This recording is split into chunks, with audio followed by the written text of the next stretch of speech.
national anthem today will be sung by the Honourable Member for Kitchener-Conestoga.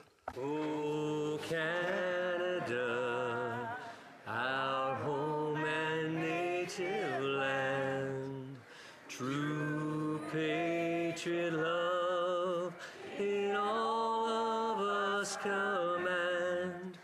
Quand on boit, c'est porter le pays, il sait porter la croix. Ton histoire est une épopée des plus brillants exploits. God keep our land glorious and free. Oh, Canada, we stand on guard for thee.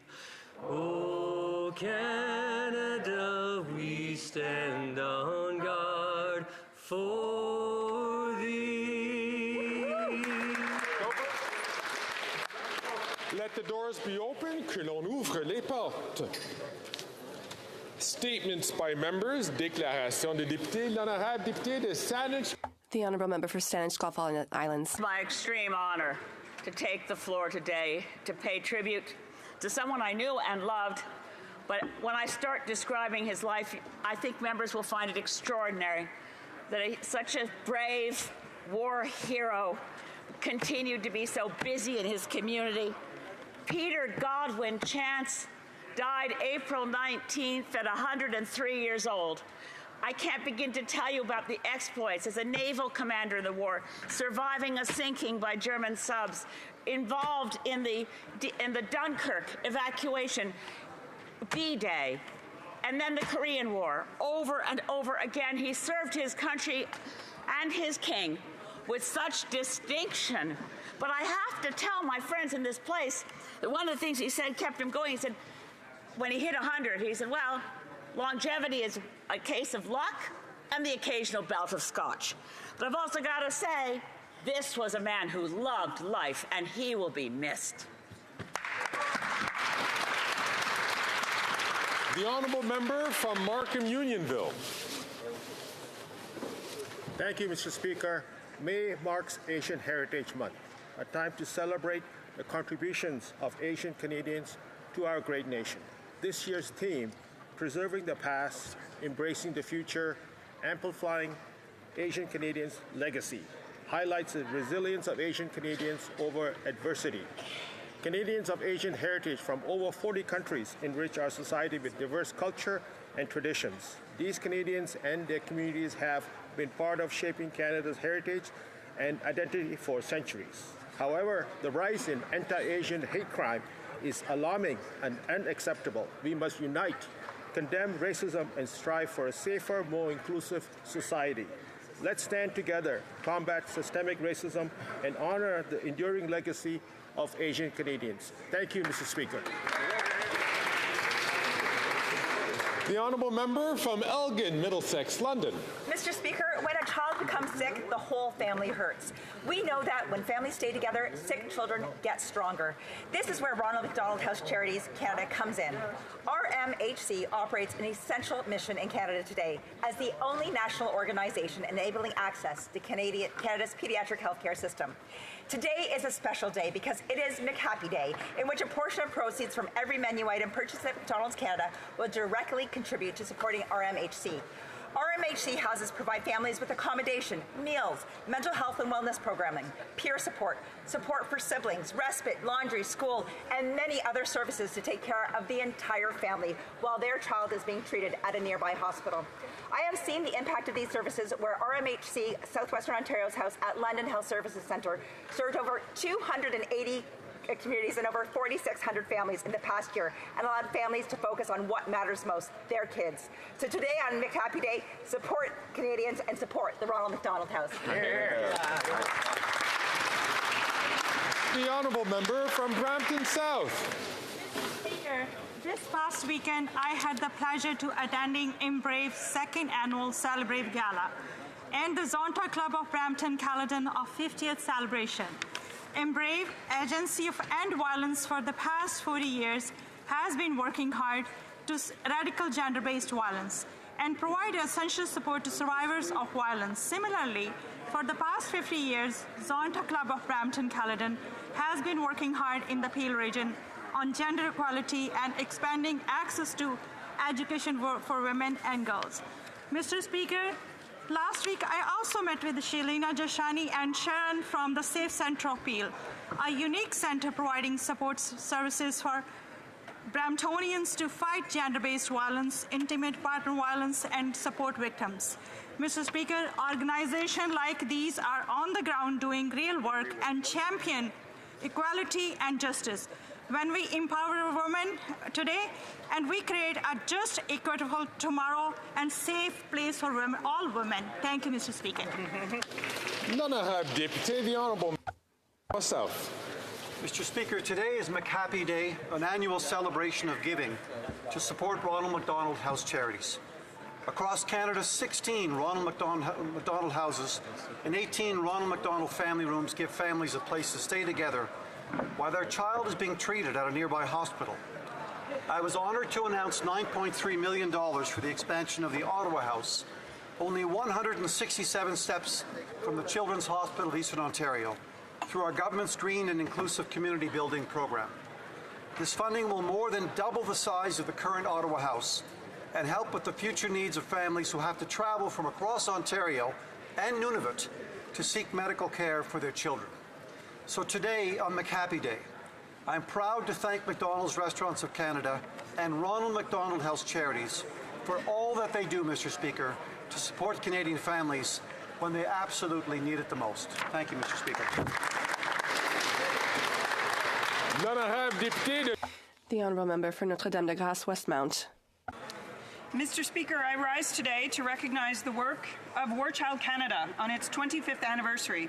War Child is a globally recognized leader in creating and implementing comprehensive programs for children living with war and violence.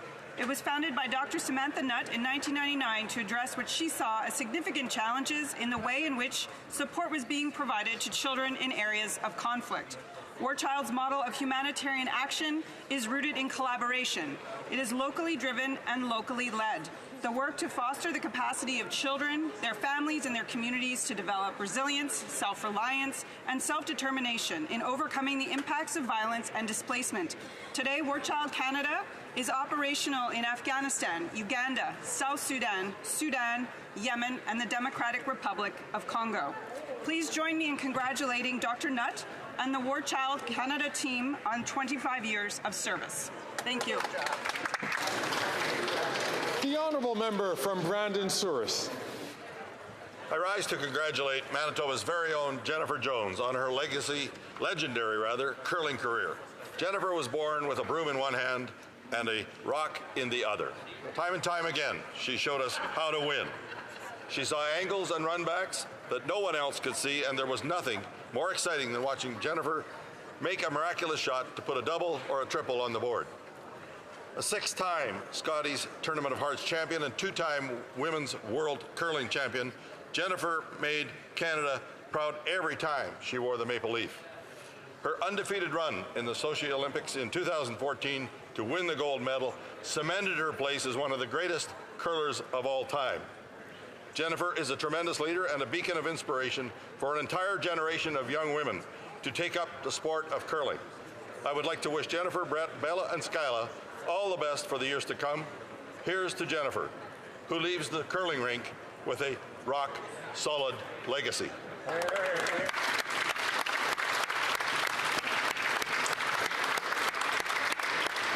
The Honourable Member from Oakville North, Burlington. Thank you, Mr. Speaker.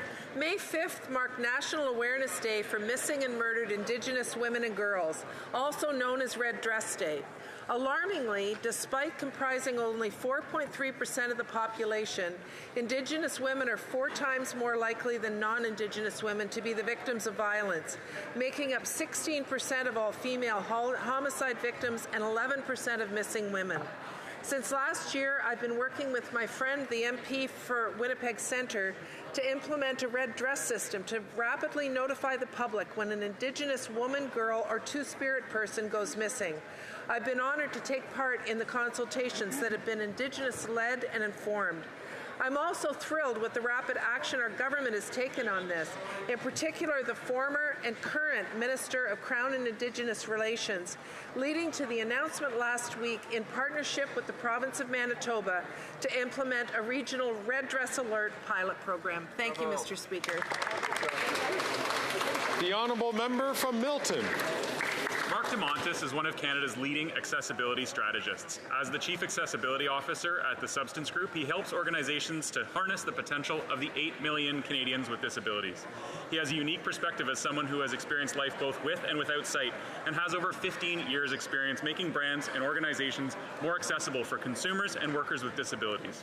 After losing his NHL dream unexpectedly at the age of 17 from sudden sight loss, Mark established Canadian Blind HoC, which offers programming and competitions for Canadians who are blind and partially sighted of all ages. He's also inline skated over 8,000 kilometers across Canada to raise money for the cause. I'm thrilled that Canadian Blind HoC was a recipient of our government's Community Sport for All initiative, supporting physical activity and recreation in the grassroots levels right across Canada. His story has been featured on Hockey Night in Canada, CTV's W5, and TSN's Breaking Down Barriers. He's a recipient of the Terry Fox Humanitarian Award, and this week he was named one of 3 finalists for the 2024 NHL Willie O'Ree Community Hero Award, and I couldn't agree more. He deserves it. Thanks, Mr. Speaker. The honourable member from Simcoe Grey. Mr. Speaker, after 9 years of this NDP Liberal government, 2 million Canadians per month now use the food bank. This includes seniors, veterans, and members of the Canadian Armed Forces. At the Angus Food Bank, I was told that without the support of local grocers, Justin and Stacey, that it would have to shut its doors. The CEO of Food Banks Canada says that food banks are becoming unsustainable. To make matters worse, a new report by Canada's food professor Sylvain Charlebois finds that almost 60% of Canadians now eat expired food. People are risking getting sick in order to save money on groceries. This NDP Liberal government may talk a big game about reducing poverty, but in their Canada, soldiers line up at food banks and families eat expired food in order to make ends meet. It's time to axe the tax and restore food affordability here in Canada. That's right.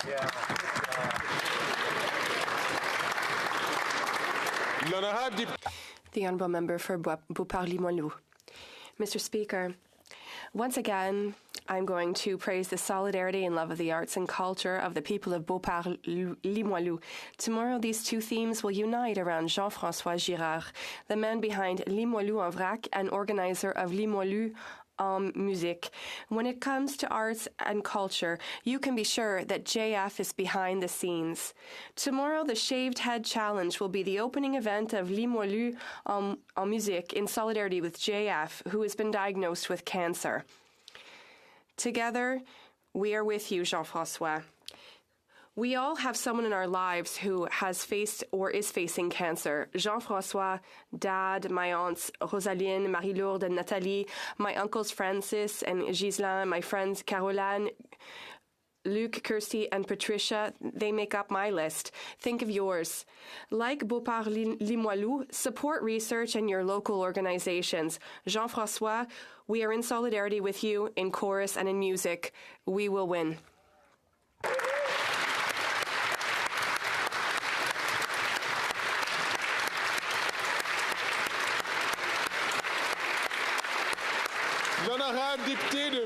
The honourable member for Mégantic-L'Érable. Imagine a country where young couples aged 24 and 26 are forced to leave their apartment and move back in with their parents in the hope of one day becoming homeowners. Imagine a country in which the housing crisis has become one of the main causes of stress among psychiatric patients. Imagine a country where a woman considers living in a minivan because she can't find an affordable place to stay. Imagine a country where tenants contact housing committees with very clear plans to commit suicide, because they're not only in a state of despair, but they also don't see a solution and want to end it all. This country is unfortunately Canada, as described in the newspapers day after 9 years of this Liberal Prime Minister. With $500 billion in inflationary spending, supported by the Bloc Québécois, this Prime Minister has created the worst inflation in 40 years, raising interest rates, making the dream of home ownership impossible, doubling the cost of housing and throwing thousands of people out on the street. Canada wasn't like this before this Prime Minister, who isn't worth the cost. And unfortunately, it won't be like this with the arrival of common sense in the next Conservative government. The honourable member from Stormont Dundas, South Glengarry. After 9 years, this Prime Minister is not worth the crime, chaos, drugs, or disorder. His disastrous decision to legalize hard drugs in public in British Columbia has failed miserably. Some would call his judgment nothing short of wacko. And let's be clear, it is wacko that parents have to search fields before their kids play sports. It is wacko to allow meth or crack to be smoked in a hospital as doctors and nurses try to do their job. And it is wacko that it took 2 weeks for this Prime Minister to reverse course. But the most wacko of all of this is the fact that the Prime Minister still won't rule out expanding this crazy experiment to Toronto and Montreal, where he would inflict the same chaos we've seen in BC. I'll just say this. There was a time when someone said there was a small fringe minority in Canada talking about their apparent radical and wacko views. Well, it turns out it's alive and well. It's today's Liberal Party and this Prime Minister.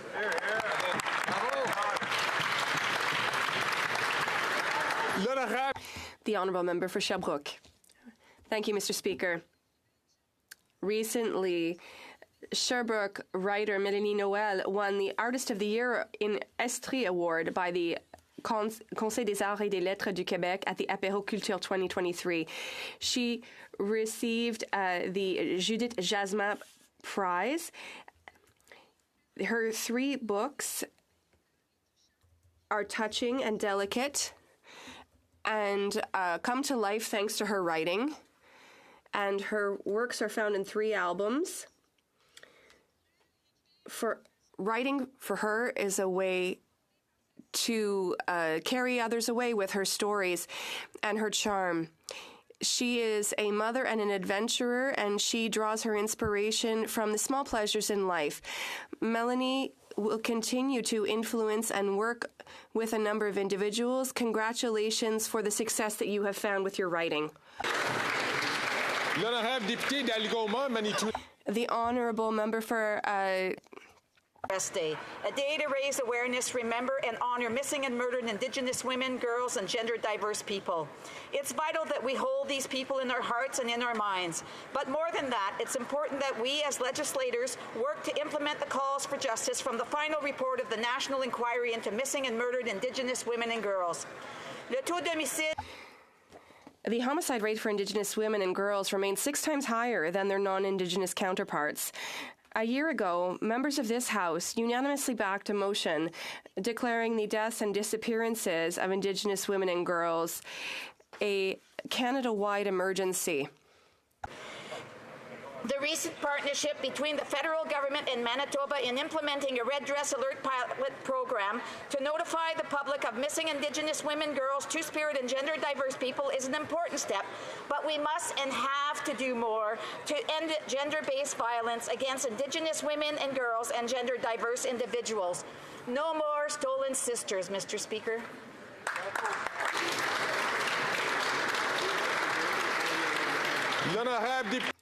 The Honourable Member for Salaberry-sur-Roi.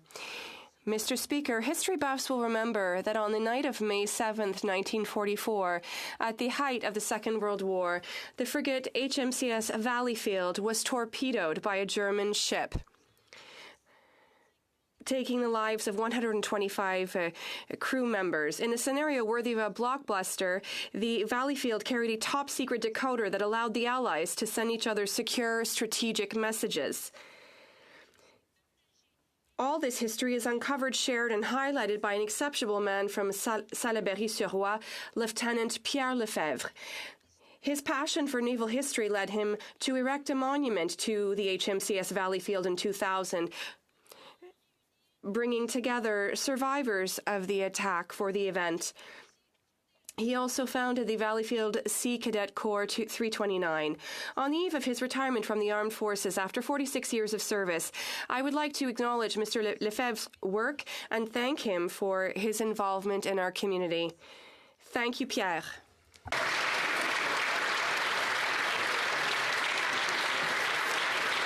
The honourable member from Lethbridge. This Liberal government isn't worth the cost, and neither is the CBC. Under the leadership of the CEO, Catherine Tate, viewership is down, trust is down, and revenue is down. But despite this abysmal performance, the Liberal government has awarded Ms. Tate by extending her contract and granting another $60,000 bonus. That's more than most Canadians make in an entire year. Yeah. Another $15 million was handed over to the executives as more bonus money. And after this, the CEO had the nerve to come to committee and claim that the CBC is chronically underfunded, and then announced that she would be cutting 800 jobs. Then, just weeks ago, the Prime Minister announced that he would be giving $140 million more to this same failed institution, which means now the CEO can continue to give herself and the top executives big fat bonuses. Right. And this greed and incompetence is exactly what is dragging this organization down. Common sense Conservatives are calling on the Liberal government to instruct the CBC to stop awarding themselves big fat bonuses. The honourable member from Vancouver Granville. Mr. Speaker, May 3rd commemorated World Press Freedom Day, a day when we celebrate journalists for the work that they do, the risks they take to keep us informed.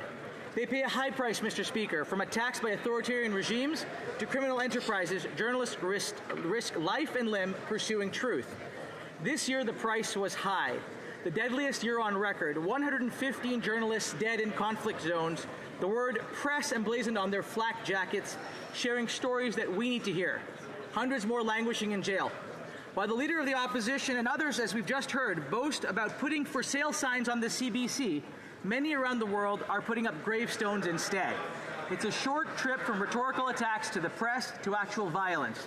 As journalists perish in jails and newsrooms dim their lights, truth and fiction become harder and harder to distinguish. I am proud to be part of a government that stands with journalists, champions facts over misinformation, and reinforces the democratic values which we hold dear. Hear, hear. Oral questions, questions orales. Honorable. The Honourable Leader of the Opposition.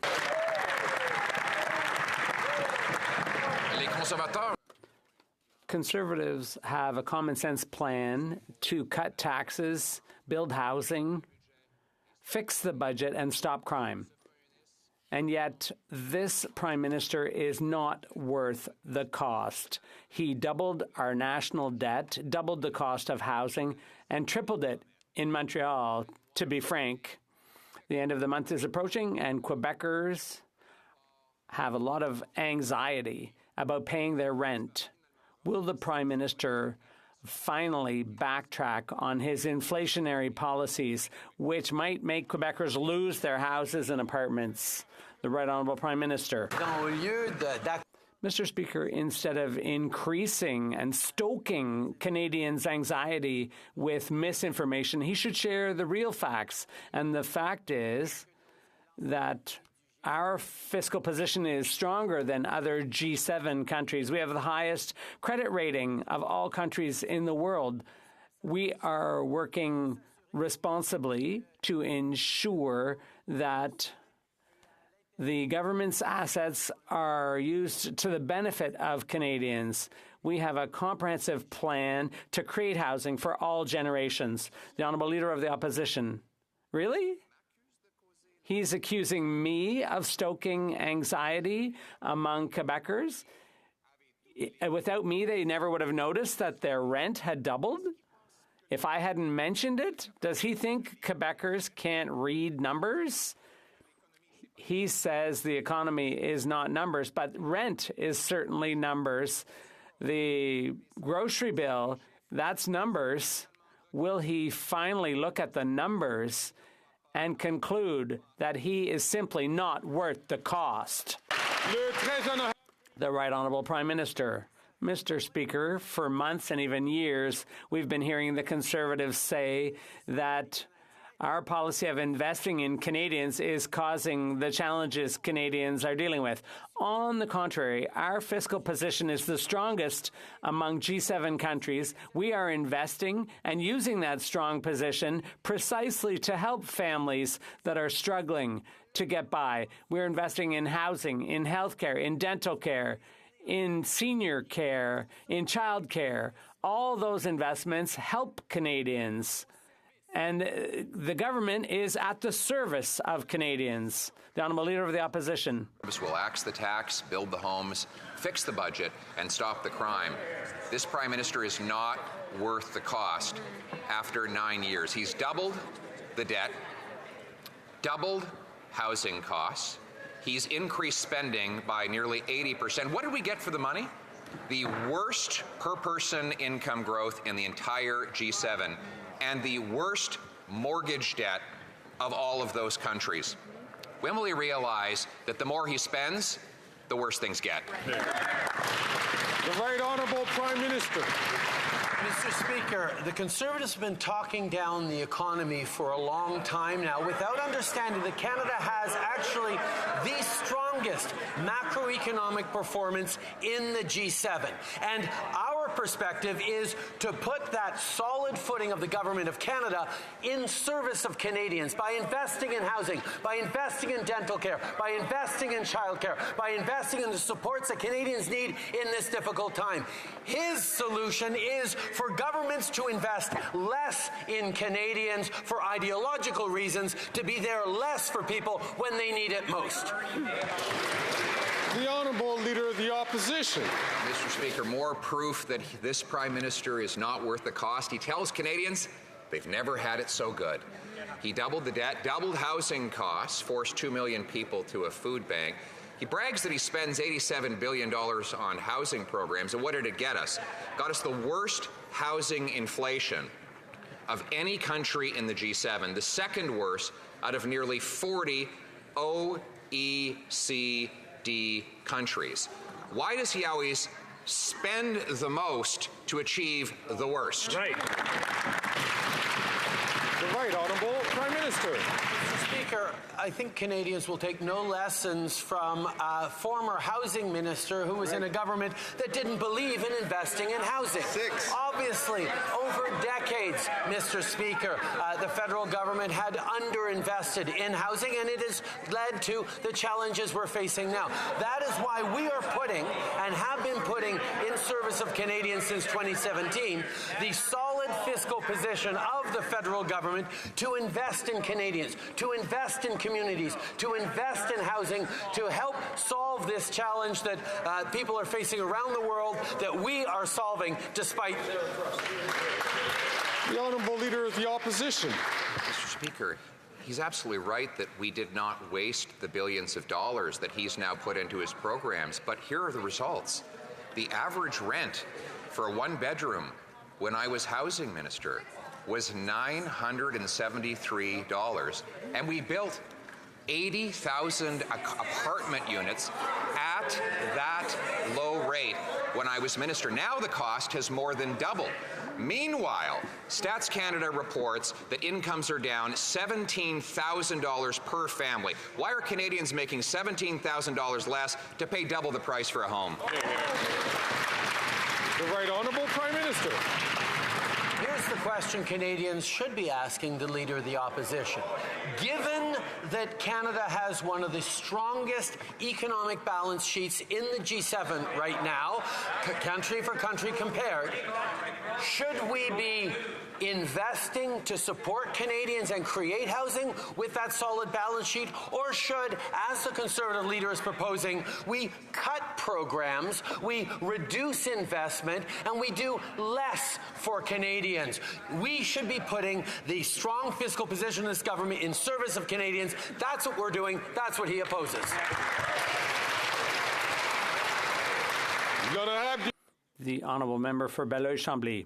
Mr. Speaker, yesterday the Prime Minister appeared to condone the insulting comments of one of his members that have reverberated around the Francophone world. But it's all a bit of a distraction because the real issue is the funding of French language universities.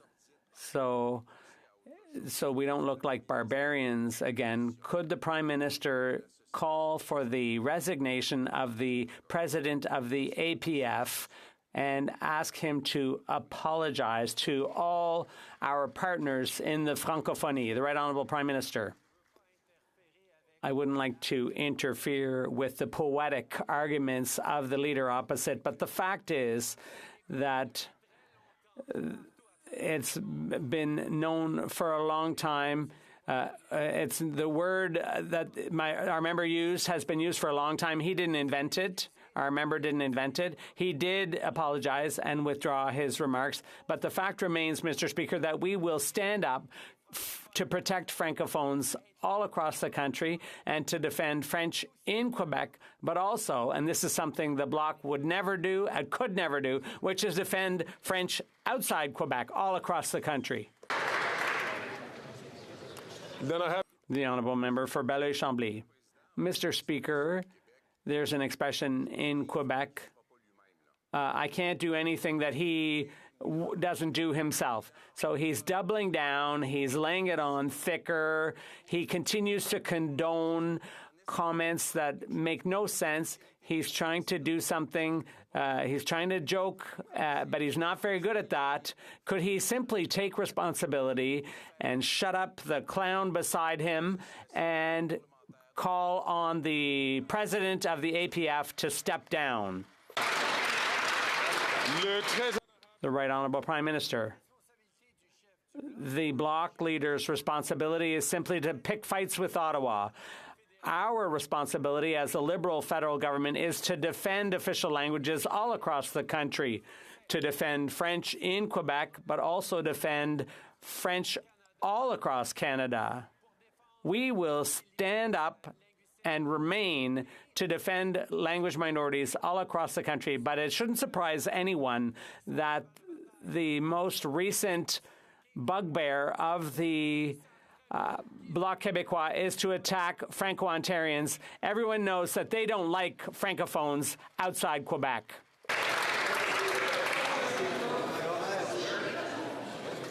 the honourable member from Burnaby South.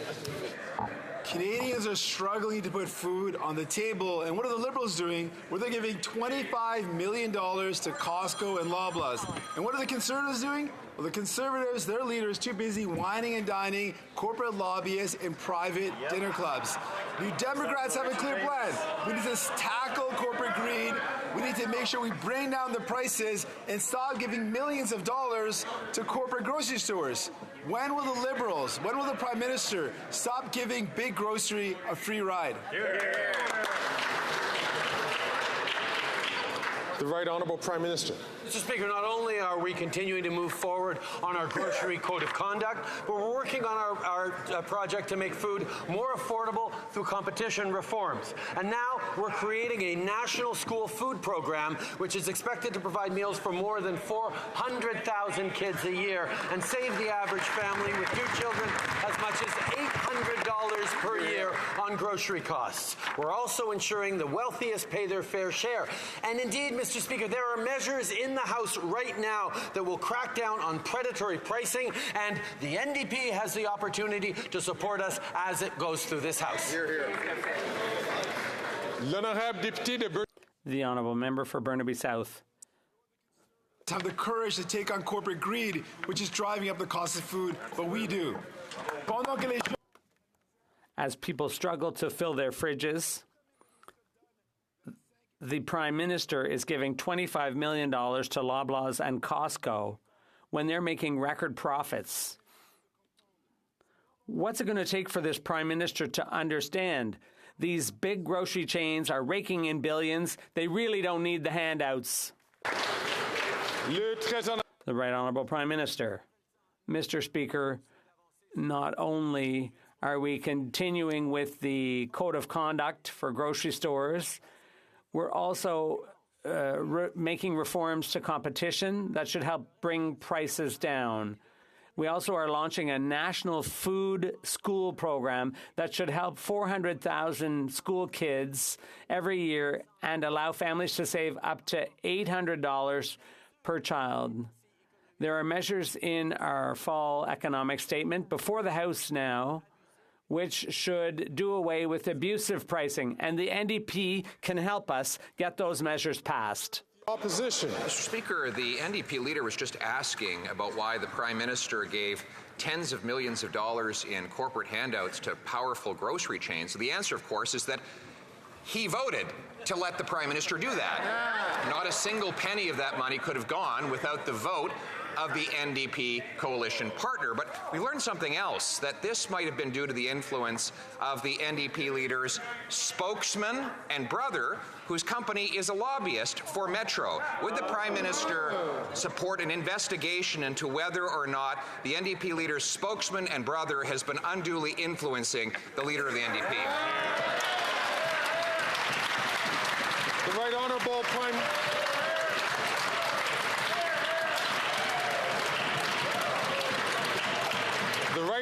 Prime Minister. Mr. Speaker, we can see very clearly that all the stories out about the lobbyists' connections with the Leader of the Opposition are actually hurting the Leader of the Opposition, which is why he's asking those questions of the NDP. But he has an opportunity right now, Mr. Speaker, to make it clear that he stands with Canadians and stands to ask the wealthiest to pay a little more by announcing now that he will support our measure on increasing the capital gains imposition on Canadians, asking the wealthiest to pay a little bit more. He has dodged that question since the budget came out. Does he support the increase on the capital gains inclusion rate? The Honourable Leader of the Opposition. Mr. Speaker, I do support the Prime Minister paying more tax on the trust fund where he sheltered all of his money. Absolutely. He doesn't, unfortunately, support his own policies. That's why he won't put them into a budget bill. But one tax he is increasing is the carbon tax on food. He's doing it with the help of the NDP. We already have the second highest carbon tax in the entire developed world. And yet, if the NDP Liberal government is re-elected, they plan to quadruple that tax to 61 cents a litre on the farmers and truckers who bring us our food. How will Canadians afford to eat, heat, and house themselves? The Right Honourable Prime Minister. Once again, Canadians saw that he avoided pronouncing on whether or not he supports our increase to the capital gains inclusions rate. But in regards to his deflection onto carbon pricing works. We are on track to meet our emissions for the first time in any government in Canadian history. And Canadians get more money back in their pockets thanks to the Canada Carbon Rebate. And families are already using that rebate to help pay their bills and plan their monthly budgets. Meanwhile, the Conservative leader continues to oppose every measure we put forward for both affordability and fighting climate change. Hear, hear. The Honourable Leader of the Opposition. Mr. Speaker, this Prime Minister, just like his carbon tax, is not worth the cost. The tax is already up to 17 cents a litre, higher than he promised it would go. And he plans to quadruple it further to 61 cents a litre. This after it is a proven environmental failure. Canada ranks 62nd out of 67 countries when it comes to fighting climate change. And this is precisely because what he has is a tax plan and not an environmental plan. Will he stop? Why won't he adopt our common sense plan for technology and not taxes? The Right Honourable Prime Minister. Mr. Speaker, if the Leader of the Opposition wants to present an actual plan to fight climate change, we'd love to see it. But he has refused to take any measure to fight climate change, period. He even doesn't recognize that pollution has a cost, which will only keep rising if we don't fight climate change, with extreme weather events and health impacts increasingly impacting on Canadians. Indeed, the Conservative leader thinks it should be free to pollute, and that we shouldn't be giving more money to Canadians through the Canada Carbon Rebate. We will continue to have an effective plan to fight climate change that is reducing emissions and putting more money back in Canadians' pockets with the CCR. The Honourable Leader of the Opposition. Mr. Speaker, since the Prime Minister introduced his carbon tax on the farmers who grow the food and the truckers who ship the food, it has raised the price on all who buy the food with a record-smashing 2 million visits to food banks every single year. 50% of Canadians buying food past best before dates. 20% of them have gotten sick as a result of it. The Prime Minister promised that he was going to help the middle class and those working hard to join it. Now, the so-called middle class can't afford food in homes. Is that what he meant by help? Yeah. The Right Honourable Prime Minister. Speaker, according to the Parliamentary Budget Officer, 8 out of 10 Canadians, middle-income and lower-income Canadians primarily, do better with the Canada Carbon Rebate that lands in their bank accounts 4 times a year because of the price of pollution. But if the leader opposite actually cared about affordability and supporting vulnerable Canadians, he'd be standing up to support our measure on dental care, which has now delivered dental care to 30,000 vulnerable seniors across this country already in just a few weeks. He would be supporting our initiatives to help families. He'd be supporting our initiatives to help with childcare. The Honourable Leader of the Opposition. Oh, we have to do this all over again with him. The Parliamentary Budget Officer produced a report.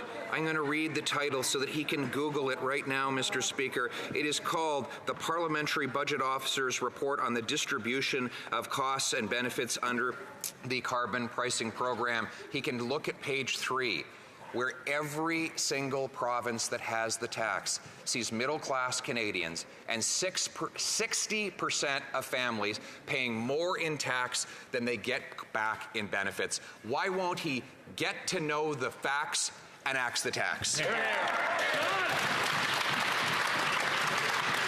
The Right Honourable Prime Minister. As opposed to the Leader of the Opposition's campaign to simply axe the facts, we are going to continue to stand with the science, the evidence, the research, the economists who have all pointed out, including the Parliamentary Budget Officer, that the Canada Carbon Rebate puts more money in the pockets of 8 out of 10 families in the jurisdictions across the country in which it is, and is effective in bringing down our emissions while creating economic growth as we invest in cleaner technology and good jobs and careers for the future. We have a plan for the economy and the environment. He does not. I'm going to ask members, please. I know sometimes that members don't like hearing the question or the answer, but I'm asking all members, please, the only one who is standing up to, recognized by the Speaker, has the right to stand up and to ask a question. The Honourable Leader of the Opposition. Mr. Speaker, with his comedy routine, I was going to say that he shouldn't quit his day job, but actually, he should quit his day job.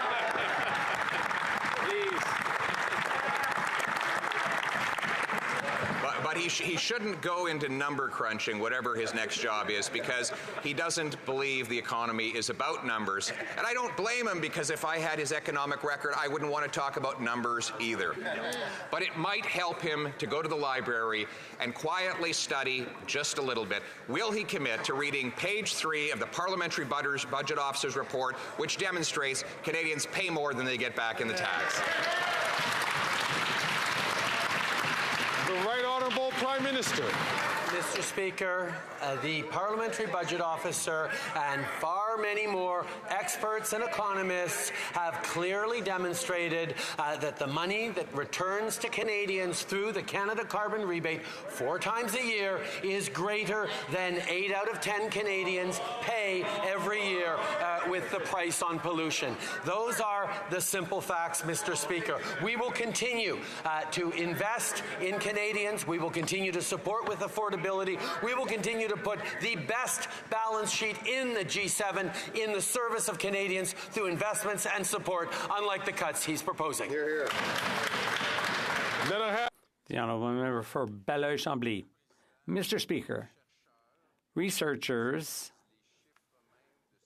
using data from StatsCan, according to the Prime Minister, are people trying to pick a fight.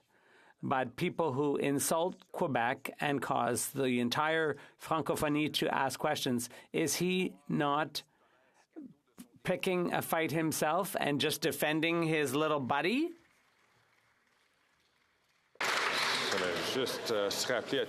I'd just like to remind all members to be very cautious with their use of terms in asking questions or answering. Let's make sure everything's parliamentary. The Right Honourable Prime Minister.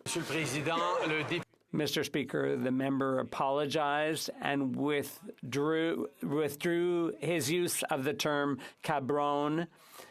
We will continue to defend French and the Francophonie all across the world and Canada, which unfortunately the Bloc can't do because they attack Franco-Ontarians and they attack language minority communities all across the country. We will always stand up to defend French in Quebec to the tune of billions in investments, and we will be there for minority language communities all across the country, as we always have done. The Honourable Member for Belleuil-Chambly. Mr. Speaker, the term I used and which you mentioned was far less serious than the term he used opposite, which everyone's turning a blind eye to. The Prime Minister always tries to pit Francophones in Quebec against those outside Quebec, but I would remind him that during the last election campaign, I raised the issue of Francophones outside Quebec, and he said this isn't the right place to be talking about that. Is that picking a fight? Is that not picking a fight? The Right Honourable Prime Minister.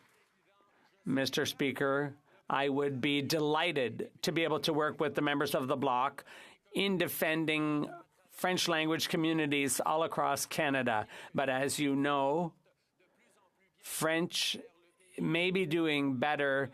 If it's doing better in the rest of the country, that would do damage to their dream of independence. So that's why they really don't give a hoot about Francophone communities outside Quebec. They think Quebec is the only place where French needs protection. But we are working to protect French in Quebec, but we are doing the same all across the country. The Honourable Leader of the Opposition. After 9 years, this Prime Minister is not worth the cost of housing. He has doubled the cost of housing. And now the crisis is such that more people than ever in Quebec are struggling. Not-for-profit organizations are saying that some people are even contemplating suicide because they can't afford their rent next month. Will the Prime Minister finally stop his radical plan of building more bureaucracy instead of more housing? The Right Honourable Prime Minister. Mr. Speaker, we invested $900 million in Quebec alone with the Housing Accelerator Fund, and it's so well received by Quebecers that the government of Quebec has decided to match that with $900 million of their own because they know that that will deliver housing all across Quebec. We stand for working together with the provinces and municipalities to invest more in housing, while meantime the Conservative leader is advocating ideological policies and austerity. What they're saying is false, the Honourable Leader of the Opposition.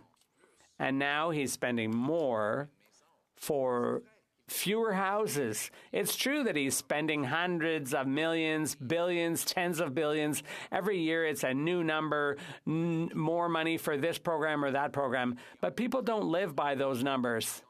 They don't live in those numbers. They live in apartments and houses that cost twice as much as they did when he first took office. So does he now get it? After 9 years of creating the worst real estate crisis in the G7, does he not realize that the more he spends, the more expensive things get? The Right Honourable Prime Minister.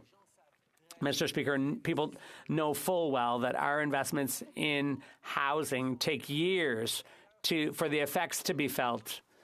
And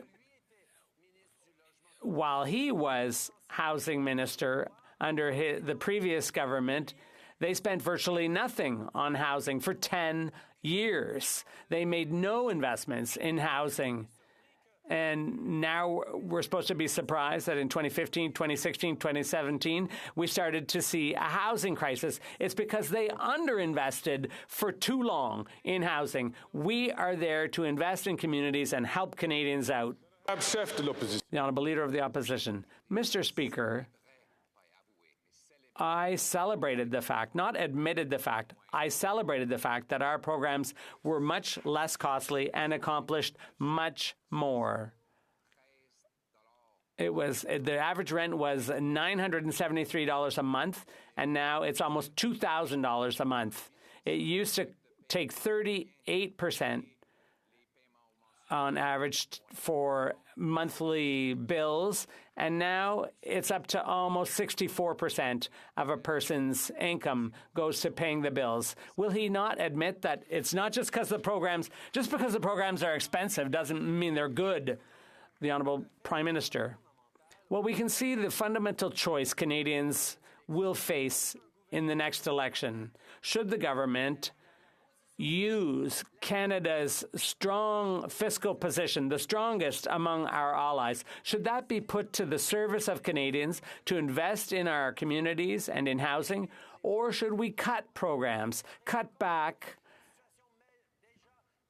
to make our fiscal position even stronger, even though it's already the strongest in the G7? He's advocating ideological cuts and austerity instead of helping Canadians with what they need. Let's let Canadians make the choice. The Honourable Leader of the Opposition. Mr. Speaker, ever since he started his big spending programs, interest rates have increased. When you double the national debt, that drives interest rates up. Imagine. And everybody can see that that's the result. And that's why Canada has the highest mortgage debt and the highest housing costs in the G7. Will he not follow my common sense plan, dollar for dollar spending and reduction to reduce inflation rates? The Right Honourable Prime Minister. Mr. Speaker, because of our sound fiscal management, inflation is coming down into the target range set by the Bank of Canada, and interest rates will also start coming down in the months to come. We're almost sure of that. And the Leader of the Opposition is mixing two things up: our very strong fiscal position and the situation of Canadian families who need more help. I am proposing that we use our strong position to help Canadians, but according to him, the government should cut back on services to Canadians, and he is wrong.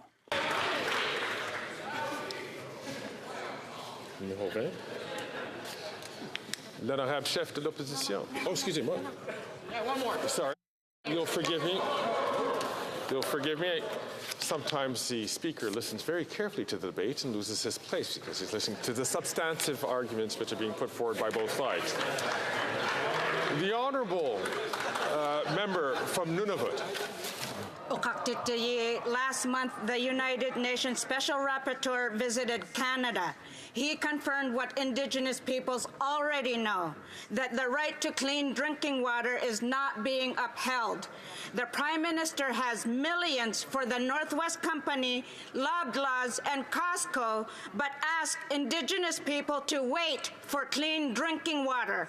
Will the Prime Minister stop fighting these solvable issues and ensure all First Nations have access to clean water? Sure.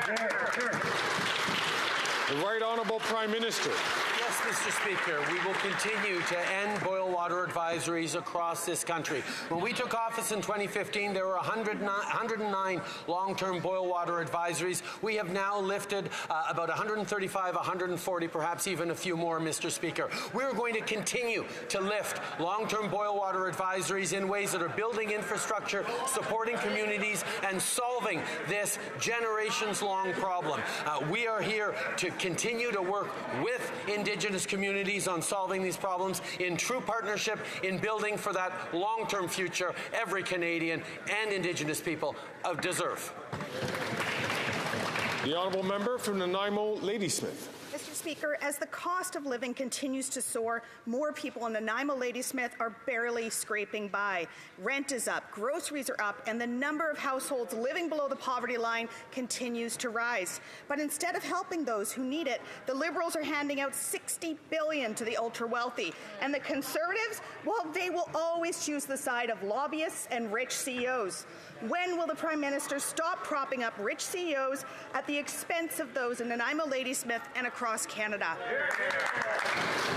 The Right Honourable Prime Minister. Mr. Speaker, our latest budget is actually focused on equality for every generation, and a big cornerstone of that is asking the wealthiest Canadians to pay a little more so we can invest even more in housing, invest even more in pharmacare, invest even more in childcare, invest even more in ensuring there's programs like a school food program that's going to help 400,000 more kids across this country. We know there continues to be more to do, and we are stepping up because not only do we know that helping with affordability for Canadians matters, but confident countries invest in themselves, their people, and their future, and that's exactly what we're doing.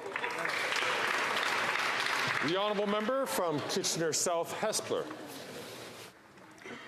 Mr. Speaker, our government's groundbreaking pharmacare program will provide free contraceptives to millions of women across Canada.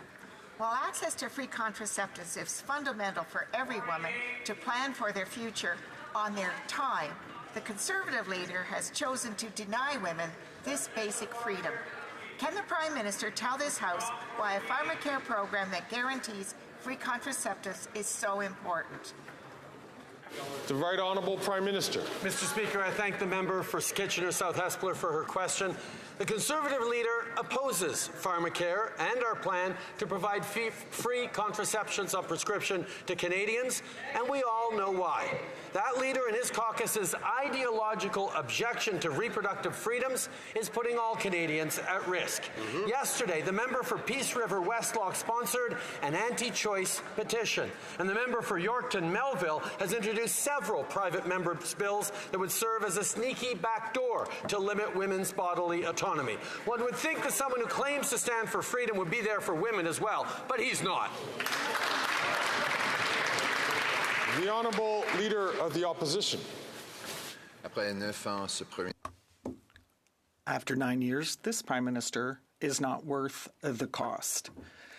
Drugs, crime, and disorder are rampant, and they offer care to children, and some people have to think about moving because a man died of an overdose in front of an early childhood care center. Will the Prime Minister listen to the Mayor of Montreal, who wants to legalize hard drugs, as he did in British Columbia? Is that what he's going to do? The Right Honourable Prime Minister. Mr. Speaker, it's shameful to see the Leader of the Opposition instrumentalize tragedy to fearmonger and to raise funds for his party. Mr. Speaker, the reality is that they're wrong about the facts. There is no one in this country, beside the Leader of the Opposition, who is talking about legalizing hard drugs. Our approach is based on science, compassion, and a public health approach. That is what people need. They need housing and services and assistance, and that's what we're delivering. The Honourable Leader of the Opposition. His government that's talking about legalizing drugs. They did it already. They legalized hard drugs in British Columbia, and the NDP in that province pulled back just before their election.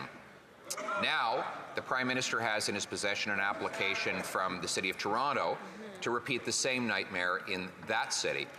The minister responsible says that application is, quote, dormant, not dead, dormant. Dormant means asleep. Isn't that really the Prime Minister's plan, to wake it up after the election so that he can impose the same thing on Toronto he did in BC? The Right Honourable Prime Minister. Speaker, it's shameful to see the Leader of the Opposition misleading this House, misleading Canadians for his own fundraising political gain. There is nobody in this country talking about legalizing hard drugs, with the possible exception of members of the Conservative Party themselves. Mr. Speaker, our approach is focused on public health approach grounded in science, compassion, and community safety. We're talking about the wraparound services like housing, mental health treatment, harm reduction that is helping people around the country, and we will continue to work with provinces and jurisdictions in their approach. The Honourable Leader of the Opposition. The Prime Minister is playing word games again. He pretends that there's a difference between legalization and decriminalization. Basically the same thing, but we'll use his word. He brought in decriminalization in British Columbia, which led to a 380% increase in overdose deaths, 2,500 deaths last year, the worst death count in any province's history. So will he, A, admit that his decriminalization in BC was a deadly disaster, or B, admit that he plans to do it again right across the country, everywhere after the next election? The Right Honourable Prime Minister. Mr. Speaker, earlier the Leader of the Opposition was suggesting I did my homework. You'd think that on an issue that the Leader of the Opposition is making so much fundraising money off of, he would have actually done his work and realized there is a difference between legalization and decriminalization, and that's one that really matters. We, yes, responded to a request for a pilot project by British Columbia to continue to try and approach and new approaches in solving this toxic drug overdose epidemic, and we will continue to work with British Columbia as we have, as they choose to make adjustments to their pilot project, because we know saving lives and keeping communities safe is the most important thing. The Honourable Leader of the Opposition. Mr. Speaker, I just asked now 4 times whether he plans to replicate in Montreal, in Toronto, or anywhere else the radical experiment that he's had to backpedal on in British Columbia. He won't answer the question. He has a request from the Montreal Mayor, the Toronto City Hall, and we don't know what other municipalities. So either A, he believes the experiment was a disaster, or B, he plans to repeat it. Which is it? The Right Honourable Prime Minister. Mr. Speaker, I have answered this question many times by saying that the only way we move forward on any proposals across this country around decriminalization or other methods to support to fight the toxic drug overdose is when provinces step up and actually ask for it. Failing that, we will not be moving forward on any modifications. However, there are provinces that are choosing to reduce their harm reduction measures, and we will continue to increase harm reduction and public health responses to overdoses and safe supply issues right across the country. Hear, hear. The Honourable Member for Belleuil-Chambly. Mr. Speaker, now let's talk about extremism. Last week, there is a party leader in this House who was expelled for the use of the word extremist, and he did not apologize. Today, the Prime Minister is commending his friend for having used exactly the same word to witnesses, guests at a committee. Is this a double standard, or is he going to also expel his crony from the Francophonie Parliamentary Assembly? The Right Honourable Prime Minister.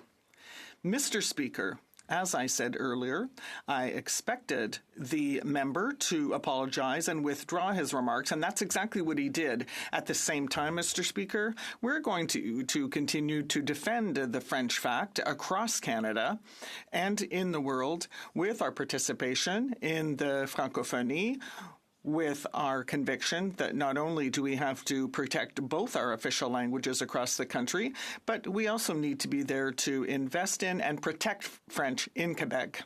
And we're the first government to have done so, and we're going to continue to be there to protect French throughout the country. The Honourable Member for Belleuil-Chambly. I just heard him say that both official languages have to be protected. Where does English need to be protected? Next summer in Montreal, there's going to be the equivalent of a Francophonie Parliamentary Assembly in Montreal that's going to be chaired by his buddy. But I think I've understood, Mr. Speaker, for the Liberals, they're trying to tell everyone that French is fine in Quebec and they don't have to do anything. That's just to appease English Canadians, isn't it? The Right Honourable Prime Minister. On the contrary, Mr. Speaker, we are the first government, the first federal government, to recognize that we have a specific responsibility to protect and help in the protection of French in Quebec. No other government before ours has done this, and that's because we recognize that we have to do more to protect French. But unlike the Bloc, we are not only focusing on French in Quebec. We're going to continue to protect it across the country in Acadia. We're going to do it in Ontario, in Manitoba, in the north, across the country. The Honourable Leader of the Opposition. Not only is the Prime Minister refusing to rule out future decriminalization across the country that has just failed in BC, he's now just announced he plans to spend even more tax dollars on narcotic opioids. According to the Vancouver Chief of Police, 50% of the recovered hydromorphone was originated with government programs handing it out as so-called safe supply. This program has led to a 166% increase in drug deaths across the country since it was brought in. Why won't he accept my common sense plan to stop giving out deadly drugs and start giving out treatment? The Right Honourable Prime Minister. Mr. Speaker, the Leader of the Opposition proposes to return to the failed Harper-era approaches on opioids that their own former advisor, Benjamin Perrin, called obsolete and immoral. Mr. Speaker, over the past number of years, we've invested in a compassionate, science-based, evidence-grounded approach that includes harm reduction, that includes approaching with a public health lens on this. It also includes investing in housing, in mental health supports, in frontline workers, in addiction treatment and recovery programs. These are the things that move us forward, Mr. Speaker. The Honourable Leader of the Opposition. Mr. Speaker, when we were in government, there were 60% fewer overdose deaths. This problem accelerated after he brought in these radical programs that are not done anywhere else to give corrupt pharmaceutical companies money to hand out more drugs. David McAvoy, an addiction outreach worker right here in Ottawa, says that he witnesses the so-called safe supply clients diverting their taxpayer-funded drugs to the black market, and that they are given, quote, an insane quantity of drugs. Will the Prime Minister stop giving out insane quantities of heroin-grade opioids and start bringing treatment so we can bring our loved ones home drug-free? The Right Honourable Prime Minister. Mr. Speaker, I don't know that any Canadian would think that adding more ideology to our approach to public health, dealing with the opioids epidemic, is a solution, and yet that's the only thing that the Conservative Party seems to offer. We will continue to be grounded in a compassionate, science-based approach that works with local partners, that attempts to provide the kinds of wraparound services, whether it's housing, whether it's healthcare, whether it's addiction treatment and recovery, whether it's culturally appropriate services for those who need it. We will continue to be there to help heal people, not imprison them. The Honourable Leader of the Opposition. They are there to help kill people right now. That's exactly what they are doing. And, Mr. Speaker.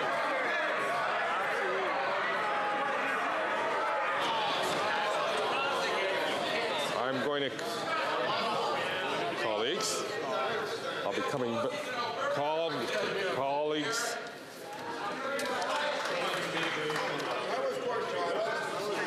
We are going to, the Speaker will come back to this issue. I'll allow the Honourable Member to continue his question. It's 24 seconds on the clock. Not only is his policy killing people, but this Prime Minister is by far the most radical ideologue who's ever occupied that job. Yes. But always with these radical policies comes profiteering. the companies that are making the money off of the opioids that are funded by Canadian taxpayers, and it is indeed sick, Mr. Speaker. Will the Prime Minister agree to release all of the contracts for those pharmaceutical companies? The Right Honourable Prime Minister. Mr. Speaker, we are facing right across the country a toxic drug and opioid epidemic that is taking lives left, right, and center, that is hurting communities, that is hurting family members who are losing loved ones at an alarming rate that is something we need to respond to. And we have continued to work jurisdiction by jurisdiction in thoughtful ways to try and do everything possible to both keep communities safe and to keep families from suffering these further losses and support people struggling with addiction. We will continue to be grounded in evidence and support. Right on. The Honourable Member from Vaughan Woodbridge. Mr. Speaker, as you know, more Canadians are now renting than ever before. These renters, many of whom are seniors or on fixed incomes, face rising rents and rent eviction threats. Can the Prime Minister tell this House what our government is doing to help them stay?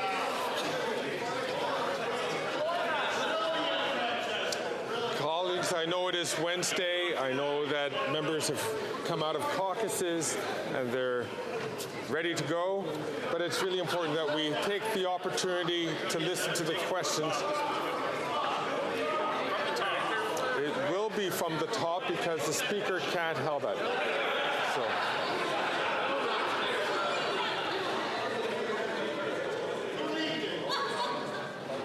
The Honourable Member from Vaughan Woodbridge from the top, please.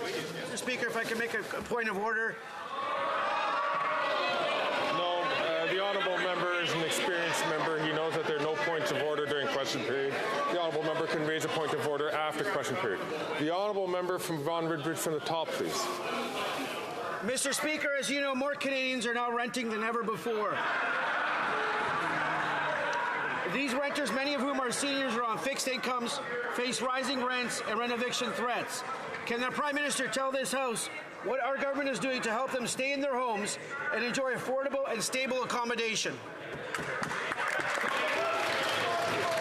The Right Honourable Prime Minister. Speaker, I agree with the member for Vaughan Woodbridge that more needs to be done for renters. That's why we're unlocking well over 600,000 new rental homes across the country for the middle class, investing $1.5 billion to keep affordable apartments affordable, and introducing a new Renters' Bill of Rights to protect renters.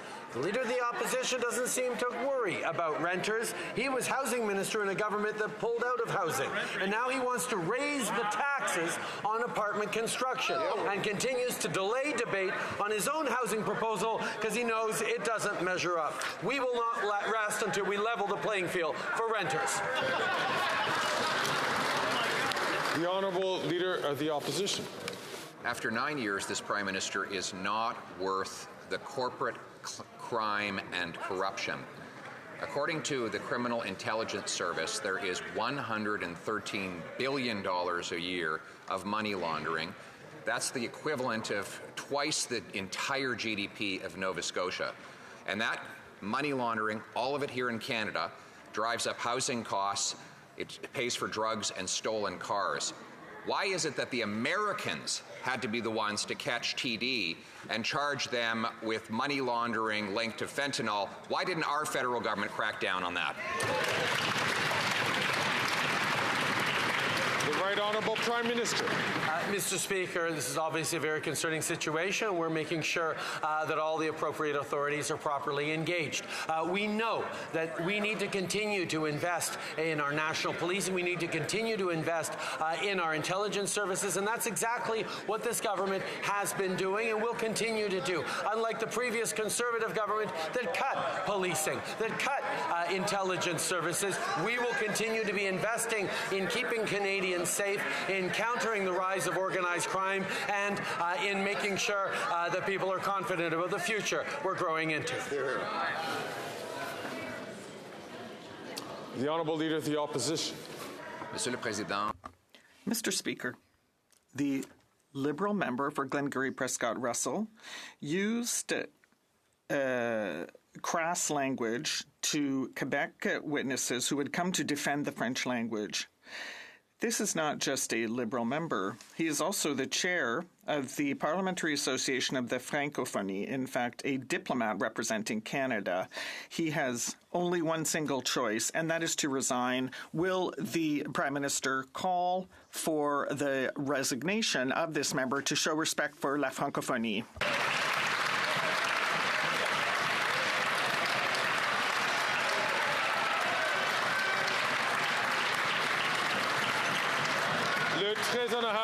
The Right Honourable Prime Minister. Mr. Speaker, we can see the reaction of the Francophone members in the Conservative Party when the leader finally is showing concern about French in Canada.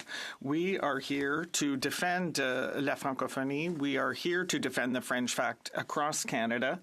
And the member apologized. He withdrew his remarks. But we're also seeing is that their own heritage critic was unable to defend Radio-Canada when a direct question was put. We know that the Conservatives want to cut CBC funding, and they should say so clearly. The Honourable Leader of the Opposition. Mr. Speaker, he's the one who's cutting funding to Radio-Canada CBC, and we are the ones who are going to protect Radio-Canada at CBC, and we're going to conserve jobs at CBC. Mr. Speaker, why does this Prime Minister continue to defend gigantic bonuses for CBC bureaucrats? Because Canadians want nothing to do with this. Why don't they protect Radio-Canada services instead of bonuses? The Right Honourable Prime Minister.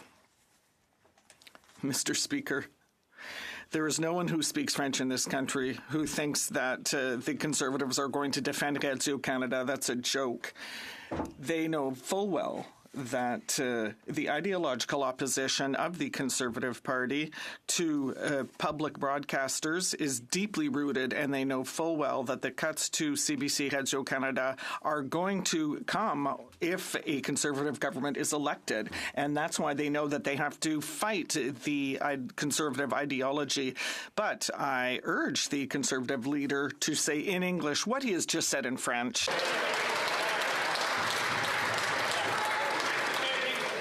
The Honourable Member from Sudbury.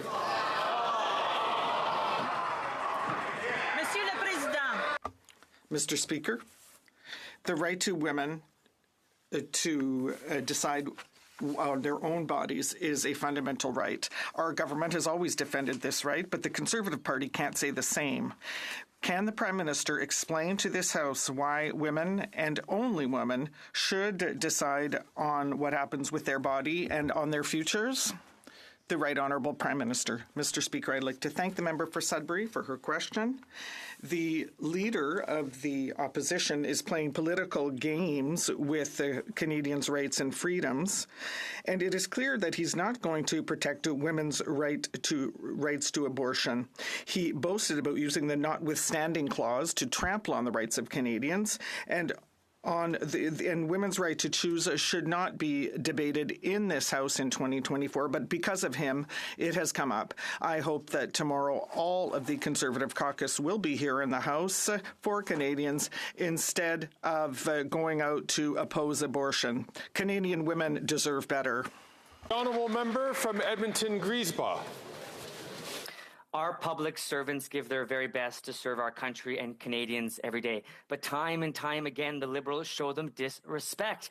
The union has been blindsided by this government's new rules, forcing workers back to the office when they don't even have enough space for them.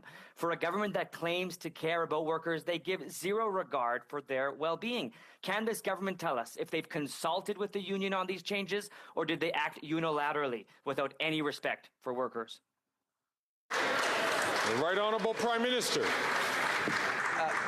Mr. Speaker, this was a decision by the professional public service. This is a reflection on the need to continue to deliver high-quality services for Canadians and move beyond the pandemic. We know that there were some extremely difficult times, and we know that Canadian public service members stepped up to extraordinary degrees to help Canadians through the pandemic. We will continue to ensure that our public service is delivering at the level necessary for all Canadians, and we will work with unions and all public servants to make sure that happens in the right way. Hear, hear. The honourable member from Kitchener Centre. Mr. Speaker, it shouldn't need to be said that the climate crisis we're in requires a reduction in oil consumption. You would think then that when this government speaks of a great national project, they'd be speaking about fully electrified high-speed rail. Instead, sadly, they're proudly celebrating $34 billion of our money being wasted to accelerate the crisis, building a pipeline to export some of the world's dirtiest oil. When will this PM realize that climate leaders don't build pipelines? The Right Honourable Prime Minister.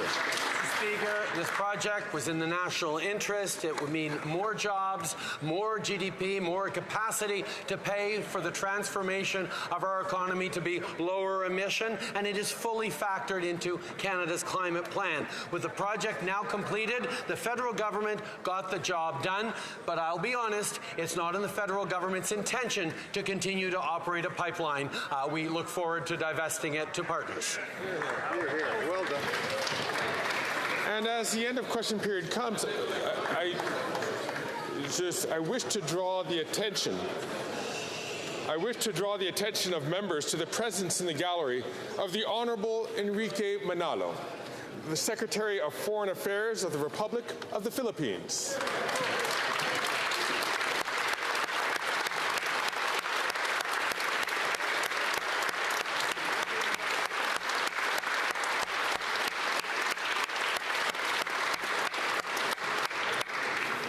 Appel au règlement, je vois l'honorable député. On a point of order, I see the honourable member for Portneuf-Jacques-Cartier rising. Thank you, Mr. Speaker. I rise on a point of order about the inappropriate terms used by the member for Glengarry Prescott Russell, which took place at the Official Languages Committee. But it was a speech here in the House of Commons during question period yesterday. It was unacceptable. The Liberal member insulted witnesses who'd been invited to share their expertise and their knowledge in connection with the committee's study. The member for Glengarry Prescott Russell told the witnesses they were full of shit, and that's unacceptable to treat a witness that way. I would ask you, Mr. Speaker, to sanction the member for his unparliamentary language and call on the member for Glengarry Prescott Russell to officially apologize here in this place.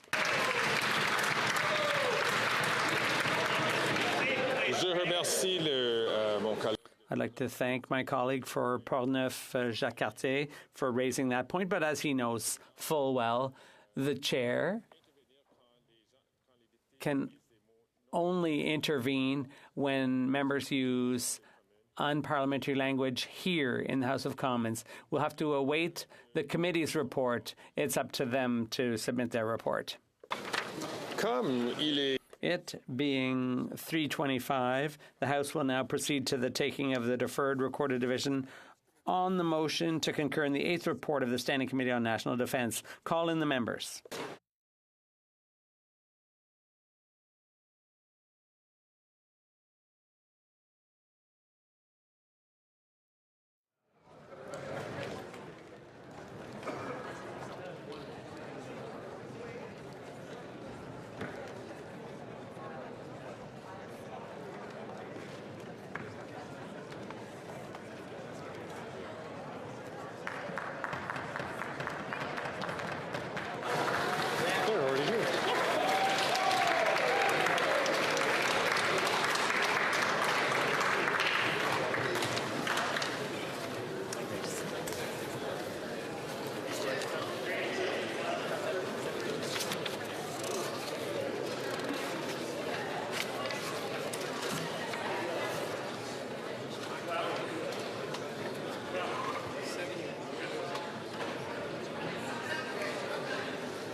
La question est la suivante. The question is as follows.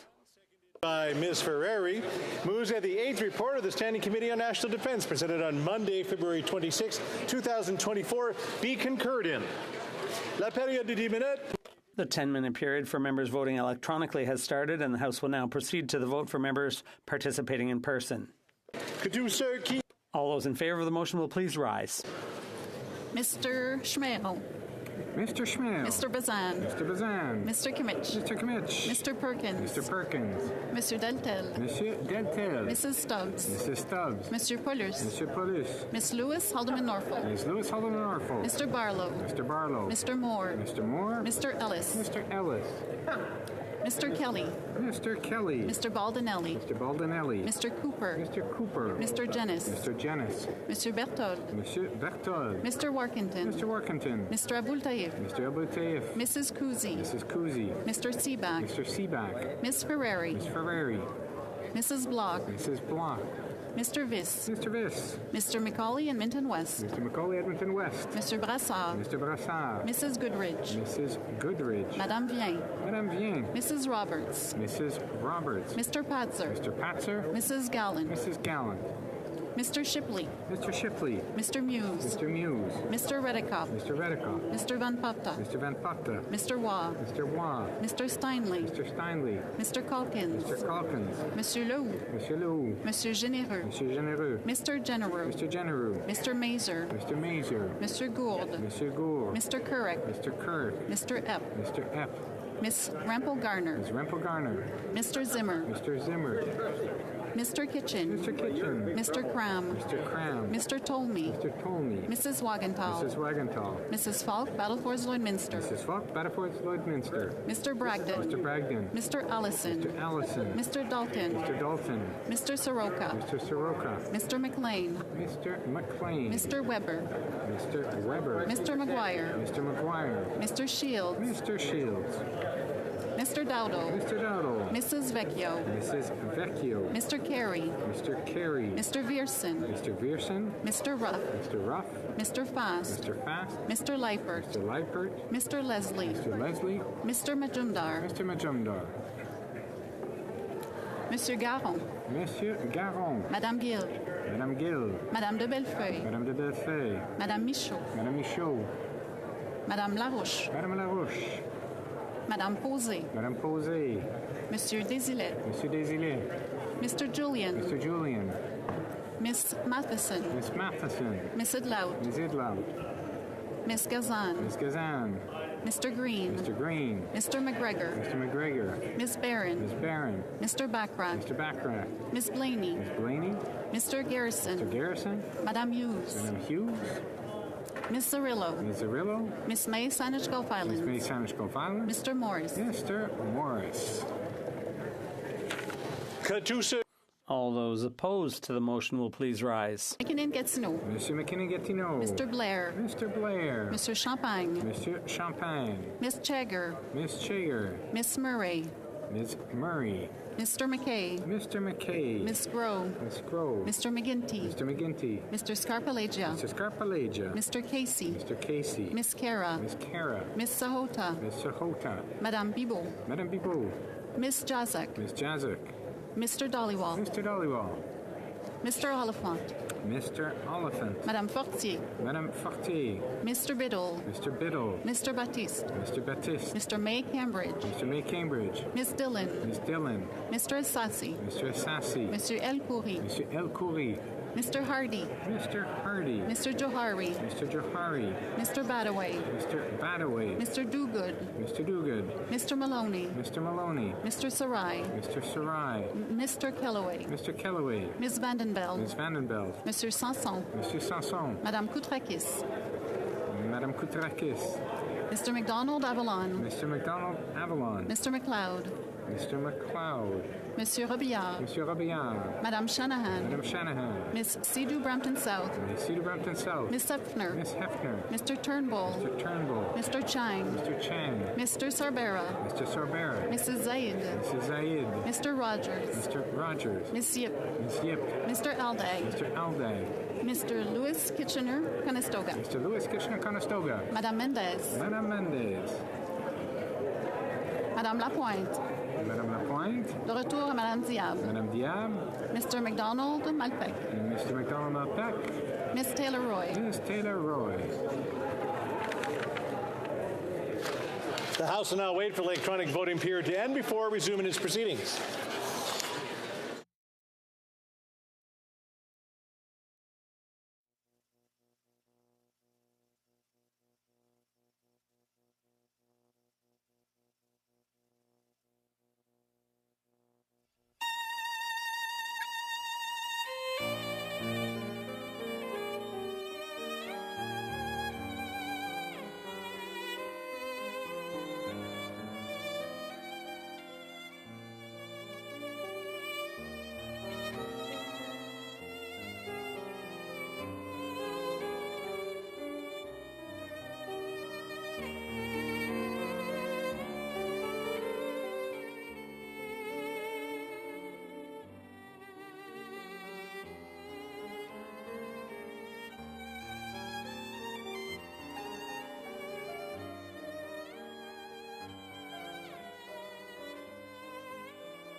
Wish to inform the House the electronic voting period has ended. If members are not able to vote due to technical difficulties, they may now use the raise hand function or stand in the chamber, and the chair will recognize them. No one online. Honorable Député de Longueuil, Charles Lemoine. Thank you very much, Mr. Speaker. I had difficulty with the app, and I vote no. Mrs. Romanado, nay contre. The table will now compile the results of the vote. Yeas pour 173, 173. Nays contre 151, 151. I declare the motion carried. The House will now proceed to the taking of the deferred recorded division on the motion to concur in the 18th report of the Standing Committee on Justice and Human Rights. The question is as follows. Mr. Jenis, appuyé par Madame Lang. Seconded by Ms. Lanceman, move that the 18th report of the Standing Committee on Justice and Human Rights, presented on Wednesday, December 6, 2023, be concurred in. Members voting electronically has started in the House. We'll now proceed to the vote for members participating in person. All those in favor of the motion will please rise. Mr. McKinnon-Gatineau. Monsieur McKinnon-Gatineau. Mr. Blair. Mr. Blair. Monsieur Champagne. Monsieur Champagne. Monsieur Guilbeault. Monsieur Guilbeault. Miss Jagger. Miss Jagger. Miss Murray. Miss Murray. Mr. McKay. Mr. McKay. Miss Groh. Miss Groh. Mr. McGinty. Mr. McGinty. Mr. Scarpalegia. Mr. Scarpalegia. Mr. Casey. Mr. Casey. Miss Cara. Miss Cara. Miss Sahota. Miss Sahota. Madame Bibot. Madame Bibot. Miss Jazek. Miss Jazek. Mr. Dollywall. Mr. Dollywall. Mr. Lamour. Mr. Lamour. Mr. Biddle. Mr. Biddle. Mr. Baptiste. Mr. Baptiste.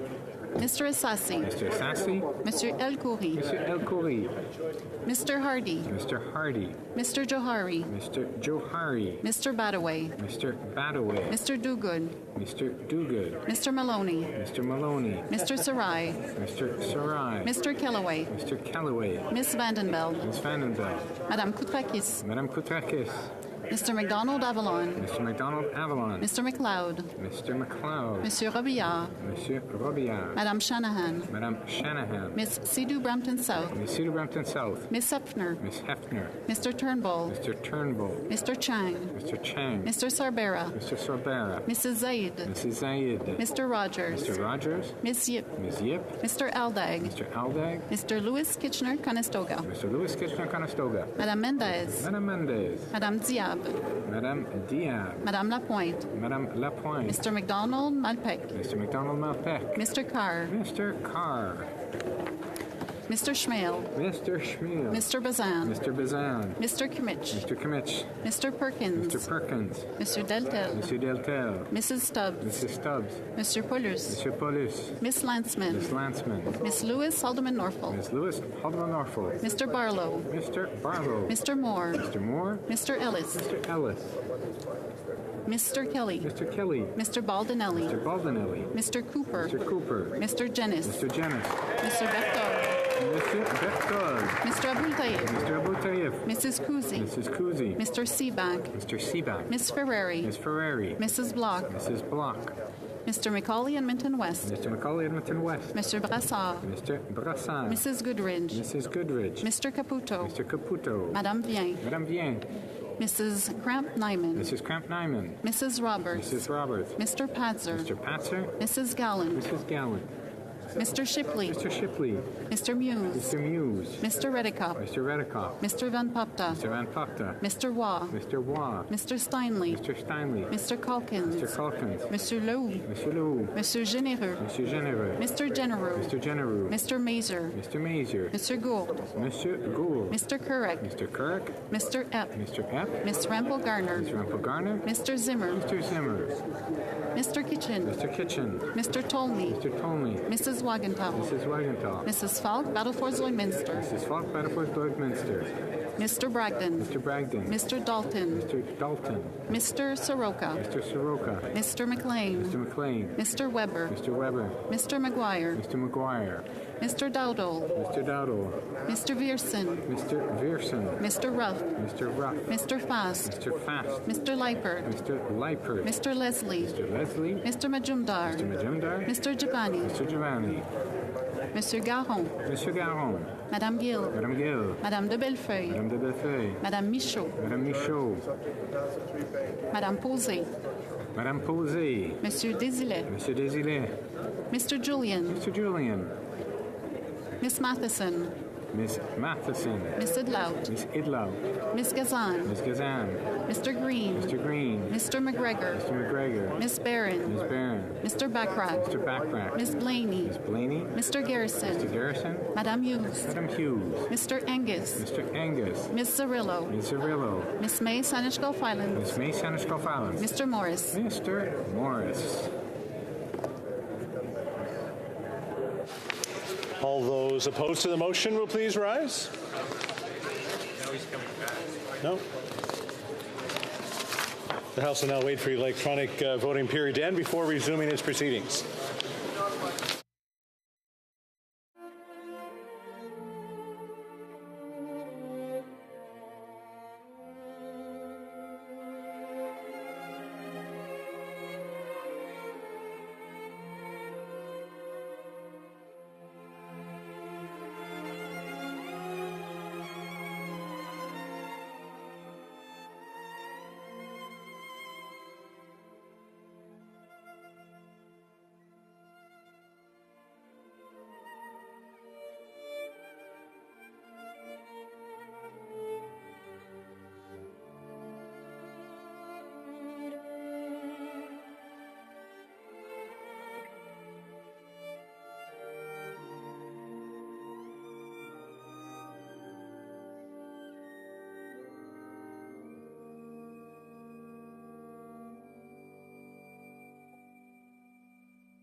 The electronic voting period has ended. If members are unable to vote due to technical difficulties, may use the raise hand function and the chair will recognize them. The table will now compile the results of the votes. Yeas pour 327, 327. Nays contre, 0, aucun. I declare the motion carried. I believe the honourable member for Richmond Centre is standing on a point of order. Yes, Mr. Speaker, I apologize on the first vote. I experienced some technical difficulty, and I'd like to seek unanimous consent to record my vote as nay. Agreed.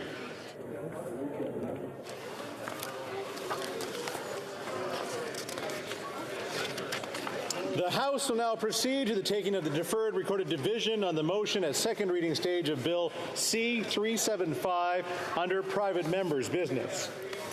The question is as follows.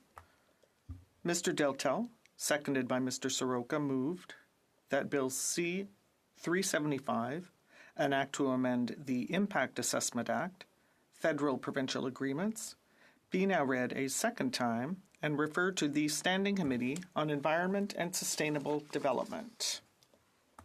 For members voting electronically has started. The House will now proceed to the vote. We will start with the sponsor of the item. We will now proceed to members participating in person. All those at my left in favor of the motion will please rise. In the sixth row. Mr. Dowdall. Mr. Dowdall. Mr. Viersen. Mr. Viersen. Mr. Leipert. Mr. Leipert. Mr. Leslie. Mr. Leslie. Mr. Majumdar. Mr. Majumdar. Mr. Giovanni. Mr. Giovanni. Mr. Désilet. Mr. Désilet. Cinquième rangée. Fifth row. Mr. Kitchen. Mr. Kitchen. Mr. Tolmie. Mr. Tolmie. Mrs. Wagenthal. Mrs. Wagenthal. Mrs. Falk, Battlefords Lloydminster. Mrs. Falk, Battlefords Lloydminster. Mr. Bragdon. Mr. Bragdon. Mr. Allison. Mr. Allison. Mr. Dalton. Mr. Dalton. Mr. Soroka. Mr. Soroka. Mr. McLean. Mr. McLean. Mr. Weber. Mr. Weber. Mr. McGuire. Mr. McGuire. Mr. Shields. Mr. Shields. Quatrième rangée. Fourth row on my left. Mr. Muse. Mr. Muse. Mr. Redekop. Mr. Redekop. Mr. Van Papta. Mr. Van Papta. Mr. Steinley. Mr. Steinley. Monsieur Lowe. Monsieur Lowe. Monsieur Généreux. Monsieur Généreux. Mr. Mazer. Mr. Mazer. Monsieur Gould. Monsieur Gould. Mr. Kurek. Mr. Kurek. Mr. Epp. Mr. Epp. Miss Rempel Garner. Miss Rempel Garner. Mr. Zimmer. Mr. Zimmer. Madame Posey. Madame Posey. Third row on my left. Mr. Macaulay Edmonton West. Mr. Macaulay Edmonton West. Mrs. Goodridge. Mrs. Goodridge. Mr. Caputo. Mr. Caputo. Madame Vien. Madame Vien. Mrs. Cramp Nyman. Mrs. Cramp Nyman. Mrs. Roberts. Mrs. Roberts. Mr. Patzer. Mr. Patzer. Mrs. Gallant. Mrs. Gallant. Madame Larouche. Madame Larouche. Second row to my left. Mr. Kelly. Mr. Kelly. Mr. Baldinelli. Mr. Baldinelli. Mr. Cooper. Mr. Cooper. Mr. Brock. Mr. Brock. Miss Ferrari. Miss Ferrari. Mrs. Block. Mrs. Block. Monsieur Garon. Monsieur Garon. Madame de Bellefeuille. Madame de Bellefeuille. Madame Michaud. Madame Michaud. In the first row. Mr. Schmale. Mr. Bazan.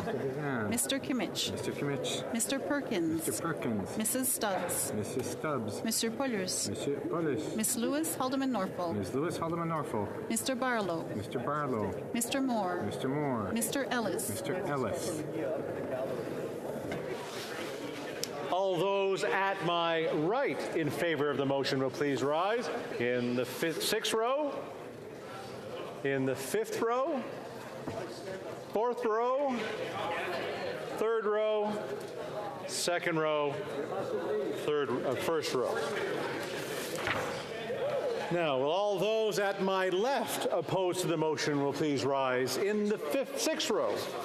Madame Hughes. Madame Hughes. In the fifth row. Mr. Garrison. Mr. Garrison. In the fourth row. Miss Barron. Miss Barron. Mr. Backrack. Mr. Backrack. In the third row. Miss Gazan. Miss Gazan. Mr. Green. Mr. Green. Mr. McGregor. Mr. McGregor. Second row. Mr. Johns. Mr. Johns. Miss Idlout. Miss Idlout. First row on my left. Julian. Miss Matheson. Miss Matheson. All those at my right opposed to the motion will please rise in the sixth row. Madame Mendez. Madame Mendez. Madame Lapointe. Madame Lapointe. Mr. McDonald Malpec. Mr. McDonald Malpec. Mr. Thank Fifth row. Mr. McDonald Avalon. Mr. McDonald Avalon. Mr. McLeod. Mr. McLeod. Monsieur Robillard. Monsieur Robillard. Madame Shanahan. Madame Shanahan. Miss Sidhu Brampton South. Miss Cedar Brampton South. Miss Hefner. Miss Hefner. Mr. Turnbull. Mr. Turnbull. Mr. Chang. Mr. Chang. Mr. Sorbera. Mr. Sorbera. Mrs. Zaid. Mrs. Zayed. Mr. Rogers. Mr. Rogers. Miss Yip. Miss Yip. Mr. Aldag. Mr. Aldag. Mr. Louis Kitchener-Conestoga. Mr. Louis Kitchener-Conestoga. Fourth row at my right. Mr. Hardy. Mr. Hardy. Mr. Johari. Mr. Johari. Mr. Badaway. Mr. Badaway. Mr. Duguid. Mr. Duguid. Mr. Maloney. Mr. Maloney. Mr. Sarai. Mr. Sarai. Mr. Kellaway. Mr. Kellaway. Ms. Vandenbeld. Ms. Vandenbelt. Madame Koutrakis. Madame Koutrakis. Mr. Morris. Mr. Morris. Troisième rangée. Third row. Moore. Mr. Lamoureux. Mr. Biddle. Mr. Biddle. Monsieur El Khoury. Monsieur El Khoury. Second row at my right. Miss Grove. Miss Grove. Mr. McGinty. Mr. McGinty. Mr. Casey. Mr. Casey. Miss Kara. Miss Kara. Miss Sahota. Miss Sahota. Madame Bibot. Madame Bibot. Miss Jazek. Miss Jazek. Miss Zarillo. Miss Zarillo.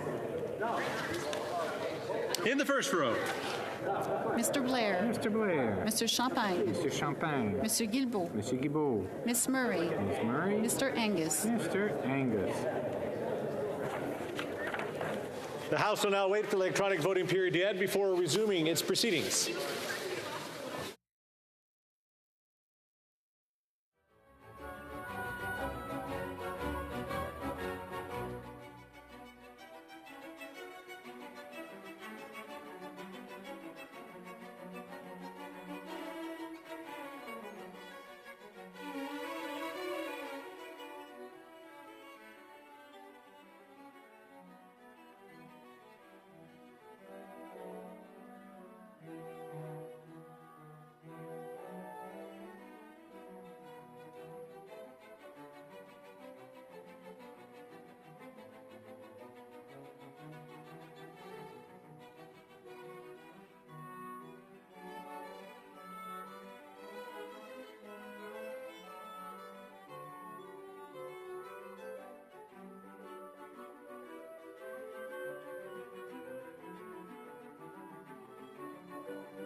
I wish to inform the House that the electronic voting period has ended.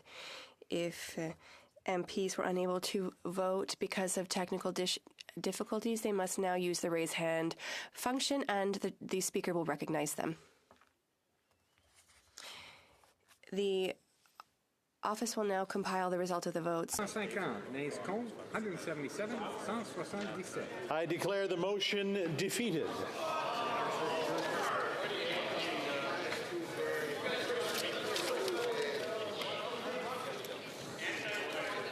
The House will now proceed to the taking of the deferred recorded division on the motion M112 under private member's business in the name of Mr. Dhaliwal. La question est la suivante. The question is the following. Mr. Baines moved that the House recognize that, or the House recognize that, Canada takes global security very seriously and has several cooperative agreements with various foreign states to share security, intelligence, protect democratic institutions, maintain the rule of law, and prevent violence and terrorism.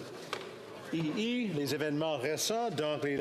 Double I, recent events including the credible allegations of a link between agents of the Government of India and the killing of a Canadian citizen, Hardeep Singh Nijjar, at a place of worship on Canadian soil, are examples of rising forms of intimidation, threats, and interference from countries such as India, China, Russia, Iran, and others. Of the House to ensure that the diaspora communities are protected from acts of political interference, violence, or intimidation on Canadian soil. The government should immediately review its measures that hold to account any persons or agents of a foreign state undermining democratic institutions, engaging in acts of violence, or violating human or international rights in order to bar these persons from entering Canada, and report to the House on progress of these actions. The 10-minute period for members voting electronically has started. The House will now proceed to the vote, and we'll start with the sponsor of the item. Mr. Dhaliwal. Mr. Dhaliwal. We'll now proceed to members participating in person. All those at my right in favor of the motion will please rise in the 6th row. Madame Mendez. Madame Mendez. Mr. Baines. Mr. Baines. Mr. Chahal. Mr. Chahal. Madame Lapointe. Madame Lapointe. Mr. McDonald Malpec. Mr. McDonald Malpec. Ms. Taylor Roy. Ms. Taylor Roy.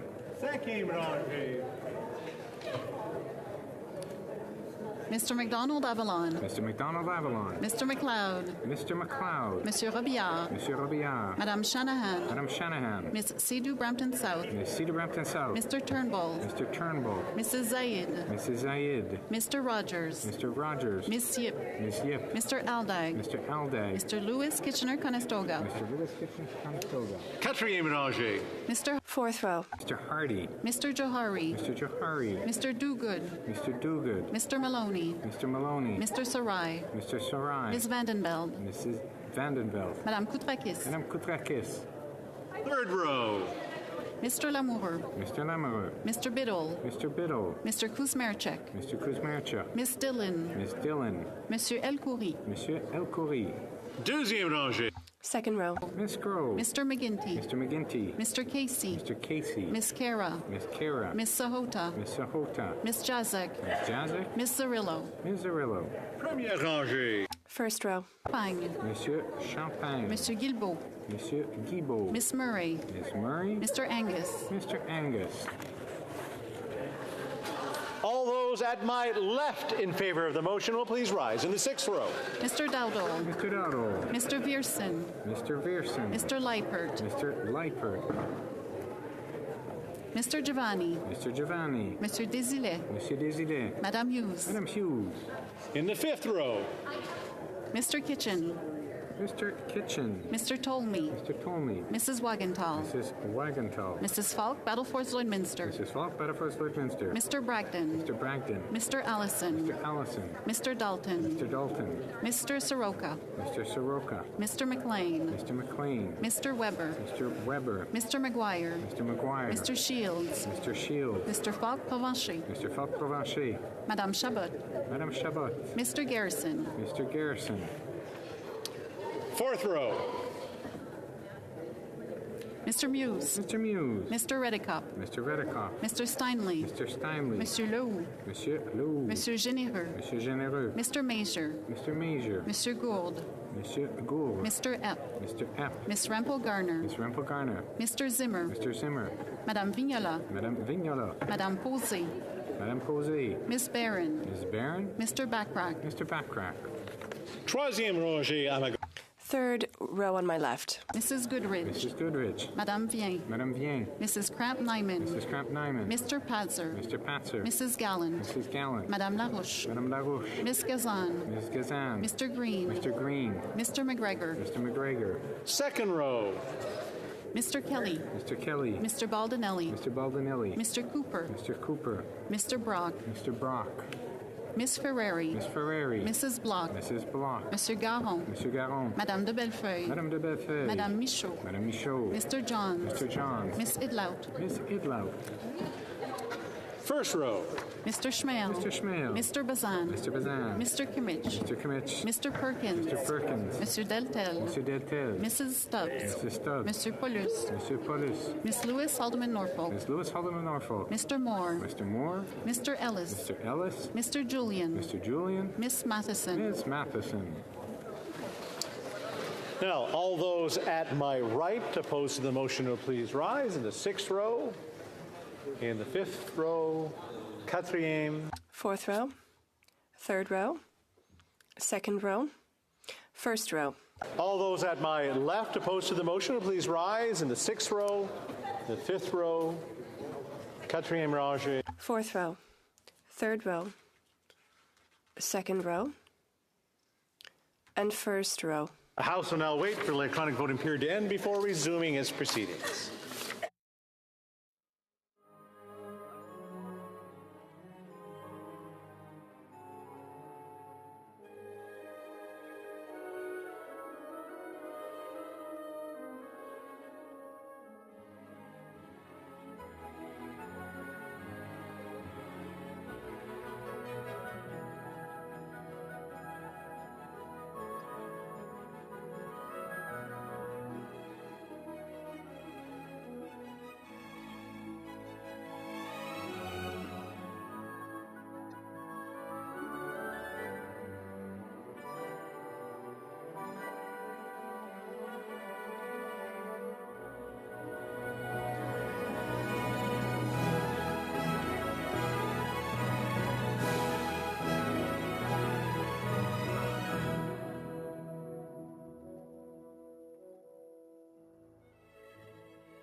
The electronic voting period has ended. If members were unable to vote due to technical difficulties, they may now use the raise hand function and the chair will recognize them.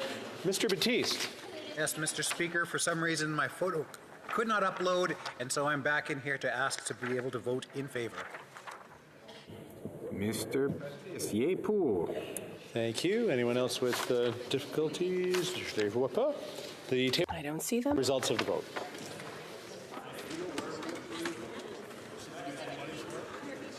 Yeas pour, 326, 326. Nays contre, 0, aucun. I declare the motion is carried.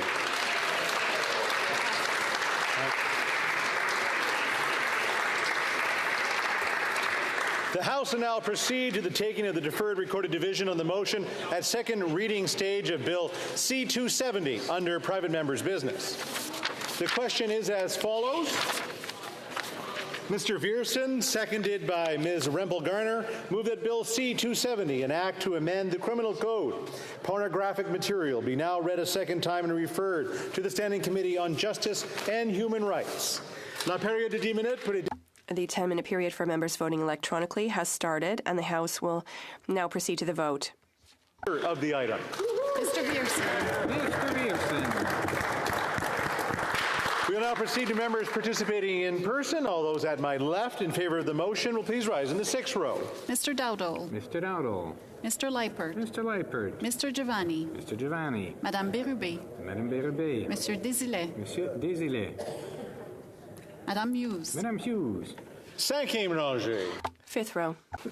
Mr. Kitchen. Mr. Kitchen. Mr. Tolmie. Mr. Tolmie. Mrs. Wagenthal. Mrs. Wagenthal. Mrs. Falk, Battlefords, Lloydminster. Mrs. Falk, Battlefords, Lloydminster. Mr. Bragdon. Mr. Bragdon. Mr. Dalton. Mr. Dalton. Mr. Soroka. Mr. Soroka. Mr. McLean. Mr. McLean. Mr. Weber. Mr. Weber. Mr. McGuire. Mr. McGuire. Mr. Shields. Mr. Shields. Mr. Falk Provencher. Mr. Falk Provencher. Madame Chabot. Madame Chabot. Ms. Blaney. Ms. Blaney. Mr. Garrison. Mr. Garrison. Fourth row at my left. Mr. Muse. Mr. Muse. Mr. Redekop. Mr. Redekop. Mr. Van Popta. Mr. Van Popta. Mr. Steinley. Mr. Steinley. Monsieur Lehoux. Monsieur Lehoux. Monsieur Généreux. Monsieur Généreux. Mr. Mazer. Mr. Mazer. Monsieur Gould. Monsieur Gould. Mr. Epp. Mr. Epp. Miss Rempel-Garner. Ms. Rempel-Garner. Madame Vignola. Madame Vignola. Madame Posey. Madame Posey. Miss Barron. Ms. Barron. Mr. Backrack. Mr. Backrack. Troisième rangée. Third row. Viss. Mr. Viss. Mrs. Goodridge. Mrs. Goodridge. Mr. Lawrence. Mr. Lawrence. Madame Vien. Madame Vien. Mrs. Kramp-Nyman. Mrs. Kramp-Nyman. Mr. Padzer. Mr. Patzer. Mrs. Gallant. Mrs. Gallant. Madame Larouche. Madame Larouche. Mr. Green. Mr. Green. Mr. McGregor. Mr. McGregor. Deuxième rangée. Second row. Mr. Kelly. Mr. Baldinelli. Mr. Baldinelli. Mr. Cooper. Mr. Cooper. Mr. Brock. Mr. Brock. Monsieur Berthold. Monsieur Berthold. Miss Ferrari. Miss Ferrari. Monsieur Garon. Monsieur Garon. Madame de Bellefeuille. Madame de Bellefeuille. Madame Michaud. Madame Michaud. Mr. Johns. Mr. Johns. First row at my left. Mr. Schmale. Mr. Schmale. Mr. Bazan. Mr. Bazan. Mr. Kimmich. Mr. Kimmich. Mr. Perkins. Mr. Perkins. Monsieur Deltel. Monsieur Deltel. Mrs. Stubbs. Mrs. Stubbs. Miss Lewis, Haldeman Norfolk. Mrs. Lewis, Haldeman Norfolk. Mr. Moore. Mr. Moore. Mr. Ellis. Mr. Ellis. Mr. Julian. Mr. Julian. Miss Matheson. Miss Matheson. Back to Miss Idlout. Miss Idlout. All those at my right in favor of the motion will please rise in the sixth row. Stay with me. Madame Lapointe. Madame Lapointe. Mr. McDonald Malpec. Mr. McDonald Malpec. Miss Taylor Roy. Miss Taylor Roy. Cinquième rangée. Fifth row. Avalon. Mr. McDonald Avalon. Mr. McLeod. Mr. McLeod. Monsieur Robillard. Monsieur Robillard. Madame Shanahan. Madame Shanahan. Miss Sidhu Brampton South. Miss Cedar Brampton South. Mr. Turnbull. Mr. Turnbull. Mr. Sarbera. Mr. Sorbera. Mr. Rogers. Mr. Rogers. Miss Yip. Miss Yip. Mr. Aldag. Mr. Aldag. Mr. Lewis Kitchener-Conestoga. Mr. Lewis Kitchener-Conestoga. Fourth row at my right. Mr. Hardy. Mr. Hardy. Mr. Johari. Mr. Johari. Mr. Dogood. Mr. Dogood. Mr. Maloney. Mr. Maloney. Mr. Sarai. Mr. Sarai. Ms. Vandenbeld. Miss Vandenbelt. Madame Koutrakis. Madame Koutrakis. Mr. Morris. Mr. Morris. Troisième rangée. Mr. Third row. Mr. Lamoureux. Mr. Biddle. Mr. Biddle. Mr. Baptiste. Mr. Baptiste. Mr. Kuzmerchuk. Mr. Kuzmerchuk. Monsieur El Khoury. Monsieur El Khoury. Second row. Miss Grove. Miss Grove. Mr. McGinty. Mr. McGinty. Mr. Casey. Mr. Casey. Miss Kara. Miss Kara. Miss Sahota. Miss Sahota. Miss Jazek. Miss Jazek. Miss Zarillo. Miss Zarillo. Premier round.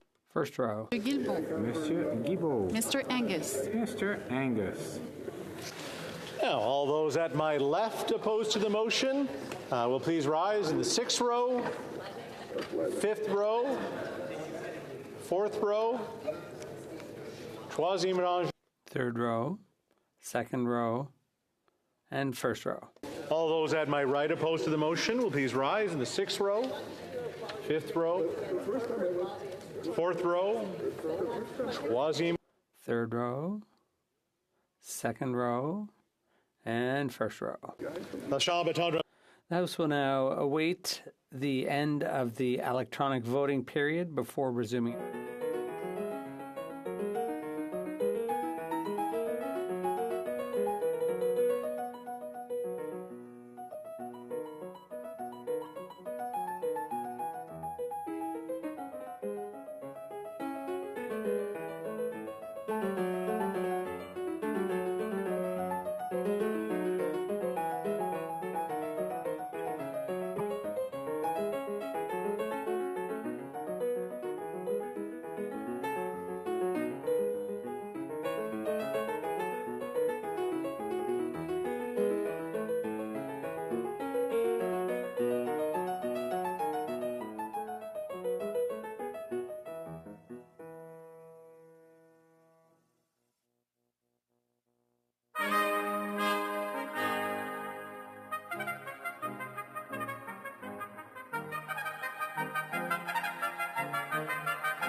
I wish to inform the House that the electronic voting period has ended.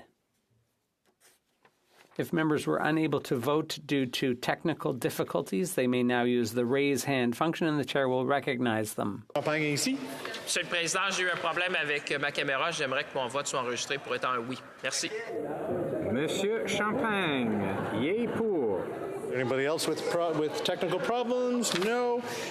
The table now compile the results of the votes.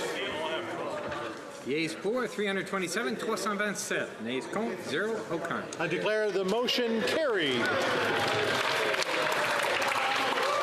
Accordingly, this bill stands referred to the Standing Committee on Justice and Human Rights.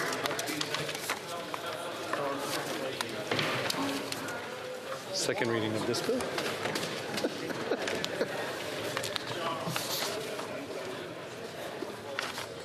No? Bon? No? Bon? Charbon? All right.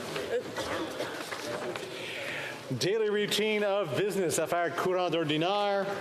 Dépôt de documents. Tabling of documents. Dépôt de projet de loi émanant du. Introduction of government bills. By ministers. Reports from inter-parliamentary delegations. The Honourable Parliamentary Secretary to the Minister of Justice and Attorney General of Canada. Thank you, Mr. Speaker. Pursuant to Standing Order 34.1, I have the honour to present to the House in both official languages the report of the Canada-United Kingdom Inter-Parliamentary Association bilateral visit to the United Kingdom, London, England, Cardiff, Wales, and Edinburgh, Scotland from November 13th to 17th, 2023. And I would like to add, Mr. Speaker, my thanks to all of the members who participated, but in particular to our clerk and other staff members who made the trip worthwhile and helped us tremendously. Thank you. Bravo. Part of the reports, I think that was the only one.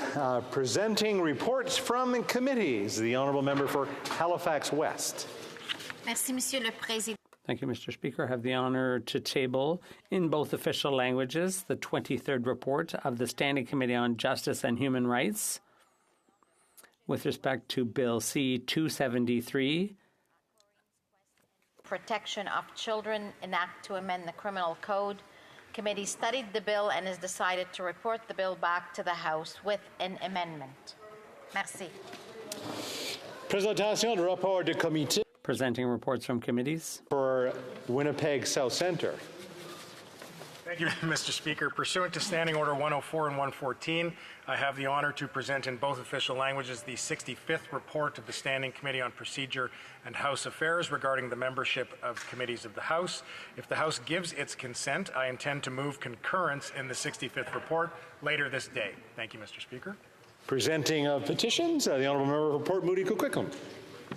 Committee. Oh, sorry. Presenting reports from committees. Thank you. The Honourable Member for Coquitlam. Thank you, Mr. Speaker. Mr. Speaker, I have the honor to present in both official languages the 20th report of the Standing Committee on Human Resources, Skills and Social Development and the Status of Persons with Disabilities in relation to the motion adopted on Monday, May 6th, 2024, regarding the Canada Disability Benefit. Presenting reports from committees, the Honourable Member for Cloverdale-Langley City. Thank you, Mr. Speaker. Mr. Speaker, I have the honour to present in both official languages the following two reports on the Standing Committee on Indigenous and Northern Affairs. The first is the 13th report entitled Braiding Learning and Healing, a Pathway to Improving Graduation Rates and Successful Outcomes for Indigenous Students, and the 14th report entitled We Belong to the Land, the Restitution of Land to Indigenous Nations. I'd like to thank all of the witnesses and staff for their help with these two reports, and pursuant to Standing Order 109, the committee requests that the government table a comprehensive report response to each of these two reports. Thank you. Very good. Dépôt de projet de loi émanant du. Introduction of private members' bills. Reading of Senate public bills. Motions. The Honourable Member for Winnipeg South Centre. Mr. Speaker, if the House gives its consent, I move that the 65th report of the Standing Committee on Procedure and House Affairs presented to the House earlier this day be concurred in. All those opposed to what the member is proposing will please say nay. Motion. All those opposed to the motion, please say nay. Motion's carried. Presenting of petitions. The honourable member for Provencher. Thank you, Mr. Speaker. These petitioners wish to present an issue to the House which seeks to support the health and safety of Canadian firearms owners. Petitioners recognize the importance of owning firearms, and they're concerned about the impacts of hearing loss caused by damaging noise levels of firearms and the need for noise reduction. These petitioners acknowledge that sound moderators are the only universally recognized health and safety device that is criminally prohibited in Canada. Moreover, the majority of G7 countries have recognized the health and safety benefits of sound moderators, allowing them for hunting, sport shooting, and reducing noise pollution. Petitioners are calling on this government to allow firearms owners the option to purchase and use sound moderators for all legal hunting and sports shooting activities. Thank you, Mr. Speaker. Presenting petitions, présentation de pétition, the honourable Courtney Alberni. Mr. Speaker, it's a huge honour to table this petition on behalf of residents from Ucluelet, including the Fire Chief Rick Geddes. And Mr. Speaker, this was obviously done before the budget, but this is on behalf of 120,000 volunteer firefighters and 10,000 search and rescue volunteers, calling for the federal government to increase the firefighter and search and rescue tax credit from $3,000 to $10,000. I know they didn't quite get that, but they got double that. And so, Mr. Speaker, it's a privilege to table this petition, and I want to thank members from each party who tabled a petition in support of my bill C-310. Thank you. Presenting petitions, présentation de pétition, the honourable for Kitchener Centre. Thank you, Mr. Speaker. I have a petition I'm honored to present on behalf of folks who note that, first of all, Statistics Canada makes clear there's 4.8 million Canadians who do not have a regular doctor. They go on to note that this is a number that has remained stable over a number of years. It's even worse in rural communities, although quite bad in urban centres as well. They have a very simple recommendation. They're calling on the House of Commons to ensure that the Government of Canada works with all provinces and territories across the country to come to a holistic and fair solution to Canada's family doctor shortage. Thank you, Mr. Speaker. Presenting petitions, présentation de pétition, the honourable member for Lakeland. Mr. Speaker, I'm proud today to present a petition on behalf of the good people of Harry Hill in Lakeland that calls on the government to increase the tax credits for volunteer firefighting and search and rescue services. You know, volunteer firefighters, they make up about 71% of Canada's total firefighting essential first responders, and approximately 8,000 essential search and rescue volunteers respond to thousands of incidents every single year. Most rural communities and regions like those all across Lakeland completely rely entirely on local volunteer firefighters and search and rescue volunteers. Those essential volunteers put their lives on the line and sacrifice their time, their training, and their heroism on behalf of their fellow Canadians, and allow cities and municipalities to keep property taxes lower than paid services. So increasing the tax credit would allow those essential volunteers to keep more of their hard-earned money in the communities where they live, and would help retain volunteers at a time when volunteerism is decreasing. So that's why this petition calls on the Government of Canada to support Bill C-310 and enact amendments to the Income Tax Act to increase the amount of the tax credits for volunteer firefighting and search and rescue volunteer services. Thank you, Mr. Speaker. Presenting petitions, the honourable member for Davenport. Thank you, Mr. Speaker. It is my honour to be able to present petition E4746 on behalf of some of the residents of my riding of Davenport, and it is on guaranteed basic income.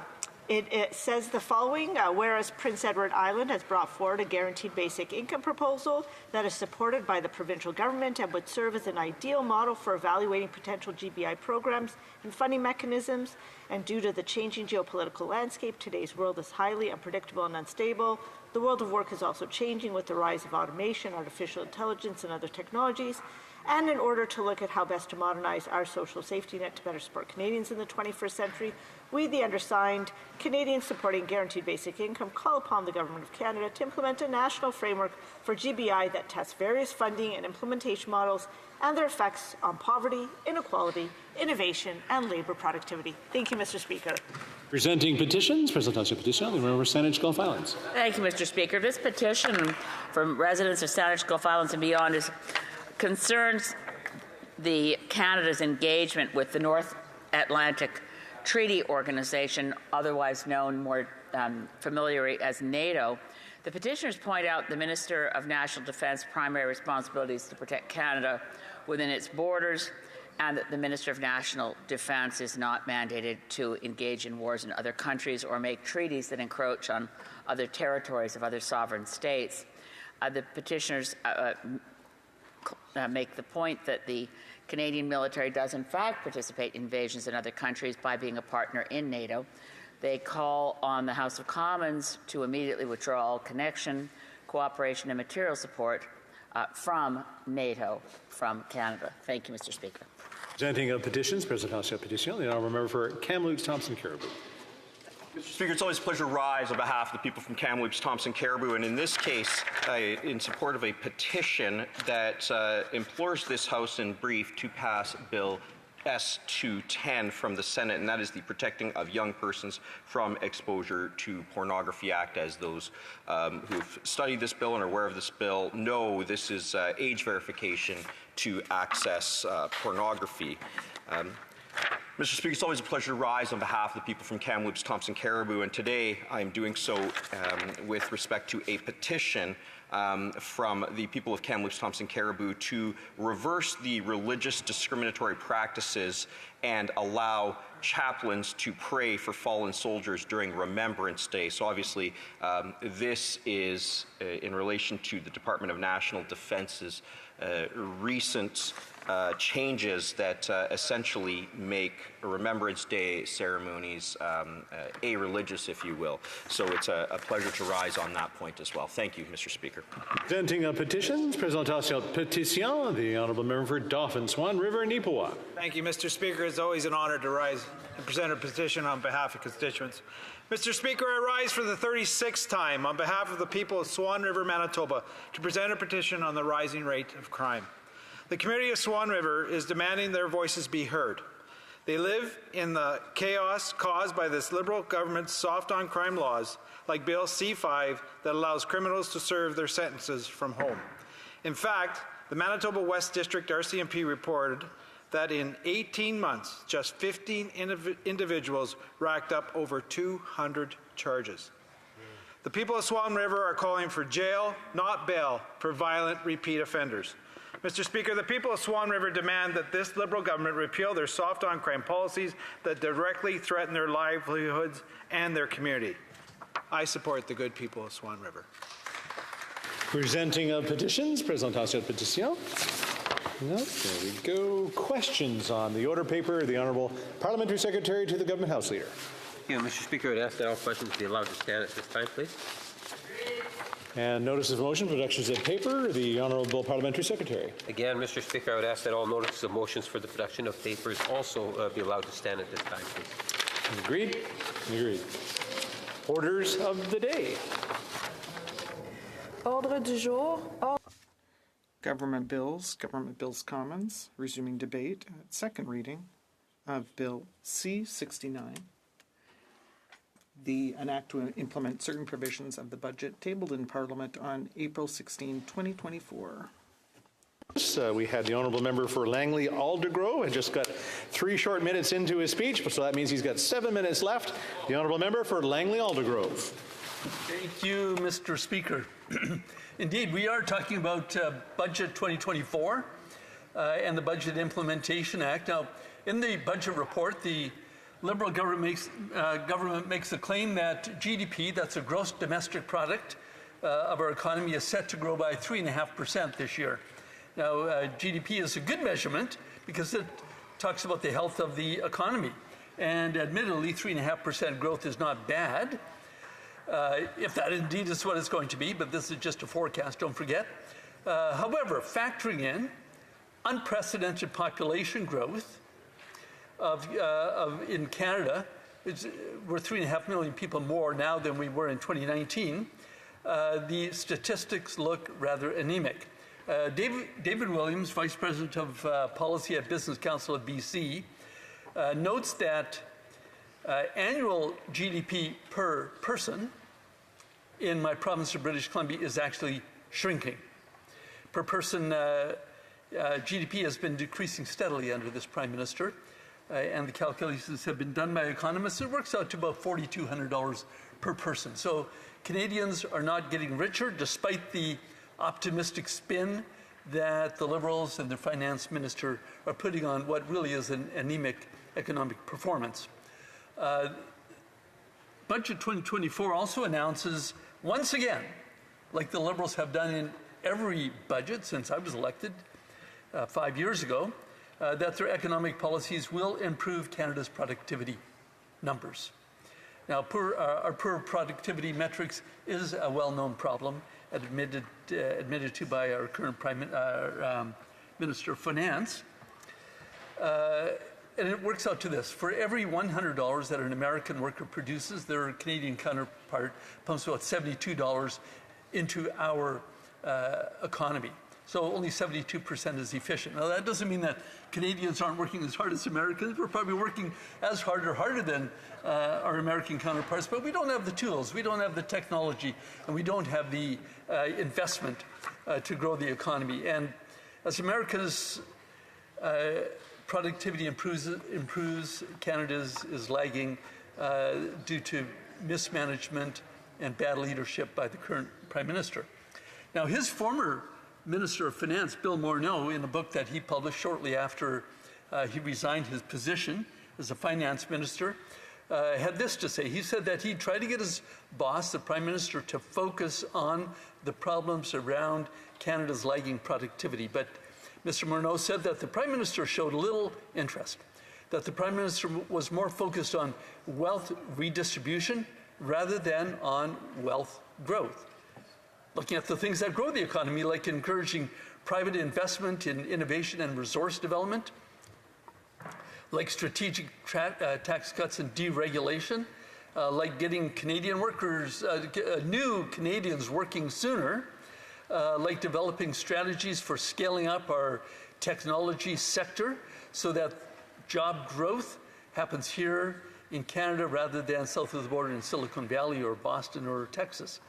And I would add to this as well, as a strategy for growing our productivity, that is freeing up interprovincial trade. Economists say that that would add substantially to our productivity. But what are we getting instead? We're getting tax increases on Canadian investors, scaring people away so that their investment dollars might just go somewhere else.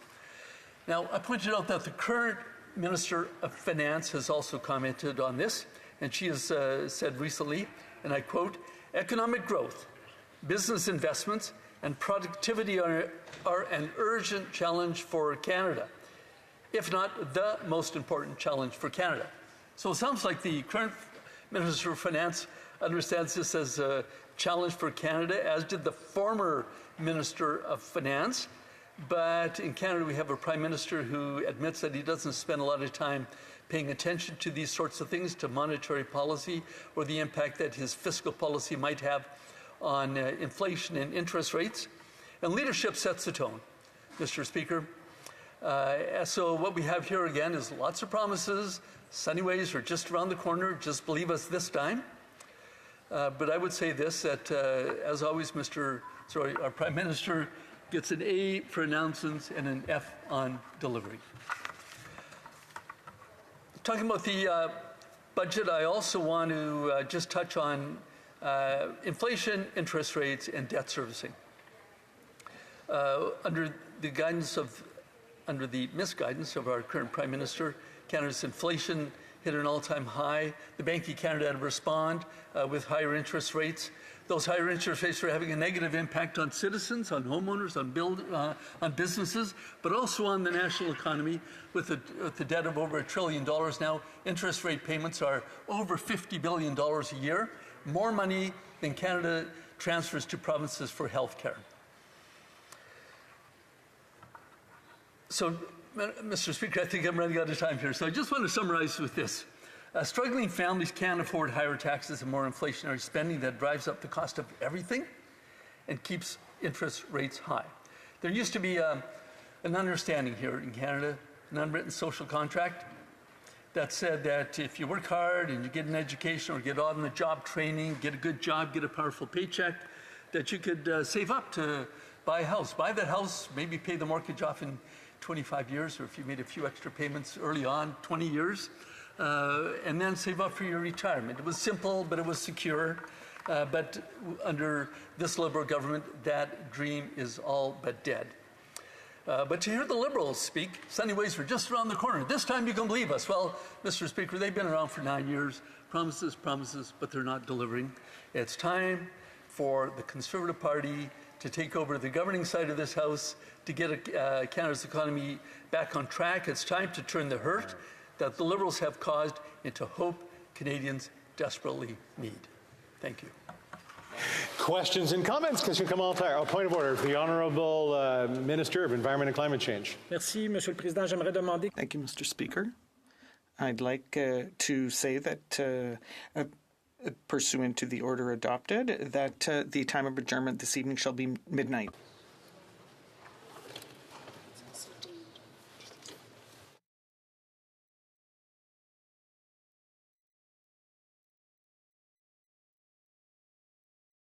Request is deemed adopted. Questions and comments? The Honourable Parliamentary Secretary to the Government House Leader. Yes, thank you, Mr. Speaker. And to the member across the way, I would suggest to him that, in fact, Canada is not broken, and we are on the right economic track. When the member, the Conservatives are very good at spreading misinformation, Mr. Speaker, which should come no surprise to you or anyone else that follows the debate. So, for example, the member said, that we're scaring away investors. Do you know last year that in the first 3 quarters, Canada was #1 on GDP and based on a population base in terms of direct foreign investment for the first 3 quarters. #1 in the G7 countries. If you look at it from a worldwide basis, we were #3 based on a per capita basis, Mr. Speaker. How can the member or the Conservative Party across the way try to mislead Canadians by saying we're scaring away investment when you see that kind of reality staring you in the face? Member for Langley Aldergrove. I wanted to thank the member opposite for that question. I would point this out, that with Canada's very, very high real estate costs, that so much of our investment dollars are going into real estate, as one economist calls the black hole of investment, money that could otherwise be going to much more productive industrial use. And I believe that is what Canada is lacking, investment in technology, in industries that are really going to grow our economy. And that is one of the reasons why our productivity rate is so much below other competing nations, and in particular the United States, our closest trading partner. Questions and comments? The Honourable Member for Hamilton Centre. Thank you very much, Mr. Speaker. And I do appreciate the Honourable Member raising the costs of housing as a prime issue. He called it a black hole. I would say in some regards the financialization of housing is parasitic, particularly when it comes to workers and working class people, Mr. Speaker. The Honourable Member raised the way in which housing costs have ballooned out of control. And I would put to you the parable of the carpenter, that some 10, 15 years ago, the average wage for a carpenter was about $42 an hour. The house that they would build, Mr. Speaker, would be about $300,000 to $350,000 an hour. Fast track to today, this present moment, that same carpenter, that master craftsperson, their average salary is $49 an hour, but the homes they build, sir, are $700,000 to $800,000 a home. So my question through you to the Honourable Member, does the Honourable Member agree in the economic theory that states the surplus value of the workers' wages are being redistributed to the ultra-wealthy and captured by the banks, the financial class, and the real estate class of this economy, who in fact do not actually produce the wealth? That it is the worker that produces the wealth in this regard. Thank you. The Honourable Member for Langley Aldergrove. Well, good. Yeah, thank you for that. I would like to thank the member opposite for that thoughtful question. I agree with this, that the average worker should be able to afford a home in this country. A carpenter, a well-paid carpenter, should be able to afford an average house. Maybe not the luxury house that he happens to be building, framing, but indeed every person in Canada who has gone through the effort of getting an education or on-the-job training and who has a good job should be able to fulfill the dream of owning a house. As for the black hole, I just want to clarify that the cost of real estate is so high that there's so much money going into real estate, and sometimes the government goes, hey, listen, our debt to GDP ratio isn't that high, but if you factor in all the debt, private debt for mortgages, the numbers are really, really quite astronomical, and that is a drag on our economy. Questions and comments? Question commentaire. The honourable member for Sandwich Gulf Islands. Thank you, Mr. Speaker, and I thank my friend from Langley Aldergrove. We don't really have a lot of time in this place to actually dive into things like productivity. What increases Canada's productivity? Why do we lag in productivity? I've long found Paul Krugman, Nobel Prize-winning economist, line that productivity isn't everything, but in the long run, it's almost everything. Pretty compelling. And the answer is that I've, over the years, and I know I don't have time now, Mr. Speaker, to get into the research of why this is, but the notion that Canada and our economy is based on hewers of wood and drawers of water makes our productivity quite low. Countries with high productivity have value added in their exports. They don't ship out raw logs. They don't ship out raw bitumen. They don't ship out raw product. They have a lot of value added with worker contributions. And as our exports increasingly are low value, unprocessed resources, productivity falls. And yet I don't hear from many of my colleagues in this place anyone decrying that we are shipping out raw bitumen, that we ship out raw logs. That's what hurts productivity. The honourable member for Langley Aldergrove, quickly, please. That is one thing. I want to thank the member for Sandwich Gulf Islands for that very thoughtful question. Indeed, shipping out raw materials isn't as productive as actually further manufacturing. But I did make the point in my speech about the importance of Canada developing its high-tech sector to scale that up into international competitive standards. We are failing in that. Thank you.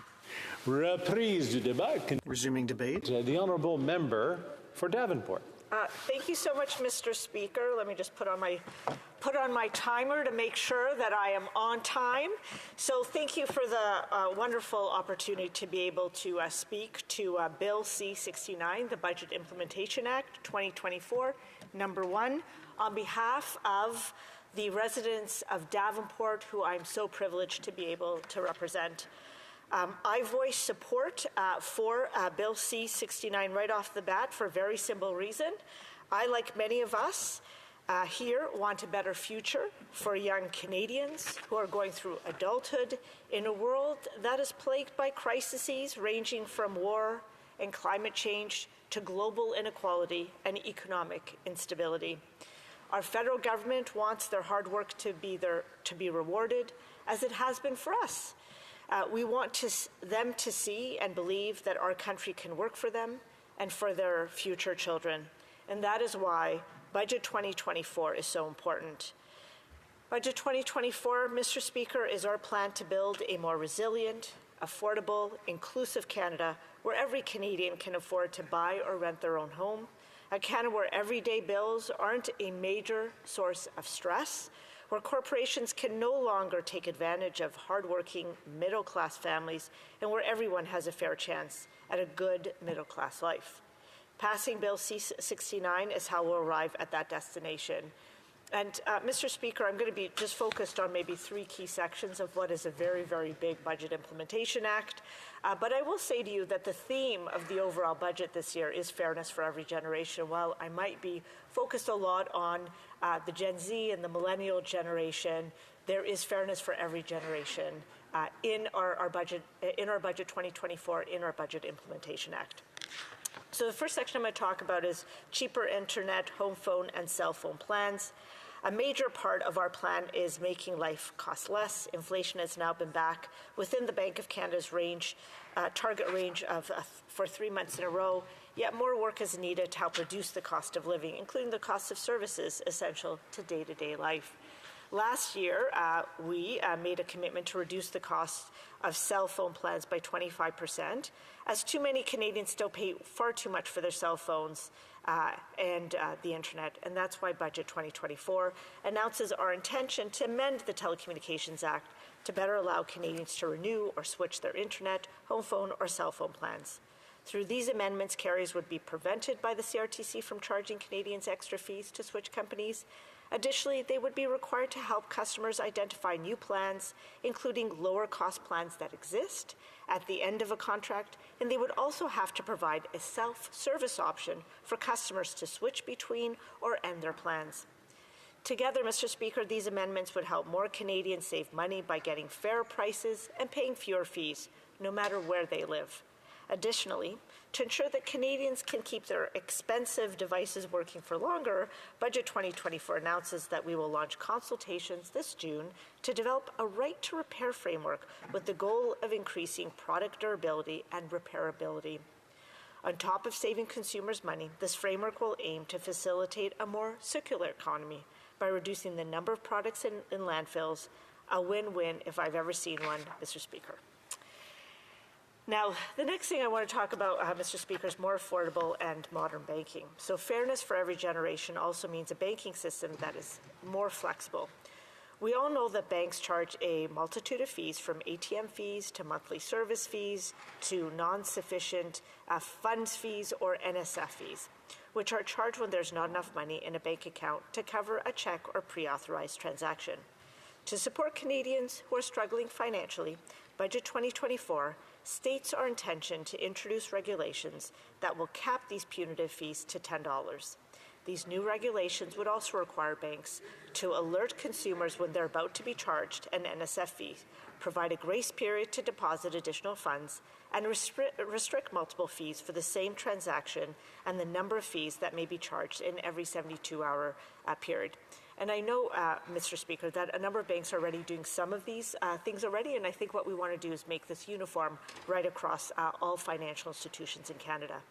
As more and more transactions happen online, our government is also working to modernize the services offered by Canadian banks to keep up with the needs of Canadians.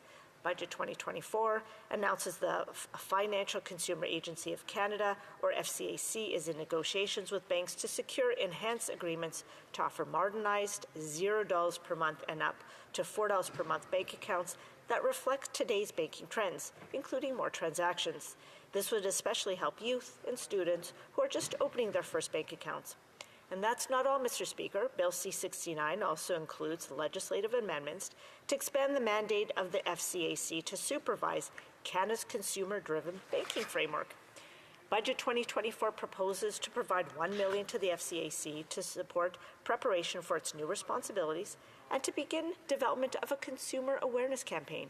It also proposes $4 million over 3 years to the Department of Finance to complete the policy work necessary to establish and maintain oversight over this framework, including a national security regime. But before we go any further, let me explain what this could mean for Canadians. Known to many as open banking, consumer-driven banking allows consumers and small businesses to safely transfer their financial data to service providers through a data sharing channel known as an application programming interface, or API. This happens quite literally at the click of a button. Currently, an estimated 9 million Canadians share their financial data by providing banks, credit unions, and other providers with their confidential banking credentials. This process, known as screen scraping, is incredibly unsafe and puts both consumers and our entire financial system at risk. A Canadian consumer-driven banking framework would empower Canadians to access and share their financial data without having to share access to their bank account. It would also provide access to new products and tools to help Canadians better manage bills, track a budget, make more informed financial decisions, secure a loan, and even help young Canadians when it is time for them to buy their first home. Mr. Speaker, an era of open banking is here, and Canada deserves to be part of it. And I would add, Mr. Speaker, It can't come too soon. We know that most countries around the world have already moved forward with open banking. And I'll also say to you, recently speaking to the Canadian Bankers Association, I know that they're very supportive of open banking. And they've also indicated to me that open banking will also put a regulatory regime in place that will also protect against fraud and other risks to Canadians online. The last section I want to talk about, Mr. Speaker, is doing more to crack down on predatory lending. In terms of protecting Canadians, our federal government is also working to prevent more vulnerable individuals like newcomers, low-income Canadians and youth from being deceived and trapped by illegal lenders who try to bypass the criminal rate of interest. Last year, our federal government advanced amendments to change the definition of criminal rate in the criminal code from an effective annual rate of interest that exceeds 60% to an annual percentage rate, or APR, that exceeds 35%. Building on these changes, Federal Budget 2024 proposes additional criminal code amendments against offering or advertising credit at a criminal rate of interest. These amendments empower law enforcement by prohibiting offering credit at a criminal rate of interest and allowing for prosecutions of illegal and predatory lenders without needing the approval of the Attorney General. Federal Budget 2024 also announces that we intend to work with provincial and territorial governments to harmonize and enhance consumer protection measures in respect of consumer lending, focusing in particular on high-cost loans and payday loans. Actions taken could include everything from capping the cost of optional insurance products for high-cost loans, including payday loans and strengthening payday loan regulations, to enhancing monitoring and data collection practices in the high-cost loan market. Mr. Speaker, these proposed measures would limit the risk of harmful debit cycles and help more Canadians keep more of their hard-earned money in their pockets. As I only have 1 minute left, Mr. Speaker, I will then conclude. Our government, Mr. Speaker, is taking action to build a fair Canada with transformative measures that will give people back control over their personal finances and banking choices, cap banking fees, and give Canadians better access to digital banking, lower cost accounts, and stronger consumer protection. We can unlock the promise of Canada so that younger generations can build a better life as their parents and grandparents did before them, but we can't do it alone. I hope that my honourable colleagues will support Bill C-69 and join us in our vision of a better, brighter future. Thank you, Mr. Speaker.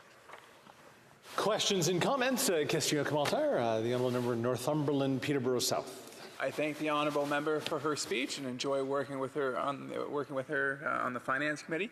I think we both have spoken about the importance of productivity in the economy, maybe from different perspectives.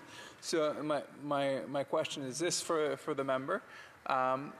Given that the government's been in power for 9 years and this is their latest budget, 9 years now, when will the gap between U.S. incomes and U.S. GDP per capita, which is now at a record deviation, the gap between what Canadians are earning and Americans are earning has never been greater. At what point will that gap start to be reduced? The honourable member for Davenport. Thank you so much, Mr. Speaker, and I want to thank the honourable colleague for his excellent question. I too enjoy working with him on Finance Committee. So here's what I would say. The issue around productivity and business investment is not a new one in Canada. It's actually one that we've been tackling productivity for more than 30 years and business investment for the last 20 years plus. I will say to you that it's not just Federal Budget 2024 where we've made huge investments in our economy, in our economic infrastructure, in Canadians, so that we can continue to give Canadians the tools and the skills to be able to succeed, and for Canada to have a prosperous economy both now and in the future. And I think a number of the measures that we have in our budget is going to help with the productivity issue as well as with business investment issue. Thank you, Mr. Speaker. Questions and comments? Question commentaire. L'honorable député. The honourable member for Avignon Abitibi-Matane-Matapédia. Thank you, Mr. Speaker. A research centre established in 2021, the Lorevas project, which looked for localization, recuperation, and valorization of snow crabs that stayed at the bottom of the St. Lawrence River. It was financed by a project, and they developed a technique that preserves the seafloor using an underwater robot. It's one of the best techniques that is available to date to preserve marine species, and they picked up a number of lockers, or traps rather, and a lot of plastic waste recovered from the St. Lawrence Seaway, and nothing in the budget is set aside to continue this project. So I would like to know why that is the case. The Honourable Member for Davenport. Mr. Speaker, I want to thank the honourable member for her question. I actually don't know the answer to her question, but here's what I will say to her. I'm very proud that we have made a historic amount of investment in research and scholarships and new strategic research infrastructure in our federal budget 2024. We have put in $5.9 billion, and that includes $2.4 billion for core research grants and to foster top-tier Canadian talent via more scholarships and fellowships through Canada's research granting councils. Not sure if any of those dollars will actually help with the very important issue that should be addressed that my colleague has mentioned. Thank you, Mr. Speaker. Questions and comments? The honourable member for Winnipeg Centre. Thank you, Mr. Speaker, and I'd like to thank my honourable colleague for her speech. I was really disappointed in the budget, and I've said, very clearly, I think auto theft is an issue in this country, but this government put $45 million towards auto theft and $22 million towards the issue of murdered and missing Indigenous women and girls. That sent a really strong message that this country values cars more than they value Indigenous peoples. And I'm hoping that their government can do better. I'm hoping that their government can do better because it was shocking. I'm putting forward, I have second reading today, my private member's bill in support of putting in a framework for a guaranteed livable basic income. In response to call for Justice 4.5 of the National Inquiry into Murdered and Missing Indigenous Women and Girls, something all parties have committed to uphold, all the 231 calls to justice. I'm wondering whether my honourable member will support my call to implement a guaranteed livable basic income. Thank you, Mr. Speaker. We're almost out of time, but allow the honourable member for Davenport to respond. Mr. Speaker, I want to thank the honourable member for her question. I will say that I will be supporting her bill, as I had also in the last Parliament introduced a guaranteed basic income. Private member's bill. I was very proud to do so, so I'm very happy that she is also very supportive of that. I will say to you just on Indigenous in Canada and funding in federal budget 2024, I'm very proud of the historic investments our government has made over the last 8.5 years that we've been in government. I know that we have a lot more to do, and I look forward to working with the member and other colleagues in this House to continue to strengthen and invest in a new nation-to-nation relationship. Thank you, Mr. Speaker. Resuming debate, the honourable member. Point of order from the honourable Parliamentary Secretary to the Government House Leader. Yes, thank you, Mr. Speaker. I'm rising to add to the intervention made by the member for New Westminster Burnaby on Wednesday, May the 1st, in relation to the respect for the authority of the chair. Page 311 on the third edition of the House of Commons procedure and House states in relation to functions performed by the Speaker and reads with respect to enforcing the rules that guide the work of this place, and I would quote, Mr. Speaker, quote, "The Speaker presides over debate in the House and is responsible for enforcing and interpreting all the rules and practices and for the preservation of order and decorum in the proceedings of the House," end of quote. The Speaker has the ultimate authority regarding the interpretation and application of the rules of the House and of its standing orders. The Speaker is the final authority on these matters, and since 1965, Speaker's rulings have been closed to appeals. They are final. Page 319 of the third edition of the House of Commons Procedure and Practices states in relation to the rulings by the Speaker, and again I would quote, "Once the Speaker has ruled, the matter is no longer open to debate or discussion," end of quote. This not only applies to procedural matters, but it also questions for maintenance of the order and decorum. Our procedural authorities are definitive on this particular point. Page 319 of the House of Commons Procedure and Practices also states in relation to addressing the maintenance of the order and decorum, and I quote, "The Speaker can call to order any member whose conduct is disruptive to the order of the House. For example, if it is a question of unparliamentary language, the Speaker usually asks the member to rephrase or withdraw the word or expression.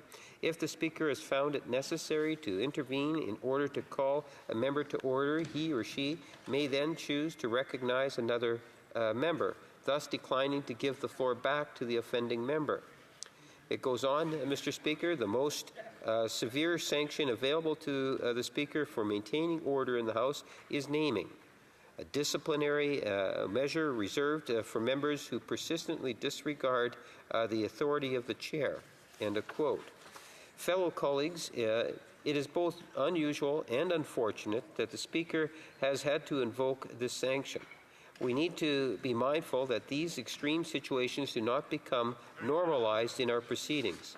Finally, I would like to address the allegations of bias on the part of the Speaker, which has been raised by some members in the House and outside the House.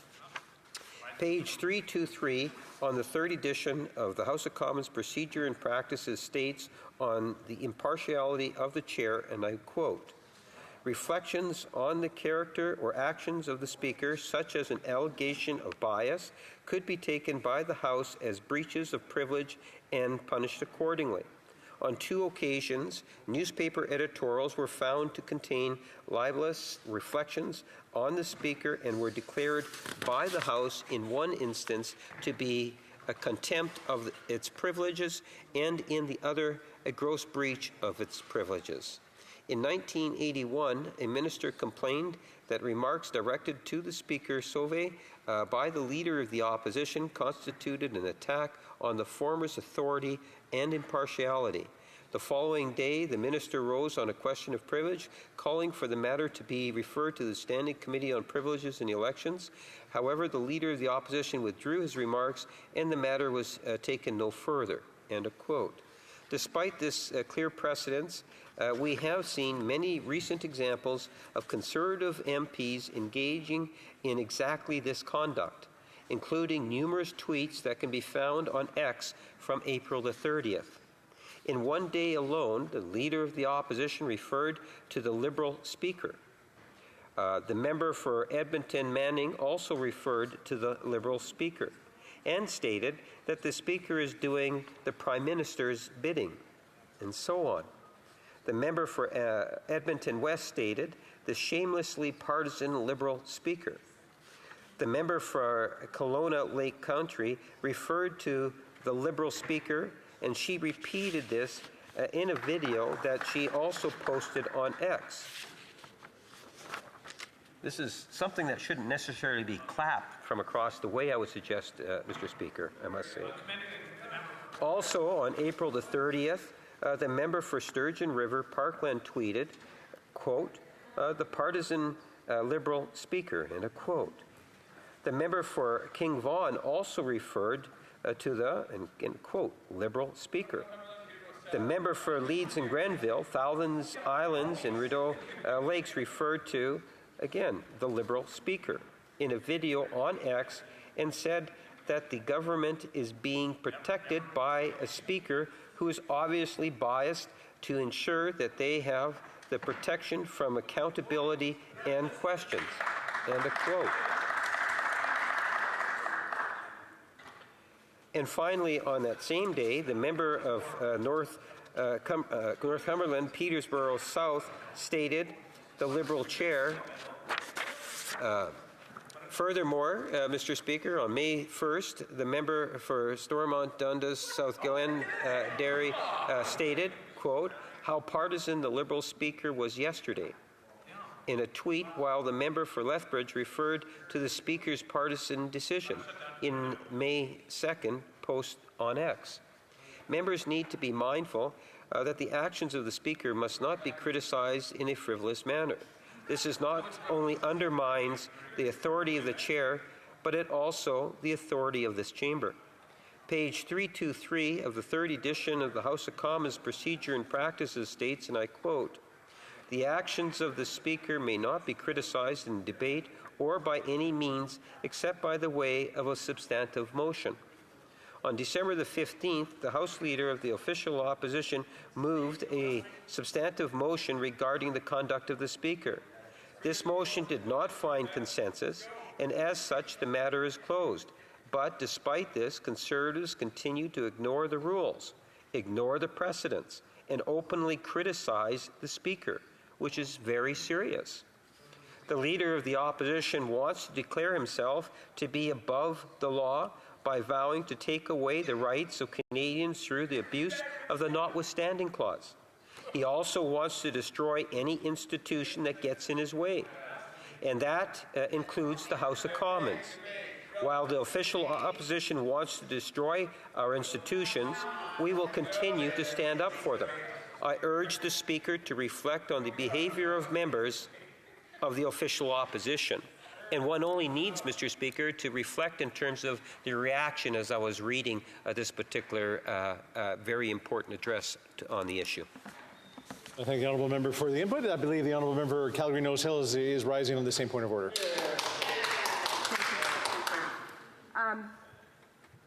On this point of order, I would ask that you consider the following.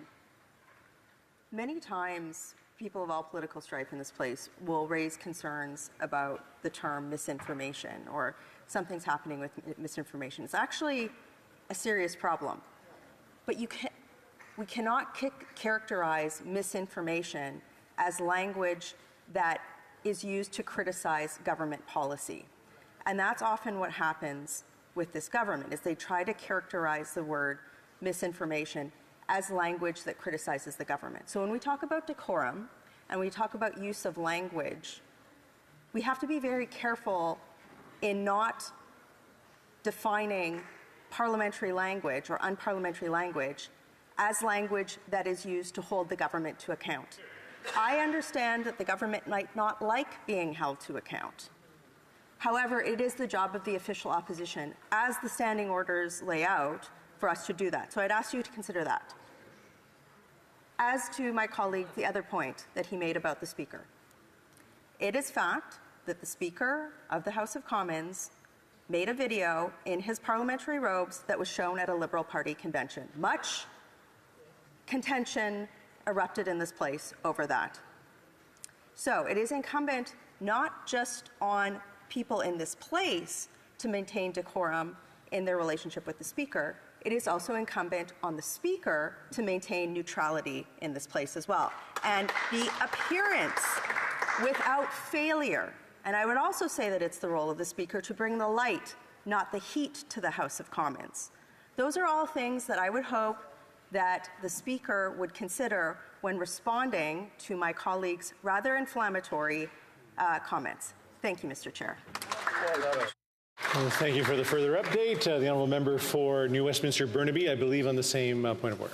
Thank you very much, Mr. Speaker. And as the precedence in this House that was established by the member from Regina Capel when he was Speaker, it is very clear that for a member of Parliament to viciously attack the Speaker of the House of Commons, that is a serious transgression from our rules and the precedents that has been set. So, Mr. Speaker, I certainly want to review the blues from that were just presented. I find the comments, quite frankly, outrageous, and they are not in keeping with the rules of this House of Commons.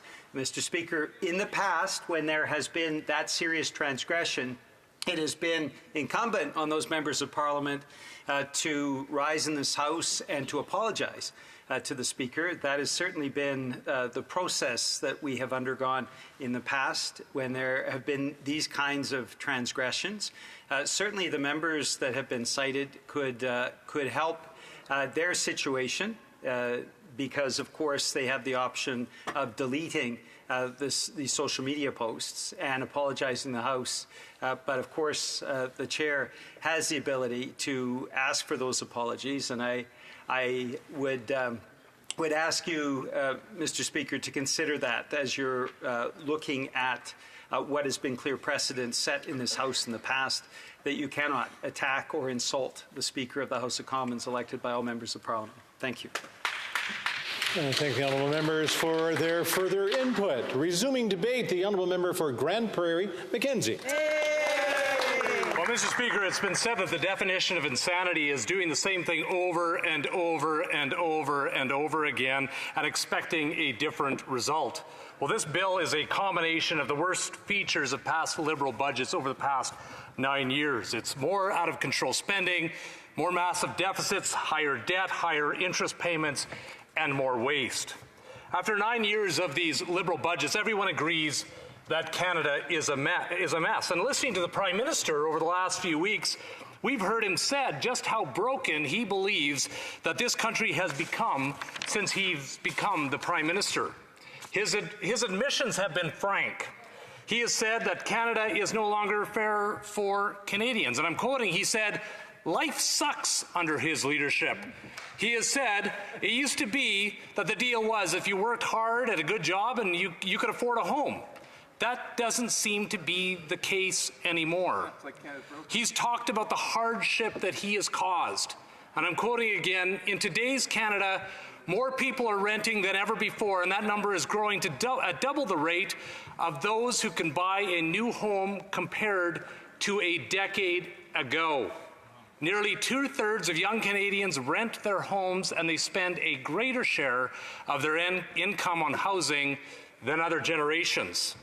He's talked about the desperation that he's caused, and I'm quoting, "The idea of a really strong, exciting future seems further and further away now than it did just a few years ago. The loss of hope and optimism is devastating for people's morale." And I'm continuing to quote, he said, "Many young people want to start a family, but they don't know how they can afford something bigger than a one-bedroom apartment. And with the cost of groceries, monthly bills, and all other realities of life going up, up, up, up, well, that can make it really hard to save for the future, hard to get ahead." Mr. Speaker, the Prime Minister is right. Over the past 9 years, Canadians' lives have become harder. People are suffering more today than any time in recent generations. Over 2 million Canadians are lining up at food banks every month because they cannot afford to feed themselves. There are networks of Canadians sharing tips on how to dumpster dive because they don't have enough money to pay for food. Mothers are adding water to their kids' milk so that it will go further. And homeless encampments are now popping up in communities that have never witnessed this type of homelessness or hopelessness before. And seniors are turning down the heat in their homes during freezing winters because they're unable to afford to heat their homes anymore. Canadians are suffering, and this Prime Minister has been forced to admit it. But he seems curiously oblivious as to how this all happened. At least he wants people to believe that he hasn't intentionally devastated their lives. He seems legitimately dumbfounded by it all. I mean, I half expect him to launch an inquiry to try to figure out who did this to Canada, who has been in charge for the past 9 years. Well, Mr. Speaker, it's not a secret. He did it. That's right. His recklessness and extremist economic policies have devastated the lives of Canadians in every generation across this country. Over the past 9 years, he's doubled the national debt, driving inflation to 40-year highs, forcing interest rates to skyrocket faster than any time in our history. Over the past 9 years, he's made it easier on his wealthy friends to become wealthier, while the middle class and those trying to join it no longer dream of doing better. They just hope that they can survive. Seriously. Over the past 9 years, this Prime Minister has added more to the national debt than every other Prime Minister before him combined. Shame. Yes, Madam Speaker, that is a staggering stat. He has doubled the national debt in Canada in just 9 years. He's added more to the debt while he's been Prime Minister than all 22 previous Prime Minister added over 147 years. Now, he was warned that this debt would cripple our national economy. He was warned that his policy of printing and pouring $600 billion into the economy, not backed by economic growth, would drive up inflation, followed by sharp increases in the interest rates. But he laughed it off, saying interest rates are at record lows, and he disregarded the simplest of economic principles by claiming that interest rates would remain low for a very long time. But his ignorance of economic and monetary policy didn't save Canadians from the inevitable fallout of his reckless deficit spending. Inflation skyrocketed to levels not seen in 40 years, driving up the price of everything. Food, homes, vehicles, and all of life's essentials became more expensive as the Prime Minister's newly printed cash chased fewer goods. In response to the Liberal-created inflation crisis, the Bank of Canada tried to douse the flames by increasing interest rates, just like the Prime Minister had been warned would happen.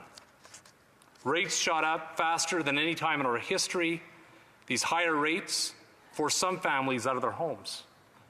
Those needing to refinance or renew their mortgages faced higher payments. Some of those have doubled. And those who were forced to sell or who lost their homes are now forced into an overheated rental market, driving up rental rates even further. Since the Prime Minister got elected, mortgages have doubled, interest payments have doubled, and now rent has doubled. And the crisis has grown and expanded.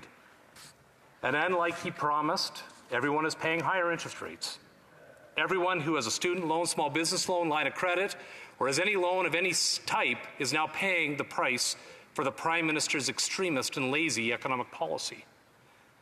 And the horrifying reality is that Canadians are not only being forced into austerity in their personal lives by this Prime Minister's reckless deficit spending, but now Canadians are paying the price at the national level as well.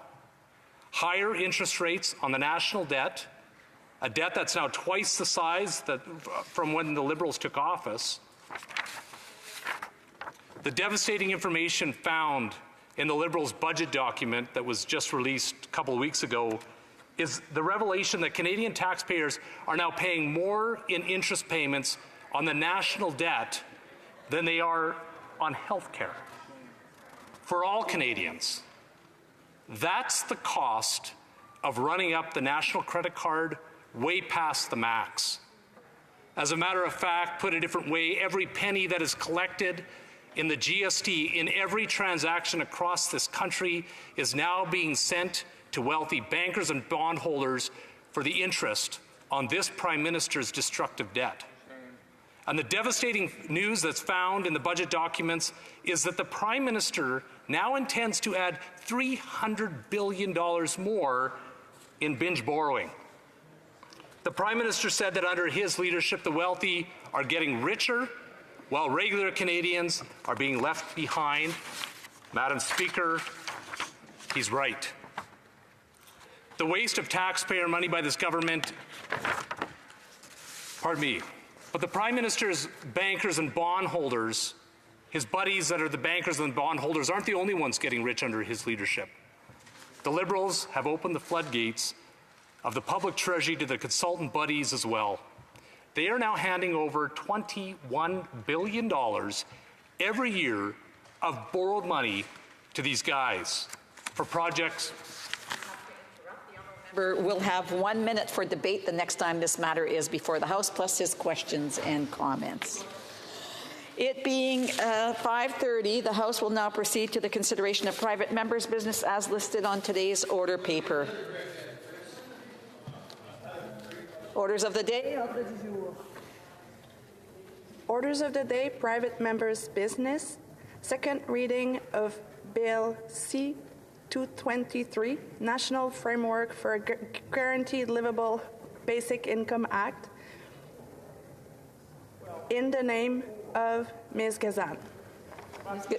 Ms. Gazan, seconded by Mr. Green, moves that Bill C-223, an act to develop a national framework for a guaranteed livable basic income, be now read a second time and referred to the Standing Committee on Human Resources, Skills and Development and the Status of Persons with Disability.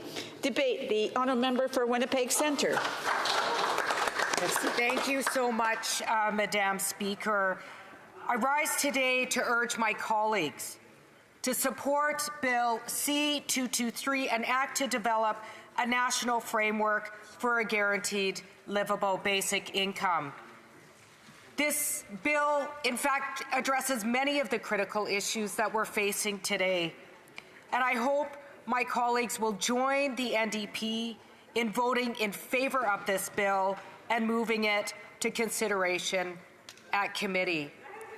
And before I go on, Madam Speaker, I'd like to remind all of my colleagues in the House, across party lines, every single party has committed to implementing all 231 calls for justice of the National Inquiry into murdered and missing Indigenous women and girls.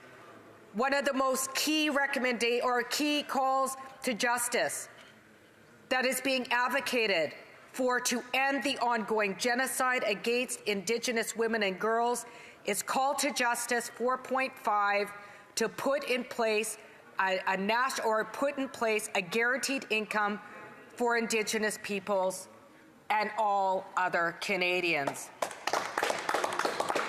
My bill is just merely heeding that call, particularly in support of ending gender-based violence for all people, including Indigenous women. And this bill is essential, Madam Speaker, because we know that Canada's current social safety net has become totally inadequate. I'm going to give you a couple of examples. Guaranteed income supplement for seniors. An income guarantee, not livable. Disability benefits, as we hear disability advocates lobby government across the country with this new disability benefit, once again, not being provided what is required to live in dignity. We have income guarantees in this country. My bill is actually not offering up a new idea. What my bill is doing, however, Madam Speaker, along with thousands and thousands, over 100,000 advocates across the country, is urging elected officials to ensure that everybody in Canada has what they need to live in dignity. And that's not happening, Madam Speaker. According to a recent study by Statistics Canada, 1 in 10 people live in poverty in Canada as of last year. 1 in 10. And we've also seen a disturbing rise in child poverty in recent years. Some of the poorest children in this country in an urban center live in my riding of Winnipeg Centre. The poorest. And even though we've been talking about how to lift up people in Canada, nobody is putting something on the table that actually achieves it beyond cheap political sound bites. Ed Broadbent, in 1989, Madam Speaker, passed a motion to end child poverty by the year 2000. But here we are, Madam Speaker. Here we are taking piecemeal approaches to deal with poverty. Poverty that contributes directly to a gender-based violence crisis that has been noted in some urban centers as an epidemic.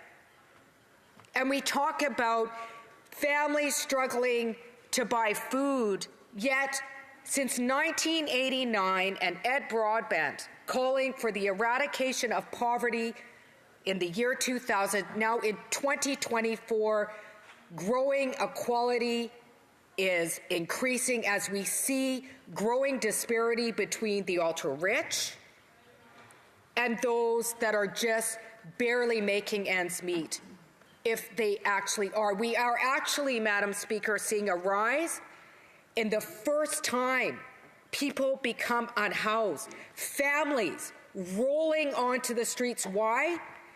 Not because we don't have a solution that has been studied, as I will speak to, but because members of Parliament have not joined in unity and political will to uphold human rights in this country, to uphold our Canadian Charter, and ensure that nobody has to live in poverty. Poverty, something that I have called one of the most violent human rights violations.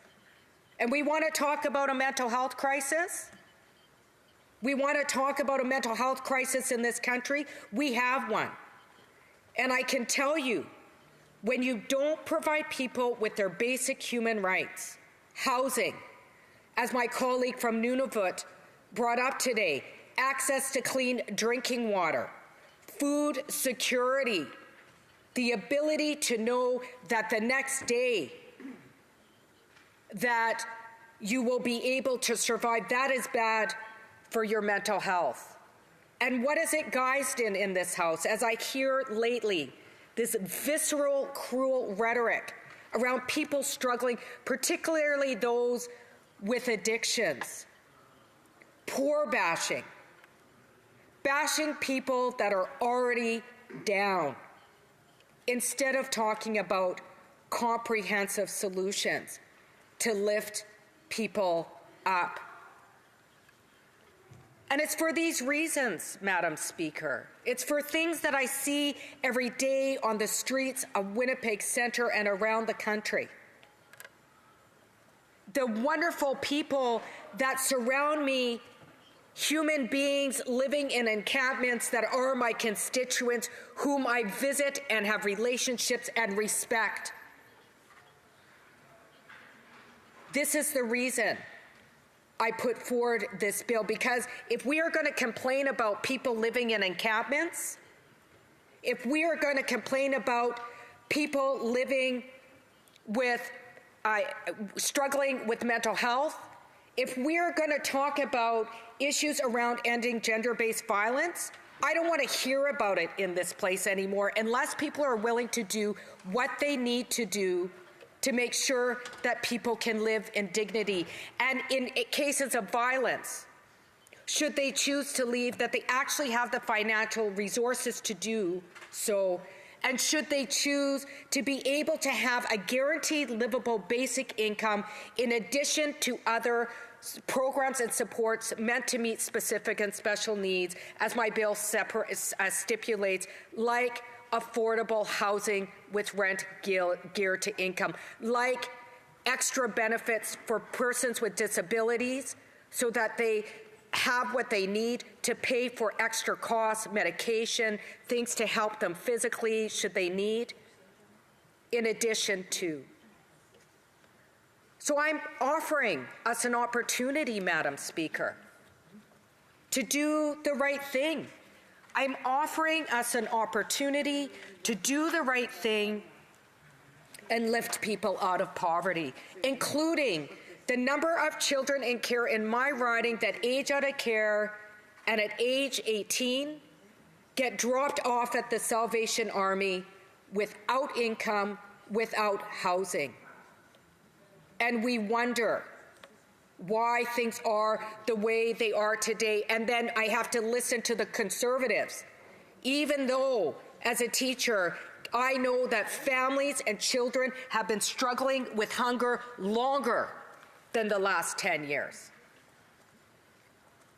I know that families have had housing insecurity longer than the last 10 years, made worse by Conservative and Liberal governments who failed to invest in affordable social housing with rent geared to income and failed to provide people with income guarantees that allowed them to live in dignity.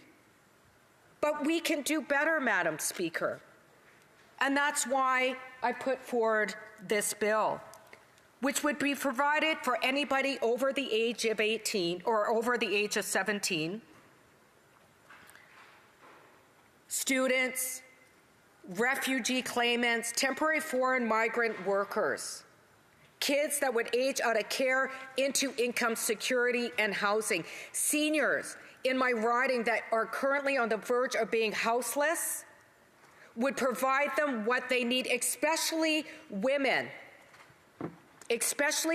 many seniors who worked in the unpaid care economy, who don't have pensions, who can't live off what they get from guaranteed income supplement. Is this how we want, Madam Speaker, seniors to live in this country?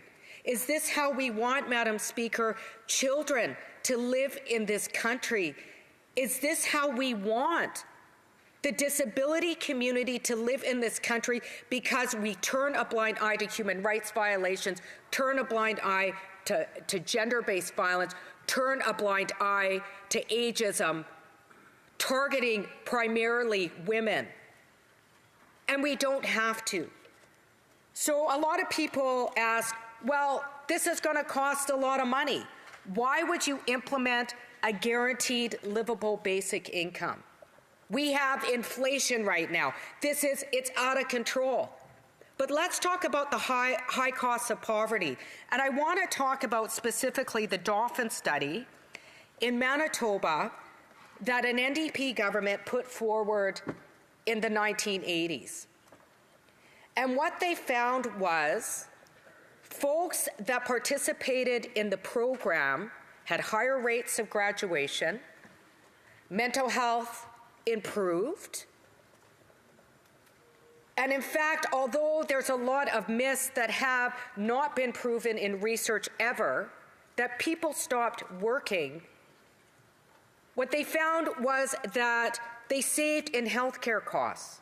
What they found was that they saved in costs by not providing what they need to support good mental health, which includes ensuring that people have what they need in dignity.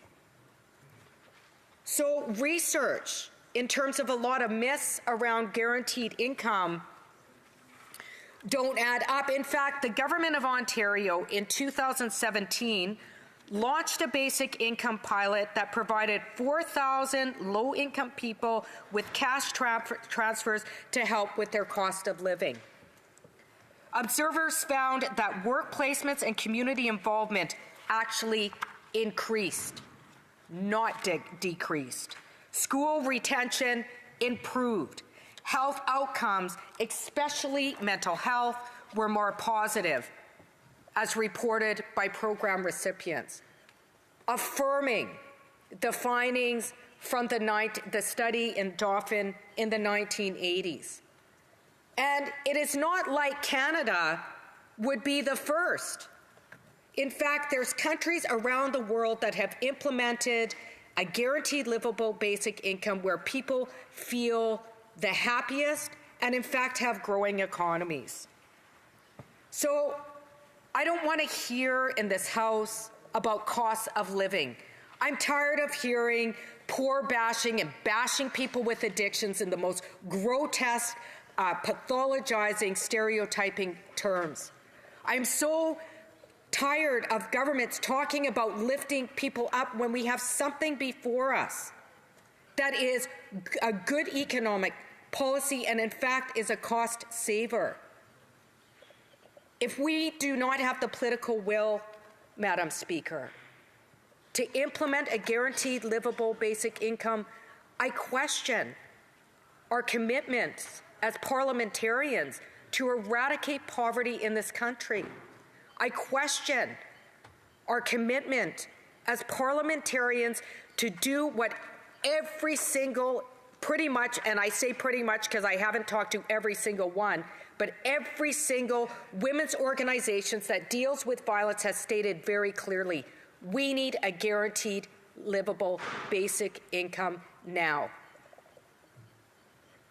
It is through that, Madam Speaker, it is through respecting our charter, it is through respecting human rights that we will build a better country for all. Thank you, Madam Speaker. Questions and comments? The Honourable Parliamentary Secretary, the Government House Leader. Yes, thank you, Madam Speaker. The member might be aware, I'm not too sure, but I was actually elected to the Manitoba Legislature back in 1988 and had the opportunity to experience both provincial and Conservative governments and provincial NDP governments, and was very much aware of the fact that this experiment that had taken place in Dauphin, yet many were surprised that neither administration, whether it's NDP for, 20 plus years or Conservatives for 15 plus years, have actually taken the initiative any further or had that discussion or debate, at least while I was there, in any real way that led to a resolution or a recommendation coming to Ottawa. I wonder if she could maybe expand upon what she believes the Manitoba's actual position is with respect to that, because I was never really clear on that. The Honourable Member for Winnipeg Centre. Thank you, Madam Speaker, but I'd like to correct the record because it's not factual. The fact is that the NDP government was in power. It got taken over by the Conservative Party at the time and they cancelled the program. So it's not that the Manitoba government at the time didn't want it to go forward. Unfortunately, it was stopped by a Conservative government. And I'd like to remind the Speaker, it is an NDP member with the support of the federal NDP caucus that has actually been pushing this forward, including my bill for a guaranteed livable basic income. Right. So I think it's a little rich to say we're not moving on it when I'm standing today with support of my whole caucus that's supporting a guaranteed livable basic income. Thank you, Madam Speaker. Hear, hear. Questions and comments? The Honourable Member for Northumberland, Peterborough South. Thank you very much, and I have much respect for the member from Winnipeg Centre.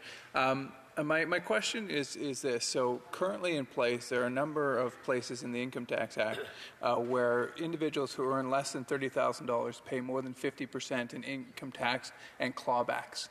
Would the member agree with me that we should reduce those clawbacks to enable people to keep more of their paychecks? For Winnipeg Centre. So I'd like to frame it a little bit. I certainly agree that the ultra-rich are not paying their fair share in this country. And I would point to things like, tax havens and tax loopholes for the ultra-rich. In saying that, I think we often forget about those who don't work as well in this discussion. And I'm going to take the opportunity, because I only have a couple of minutes. People with complex mental health and addiction issues might be able to work 2 days a week, not 5. There's many people who can't work. The problem, and why we see so much growing inequality in this country, is we place a person's value and human rights, it's contained about whether they are able to work or not. Now we have seniors, are we going to say, Grandma, get back to work? Sorry, you're suffering with mental health. Get back to work. You have to work 5 days a week, and if you don't, you're going to end up on the streets. Do I think we need to adjust our tax system so that those making less pay less taxes? Absolutely. I hope that the Conservatives eventually support that. Thank you, Madam Speaker. Questions et commentaires. The for Hamilton Centre, a brief question. Very much, Madam Speaker. And one of the critiques that often will come is that programs like this, sometimes they'll say, is a Conservative ruse to actually take away social programs on the back end. And I do know that the Conservative member did reference clawbacks, and oftentimes it's provincial Conservative premiers who claw back on good social assistance programs. So could the honourable member, perhaps from Winnipeg Centre, and I thank her for her work, just take away any myths and just dispel any myths about how this bill would harm social programs and what safeguards we can have to ensure that greedy premiers don't claw it back in order to have tax cuts for the ultra-wealthy. Honourable Member for Winnipeg Centre, a brief answer, please. Thank you so much, Madam Speaker. Absolutely not. This bill is very clear that a guaranteed livable basic income would be in addition to other supports and services meant to meet specific and special needs. And that would include things like extra supports that may be required by certain communities. I would say the disability community often has higher expenses. Their cost of living is much higher than other folks often. So we can't get rid of those other programs. That's certainly not the intention. It's about improving our social safety net, improving current income guarantees to make sure that they're livable. Thank you, Madam Speaker. Resuming debate, reprise de débat. The Honourable Parliamentary Secretary at the Government House Leader. So thank you, Madam Speaker, and appreciated the comments from the member from Winnipeg Centre. You know, at the end of the day, I think that we need to take a broader look in terms of how it is, as a society, that we're there to support and the types of support programs that are put into place. You know, Canada's social safety net is something that has evolved. Where we have jurisdictional responsibilities in different areas. And some governments have been more successful than other governments in terms of trying to eliminate poverty, in particular with focus on children. And I'd like to give some attention to that, Madam Speaker. But I want to emphasize, every year the national government hands over in the forms of a social transfer. And today, you know, you're talking about hundreds of millions of dollars, somewhere in the neighborhood of over $15 billion a year. And that is to go to provinces to provide all forms of social support, Madam Speaker. And I can tell you, and that's the reason why I raised the issue, and the fact that, you know, when I was first elected, it was in 1988. Through the years, there's always been a great deal of discussion. How do we ensure that the people that need the support get the type of support that is necessary? And what if you had this one income and you guarantee it for everyone? I don't know if Canada's ready, and I know the member would be upset with that statement. I don't know, and I'm not convinced, that Canada is in a position in which we can do what it is that the legislation is actually asking for. I do believe that we need to take a look in terms of what it is and how a government is able to lower the poverty rate and target funding, Madam Speaker. I have yet to be convinced, and I am open to it, Madam Speaker, but I have yet to be convinced on the issue. And when I look in terms of what it is, for example, that we have been able to accomplish through targeted actions, it is very significant. You know, I've talked about, for example, the Canada Child Benefit Program and how that program lifted thousands of children in Winnipeg North out of poverty, Madam Speaker. I can talk about the Guaranteed Income Supplement, something in which the member herself made reference to. And again, how hundreds of seniors, the poorest seniors in the country, being lifted out of poverty as a direct result, Madam Speaker. There are ways in which the governments, both at the provincial level and the national level, can target in order to support people, Madam Speaker. And when I think in terms of the overall, poverty rate, when we came into government, the poverty rate was just under 15%. Just under 15%. 14.5, 0.6, or whatever it was there, Madam Speaker. Today, it's actually in around that 10%. And I suspect it is because of the targeted actions that we have taken as a government. And those are direct dollars. It doesn't take away from other types of investments that the government makes.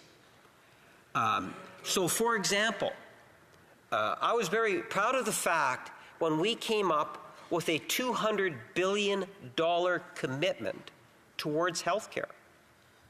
That commitment is going to ensure that people, no matter what their income levels are going to be provided quality health care services into the future, Madam Speaker. $200 billion over 10 years. You know, in the recent budgets, we've seen an expansion. We've seen, for example, the dental program. And when that's completely rolled out, Madam Speaker, Canada's population, 40 million people, we're talking over 9 million people that are going to have access to that dental program, Madam Speaker. In this budget alone, I believe it is the single largest expenditure, and I could stand to be corrected on this, but I believe the single largest expenditure is towards the disability program that we're putting out.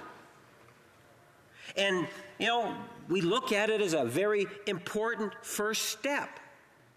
And it is going to have a very positive impact in our communities, Madam Speaker. You know, some will say, well, why is it only $200? Well, before this amount, it didn't exist, Madam Speaker. When you talk about hundreds of thousands of applicants and use the multiplying factor, this is a very good start. Madam Speaker, we have other programs that we've brought in through this through the budget. The Pharmacare program. That is a program that's going to be providing life-saving medications for some individuals in Canada. Think in terms of the numbers, and I don't know the actual numbers, but you're going to the hundreds of thousands of people that are affected by diabetes. And now we have a national government that's going to be there in a very real and tangible way, Madam Speaker. These programs that are targeted specifically make a difference in our communities. Until at least I feel comfortable in knowing that what is being suggested through this legislation is not going to take away from. And when I say take away from, we're also talking about the financial commitments, Madam Speaker, from the enhancement of programs that I know is having a positive impact. You know, we actually increased for OAS 75 and above by 10%, and we were being criticized. Criticized from members because we made a commitment to do just that. Think about when you're hitting 75 and some of your retirement money is starting to diminish and your medical needs increase along with that sense of independence as a senior, and now you have a government that says, well, look, we're going to find the resources to ensure that you're going to get that substantial increase by 10%, Madam Speaker. That in itself helps a great number of seniors. So the government is able to look at ways in which it can actually make a difference. The child care program, billions of dollars that cost. And who here outside of the Conservative Party would say that that was a bad program? We all got behind it and supported $10 a day daycare. That is going to help, Madam Speaker, in every region of our country. When you think of programs, you know, I think of some of the ones that we don't necessarily get to talk about that often. You know, the CPP program. There are approximately 6 million people that have actually retired that look at CPP. CPP is something in which we worked with the provinces in order to ensure that they would get increases for the time in which people are retiring, Madam Speaker. And I maybe look at ending it on that, because the way in which I started it was by saying I am familiar with what took place in the province of Manitoba. Maybe not in great detail, Madam Speaker, but I was around during the discussions that followed inside the Manitoba legislature for almost 20 years. And I didn't see, whether it was progressive conservative governments or NDP governments, there were no liberal provincial governments, Madam Speaker. We tried. But the bottom line is, I didn't see any advancement of it. The province of Manitoba, which is a fairly progressive province, saying, hey, look, we want the country to be moving in this direction. I suspect because they saw the value of having targeted ways in which we can bring people out of poverty. And this government has demonstrated that through many of the budgetary measures that we've taken virtually since 2015. And as a direct result, the poverty rate has dramatically gone down, Madam Speaker. And I think that this is viable and a healthy way in moving forward. Thank you, Madam Speaker. Resuming debate, the honourable member for Peterborough, Northumberland, Peterborough South. Thank you very much. And I just wanted to, before I get into the heart of my speeches, address a couple of comments, like I said, from the member from Winnipeg Centre, who I greatly respect. I just want to make it clear that the Conservatives are very open to working with the NDP and any other party that wants to go after tax loopholes, tax evaders. I know I've heard the member from Burnaby Westminster, if I've got the name rightly, talk a lot about the Panama Papers. Well, I asked just yesterday at Finance Committee, I asked CRA officials how many convictions, how many dollars have been collected from the Panama Papers, and I believe the answer is still zero. Right. And so I'm very happy to work with the NDP to close those loopholes, to go after the ultra-rich tax avoiders. And I want to thank, too, the member for putting forward this private member's bill, not only for the substance that it is, but it tells those who are struggling right now that the NDP care about the most vulnerable. And quite frankly, and from my heart, we heard from the member across the aisle that there seems to be an absence of recognition of the struggles that Canadians are going through right now. So thank you to the NDP for acknowledging that.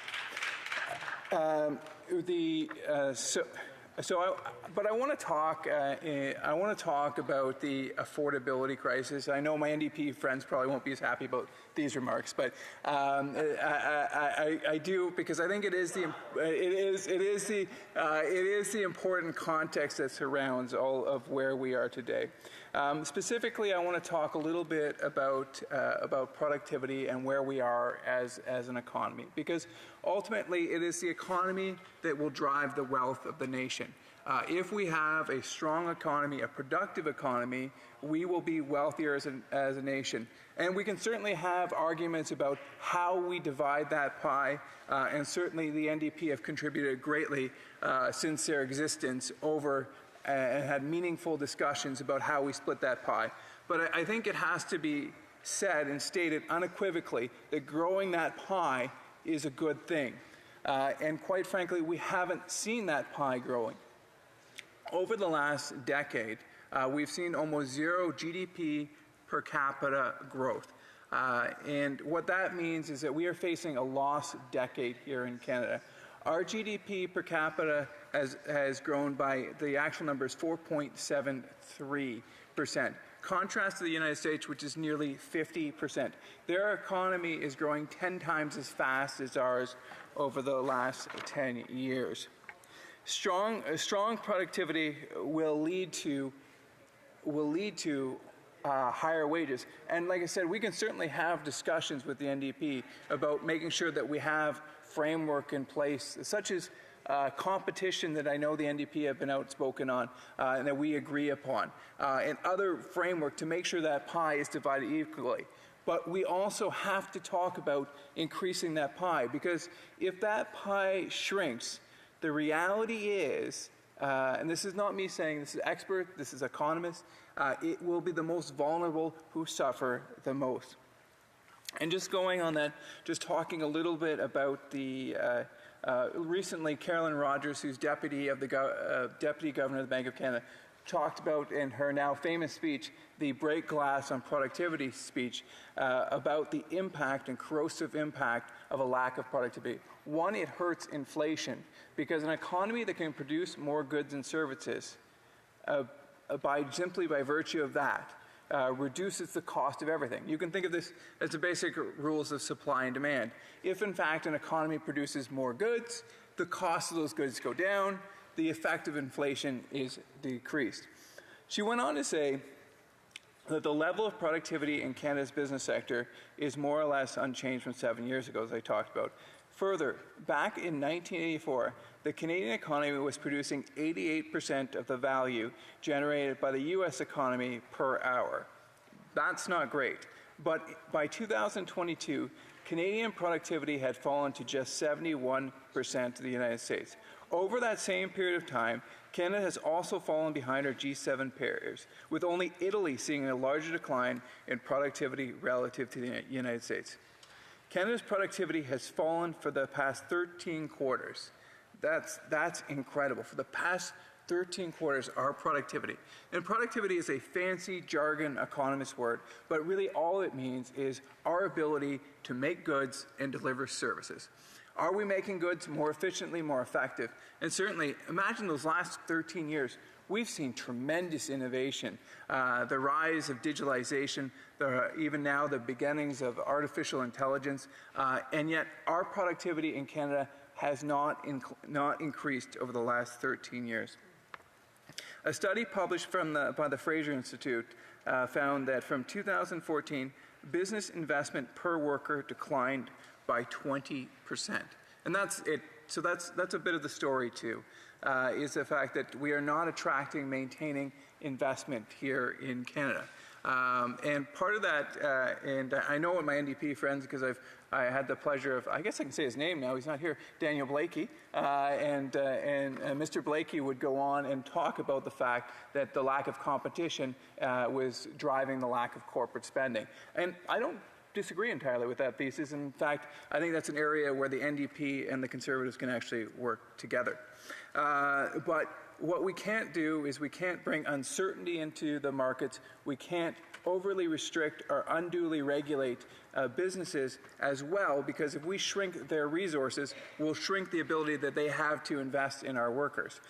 Because Canadian workers are the best in the world, and they work as hard, if not harder, than anyone else in the world. The reason why their productivity is not increasing is because businesses are not investing in their equipment and their machinery. We are almost literally, you can imagine productivity in Canada being, we've got workers with shovels, the Americans have workers with backhoes. And so as hard as our workers work, they'll never be able to compete until we make the proper investments going forward.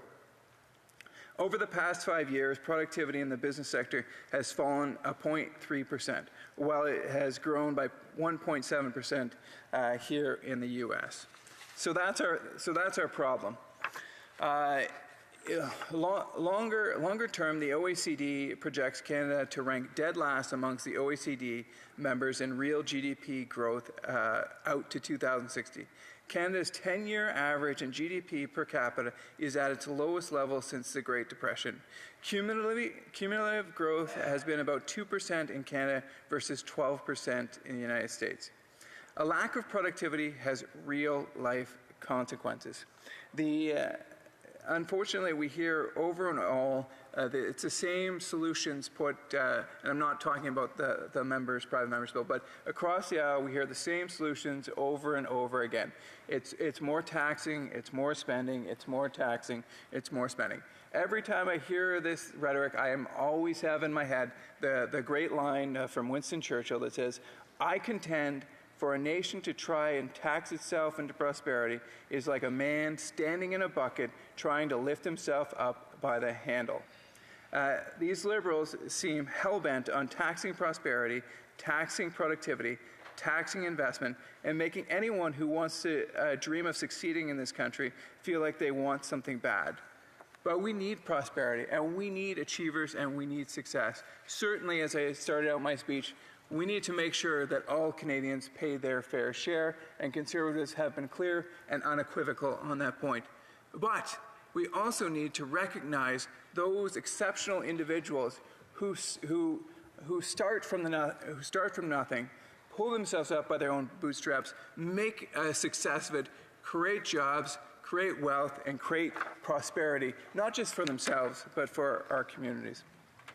So, in conclusion, Madam Speaker, once again, I'd like to thank this member for recognizing the terrible challenges that many Canadians are facing across this great country.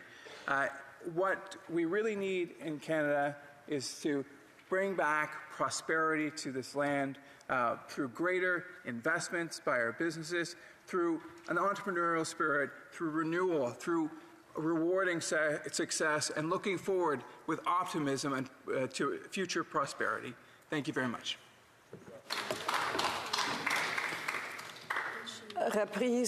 Resuming debate. The Honourable Member for Thérèse de Blainville. Thank you very much, Madam Speaker. It is a pleasure to speak to this bill, and I would like to salute my colleague from the NDP for sparking a debate on guaranteed livable basic income. If I look at the preamble of the bill, well, I must also say that we need to recognize that the social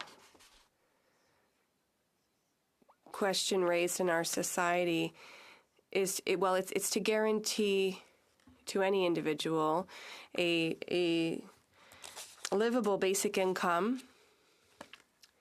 In Quebec, there are studies that look at not even a minimum income, but a viable income, which is one that would, and that's supported by the IRSS, which is a research institute in Quebec. But it's an interesting concept because it takes into account all the regions. It's not just a basic income, but there's also the idea of a viable income. And we addressed that issue when we studied Bill C-319 on support for seniors. But all that to say, it's not just about prosperity. I don't think it will achieve true equality or equity. I think there would need to be robust social measures to ensure revenue equality in our society. I would like to also say, and I think a number of people know this, regardless of the concept that the title that we use, basic income, universal income,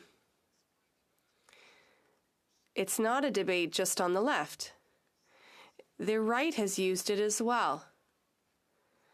Giving a basic income to everyone, but getting rid of the social safety net. That's another division. In Quebec, these debates arise regularly since the 1960s, where the union leaders promoted it. But in contexts like we saw recently, like the pandemic, in which there were $9 million jobs lost overnight, and it really highlighted the fragility of the social safety net at the time, which is employment insurance, which no longer plays that role. And we saw just how many people got caught by the social safety net at that time. These are debates that are ongoing, both in Quebec and elsewhere, in Canada, and internationally as well. In Quebec, when I said since the 1960s, the debate has been going on since the 1960s.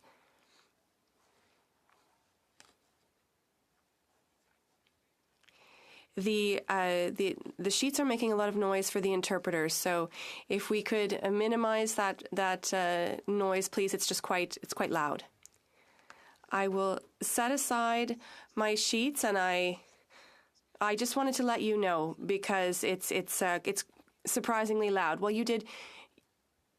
That's very important. We need to protect our interpreters as well. Work is so essential in this House.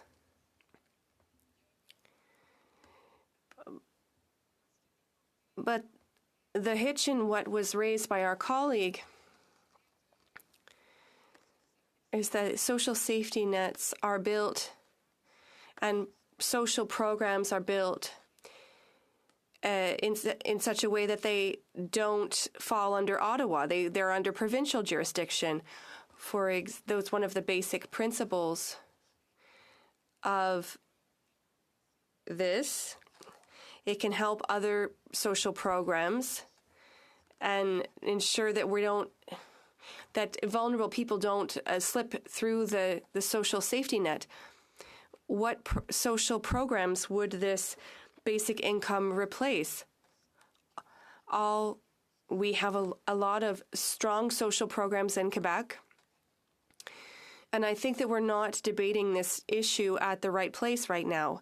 As an example, we have a social safety net program other than employment insurance, which falls under the federal government because Quebec constitutionally agreed to get rid of it, and I think it was an error, but I think it should repatriate it, but that was done under the Constitution. So most of the programs are provincial in nature.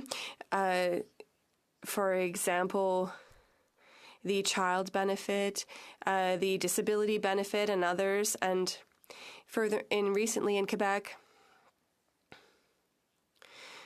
we established in 2023, in addition to the Social Solidarity Program, a basic income program that seeks to help people who don't have a sufficient revenue, but it has become an important social safety net program.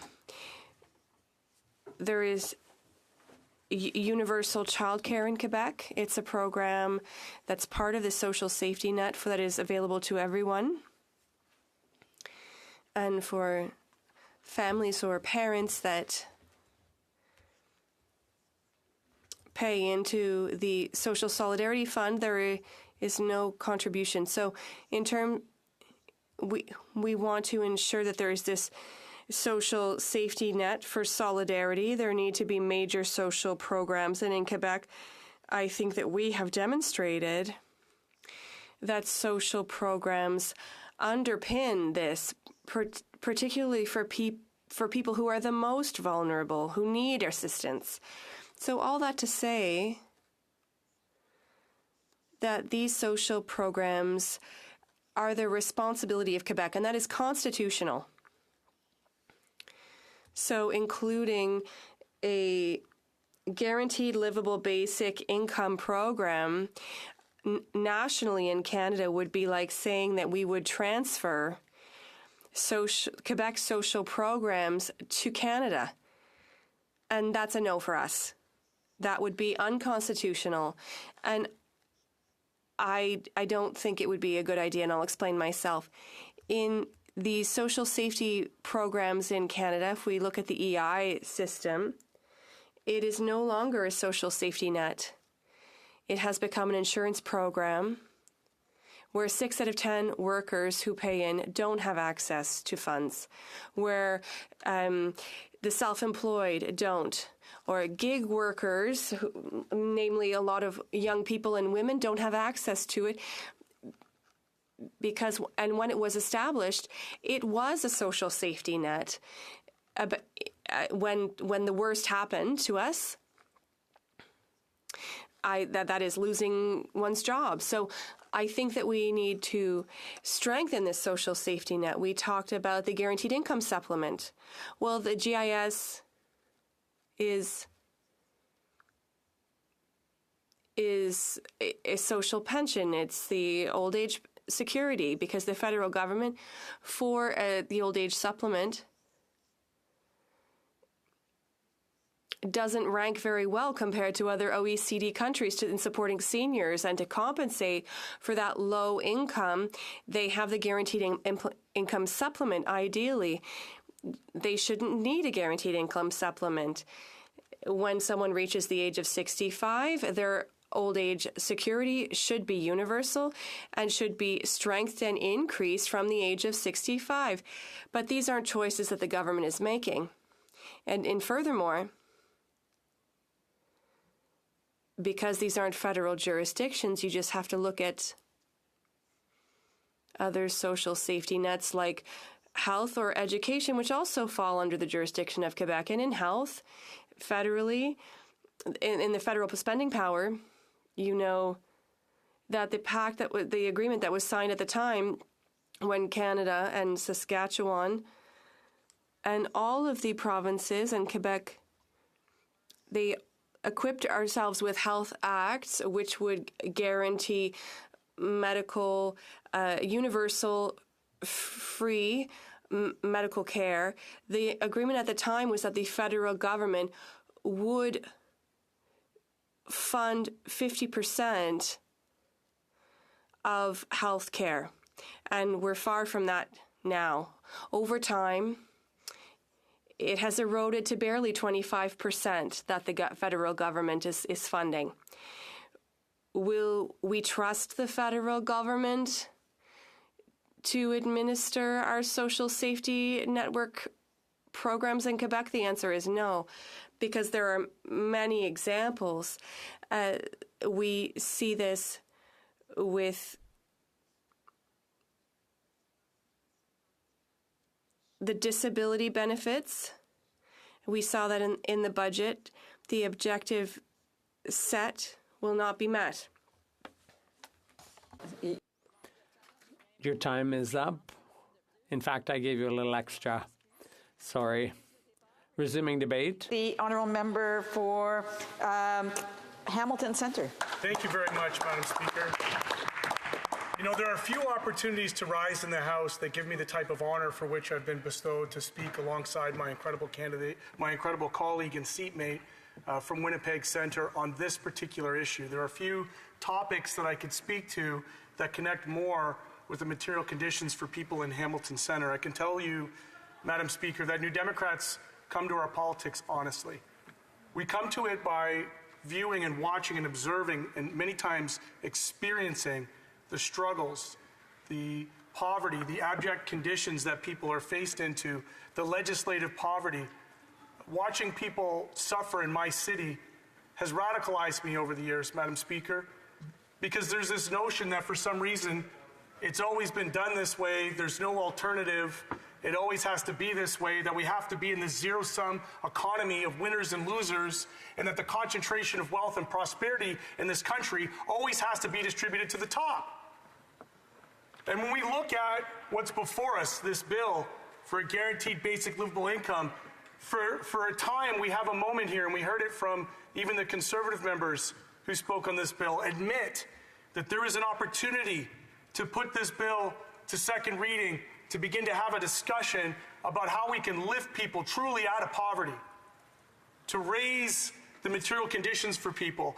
And this is not a new topic. I'll share with you in Hamilton, much like the material conditions for people in Winnipeg Centre, the people in my city continue to struggle. That often we are the canaries in the coal mine, that when city centres like Toronto catch a cold, it's us who suffer the most. And I'll share with you, going back to 2009, you know, we first started the social assistance review, and I was in rooms with people like Tom Cooper and the Hamilton Roundtable for Poverty Reduction, led by people with lived experience like the Campaign for Adequate Welfare and Disability, people like Elizabeth McGuire, Margie and Dan Gould, folks who were legislated to live in poverty. And when we talk about that, let's put things into perspective here for a moment. Forget about the ultra-wealthy. We can't barely even conceive in this country what $1 billion is. But there's something that people who are watching tonight can understand. And it's clear that currently in this province, Ontario Works, is $733 a month. $733 a month to live in this economy. Shameful. When we talk about the cost of living, what we're talking about is the crisis of capitalism, runaway profits, the inability for people to meet their basic needs. We're talking about the crumbling of the mythology of a liberal economy where people should be able to work hard, go to school, get a good job, take care of their family. That's no more, Madam Speaker. And then, quite rightly, my compassionate colleague refocused us with the understanding that people's worth and value ought not be tied to their employment and their productivity and our GDP, that humans have an inherent worth regardless of how they are utilized within a capitalist economy. And I'll share with you that people who are living right now sentenced to live in poverty in ODSP, it's like $1,300 a month. How can anybody, anywhere, with a straight face, say that's enough for people to survive, and yet we have this liberal government who has the audacity to suggest that an additional $200 a month will cover it? Now, there's a lot of people who think that this is the only way that things can be done, that there is no alternative. The sister brought up the example of Dauphin, but right in Hamilton, in fact, not too long ago, there was a government, in fact, a liberal government, Madam Speaker. A liberal government provincially put in a basic income. Now, not to be confused with the guaranteed livable income, the basic income project was, in fact, legislated poverty because it still sentenced people to live below the low-income cutoff. Now, I find it abhorrent that the Liberal member from the other side, from Winnipeg, stood up and completely dismissed this when even 80% of their own membership in their last policy convention stood for this, and Liberals continue to pay lip service to lifting people out of poverty while standing up and having the audacity to dismiss even a real discussion about this at second reading. And to that member, I say shame. Now, when the Hamilton Basic Income Pilot Project was brought up, I want people to take a moment. Let's humanize the issue. There was some incredible work done by Jessie Golem, who put together the humans of basic income. And the people that she profiled, like my friend Tim Button, my dearly, dearly missed comrade Michael Hampson, a disability justice advocate, who said on this project, this pilot project in Hamilton, that granted people a meager $17,000 a year, still well below the low-income cutoff. But this is what he had to say by that little lift-up. He said that it changed his life. It gave me back my dignity and my faith in community. He said that the ODSP chained him in poverty, causing high stress, poor nutritional opportunities. He said that basic income gave him healing for the recipients, Madam Speaker. Healing. Now, this was a man that sorely we lost in COVID, but today I rise to honor him and to lift up his voices and to lift up all the voices of the Hamiltonians who, for a brief moment, were given a little bit of life and dignity by having the support. People could then pursue the education options they wanted. People had the opportunity to transition into jobs and, yes, indeed, flee gender-based violence. That's what we're talking about in this moment, Madam Speaker. That's why this bill is so important. And for anybody who wouldn't have the courage to at least allow this to go to second reading and have the discussion, I want them to think about those humans of basic income. I want them to think about and look at the encampments that they have in their community. That when we talk about the runaway crisis of capitalism and the way that the profiteering is happening and the corporate concentration of wealth, there is prosperity in this country, Madam Speaker. Right now, it's not a supply issue with housing. We have condos dotting the skies, cranes going up every day, year after year, record building permits, while we also have record numbers of people sentenced to live in tents in this country. In this country, New Democrats believe that everybody has the right to dignity. Everybody has the right to safety, to housing, to food, to the necessities of life, to education, to opportunity. and the audacity of a liberalism that says the middle class and those working hard to join them, as though what they lie about is that the most hardworking people in this country, Madam Speaker, the most hardworking people in this country are the ones sentenced to live in low income, in subsistence, and in deep poverty. And that's what we're here to change today. Thank you, Madam Speaker. The honourable member will have 2 minutes the next time that this matter is 2 minutes. The honourable member will have the next time this matter comes before the House. A point of order. I'm going to go ahead and just beat my Liberal colleague to the punch. I withdraw the term lie. Thank you. The honourable member will have 2 minutes the next time this matter is before the House. The time provided for the consideration of private members' business has now expired, and the order is dropped to the bottom of the order of precedence on the order paper. Orders of the day, ordre du jour. Ordre du jour. Government orders, government bills, commons. Beginning debate at report stage on Bill C-59. Fall Economic Statement Implementation Act 2023. On the notice for paper for the report stage of Bill C-59, motion number 1 will be debated and voted upon. Je vais maintenant soumettre la motion. I will now put motion number 1 to the House. Lawrence moves that Bill C-59 be amended by deleting the short title. Debate. The honourable member for Battle River Crowfoot. Thank you, Madam Speaker. And as always, it is an honour to be able to stand. The honourable member for New Westminster Burnaby, and I'll get the honourable member to start from the start in a minute. The honourable member, point of order, the honourable member for New Westminster Burnaby. Thank you, Madam Speaker. So as I understand it, what the Conservatives are doing is having a debate around deleting the short title of the bill. This is not a point of order. It is a point of debate, and the honourable can raise that during questions and comments. The honourable member for Battle River Crowfoot can start. His time is starting just now. Thank you very much, Madam Speaker. And as always, it is an honour to be able to rise and represent the good people of Battle River Crowfoot in the House of Commons. And today I do so to enter into debate on what is ironically the fall fiscal update, which a whole host of people that I'm sure are watching, and certainly many, will ask the question, why are we debating come springtime a bill that was tabled in the fall? Well, I have that same question, and it comes down simply to this, Madam Speaker. While the Liberals tabled their budget a couple of weeks ago, which I will talk about here in a moment, the fact that while it is spring, we are still debating the fall economic statement, it is a clear example of the utter incompetence that we see in this Liberal Party. They can not only manage their legislative agenda, they certainly cannot manage an economy. We are seeing debt spiraling out of control. We are seeing pain and suffering in the lives of so many Canadians, Madam Speaker. So that is a perfect example, and the reason why I wanted to start my speech emphasizing that, because when folks watch this, they'll look on the screen and they will see that it says Fall Economic Statement Implementation Act 2023.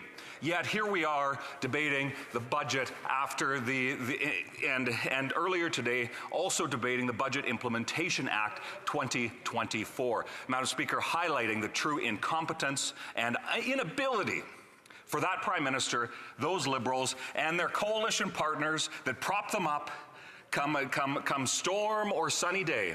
Their coalition partners are always there to stand with the Liberals, propping up their corruption, their incompetence, and ultimately the pain that Canadians are feeling from coast to coast. Madam Speaker, when it comes to the true root of what I hear as I travel across my constituency, related to both the fall economic statement, but also to the budget that was tabled here a couple of weeks ago. There is crime and chaos in our streets and gravel roads. You know, it's interesting, Madam Speaker. Like I'm sure many MPs, certainly I hope the Liberals and the NDP do this, but I have what I affectionately refer to as my call list. Now, sometimes it can take some time to get through that call list because there's a whole host of people, the 110,000 or so people that I represent, that want to speak to me. And I find it incredibly important to actually speak with individuals that are of order. The honourable member for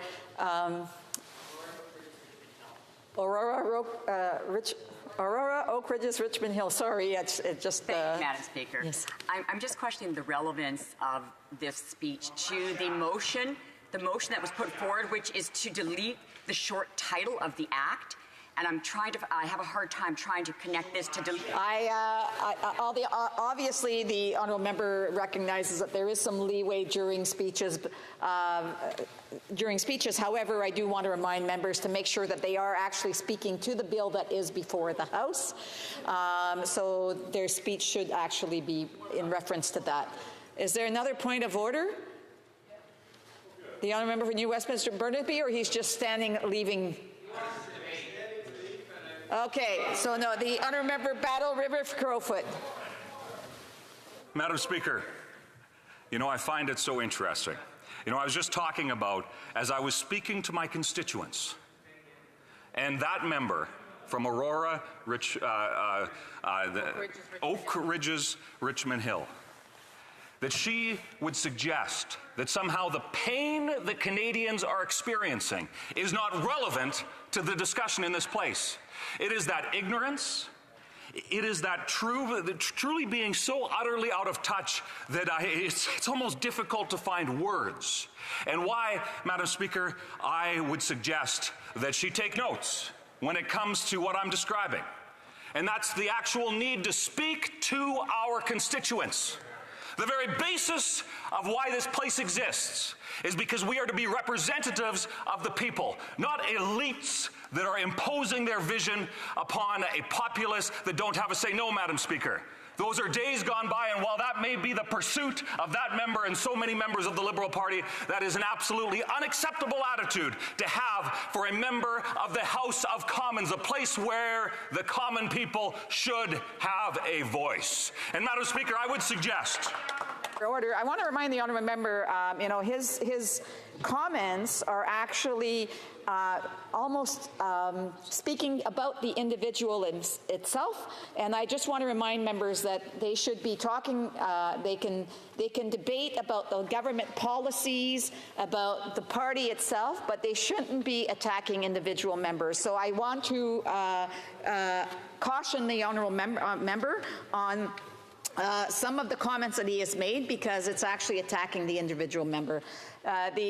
I'm assuming that that's what the honourable member was also getting up on the point of order at the same time that I was. So I would just caution the members to make sure that they speak to the bill, and it is pretty wide. I've just did another check on that, but I also want to remind the member that that the attack shouldn't be on individuals themselves. It should be on either the policies or the government's actions. So there you go. The honourable member for Battle River Crowfoot. Oh, sorry, I still have a point of order. The honourable member for Aurora, Oak Ridges, Richmond Hill. I would actually like to suggest that he did attack me. He was just not veering in that direction and made comments about my person and assumptions about what my motivation was. So I actually asked the Speaker to ask him to retract those statements about me. Ask the honourable member to retract his statements. On that point, Madam. Sorry, I have another point of order. The honourable member for Cypress Hills Grasslands. Well, yeah, thank you very much. On that same point, Madam Chair, I mean, my colleague is just simply pointing out the government's general disdain for the general public, right? This is not on this here, and I want to ask the honourable. I'm going to indicate to the honourable member. I heard the comments. There was 2 of them actually, and so I just asked the honourable member to please withdraw those comments so that he can continue on with his speech. On the point of order, the honourable member for Northumberland, Peterborough South. I would request some clarity. I heard the comments as well. I was listening very closely, and he certainly did. He did call into the knowledge of the individual, and he used the word ignorance, which is not unparliamentary. I think you'll find the Hansard is littered with the word, and I did not hear a word that was unparliamentary. I would ask. Yes, no, and so I did catch it the first time. However, I thought that the honourable member was changing, but there was a second time as well, and so I just want to remind the honourable member. I'm asking the honourable member just to withdraw his comment so he can go on with his speech. Thank you, Madam Speaker. I withdraw the comments that have caused so much offense in this place. Battle River Crowfoot can continue with this speech. Thank you, Madam Speaker. And I think that the last number of minutes is just a demonstration of the chaos and the inability for that Liberal government to accomplish anything. So, Madam Speaker, what I would suggest is that for every member of the Liberal Party, for every member of the New Democratic Party, to do what our job is, and that is to speak to Canadians. Because, Madam Speaker, when you speak to Canadians, you hear a story of pain. You hear a story of uncertainty. You hear stories where vehicles are being stolen from driveways, whether that be urban driveways in downtown Toronto, or whether that be gravel roads in rural Canada. Madam Speaker, the crime, the chaos, the corruption is becoming too much for so many Canadians to handle. And what's interesting, Madam Speaker, as those Liberals try to interrupt and cast aspersions upon the so important debates that we need to have in this place, is that they forget the fact that we serve and we need to serve the people. They forget that. And what is so unfortunate is that the consequence of their forgetting that simple fact, we may disagree on policies, and I've said this before, Madam Speaker, and I will say it again, there was a time when you could look at the government in power and understand that you may not agree with all of their policies, but you still had respect for the institutions and the offices to which those individuals held. Well, Madam Speaker, increasingly I'm hearing from constituents that have lost respect for the institutions. They do not trust not only the Prime Minister, but the office to which he holds and the direction to which this government is leading the country. Because Canadians are suffering, Canadians are hurting, and I hear it constantly, and I mentioned my call list. And as I was preparing for this speech, Madam Speaker, I was scrolling through that call list, and you'll understand my passion when I've heard from so many Canadians that are hurting so desperately, in need of relief, in need of hope, in need of somebody that can provide leadership in this country. But instead, they have a government that intends to divide, a government that intends to distract, a government that instead of being responsible is the definition of irresponsible. So, Madam Speaker, the passion that myself and I know so many of my Conservative colleagues are expressing is that of amplifying the voices of Canadians who have been forgotten by those Liberals and those New Democrats that have abandoned the very basis of what it should be to be a member of Parliament. So, Madam Speaker, when we look at the budget, and similar in frame to that of which we see the fall economic statement, we see that the Liberals show that there is not a responsible path back to spending within its means. And we see the consequences of that. It's not just adding a few extra bonds that the Bank of Canada has to figure out. And those are complicated financial mechanisms that so many don't understand the specifics of. But when it comes down to it, the consequence is this. It raises costs. It's the same thing with the high tax agenda to which those members perpetuate. It is raising costs for Canadians. We hear so much about how the Liberals support quadrupling the carbon tax, increasing taxes at every turn. Yet the consequence of that, Madam Speaker, is that Canadians are paying more. Canadians are paying more, and they are hurting as a result.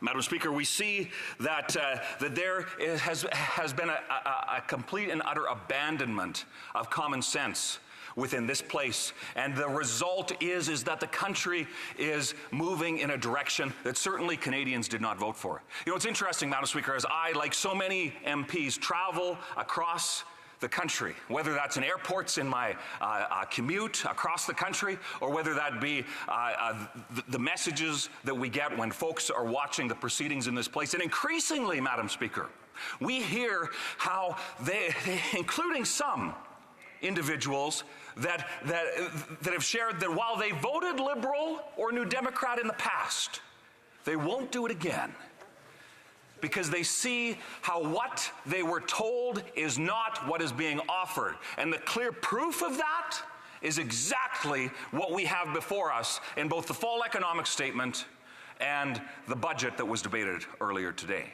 And in fact, Madam Speaker, we see how there's been this very interesting trend as of late, where the NDP are criticizing their coalition confidence and supply partners over there, yet they've said that they will continue to prop up the crime, corruption and chaos and out-of-control spending. We see how the Prime Minister seems to be quick to point out some of the challenges the country is facing. You know, what's interesting, Madam Speaker, is that he fails to acknowledge that for nearly 9 years, he has been the captain of a ship. And Madam Speaker, what is interesting, to use and further that ship analogy for just a moment longer, is the fact that when a captain starts steering a ship, what may be a small course correction in the beginning can result in massive pain and directionless as the ship continues to sail on.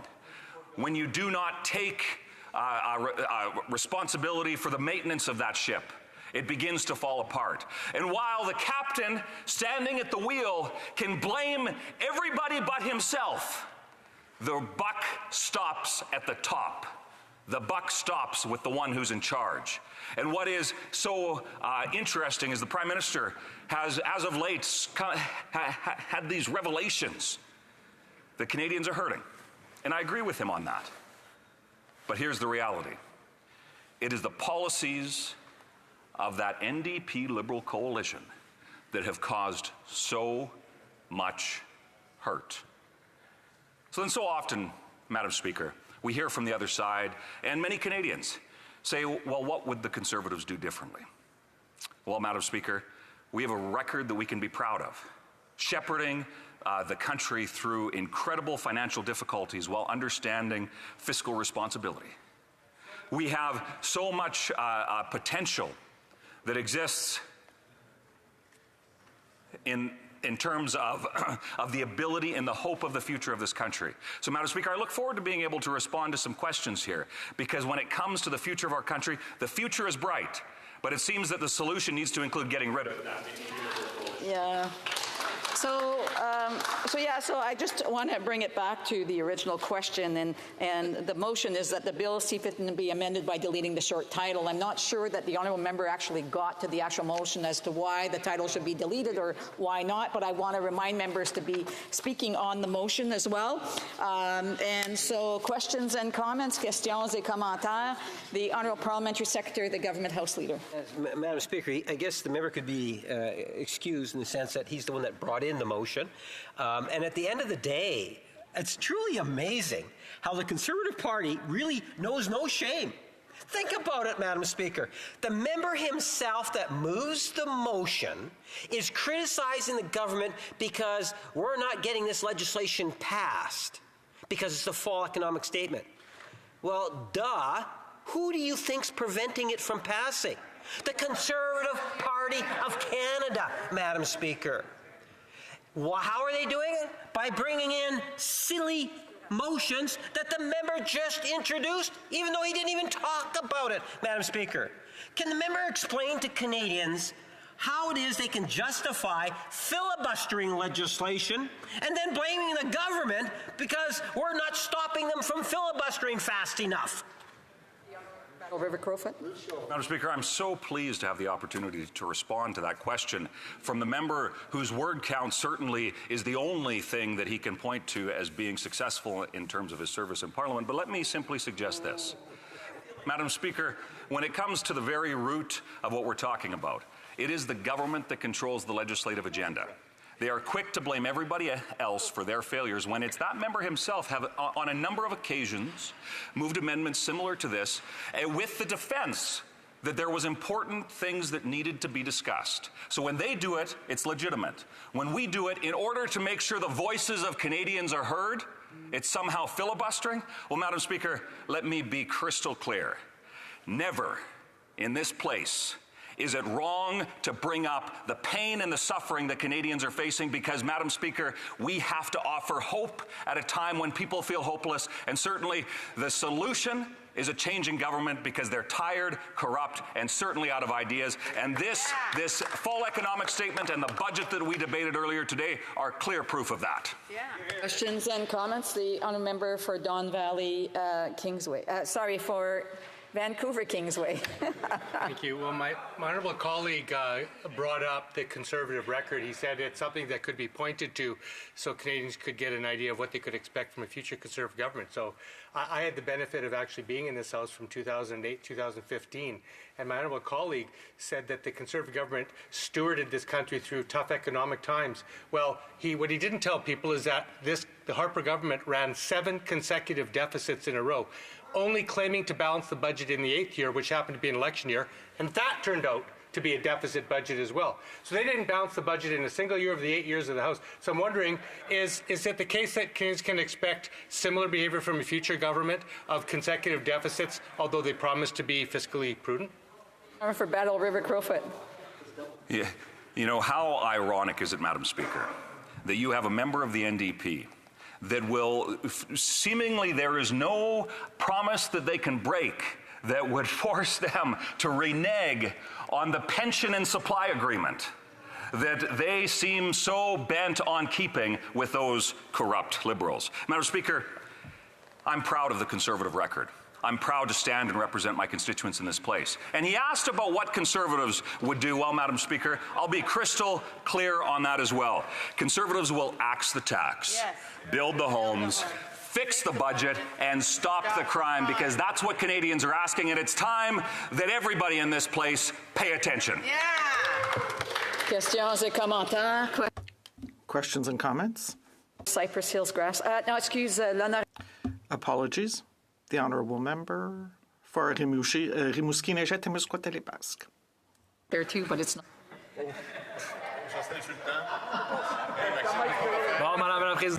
Madam Speaker,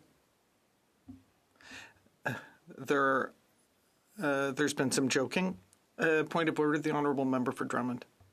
Madam Speaker, I think that we heard some non-parliamentary language, and I think my colleague has every reason to feel offended. Thank you. My apologies. No, I'm sorry if I was misunderstood. I was looking to see if it was you who had stood up, and I didn't look in the right direction, and so it's just the way it came out. I apologize. The honourable member for Rimouski-Neigette-Témiscouata-les-Basques has the floor. Thank you, Madam Speaker.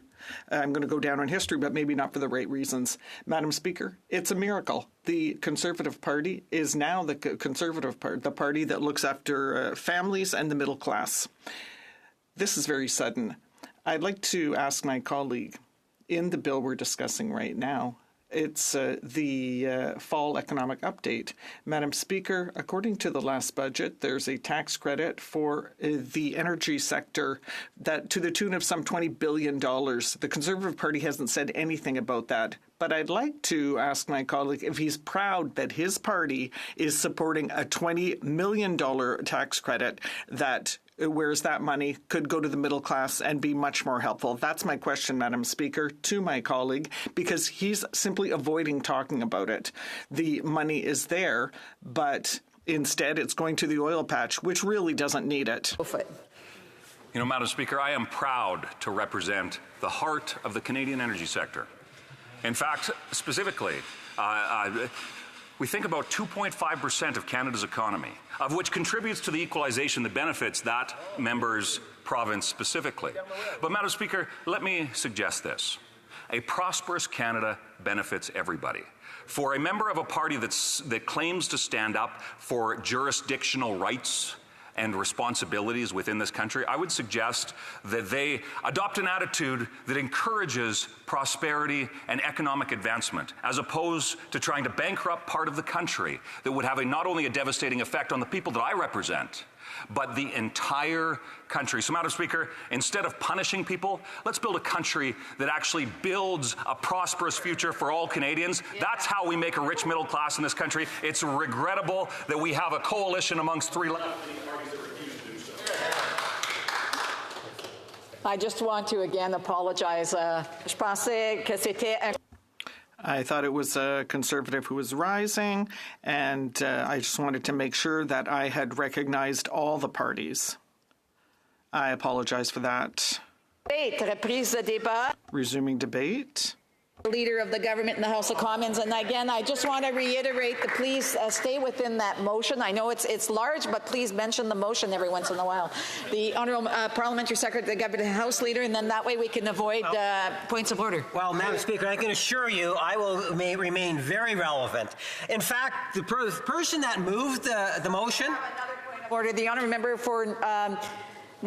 Peterborough, Northumberland, Peterborough South.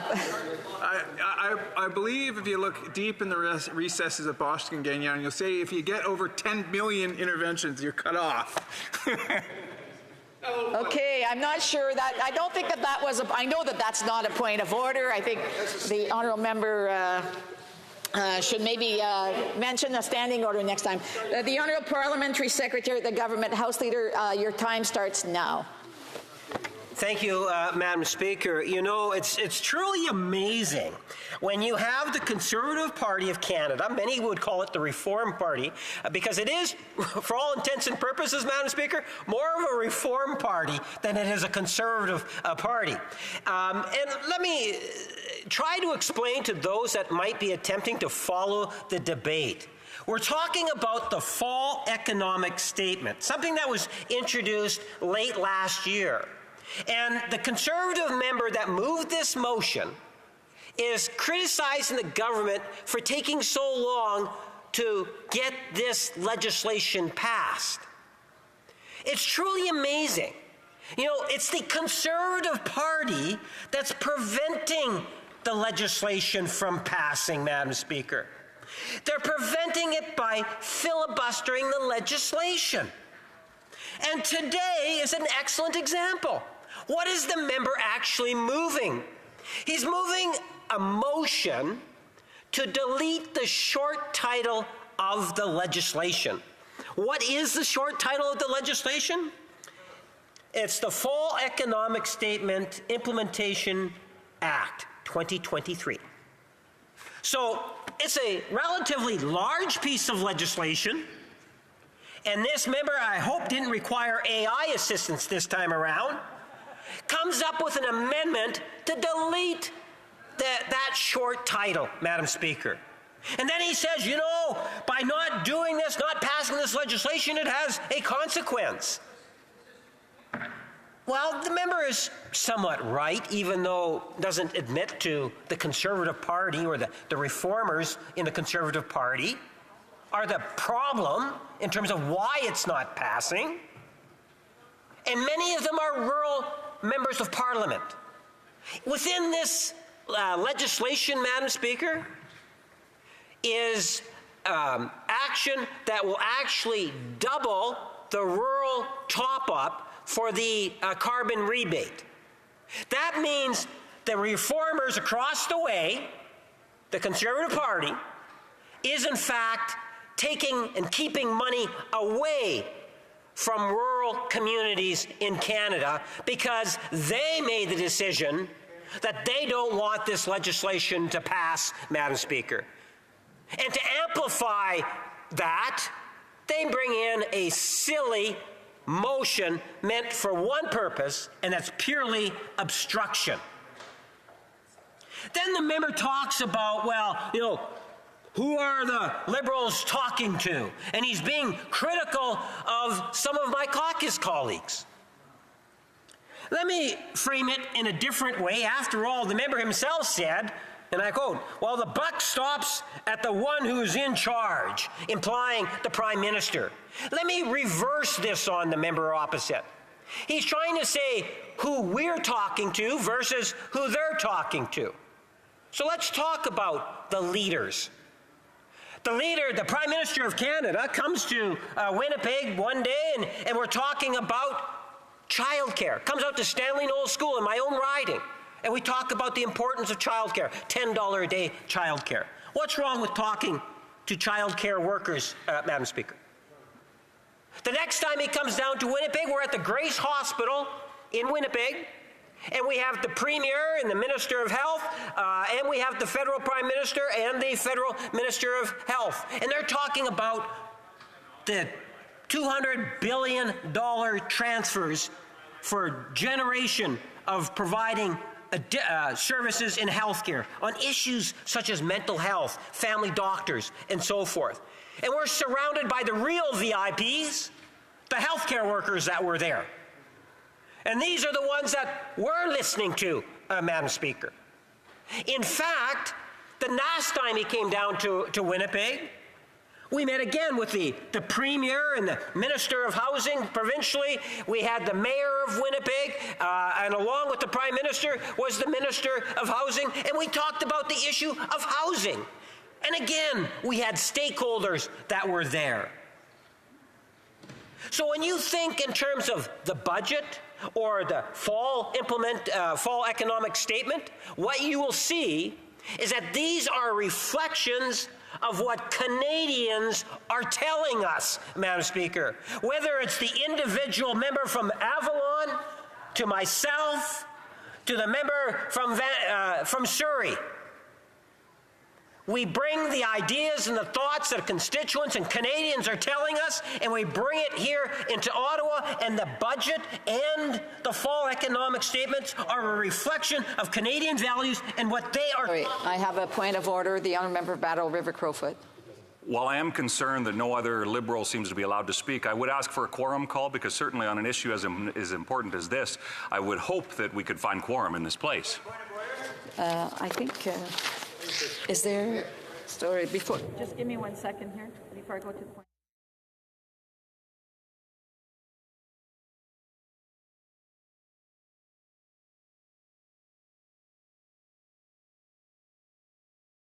No. I'm sorry, the honourable member knows that, I'm sure already knows that we cannot do quorum calls during these debates, that has already been stated before. The honourable member for New Westminster Burnaby also has a point of order. Yes, thank you, Madam Chair. We're debating 6 words, the Fall Economic Update Implementation Act 2/2023, that short title that the Conservatives have moved at a cost now of $70,000 to Canadian taxpayers to delete those 6 words. That is what the Conservatives have put on the table. Unbelievable, Madam Chair, but I would ask, if I could ask him, through you, Madam Chair, that he stick to those 6 words that the Conservatives want to spend $70,000 to delete. And I just want to remind members, the honourable member did did mention, because I did hear him about the short title. Maybe I should also indicate that, you know, from a previous speaker on March 21st, 2023, previous speaker Scheer at the time had also indicated that there is some latitude there. However, that the members should be making their comments relevant to the motion that is before the House, and should also avoid repetition of points that have already been made. But anyhow, I just want to say that, you know, there is some latitude, but I hope that the members will reference the title from time to time. The Honourable Parliamentary Secretary. Yes, Madam Speaker. Can I start from the top, given the interruption, possibly? The Honourable Member has 4 minutes and 41 seconds left. Well, Madam Speaker, before the interruption, I was actually talking about how Liberal members are out connecting with Canadians and reporting back. And when you think in terms of the amendment that's being proposed today, it's absolutely ridiculous. And there is, I believe, not very few outside of the reformers that would actually support such a silly amendment, because they would understand that it's nothing more than a filibuster or an obstruction tactic from the Conservatives. And I was reflecting in terms of how it is that the Prime Minister and members of the Liberal caucus do their consulting. So who does the Conservative Party consult with, Madam Speaker? Who gave them the idea to continue the filibustering that we're seeing? I have a fairly good sense, Madam Speaker. You know, the MAGA right, the individuals, far-right element in the Conservative Party today, who wants to be able to demonstrate, even though it's not true, that the institutions that we participate are dysfunctional. And for the Conservative Party, by bringing in amendments of this nature, and then say, well, the government can't pass legislation when they're the ones that are going out of their way to prevent legislation from passing? This is a Donald Trump-type tactic from the MAGA right, and it seeps in to the leader of the Conservative Party today, Madam Speaker. It's that far-right element to try to take away any sort of validity of what takes place here on the floor of the House of Commons. So when I point out, well, here's who the Prime Minister is meeting with, well, who is giving the advice to the Conservative leader? Remember we had Diagolon? It's a pretty far-right group of people, and you have the leader of the Another point of order, the honourable member for Battle River Crowfoot. Can he maybe state the standing order that he's rising on first? So, Madam Speaker, when it comes to the quorum call, certainly the pretense for which this bill appears to be debated, the unconstitutionality. I want to remind member that we're not doing the quorum calls, and I won't entertain any other further points of order if the honourable continues with regards to that. The honourable member for the honourable parliamentary secretary. If the honourable member for Battle River Crowfoot has other questions on that, I would say he can try and raise it during questions and comments. But again, there is no quorum calls during this debate.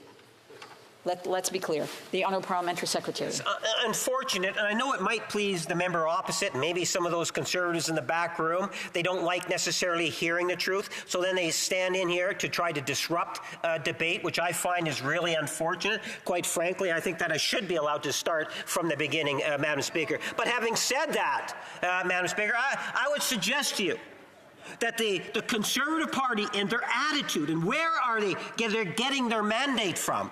Who are the people that they're trying to please? Don't let there be no doubt, Madam Speaker, by the Conservative leadership, House leadership team, which is headed by the leader of the Conservative Party, and his attitude towards the chamber is being driven by the far right. Maybe some of those reformers don't quite get that, Madam Speaker, but that is the reality. That's the reason why the leader of the Conservative Party was very comfortable to walk into the trailer of the member of the Diagolon, Madam Speaker. It's a tough Diagolon. It's a tough word at times, I tell you, Madam Speaker. But all my colleagues know that is one far-right scary group. Do a Google search on it, and you'll find out. But that's who's giving the marching orders in many ways for members of the Conservative Party. And we're starting to see more and more of that coming from them virtually every day. Again, a point of order, the honourable member for Battle River Crowfoot. So, Madam Speaker, during my speech that preceded that honourable members, or at least that's what were considered in this place, it was made very clear that to impugn an individual's motives required an apology and a withdrawal. And Madam Speaker, out of respect for the chair and the institution here, I did exactly do that. Yet that member now has gone on at length impugning and with these tinfoil hat type conspiracies, impugning the good reputation of members of this place. So, Madam Speaker, I would simply ask that there be a fair application of the rules of this place to all political parties. Well said. 1 second.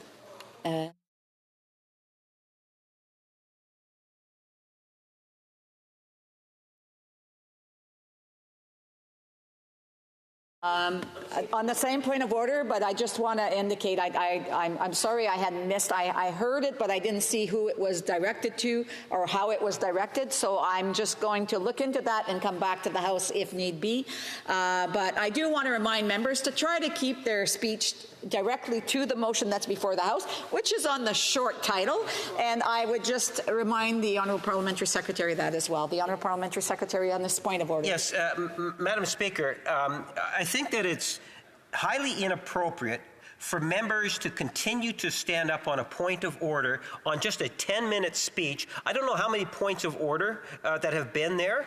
It's very disruptive, and it does not contribute to debate. What the member is referring to is when I made reference to the fact that you have the leadership within the Conservative Party that is actually meeting with organizations like Digalon, and I think that most Canadians would see that as a bad thing. That's where they're getting the advice to do the type of things that they're doing today. And the members shouldn't be interrupting my comment. We will try to endeavour to get that information as quickly as we can from the Hansard, and then we'll get back to the House if need be. The Honourable Member has 1 minute left. I have a point of order. The Honourable Parliamentary Secretary, the Honourable Minister of Environment and Climate Change. Hopefully not, Madam Speaker. Madam Speaker, an agreement could not be reached under the provision of Standing Order 78.1 or 78.2 with respect to the report stage and third stage reading of Bill C-59, an act to implement certain provisions of the Fall Economic Statement tabled in Parliament on November 21, 2023, and certain provisions of the budget table in Parliamentary on March 28, 2023. Under the provisions of Standing Order 78.3, I give notice that a Minister of the Crown will propose at the next sitting a motion to allow a specific number of days or hours for consideration and disposal of proceedings at the said stage of the bill. Thank you, Madam Speaker.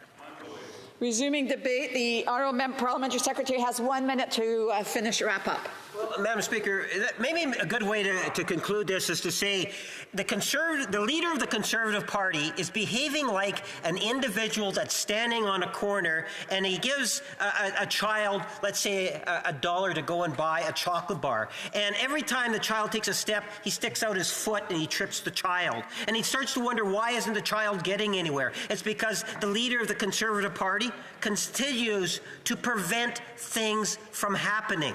It's a conscious decision from the Conservative Party to prevent legislation from passing and then trying to blame the government for the legislation not passing. Therefore, trying to argue that the House is not or is dysfunctional. What's dysfunctional is actually the Conservative/Reform Party of Canada today, Madam Speaker. And at the end of the day, the people that they are hurting are the people that we all represent. Questions and comments? The Honourable Member for Battle River Crowfoot.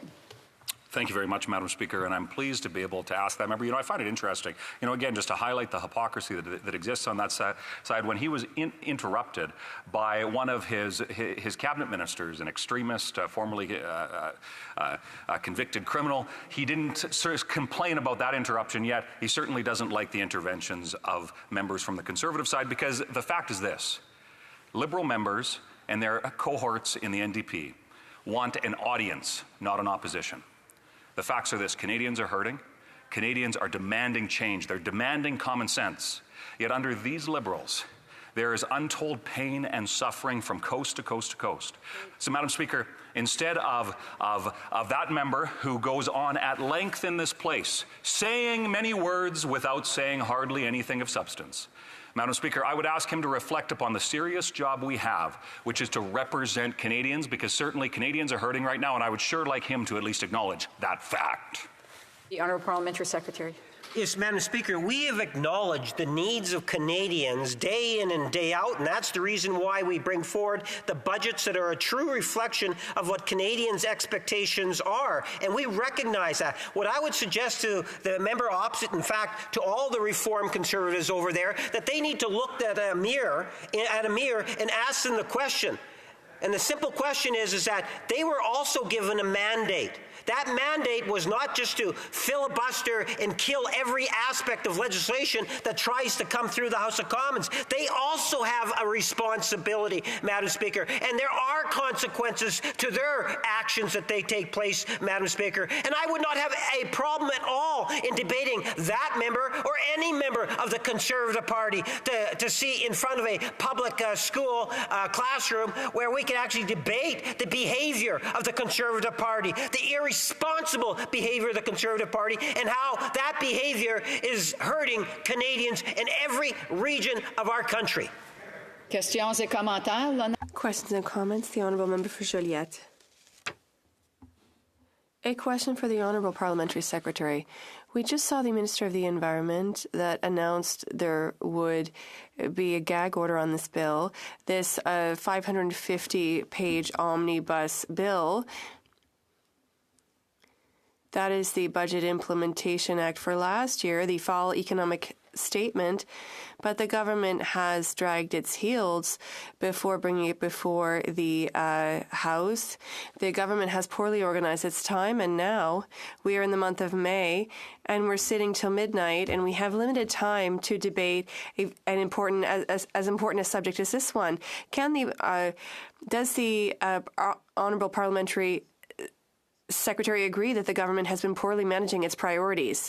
Absolutely not, Madam Speaker. You cannot bring in filibustering motions to try to adjourn debates in the afternoon or concurrence motions after concurrence motions in order to avoid debate on government legislation, Madam Speaker, and then criticize the government for not being able to get its legislation debated. You can't continuously filibuster legislation endlessly and then say to the government that why haven't you passed the stuff? You need to take a look in terms of what it is opposition is actually doing. And if you continue to filibuster legislation, put in roadblocks to prevent it from passing, the government has a choice. Either admit defeat or bring in time allocation. And for the sake of Canadians and providing services for Canadians, Madam Speaker, and being there in a real and tangible way, we've made the decision to actually bring in time allocation to force legislation through in order to provide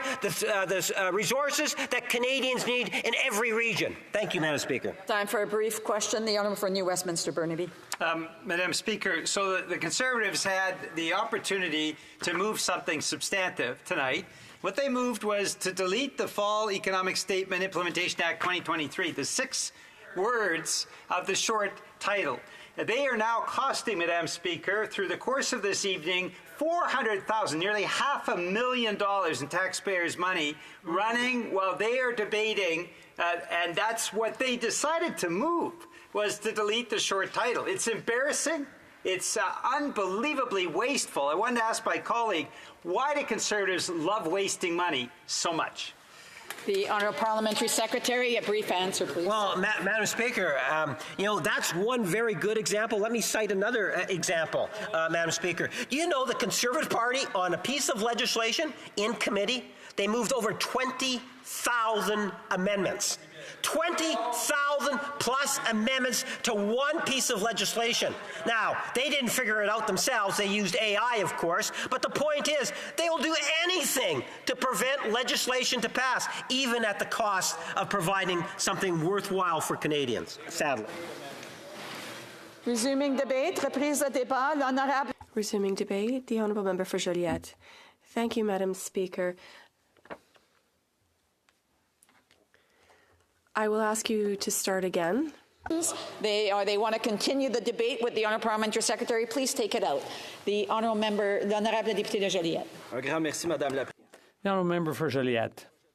Thank you, Madam Speaker. As you know, Bill C-59 is a nearly 550-page omnibus bill with 60 different provisions, about half of them tax-related, and it amends or creates 31 different acts and regulations. We studied this at length in committee. We raised various issues and succeeded, I believe, in making some improvements to it. In my opinion, those improvements were in 3 areas. The first was greenwashing. We worked with various stakeholders, including the Quebec Environmental Law Centre, which has a lot of expertise in this area. And the compromise we came to doesn't solve everything, but it does remind us of the importance of properly setting out the parameters. And I'd like to highlight the important contribution of the Liberal member for West Vancouver Sunshine Coast Sea to Sky Country, as well as the NDP member for Vancouver Kingsway. The second good move was to strengthen the Competition Act. Here, the evidence of the Competition Commissioner was very important. Option Consommateur's contribution was also invaluable. And last but not least, I'd like to thank the member for Vancouver Kingsway for his hard work on this issue.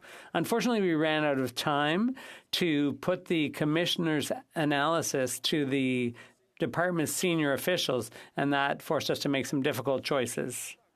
Our other good move was to strengthen the right to repair. During the committee study, I came away very disappointed about an aspect that still has not been clarified, and that was the treatment for Quebec's orders of healthcare providers. There are various orders of psychoeducators, career counselors, guidance counselors, sex therapists, and so on. We're talking about 2,500 professionals in private practice who still have to charge tax on their bills to their clients. Section 137 of Bill C-59 would abolish the GST for psychotherapy and counseling services, but these other orders are professions that have been listed since 2012 in Quebec, and they would normally be covered by C-59. And let me quote one of the witnesses who spoke for the psychoeducators, the Order of Psychoeducators in Quebec. He said, recent information published in Revenue Canada's Notice 335 on the proposed change to the exemption for therapeutic counseling services maintains that a person's professional services could be exempt from GST if they have qualifications equivalent to those required to get a license or otherwise be authorized to practice in another province. According to some interpretations of the bill, it would be inconsistent and time-consuming for all the bodies involved in such a process to have to ask another Canadian body to validate competence already attested by their respective professional licenses.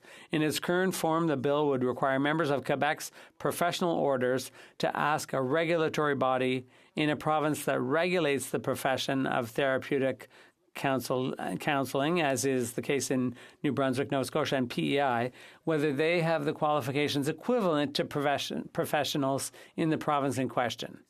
Our professional orders are mandated by law to act as regulatory and supervisory bodies for their professions in Quebec, unquote.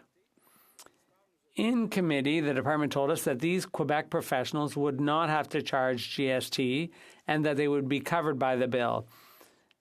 But we heard different things from the Canada Revenue Agency and Revenu Québec.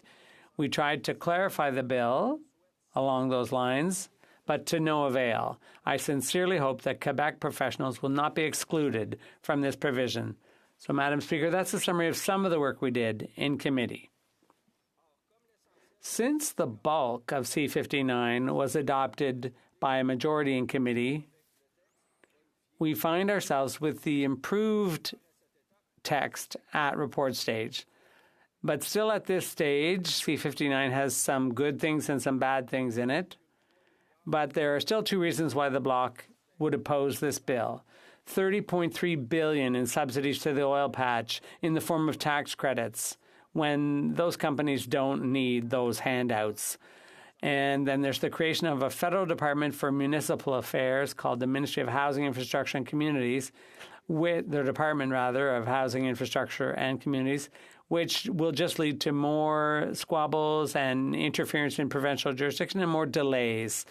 But the housing crisis demands swift action. Let's look at the subsidies to the oil patch.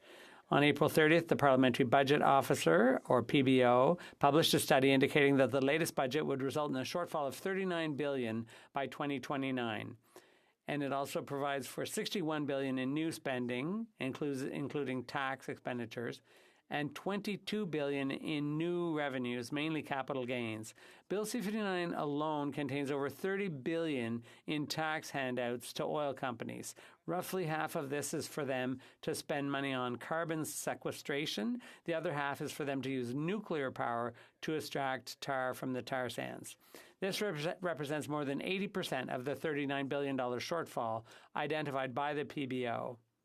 And the Conservatives have gotten all worked up about this. Since 2022, the government has announced $83 billion in tax breaks for the oil patch. That's twice the shortfall the PBO was talking about at the beginning of last week. And, Madam Speaker, need I remind you that oil companies don't need tax breaks? According to the Centre for Future Work, oil and gas extraction has reaped record profits in recent years, $38 billion over the years 2020 to 2022, half of which was in 2022 alone. 2023 should be just as profitable. 70% of their shareholders are foreign, so that's an awful lot of money leaving the country.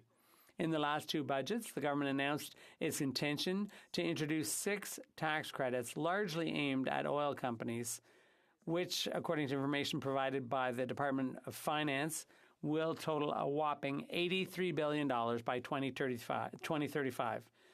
C-59 would amend the Income Tax Act to create 2 of these tax credits tailor-made for oil companies: the Clean Technology Investment Credit and the Carbon Capture and Sequestration Credit. The first is worth $17.8 billion, would replace the use of gas to extract oil from the tar sands with nuclear power. The aim is to export even more gas. The second is worth $12.5 billion. I'm talking about the Carbon Capture, Utilization and Storage, or Sequestration Tax Credit. Rather than accelerating the transition to renewable energies, the federal government would prefer to help the oil companies pump out every single last drop of oil, hoping they will pollute less along the way. That's the purpose of this refundable tax credit for oil companies. It's only available to companies in Saskatchewan, Alberta, and BC, nowhere else. As you know, carbon capture and sequestration is an experimental technique whereby major polluters recover some of the carbon dioxide they emit, then bury it in the ground, usually in old, empty oil wells. Carbon capture is at the heart of the oil companies' pseudo-environmental strategy, much in the same way as cigarette manufacturers argued in the 70s that cigarettes with filters were better for your health. The International Energy Agency, an arm of the OECD, believes that countries would be making a serious mistake if they put carbon capture at the heart of their environmental strategies. This is an illusion. The technology is unproven, and if it were ever to be operated on an industrial scale, it would only produce marginal results at exorbitant cost. C-59 confirms that the government has agreed to the oil company's request. Not surprisingly, independent media outlet The Narwhal has made public a document obtained through Access to Information, which indicates that the oil company Suncor helped draft the government's environmental policy, particularly the section on carbon capture that C-59 would put into effect. Finally, here's what former Liberal Environment Minister Catherine McKenna had to say about the carbon capture tax credit in an interview with the online journal 24 Heures on December 5th of last year. It should never have happened, but clearly the oil lobbyists pushed for it. We're giving privileged access to companies that are making historic profits, that aren't investing those profits in transition and clean solutions. They're returning them to their shareholders, who are mostly not Canadian, and then they ask that we subsidize the pollution they've caused while Canadians pay more for oil and gas to heat their homes. That's what she said. Here are a few reasons why we'll be voting against C-59. Thank you once again, Madam Speaker. Questions and comments? Member for Vancouver Kingsway. Thank you, Madam Speaker. I'd like to thank my honourable colleague from Joliet for his speech, and it's a pleasure to work with him on the Finance Committee. At the committee hearings into C-59, working together, the opposition worked to, I think, strengthen many provisions of this bill, as he pointed out in his speech. I think there's at least 6 or 7 different amendments that were made that strengthened consumer protection and empowered the Competition Tribunal's ability to police mergers. But in particular, I want to congratulate my colleague. He had a similar motion, but it was his that was passed to strengthen the greenwashing provisions of the in the Competition Tribunal and in consumer legislation. I'm wondering if you could elaborate a little bit on why he thinks that's an important amendment to this legislation. The Honourable Member for Joliette. Yes, thank you, Madam Speaker. And once again, I'd like to give a shout out to all the work my honourable colleague did on the Finance Committee, the member for Vancouver Kingsway. And while working on this mammoth bill, the member made a number of constructive suggestions. The vast majority of his amendments were accepted. And I think that's an example of how members in a minority government situation can make valuable contributions. And the amendments that he presented were very similar to those put forward by environmental organizations. And they asked for more accountability. And so altogether, we were able to move ahead. Greenwashing is saying buy our products because we're environmentally responsible, but we need to take a closer look at those claims. A company that does that kind of advertising, they don't have to do that kind of advertising, but if they do, there should be a way of checking that it's accurate, so that it's a very, of course, complex ecosystem, but we certainly were able to make improvements. So once again, I'd like to give a shout out to the member for that work. Questions and comments? The Honourable Member for Beauce. Thank you, Madam Speaker. I'd like to congratulate my colleague on his speech. I don't know if he is like me, but I think we need new ideas in agriculture and agri-food. There was nothing in the fall economic statement, and there's nothing in this budget on that. So I'd like to hear from my colleague on the importance that should be attached to agri-food in Canada. The Honourable Member for Joliette. Yes, thank you, Madam Speaker, and I'd like to thank my honourable colleague from Beauce for his question, which is a very important one.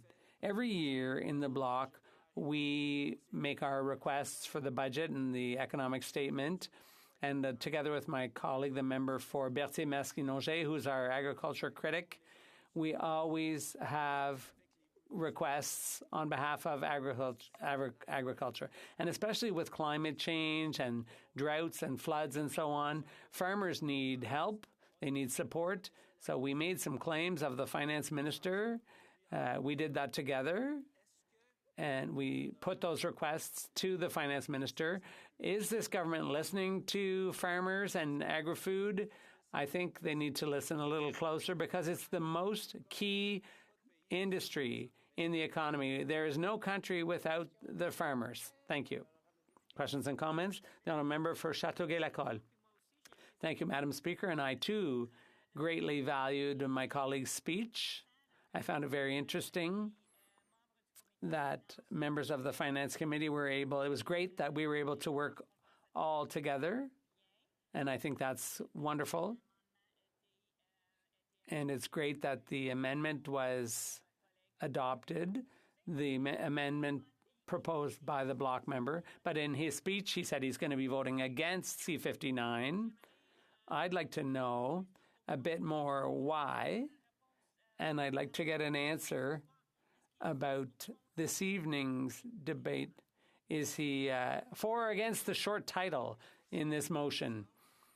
The Honourable Member for Joliette. Thank you, Madam Speaker. At the end of my answer, I'll answer the crucial question for or against. I know everyone's interested to know what I think about that, about the short title. But yes, on committee, we were able to work together with my colleague from Vancouver Kingsway. But I also gave a shout out to the member for West Vancouver Sunshine Coast Sea to Sky Country on greenwashing. So that was the really good part of our work. I see that my time is running out. As for the for or against, there's some good things, there's some bad things. The subsidies to the oil patch are not good, and I've run out of time to say whether or not we're going to vote in favor of this amendment, this motion. Vancouver Kingsway. Thank you, Madam Speaker. Well, Madam Speaker, for anybody who may be watching tonight, I think a brief explanation of what their tax dollars are going to is in order. So tonight, beginning at about 6:30, due to the Conservatives' motion, we're going to spend 5.5 hours of debate, an entire evening sitting in Canadians' House of Commons to debate a Conservative motion on Bill C-59, which is a bill to enact provisions that were announced in the fall economic statement, that's of 2023. And their motion is in this long bill with hundreds of provisions in it. Their contribution to Canadian democracy is to strip the short title of the bill.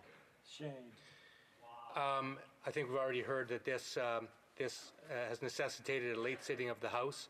That's probably going to cost hundreds of thousands of dollars and hold up all sorts of legislation that is of prime importance to Canadians. Now, one thing that I think we all agree on is that Canadians across this country, millions of them, are in fact enduring pain, hardship, worry, insecurity, and need.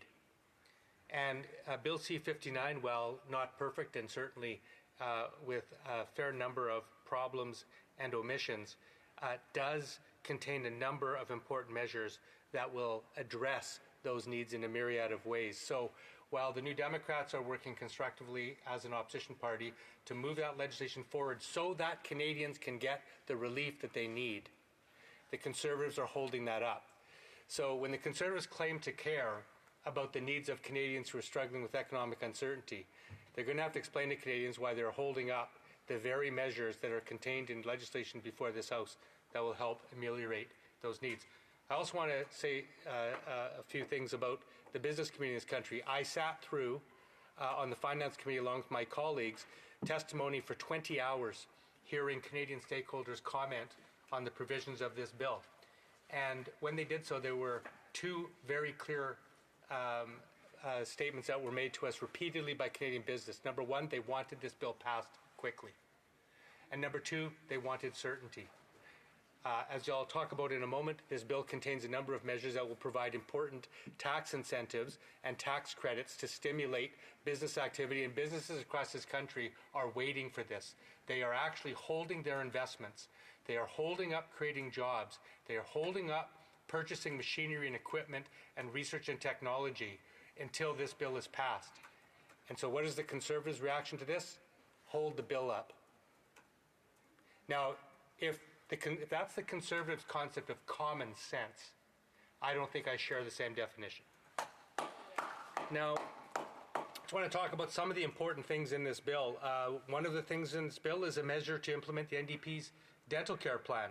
This would introduce an amendment to the provision that authorizes the sharing of taxpayer information for the purposes of administering the Canadian dental care plan. Now, we all know as of May 1, just about a week ago, the first 1 million seniors who successfully applied to the CDCP started to access the dental care that they need. Over 2 million seniors have already applied, with children under 18 and people living with disabilities with a disability tax certificate able to apply in a little over 3 weeks. Now, I want to stop for a moment because I hear the Conservatives talk about Canadians that are suffering. Think of this. Think of a senior right now who is at home suffering with dental pain. Someone who doesn't have dentures that fit properly, or maybe doesn't have dentures at all, who is unable to eat an apple, who has pain in their mouth, who has a choice to make. They continue living in pain, or they scramble together some form of money and they try to go to a dentist and they pay out of pocket.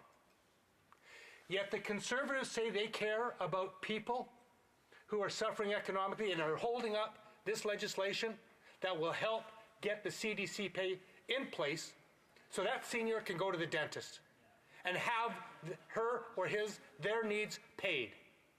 Never mind a young 5-year-old child. Imagine being a single parent, a single mother with a couple of kids at home, and your 5-year-old or your 7-year-old has dental pain, and you don't have enough money to take them to the dentist. But you know, like every parent in this room, we know what we would do. We would do whatever we could. We'd sell something, we'd take an extra shift, We would borrow money to get our child to the dentist. That's what Canadians are doing. So what does the Canadian Dental Care Plan do? It will provide that dental care at no cost to them, freeing up their funds. Now, at a time when Canadians are suffering, what could be of more direct assistance than to have the federal government champion a national dental care plan, which, by the way, the Conservatives don't support and will take away? Shame. Funny enough, every one of them on that side has their dental care needs taken care of by taxpayer dollars. They get to go to the dentist. Their kids get to go to the dentist, paid for by taxpayer dollars, but they don't think that senior and that 5-year-old and that single mother, they don't think they have that same right. Well, I'll tell you what, to the NDP, dental care is primary health care, and everybody gets to go to the dentist under our plan, regardless of their ability to pay. And that's what this bill will help facilitate, and it's what the Conservatives are stalling. Again, is that Conservative common sense? I can't wait to go to the doorsteps next election and put that definition of common sense to my constituents. I hear laughing on the Conservative side. Bring it on. Come to Vancouver Kingsway. I'll debate you anywhere, anytime, on any doorstep, and we'll ask the people in my riding whether they think that getting dental care free for everybody in the riding, regardless of their income, is a good move for them, and the Conservatives can make their case why it's not. I'll live and die by the results of that discussion. There are 6,500 oral health professionals who have signed up to participate and ready to provide these patients. And later this month, according in this fall economic statement, it establishes the Oral Health Access Fund, which will further reduce barriers that prevent Canadians from accessing oral health care. We all know that in rural and remote areas, people can't get access to the same health care we can get in urban centres. So what did the NDP do? We insisted that there be a $250 million oral access fund available across this country in every corner for stakeholders to apply to come up with innovative programs like mobile dental clinics, like allowing hygienists to go into old folks' homes, like maybe even outfitting a train car to travel to rural areas to provide necessary dental care to people in their communities. These are the kind of innovative programs that are just waiting, that the Conservatives are holding up. That doesn't sound common sense to me. Now, this bill does a lot of other things. It takes the GST off counseling services. Now, I've heard Conservatives talk about their concern for people's mental health during COVID. But we all know that counselors across this country have to charge GST. And this bill would take that GST off the counseling services, making it a little bit more affordable for people. The Conservatives are holding that up. That's not good for Canadians' mental health. This bill has measures to support affordable housing construction. It would remove the GST on new rental home construction. Now, they talk about axe the tax. This bill does axe the tax. It takes the GST off new rental home construction. And what do the Conservatives do? Delay it. Shame. It seems that they only want to axe certain taxes. They don't want to take the GST off new home construction. You talk to any builder in this country, and they'll tell you that doesn't make any sense at all. That's not just not common sense, that's wrong.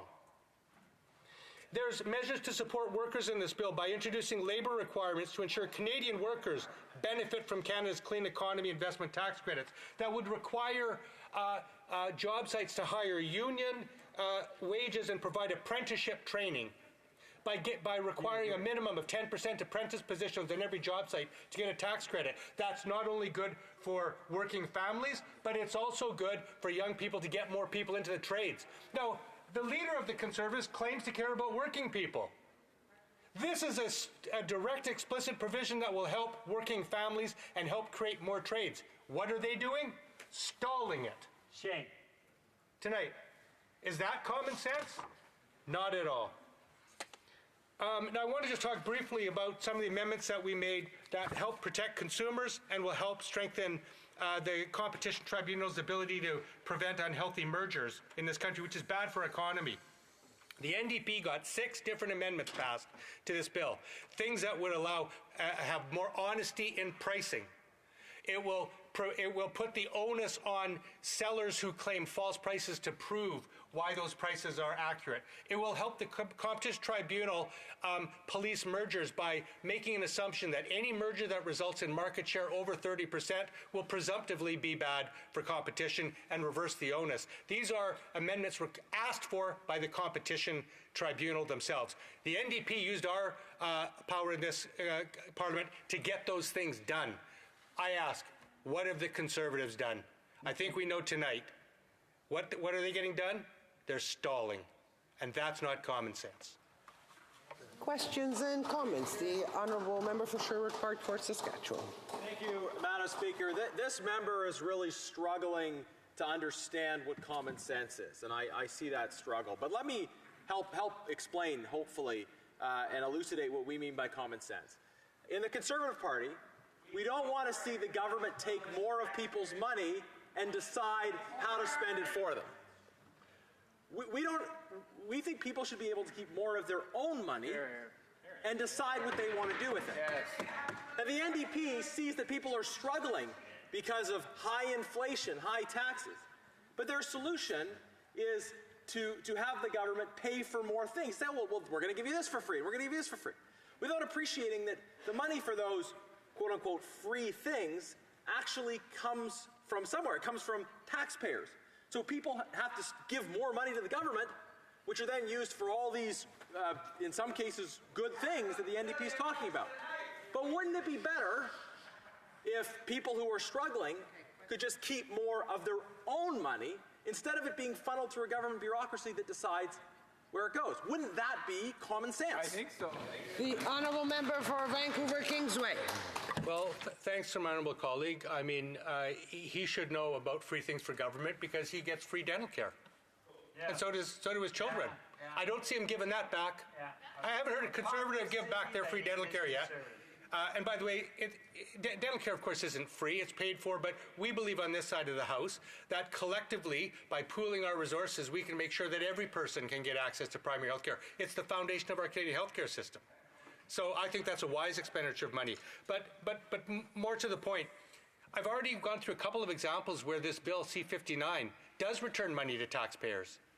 It will take 5% of the GST off new home building. That's returning money to our home builders. It'll take 5% off the GST for counseling services, returning money so that people can maybe afford to get mental health support that they need. So what I'd ask my honourable colleague is, why doesn't he support this bill? Because it does return money to important parts of our economy instead of holding this up and costing taxpayers $450,000 tonight to have this absolutely avoidable and nonsensical debate. The Honourable Order. L'Honourable Député Joliette. The Honourable Member for Joliette. Thank you, Madam Speaker. I would like to know, I'd like to thank, actually, the Honourable Member for his speech. I'd like to commend him for his work on committee. I'd like to hear him a little bit more on this question. There were a number of amendments and improvements to the Competition Act in which were called for by the Commissioner. Now, we know that Canada's Act on competition goes way back. C-59 has improved it. Now, in his opinion, do we have something in place to ensure that consumers will always be able to benefit from healthy competition, or is there still more work to be done in that regard? Kingsway. Well, thank you, my honourable colleague, for that. I'm sure there's more work to be done, but it gives me an opportunity to talk a little bit more about the amendments that the NDP, with help from my colleague from Joliette, was able to get. We adopted an amendment that would ensure that sellers bear the burden of proving that their discounts are genuine. Fake discounts are a common deceptive marketing practice. In some cases, businesses promote a price as a discount when in fact the advertised price is just the ordinary price of the product. They do this on things like Black Friday. So we've changed that to reverse the burden. Another one is strengthening the right to repair provision, something that my honourable colleague from Windsor West has been working on for years, that would force companies to disclose to consumers information that they need to get diagnosis or repair of their products anywhere they want, as opposed to tying them to the seller of the product. This is a very important consumer rights measure that breaks up monopolies and promotes competition in the marketplace, something that I would think Conservatives would like, actually, because they certainly claim that they like it, but they're holding up a bill here that would make our marketplace more competitive, protect consumers, and strengthen the Competition Tribunal's ability to make sure that we have an open, thriving, and competitive marketplace. That's not common sense. Well, we only had time for 2 questions. Resuming debate, the Honourable Member for Aurora, Oak Ridges, Richmond Hill. Thank you very much, Madam Speaker. And as always, it's an honor to rise in this place as the representative for the great riding of Aurora, Oak Ridges, Richmond Hill, and discuss important issues of the day. I must say, however, that this evening I have a little bit of a challenge because the motion that we're discussing is not really, it's a disgusting motion that we're discussing, actually, because it's a motion that is put forward to actually delete the short title of a very important bill, Bill C-59. And just to be clear, the title of the bill, the long title, is an act to implement certain provisions of the Fall Economic Statement tabled in Parliament on November 21st, 2023, and certain provisions of the budget tabled in Parliament on March 28th, 2023. This is a mouthful, and so, as is the normal course of business, the bill has a shorter title, and the short title is simply the Fall Economic Statement Implementation Act 2023. The motion put forward by the Conservatives tonight, requiring debate for 5.5 hours, is to delete that short title. And just so everyone's clear, because I know this is a very important motion for the Conservative Party, we are talking about deleting the title, the Fall Economic Statement Implementation Act 2023, and not the long title. Now, why would we be discussing this motion this evening? It's a question I've asked myself. There is no good answer to that question, Madam Speaker. The answer really lies in the work that the opposition party, the official opposition party, is doing, and that we've seen them do over the past at least year. And that is to ensure that there is not productive conversation, that there is not productive debate, and that we don't get things done in this place. You know, earlier this evening, a member opposite made a comment implying that I don't speak to the constituents in my riding. But, Madam Speaker, it's what I try to do most of. In fact, I think that all of us here should take our responsibilities as representatives of our constituencies very seriously. Certainly, spending 5 hours here tonight to debate this motion that to delete 6 words from an act is not time well spent. In fact, I could be using this time to speak to constituents. We could be saving money. As the member from Vancouver Kingsway has so aptly pointed out several times, this exercise is costing taxpayers, my constituents, as taxpayers, a lot of valuable money, money that need not be spent, Madam Speaker. And for a party that purports to care about fiscal matters, a party that purports to have common sense or represent common sense, it's quite astounding to me that they have put forward this motion to debate this evening, especially when we have in front of us a piece of legislation that actually has a lot of important content that we could be discussing or debating. And so, Madam Speaker, knowing that there is a lot of leeway given on what we can discuss, even given a motion as silly and wasteful as the one in front of us, I will comment on a few of the measures in this very important bill that the Conservative Party has continually filibustered on, has continually tried to block, as it has done with most things that our government has been doing. In fact, Madam Speaker, I'd refer to something that happened just a couple of weeks ago.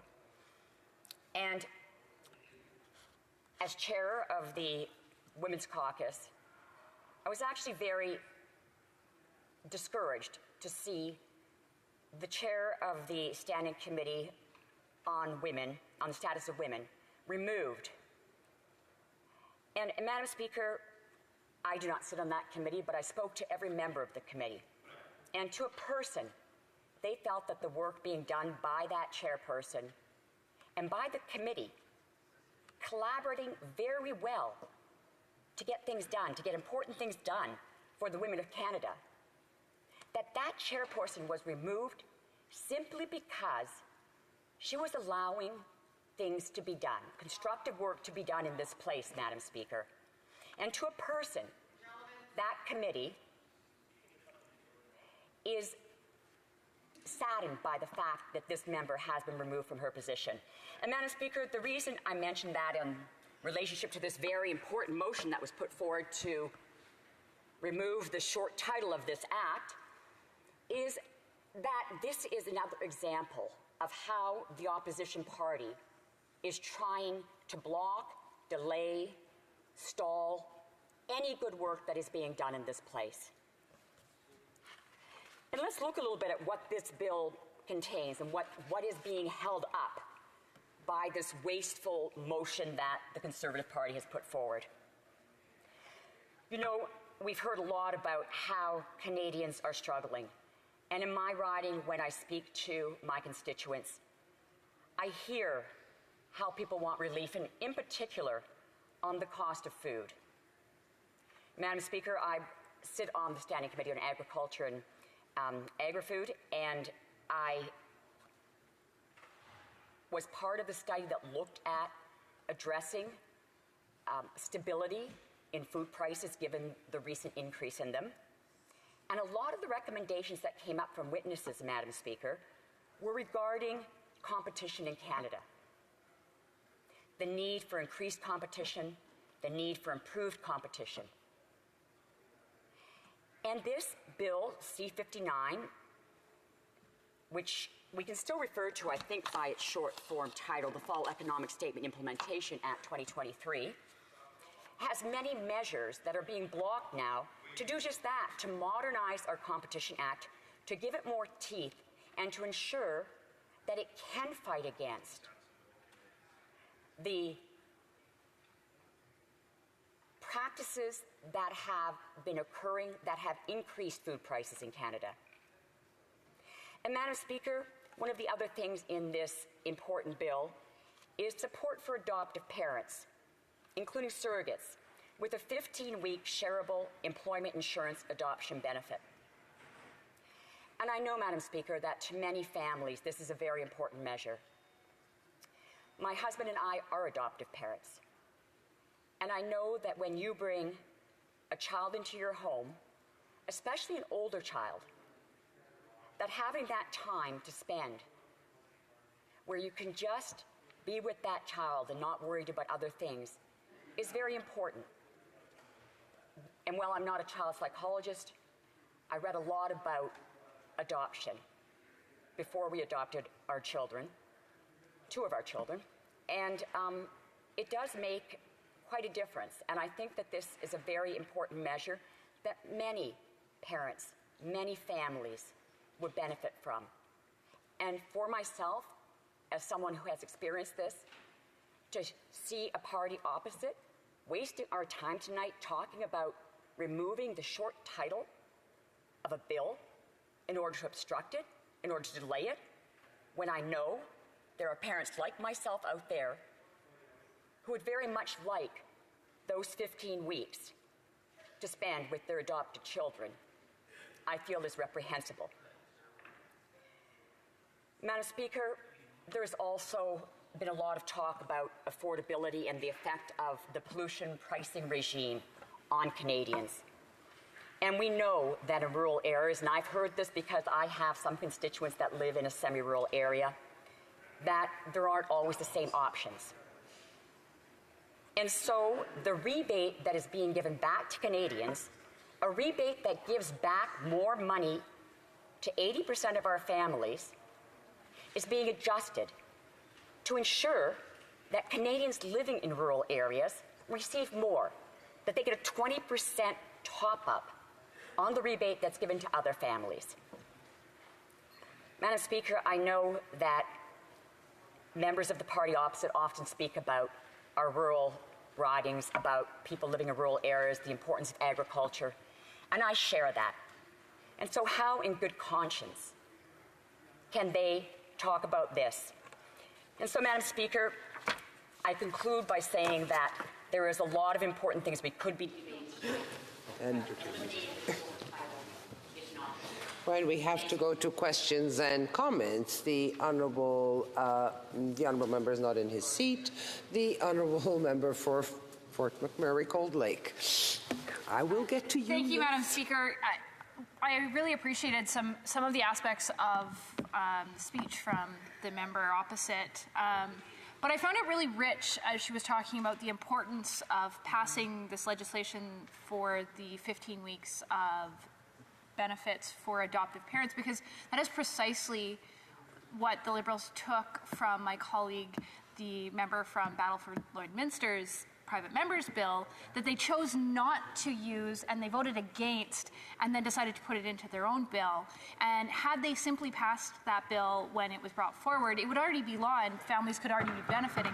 So does she perhaps regret the vote decision she made on that bill that not too long ago? Thank you, Madam Chair. Honourable member for Aurora Oak Ridges, Richmond Hill. Thank you very much to the member opposite for that question. And it is a very important thing for us to put in place, and we have the opportunity now to do that. This was already being worked on. This was something that was part of the employment insurance revisions, and we knew this was coming forward. But I would return the question and ask, why are you not supporting it now? I am not supporting anything or against anything, but anyway. L'honorable député de Joliette. The honourable member from Joliette. Thank you, Madam Speaker. Thank you to my colleague for her speech.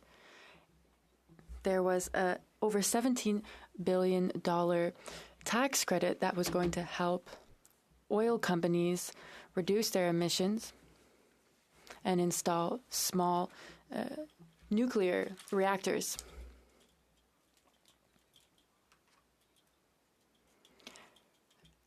And they would be exporting methane from BC to Asia. Is this a good environmental plan to reduce our greenhouse gas emissions? Thank you, Madam Speaker. For Aurora Oak Ridges, Richmond Hill. Thank you to the member opposite. And as a member of the Environment Committee and as someone who cares deeply about our environment, I believe right now we need to take every measure we can to reduce greenhouse gases. We're in a position where we're in a crisis right now. And unlike the Conservatives who keep talking about technology is the only thing that's going to solve our problem, I believe we have a very robust and multifaceted approach to reducing emissions. And given the urgency of this crisis, I feel like these tax credits to help people do what they wouldn't otherwise do are necessary to help us meet our goals. The honourable member for, New Westminster Burnaby. Thank you very much, Madam Speaker. And I was going to be critical of the Liberal government because... Apologize, the honourable member for Battle River Crowfoot on a point of order. As an Albertan, you know, the fact that he's promoting his hockey team, I would suggest is... Please. The honourable member for New Westminster Burnaby. Thank you, Madam Speaker.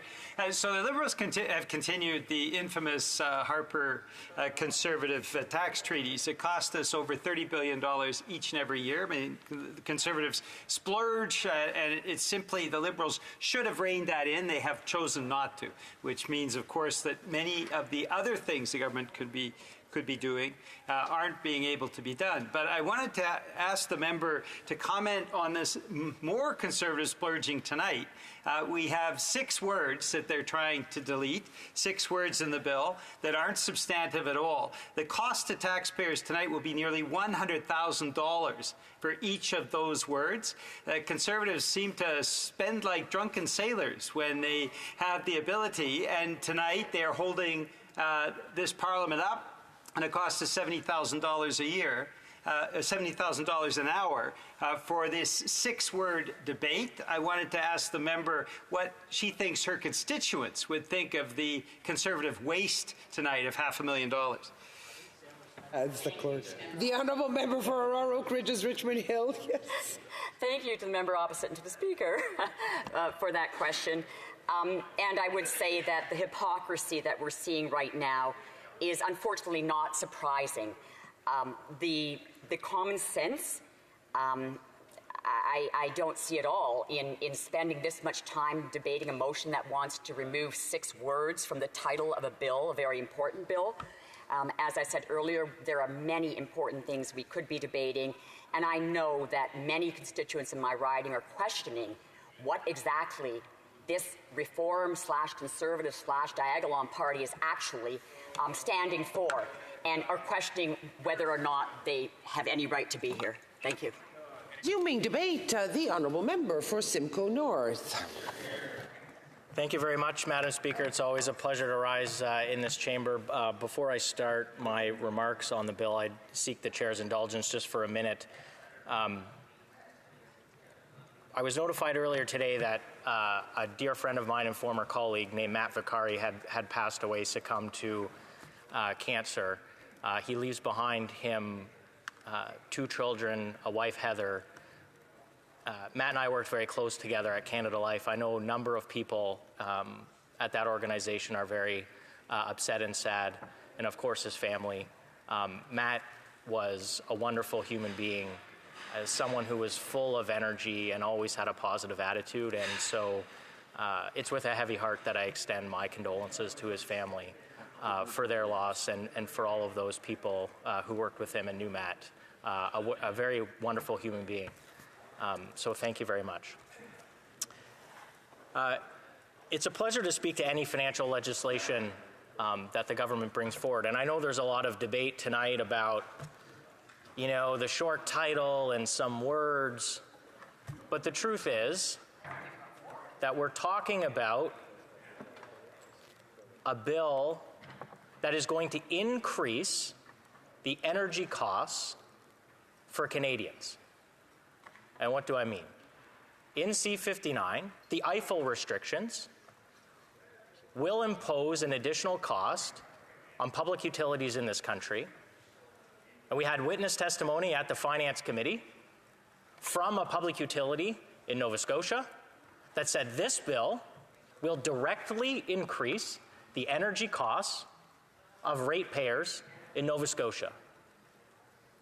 So I understand that it may be inconvenient for the government or for other parties who support the government, that Conservatives are doing their diligence and taking their time and looking at ways to slow this legislation down, because it is increasing the costs of energy on Canadians at a time when they can least afford it.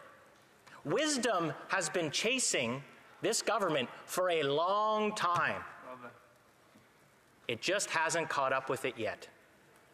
How is it possible that in an affordability crisis, the government thinks that it makes sense to introduce tax legislation that will directly increase the cost of energy to certain Canadians in this country, in particular Nova Scotia? There is no debate about it. There is no... Parliamentary Secretary on a point of order. Madam Speaker, as members would know, there were many interruptions that have taken place this evening, saying that members needed to be relevant. The members started off by saying, well, the amendment, and then went right into the bill itself, Madam Speaker. Now, I'm just suggesting that at the end of the day, that if the Conservatives wanted us to be relevant to the actual amendment of deleting then the Conservatives should... Well, if I may, the honourable member is being relevant because he's explaining why the stalling is necessary. That's how I understand it, and I do listen to what is being said. So the honourable member for Simcoe North. Madam Chair, you are tough but fair, and I appreciate you wholeheartedly for your very wonderful ruling. I will continue. Oh, we have another point of order, Madam Chair. Oh. Point of order from the honourable member for Battle River Crowfoot. So I would just note, I know that occasionally we get passion in debate, but Conservatives did not call a point of order on the previous speaker, the member from Cohut, Massachusetts.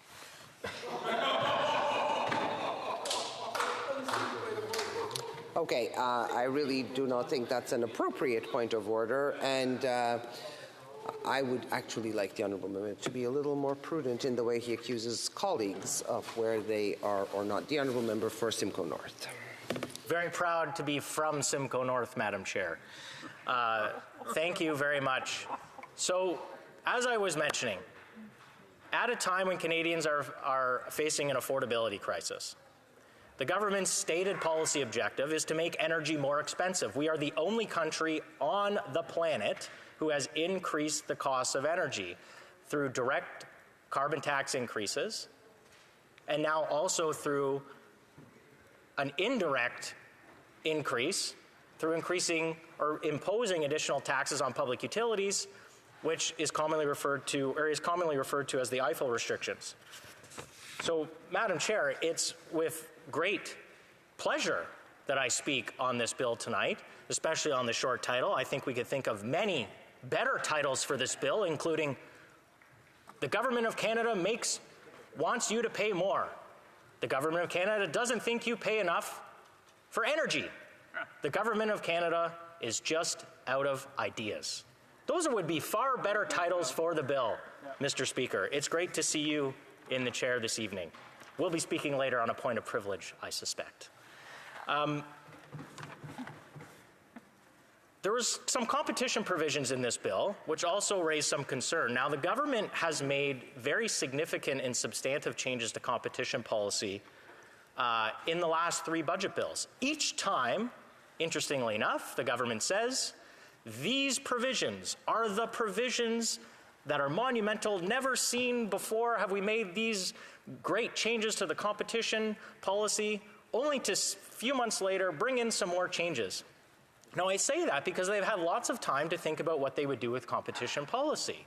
Well, the government proposed a number of substantive changes, and I have to give my NDP colleague, who is now the new member of the Finance Committee, credit. He sliced up and diced up this government's competition provisions in this bill like never before.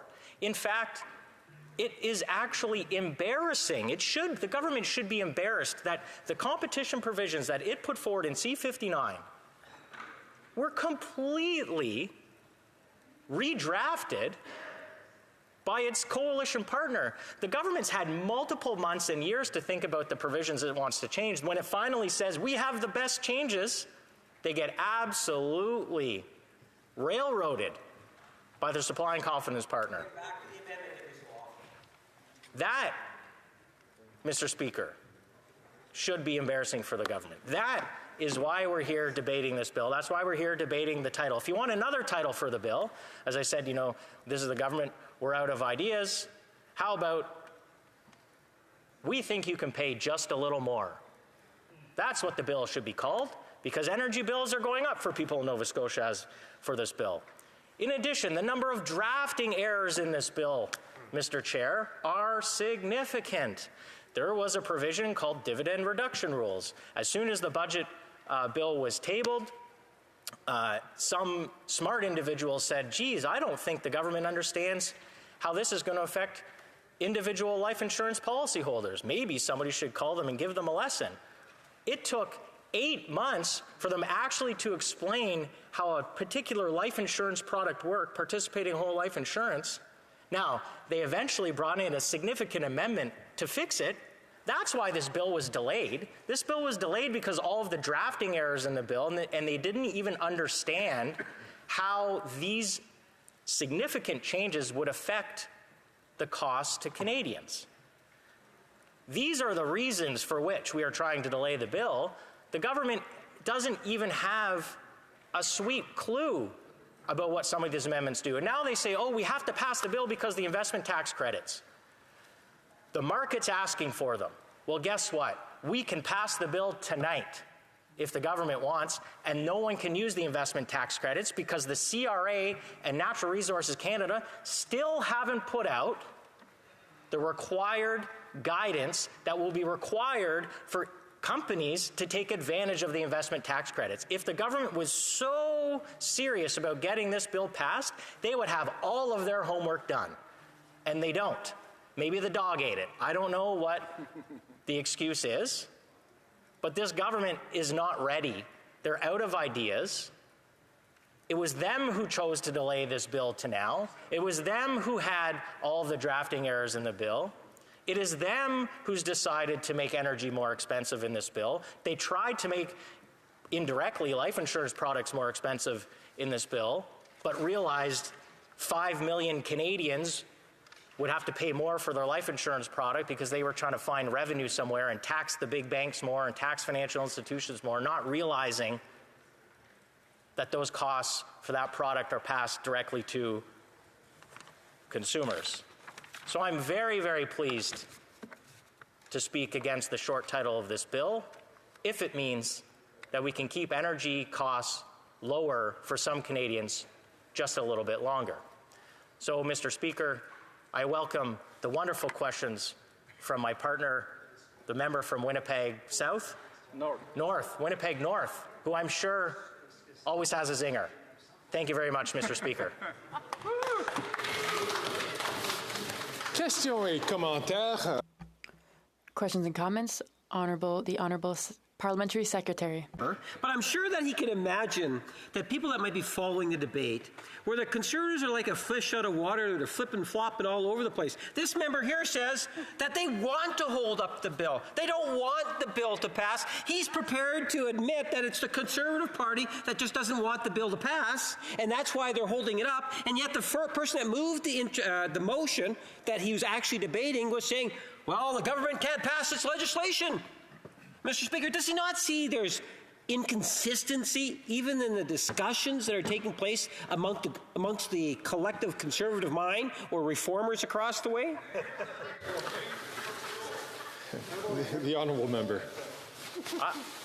Mr. Speaker, I don't know what happens in the Liberal caucus, but we have a lot of individual members here who have individual aspirations, individual reasons for how they vote, individual reasons for why they feel compelled to speak. And the reason why I'm speaking tonight is because the energy bills of the people of Nova Scotia are going to go up as soon as this bill passes. And I think it's irresponsible to do anything but try to prevent that from happening just a little bit longer. Thank you very much, Mr. Speaker. Questions et commentaires. Questions and comments? The Honourable Member of Joliette. Thank you, Mr. Speaker. I'd like to thank my honourable colleague for his speech, and I've been able to work with him in the Finance Committee. It's a pleasure. He always has a lot of great knowledge on the files and asks very constructive comments. I'd like to ask him questions about the Competition Act. The Minister of Industry has for years been announcing a global reform. However, it's been done in little chunks in different bills. C-56, C-59. They're saying, we need this and that. Civil servants say, yes, but if you do this, it'll affect this other aspect, and that's not in the bill. But we were supposed to have a bill that would be the global reform of the Competition Act. In your opinion, proceeding in this manner, does this show the incompetency of the government? Honourable Member from Simcoe North. Thank you. Merci, merci beaucoup. Thank you very much, Mr. Speaker. Merci pour la question. Thank you for the question. Mon ami, very much enjoyed working with my friend on the Finance Committee. I think he asked a very relevant question. The short answer is yes, it definitely shows the incompetence of the government, because every few months they see a shiny new bauble and decide they're going to change the Competition Act. Rather, thinking about it properly. You'd think they've had enough time. They've been in power for 9 years, nearly a decade, some might say. And yet they choose to do piecemeal amendments that they say are monumental every single time, but they don't actually hang together. So one wonders what's really going on over there. The Honourable Member from Rosemont-la-Petite-Patrie. Thank you, Mr. Speaker. Thank you to my colleague for his speech. I'm kind of shocked to be here tonight for a Conservative amendment that aims to change a short title. This costs taxpayers $70,000 per hour. And so tonight, to change the short title, the Conservatives want to waste taxpayer money. And I'm wondering if this is the way that they will be managing public funds if they come into power. The Honourable Member from Simcoe Nord. No, Mr. Speaker. I don't think, this is not... The Honourable Member likes to talk about money wasting. I mean, this is from a party who's supporting a government for incredible amounts of corporate welfare. They're choosing to support this bill that has tons of corporate welfare in it, choosing to support the budget that has tons of corporate welfare in it, and has a pittance for those with disabilities. They're turning their back on a primary constituency for themselves and then trying to lecture us about, spending money properly. I mean, they're the ones supporting an incredible amount of corporate welfare and turning their back on one of their primary normal constituencies. I see that the honourable member from Northumberland is up on his feet, but unfortunately he's not in his seat to ask a question. I'm terribly sorry, and to be honest, colleagues, we are now about 15 seconds over debate for questions and comments. It was going to be a particularly short question. So, colleagues, I am ready now to rule on the question of privilege raised on April 29th, 2024 by the member for Sherwood Park, Fort Saskatchewan, concerning cyber attacks targeting members of Parliament by a foreign state-backed group known as Advanced Persistent Threat 31. In his intervention, the member alleged that he, along with several other parliamentarians, were the targets of progressive cyber attacks on their emails in 2021 by a group with ties to the Chinese government. He argued that members were targeted because of their association with the Interparliamentary Alliance on China, or IPAC. He and other affected members of this House learned of the attacks through a recent news story. The member noted that, contrary to a ministerial directive issued last year, they were not notified of this by the government. He stated that this situation was akin to the prima facie question of privilege raised by the member for Wellington-Halton Hills, where a foreign state had also sought to interfere with the duties of a member. He also indicated that he could not assess the extent to which, as parliamentarians, they were impacted, though the disruption of communications, or through the disruption of communications, or through the monitoring of their activities, but that their parliamentary work was under attack. Le 1er mai 2024, le député de Sherwood Park, Fort Saskatchewan, est intervenu. The member for Sherwood Park, Fort Saskatchewan, further intervened on the matter on May 1st, 2024. He added that the cyber attack in question was aimed at his personal email account rather than his parliamentary account. He further posited, following media reports which stated that House of Commons IT thwarted the attack, that the House administration is not a security agency and therefore not responsible for informing members of threats made against them. The parliamentary secretary to the government House leader mentioned on June 29th, 2022,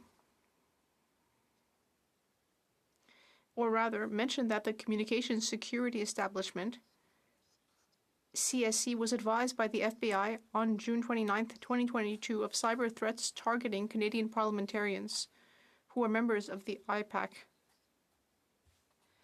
Citing the separation between the executive and legislative branches of government, he noted that the CSC believed it appropriate to share all relevant technical information with security officials of the House of Commons and Senate administrations for their action. This was done on June 30th, 2022.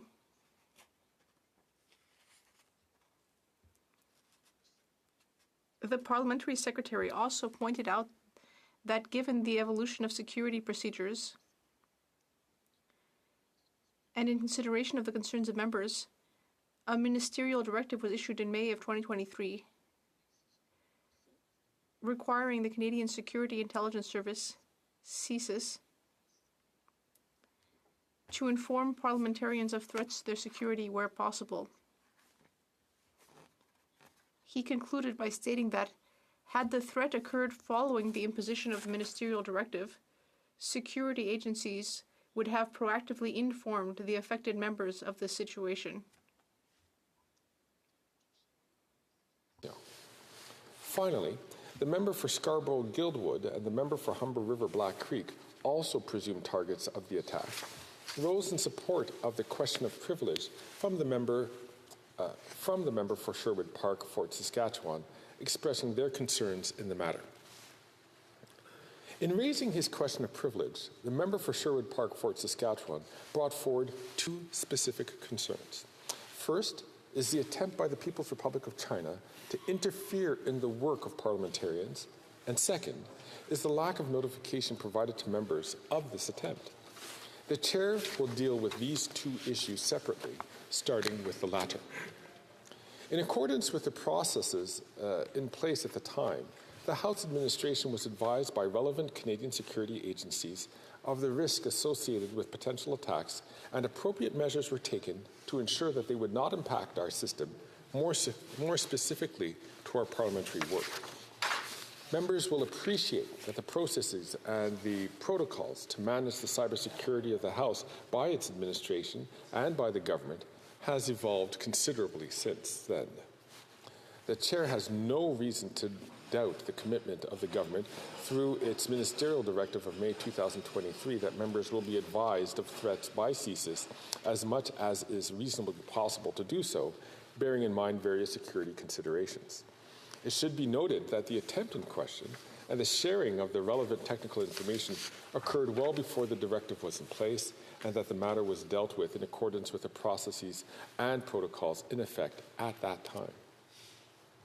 Il importe de rappeler que les systèmes de cybersécurité de la Chambre des communes ont réussi à empêcher une atteinte. It is important to reiterate that the House of Commons cybersecurity systems in place were successful in preventing a breach and negatively impacting the members' ability to conduct their day-to-day business with their parliamentary email accounts. However, the member noted in his submission that his personal email was the target of the attempted cyber attack, and the Chair appreciates the concerns of members with regard to being made aware about matters concerning their cybersecurity. In its 63rd report presented to the House on April 10, 2024, the Standing Committee on Procedure and House Affairs echoed the ministerial directive in recommending that CSIS directly inform members about specific foreign interference threats, including providing a briefing on the mitigation measures taken to ensure members' safety. It also recommended the Speaker oversee the creation of a protocol within the House administration, establishing a threshold for informing the whips of the recognized parties of foreign interference threats. The report has yet to be concurred in.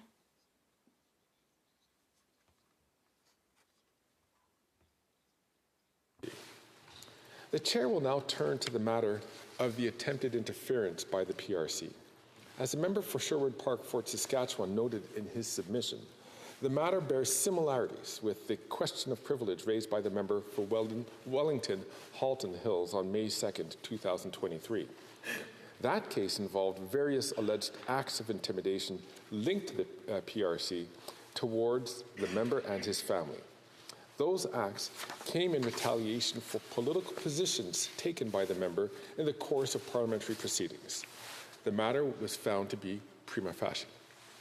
Indeed, as my predecessor stated in his ruling on May 8, 2023 at page 14,105 of debates, and I quote, "The Chair agrees with the matter raised by the member, that it is a foreign entity, that a foreign entity tried to intervene in the conduct of our proceedings through a retaliatory scheme targeting him and his family, squarely touches upon the privileges and immunities that underpin our collective ability to carry out our parliamentary duties unimpeded."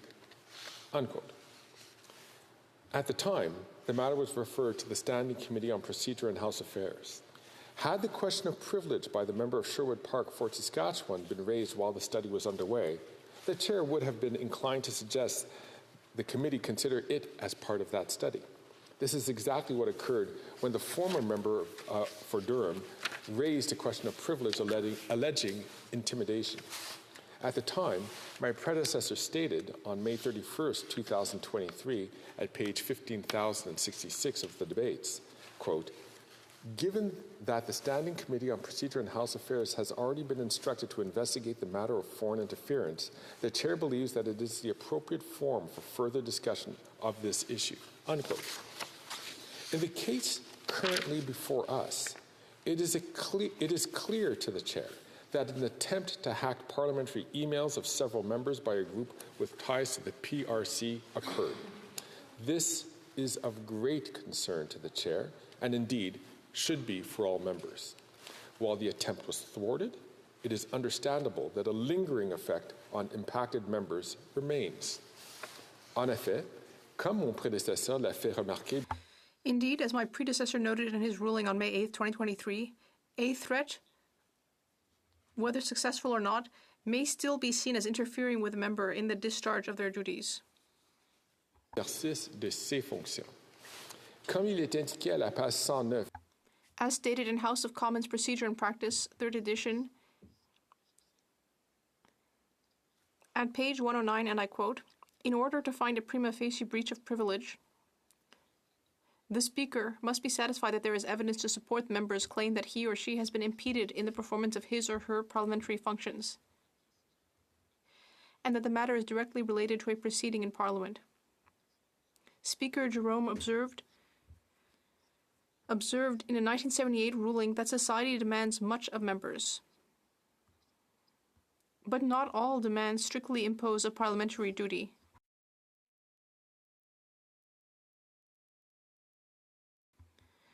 While every member has duties as a representative of the electorate, a member may claim the protection of privilege relating only to his or her parliamentary functions, though the line distinguishing these duties might blur. End of quote. Soit parfois ténue. Fin de la citation. While the work of IPACT is not, strictly speaking, part of our parliamentary proceedings, it does seem clear to the Chair that members were targeted due to their parliamentary work.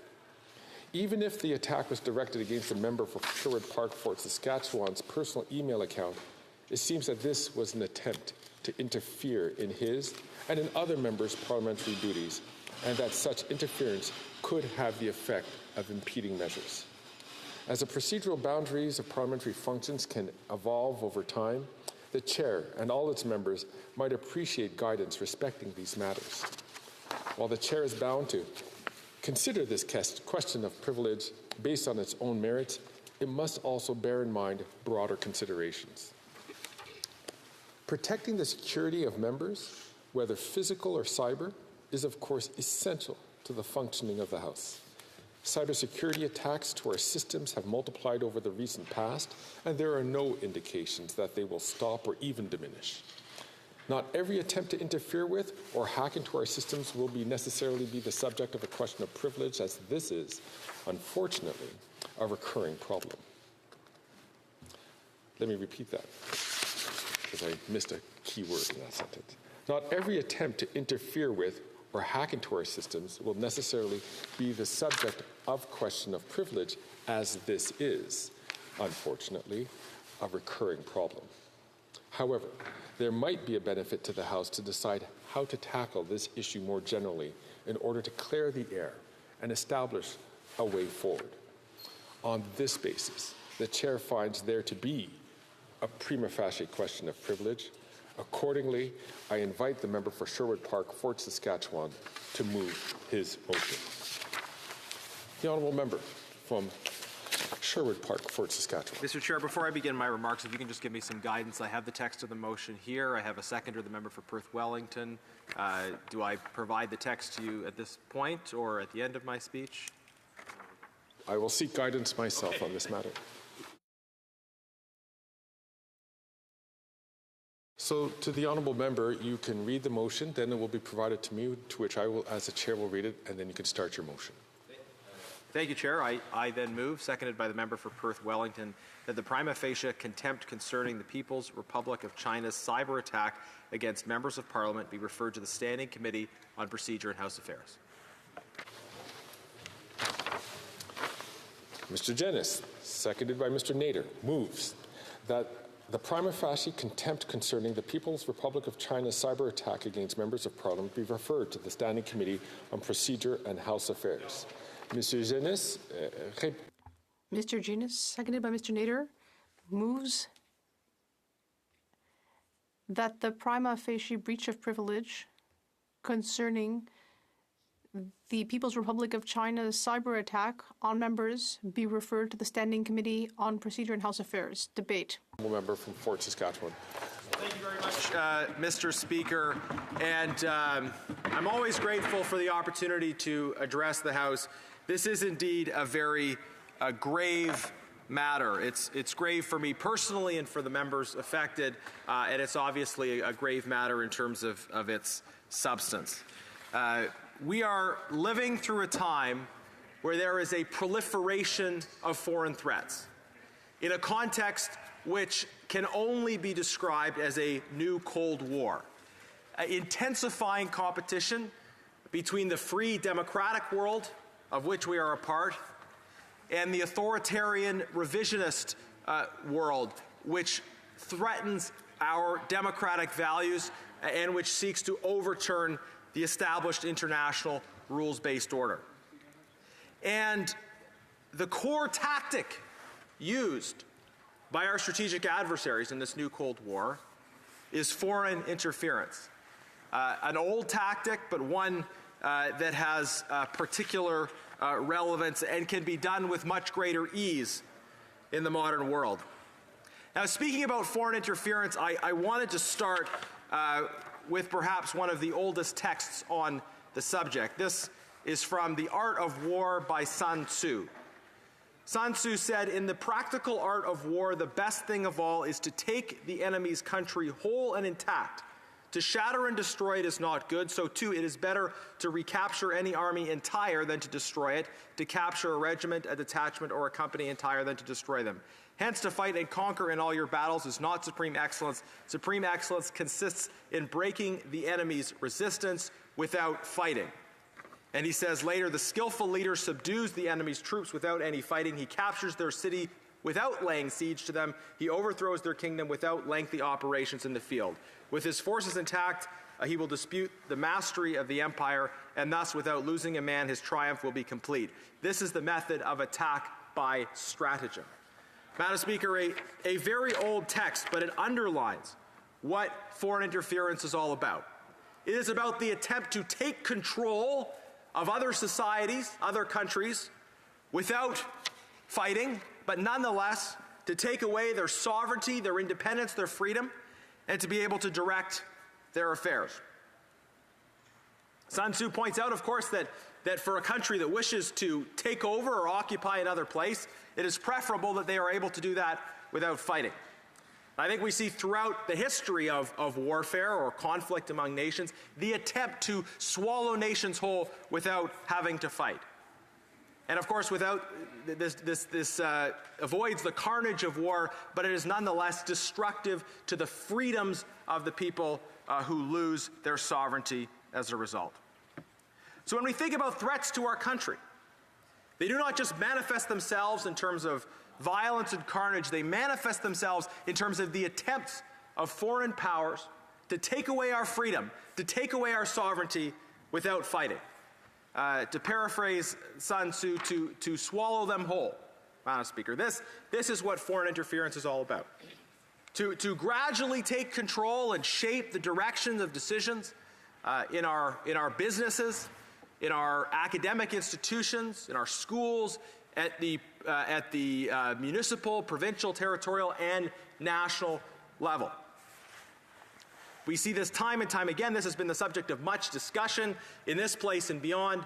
Interference in elections, attacks and intimidations against diaspora communities who have come here seeking freedom but continue to face threats from authoritarian governments beyond our shores that are trying to take over our country through the indirect, subtle means of gradually taking control of the direction of our institutions. So this is something we have to take so fundamentally seriously to preserve our sovereignty and our security for ourselves, our children, and our grandchildren. This is why foreign interference has to be taken very seriously. And sadly, the temptation has been from some politicians, and I think we've seen this over the years from this government, is to see this through a partisan lens instead of seeing this as a vital threat to our national interest. That is, the perception has been, rightly so, that particular foreign governments prefer liberals to conservatives. And as a result of that, the liberals have been reluctant to take action, particularly on interference by the PRC, because that interference manifests itself in the last election in particular as trying to prevent conservative candidates from getting elected. We know then that liberals chose not to share vital information with members of parliament. They chose to fail to act on critical issues around foreign interference because they saw this issue through a partisan lens. Former Liberal Minister John McCallum effectively invited foreign interference. He admitted that he had told leaders associated with the communist regime in Beijing that, well, maybe they should modify their approach in a certain way because if the approach they were taking might hurt liberals in the election, that would lead to conservatives getting elected, which would be not as much in their interests. Effectively inviting the government of a foreign state to prefer a certain outcome in our elections, and therefore to act in a way that was more likely to produce that outcome. So we know that foreign interference is a grave threat to our national security in the context of this Cold War we are living in. That foreign interference is a primary weapon in this new Cold War.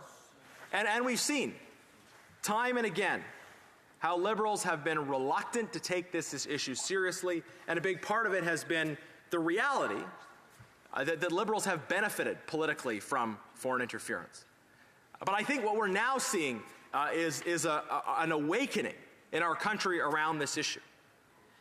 And it's not a new issue for some, but it's a new issue for others. I know when I was first elected, in some of the first conversations I had with members of different multicultural communities from various parts of the world, at the top of their list was concerns about foreign interference.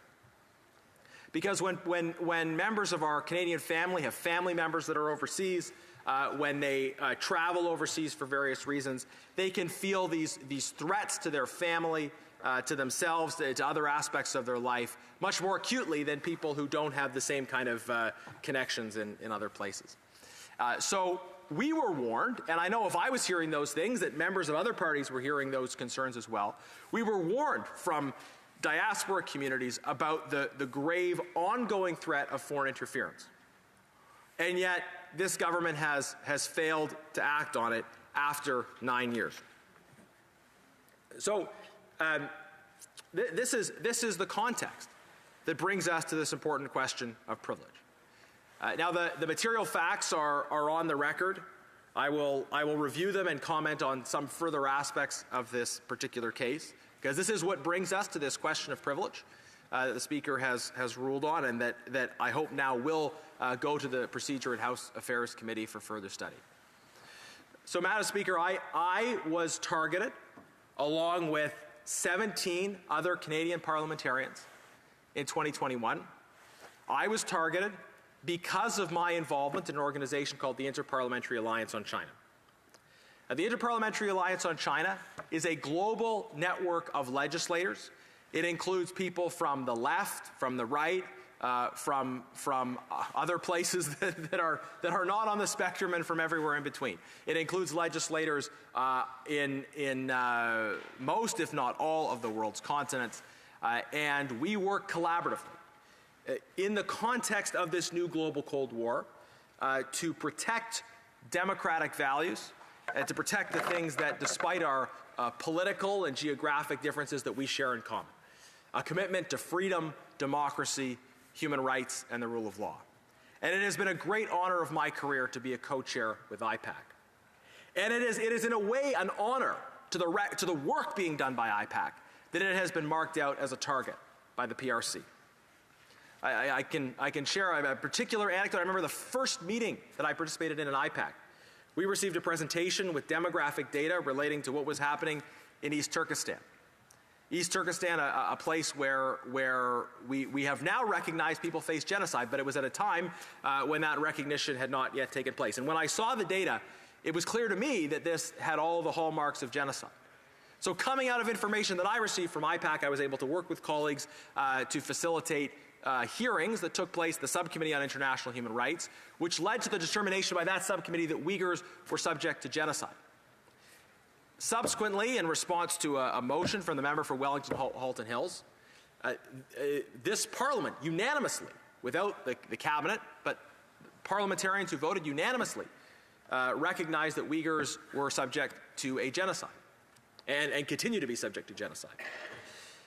Subsequent to that, again driven by these relationships among legislators that exist around the world through IPAC, different other countries, other legislators, took up this call that had been started by this Parliament, also recognizing that Uyghurs have been subject to genocide. And I believe that Uyghur genocide recognition played a crucial role in the international movement towards seeing the real threats associated with the PRC. And you can see this in the response from the regime in Beijing. The regime in Beijing targeted IPAC legislators, and it targeted those involved, especially the member for Wellington Halton Hills, in pushing forward for the recognition of the Uyghur genocide. Because while Uyghurs face horrific, systematic violence that is genocide, this reality exposes, it truly exposes the evil of the CCP regime. And now that we have seen this, as Wilberforce said, we may choose to look away, but we may never again say we did not know. But exposing that reality to the world, exposing the horror of CCP crimes, was something that the Interparliamentary Alliance on China played a crucial role in. And so you would expect, and this is what happened, the CCP, having no respect for national sovereignty at all, sought to interfere in other countries, to intimidate and threaten legislators who played a role in that process, and to try to steer countries away from taking clear, principled stands in favor of human rights, democracy, and the rule of law. And so in the very early days of IPAC, a cyber attack was launched against members of the network, which included 18 Canadian parliamentarians.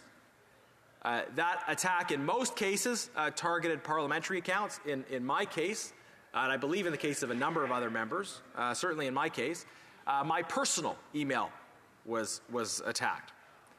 And the government of Canada knew about this. They knew that members of Parliament were being targeted. They knew because they were told by the FBI. The government has admitted that they knew. At first they said nothing. Then they admitted that they knew, but they said, well, we told House of Commons administration. And so why didn't they pass on the information? Look, Madam Speaker, I think that anybody who knew should have told me. This is information. If I'm being targeted by a foreign state, and there are, especially when there are tools I could take to protect myself to a greater extent, I definitely should have been told that, and the other 17 members of our Parliament should have been told that. But the responsibility primarily falls on the government. The government had a responsibility to inform us, and it didn't. Last year, as the Speaker's ruling mentioned, there was a ministerial directive about more information being shared with parliamentarians. And yet the government still continued to sit on this information about parliamentarians that were targeted. It would have been logical, at least once that ministerial directive was issued, for them to then choose to share information that went back a number of years but still had relevance to me as a continuing member of Parliament and a continuing co-chair for IPAC. But they chose not to share that information. So imagine the surprise that I experienced, member for Scarborough-Guildwood and others, when we found out not from our own government, not from Canadian security agencies that we had been targeted, but we found out through the IPAC Secretariat, which had been informed by the FBI. That's clearly not how the process should work, Madam Speaker. This is a grave problem, that the government did not have our backs. And I can only see again in this that the government has looked at these issues of foreign interference through a narrowly partisan lens, not wanting to share information with either members of the opposition or members of the government backbench who may from time to time challenge the government precisely on these issues. The government didn't want to share information that might lead to more political questions.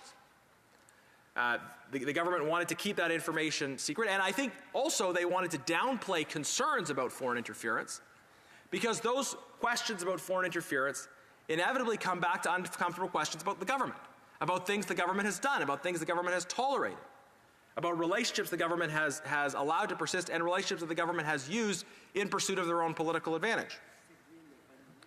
So I think what we need to do is step back from this narrowly partisan lens that the government has brought to this issue and talk about the critical global fight we're in and talk about the national interest. The national interest would be that we all work together to fight against foreign interference, that we take attempts to subvert our democracy very seriously, and that we work together to combat them regardless of who that target is. That if the member for Wellington Halton Hills is targeted by foreign interference, or if a member of the government is targeted by foreign interference, or a member of another party, that we would nonetheless all stand together and use all of the tools available to protect our country, so that whatever the outcome of Canadian elections, it is Canadian people who are deciding. You know, foreign governments, foreign ambassadors should not be stakeholders in Canadian domestic elections. Canadian domestic elections should be decided by Canadians. Hear, hear. And yet we know that this is a problem. We know that there is abiding concern in many cultural communities that the perspectives of ambassadors, of consul generals, of foreign governments have an effect on the outcome of elections here in Canada. And I think we need to work together to firmly slam the door on them. What concerns me most, this is a question of privilege about members of Parliament. And as the term suggests, we do have privileges as members of Parliament. True. And this is where I want to conclude. That when my email is attacked, we have an opportunity, as we should, for a debate in this House. And part of that is because I have privileges as a member of Parliament. But I think about other cases. I think about the case of Chimi Lamo, a Tibetan activist, who was a student leader who faced a barrage of horrific threats after she was elected to student government because she was a Tibetan leader who had spoken out about justice for Tibet. I think about other leaders. I think about a student group at McMaster, Muslims for Justice and Peace, that faced foreign interference threats because they wanted to have an event highlighting the violence that Uyghurs were facing. I think about the many people whose names we will never know, our fellow Canadians who are not able to speak out, whose voices are not heard, whose pain is not understood because of foreign interference threats that prevent them from speaking about political issues, from participating in the political process, because they worry about what will happen to their family members. I am far more concerned about the impact on members of diaspora communities. I think about Mr. Najjar and his family. I think about people from a variety of different communities who have faced violence, have faced threats as a result of intimidation and violence and foreign interference. So we need in this debate to stand up for the privileges of Parliament, for the integrity of our democratic system, and for the rights of every citizen in this country, regardless of where they were born, regardless of where their family lives. It has been 9 years, and I have been hearing concerns for the entire time I've been a member of Parliament, but escalating concerns. Indeed, this problem has been escalating. It has been getting worse. We've seen brazen foreign interference in this country from foreign actors who increasingly know that we know and don't care because don't think we'll actually take it seriously. But I hope that we will finally take this seriously. I hope that we'll be able to come together, and if not, that we'll have a new government that will take these threats seriously.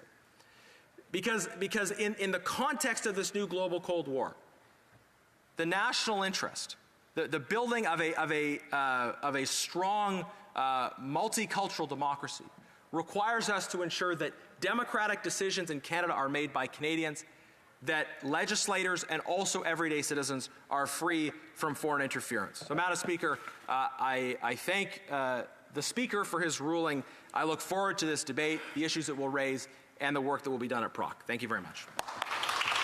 Questions and comments. The Honourable Parliamentary Secretary to the Government House Leader. Yes, thank you, Madam Speaker. And I think it is important for us to note that we do have some incredible civil servants that perform amazing work in protecting our interests. And I'm thinking of the Communication Security Establishment, in which, from what I understand, shared the information with the House of Commons officials shortly after receiving the information back in June 2022. So I think it's important that we don't try to give the impression that no one knew about this, that the issue was in fact being addressed, at least in good part, with true good intentions. My question is that the member was on the committee, and it's the Interparliamentary Alliance on China.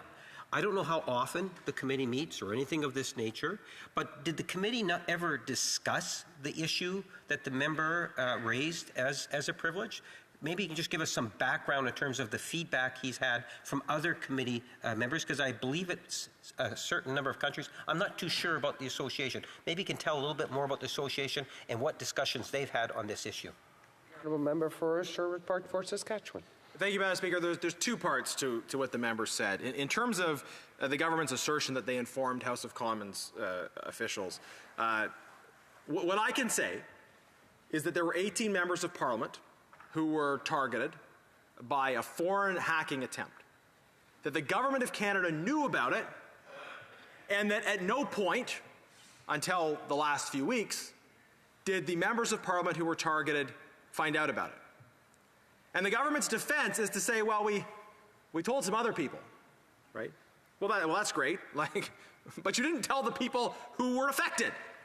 We had a right to know that we were being targeted by a foreign state, and it is not the responsibility of the House of Commons IT department to be informing us about these security threats. It's the responsibility, I believe, of the government.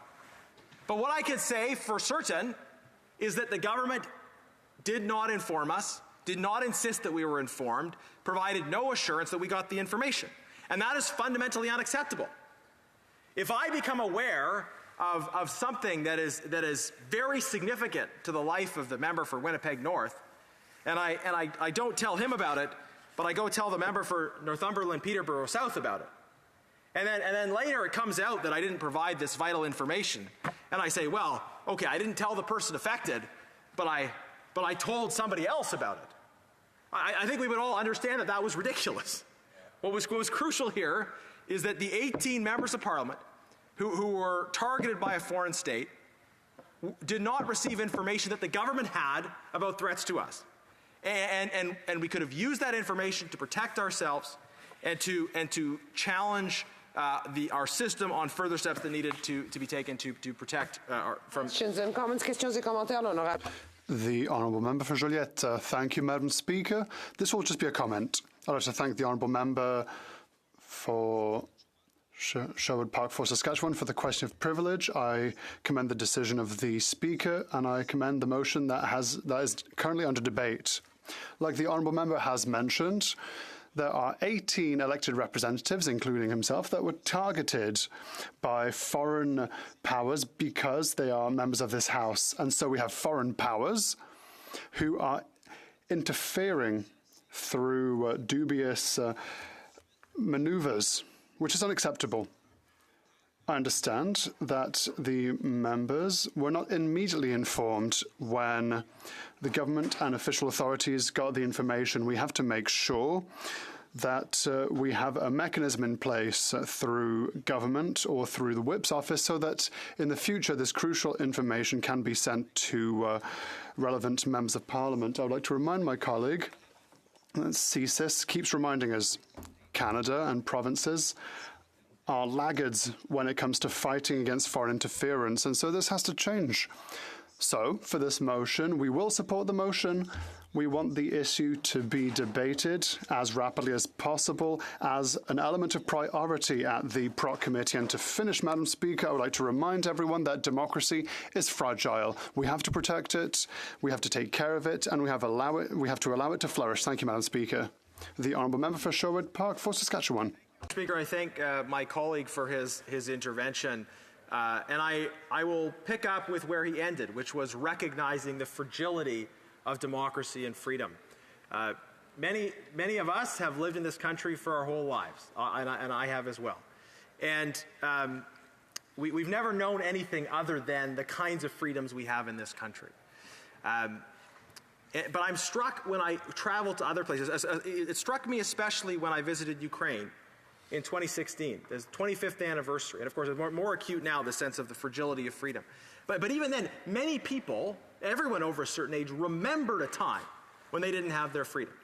And we have to always keep in focus that the liberty, the sovereignty we have as a country is not automatic, is not inevitable. And the biggest threat to our sovereignty and security is not the possibility of direct invasion. The biggest threat is what I described at the beginning of my speech, what Sun Tzu describes as the attempt to swallow us whole. The loss of meaningful freedom through escalating foreign interference. This is the greatest threat to our freedom, to our sovereignty. And we have seen in other countries how the gradual process of foreign interference has eroded the ability of free peoples to make decisions about their own future. So the member is right. Our freedoms are fragile, and they are under direct threat by foreign interference. We see those threats as members of Parliament. But we also hear about and know about those threats targeting everyday citizens and targeting other institutions. We are already seeing certain institutions that modify their behavior in response to the preferences of foreign stakeholders. And this is a demonstration of a loss of sovereignty. So I hope that we all hear this clarion call, especially coming from diaspora communities, to stand up for Canada, to stand up for our institutions, to stand up for our freedom, and stop this foreign interference. Okay. Questions and comments? The Honourable Member for Crowfoot, Battle River Crowfoot.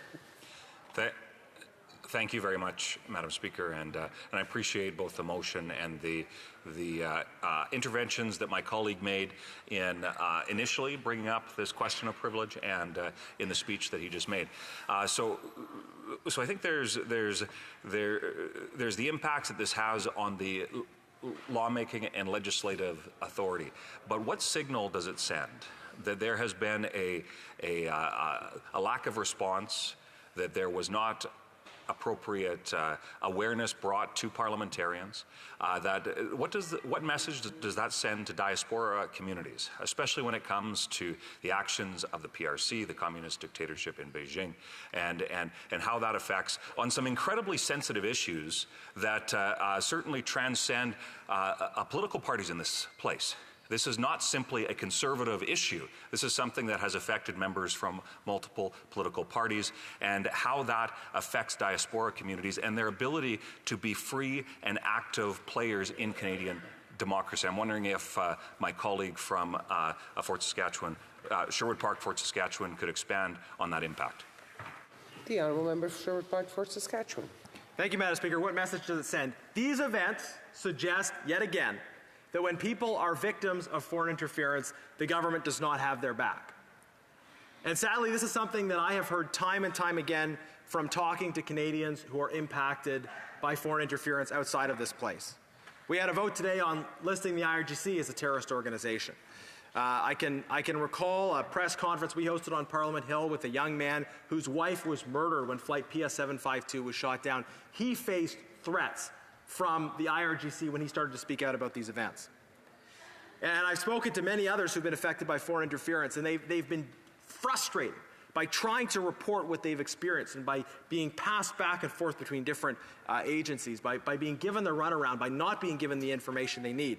And this is a case where people who have the privilege of being members of Parliament were not told about threats to themselves. I think members of Parliament should be informed about threats. I also think we should be, whenever possible, and unless there's some compelling security reason not to, we should be seeking to inform anybody about foreign interference threats to them or institutions they're involved in so that they can take appropriate steps to protect themselves.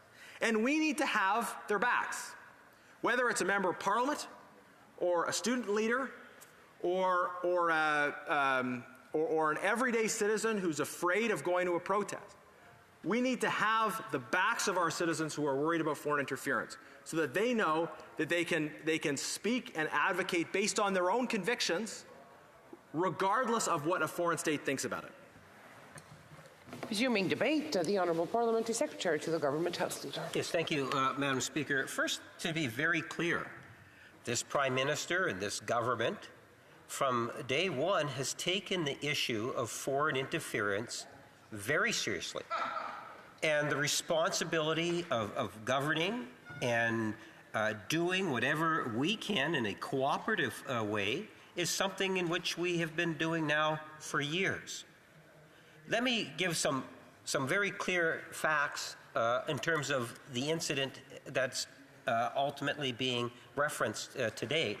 And when I think of the Canadian Centre for Cyber Security, first allow me to provide, as I say, some real clear lines. The Canadian Centre for Cyber Security, part of the Communication Strategy Security Establishment in Canada, generally does not comment on specific cyber incidents or affected organizations. However, CSE can confirm that it shared actionable technical information on a cyber threat with the House of Commons and Senate IT officials in 2022. This included sharing information that included the names of targeted parliamentarians. The House of Commons and the Senate are independent, and its officials are responsible for determining when and how to directly engage with MPs and senators in situations like this. CSE take its mandate and its legal obligations very seriously. Pursuant to the CSE Act, intelligence and information is shared with the government clients, including appropriate authorities in Parliament and any appropriate partners. To support parliamentarians, the Cyber Centre, part of CSE, provides a 24/7 hotline service offering direct support in the event of a cyber incident. The Cyber Centre has provided cyber threat briefings to political parties, as well as dedicated point of contact at Cyber Centre for assistance with cybersecurity matters. The Communication Security Establishment's 2023-24 National Cyber Threat Assessment highlights how online foreign influence activities have become a new normal, with adversaries, seeking to influence the elections and impact international discourse related to current events. CSE has published 4 unclassified reports on cyber threats to Canada's democratic process, highlighting, and I'll quote the 4, cyber threat activity targeting elections is on the rise worldwide, Madam Speaker. Cyber threat activity is more likely to happen during Canada's next federal election than it was in the past. Canada remains a lower priority target for cyber threat activity than some of its allies, like the United States or the United Kingdom. Threat actors are increasingly using AI to create, spread, and amplify disinformation. It is very likely that foreign adversaries or hacktivists will use and generate AI to influence voters ahead of Canada's next federal election. Madam Speaker, there's a lot more that I could say with respect to that. But I tell you, the primary concern that I have in listening to the member from Sherwood Park in his presentation on the issue, I question the members and the Conservative Party's actual motivation on the issue. All one needs to do is reflect in terms of his comments and how he tried to blame. And the person that's the traitor is looking at me, not as opposed to accusing me of being a traitor. But the point of order goes on both sides. The traitor accusation started on one side, and there was an answer on the person who has the floor. Yes, the honourable member for Sherwood Park for Saskatchewan. Madam Speaker, I am not sure what remarks were made that were not recorded or on the microphone, but the member for Winnipeg North accused other members of this House of being traitors while he was standing in his parliament. I will stop the honourable member right away because I actually have very good ears and I do hear very well. I did hear the attacks coming from one side to the other. They should not be allowed on either side. So I ask both members to withdraw the statements made. The honourable member for Saskatoon University and the honourable parliamentary secretary. Madam Speaker, I will withdraw the comment, which was a response from a member calling me a traitor to Canada. That automatically upset me, and I called him a traitor. Okay, the honourable member withdraws the comment. I would like to invite the honourable member for Saskatoon University to do the same. I withdraw my comment. Perfect. The honourable parliamentary secretary can proceed. Yes, thank you, Madam Speaker. And I can tell you, I listened to what it is that the member across the way actually said as he addressed this issue. And in addressing the issue, Madam Speaker, and that's why I started it off by saying, as a government, we take this issue very seriously, and our actions clearly demonstrate that. Over the years. And on the other hand, we have the Conservative member trying to use this issue, it would appear, as a way to make it look as if the government didn't do its responsibility. And they are trying to make it more political. And from his seat, he says, we didn't. And it just reinforces what it is in the presentation that we just listened to. He said, for example, that foreign governments around the world, they don't want the Conservatives in government here. They want the Liberals in government. And that's implying that that's the reason why we get foreign interference. Madam Speaker, at the end of the day, foreign interference is not new. This has been happening for a number of years already. Truth be known, Stephen Harper was the Prime Minister when it was first raised in an official fashion in the form of a report. The current leader of the Conservative Party was a part of that government. What do you think they did in dealing with international foreign interference, Madam Speaker? I'll tell the House, absolutely nothing. They chose to ignore the issue of foreign interference, Madam Speaker. They made a decision, even though they were aware of it, not to take any actions to protect Canada's democracy or things that were taking place. And it's not just China. You know, the Conservative Party consistently brings up China. China is not alone. There are other countries, Madam Speaker, that are out there that are players in regards to foreign interference. And that is one of the reasons why we have taken many of the actions that we have actually taken.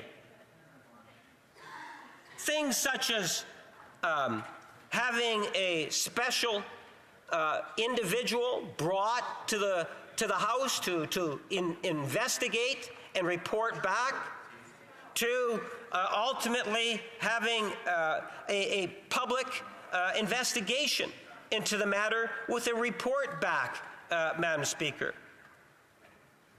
We have had numerous debates on the issue. We've had standing committees deal with the issue in many different ways. Even on the issue that the member brought forward. And I did not know about the existence of the Interparliamentary Alliance on China until this issue was actually brought up in the form of a matter of privilege. I had taken the member at his word when he raised the issue.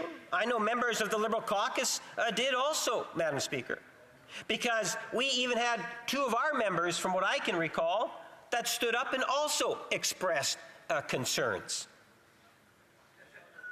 I would think that all members would actually be concerned about any form of foreign interference into Canada.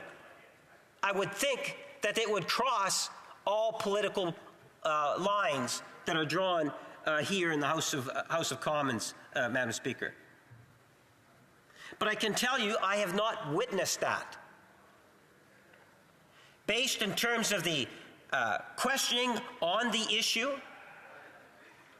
and the manner in which the Conservatives are more determined to try to portray a government that's not taking actions than it is to try to depoliticize it and recognize it for what it is, and ultimately, come up with ideas and thoughts in terms of how it is that we can actually prevent it. I listened to the Speaker's ruling, and I provided comment, Madam Speaker, before, when the member first brought the issue. I had taken it as notice and came back, and the Speaker made reference to it. And here's what it is that the Speaker said in terms of what it is that I reported as the government, representing the government. That I had mentioned that the Communication Security Establishment, better known as CSE, was advised by the FBI on June the 29th, 2022, of cyber threats targeting Canadian parliamentarians who are members of the IPAC, citing the separation between the executive and the legislative branches of government. I actually noted that the CSE believed it appropriate to share all relevant technical information with security officials of the House of Commons and Senate administrations for their action. This was done on June the 30th, 2022. Madam Speaker, that is what it is I had said in addressing the issue, and continued, Madam Speaker, to go on to say, given the evolution of the security procedures and in consideration of the concerns of members, a ministerial directive was issued in May of 2023, requiring that Canadian Security Intelligence Services, CSIS, to inform parliamentarians of threats to their security where possible. I concluded at the time by stating that had the threat occurred following the imposition of the ministerial directive, security agencies would have proactively informed the affected members of the situation. Madam Speaker, that's very clear. The House of Commons was in fact provided notification back in June of 2022. And when the issue of foreign interference came to the floor, and after a great deal of discussions and thoughts, There's a very clear directive given to security agencies in terms of informing members of Parliament. So we changed, in part, the process. The members know that, Madam Speaker. You know, there is no doubt, if we continue on with some of the reports in regards to the People's Republic of China to interfere in the work of parliamentarians and the impact not only of China but other countries in the world that it has, we have to work collectively. You know, it was interesting when we had the heated discussions and the debates that were taking place here over the foreign interference allegations that were taking place in the last election, and we had many independent agencies say that it did not affect the outcome of the election, Madam Speaker, and it's important to make reference to that. But at the end of the day, you know, the Conservatives who chose to do nothing years prior now believed that you know, that we as a government should have taken more action, when in fact we had already started that virtually shortly after being elected in 2015 in changes to the Elections Act. That we recognize how important it is to protect our democratic system. And we have seen legislative measures and policy directives to ensure, at the end of the day, that there is a higher sense of security.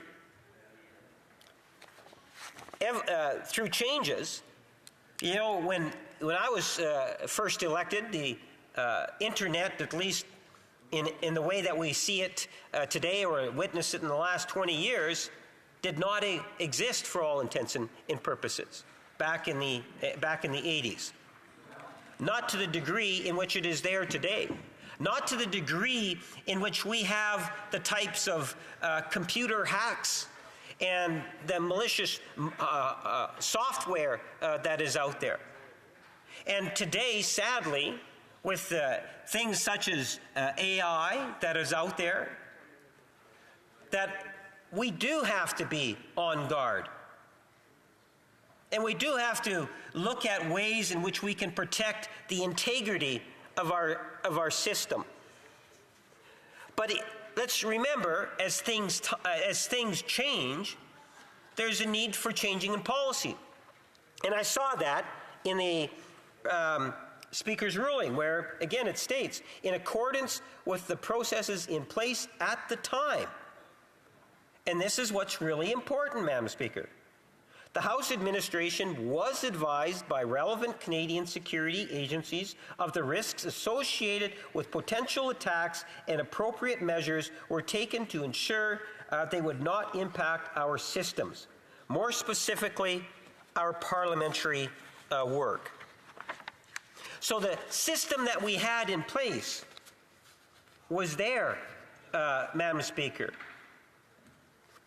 It is important to reiterate, so the Speaker came in his ruling by saying, it is important to reiterate that the House of Commons cybersecurity system in place were successful in preventing a breach and negatively impacting the members' ability to conduct their day-to-day business with their parliamentary email accounts. Madam Speaker, if the Conservative Party really wanted to be able to deal with the issue at hand, I would suggest that they need to dial down the politicization of the issue and stop trying to blame the government for not taking actions that they believe, when in fact we have taken tangible actions to protect the interests of our democracy and the rights of individual members, Madam Speaker. That is what we have consistently seen. I don't know about you, Madam Speaker. I don't get the opportunity to attend very many standing committee meetings, but I can tell you I often hear feedback. And that feedback is not very positive, even on issues of matters of privilege. And often in those committees you will see filibustering that takes place, Madam Speaker. And I suspect what we're going to see is, as it should, let's give it the benefit of the doubt. Let's say the Conservatives are going to, turn their ways and recognize that, yes, this is important. This institution is important. It is important that we work collectively at making a positive difference in supporting individual members and our rights to protect the institution.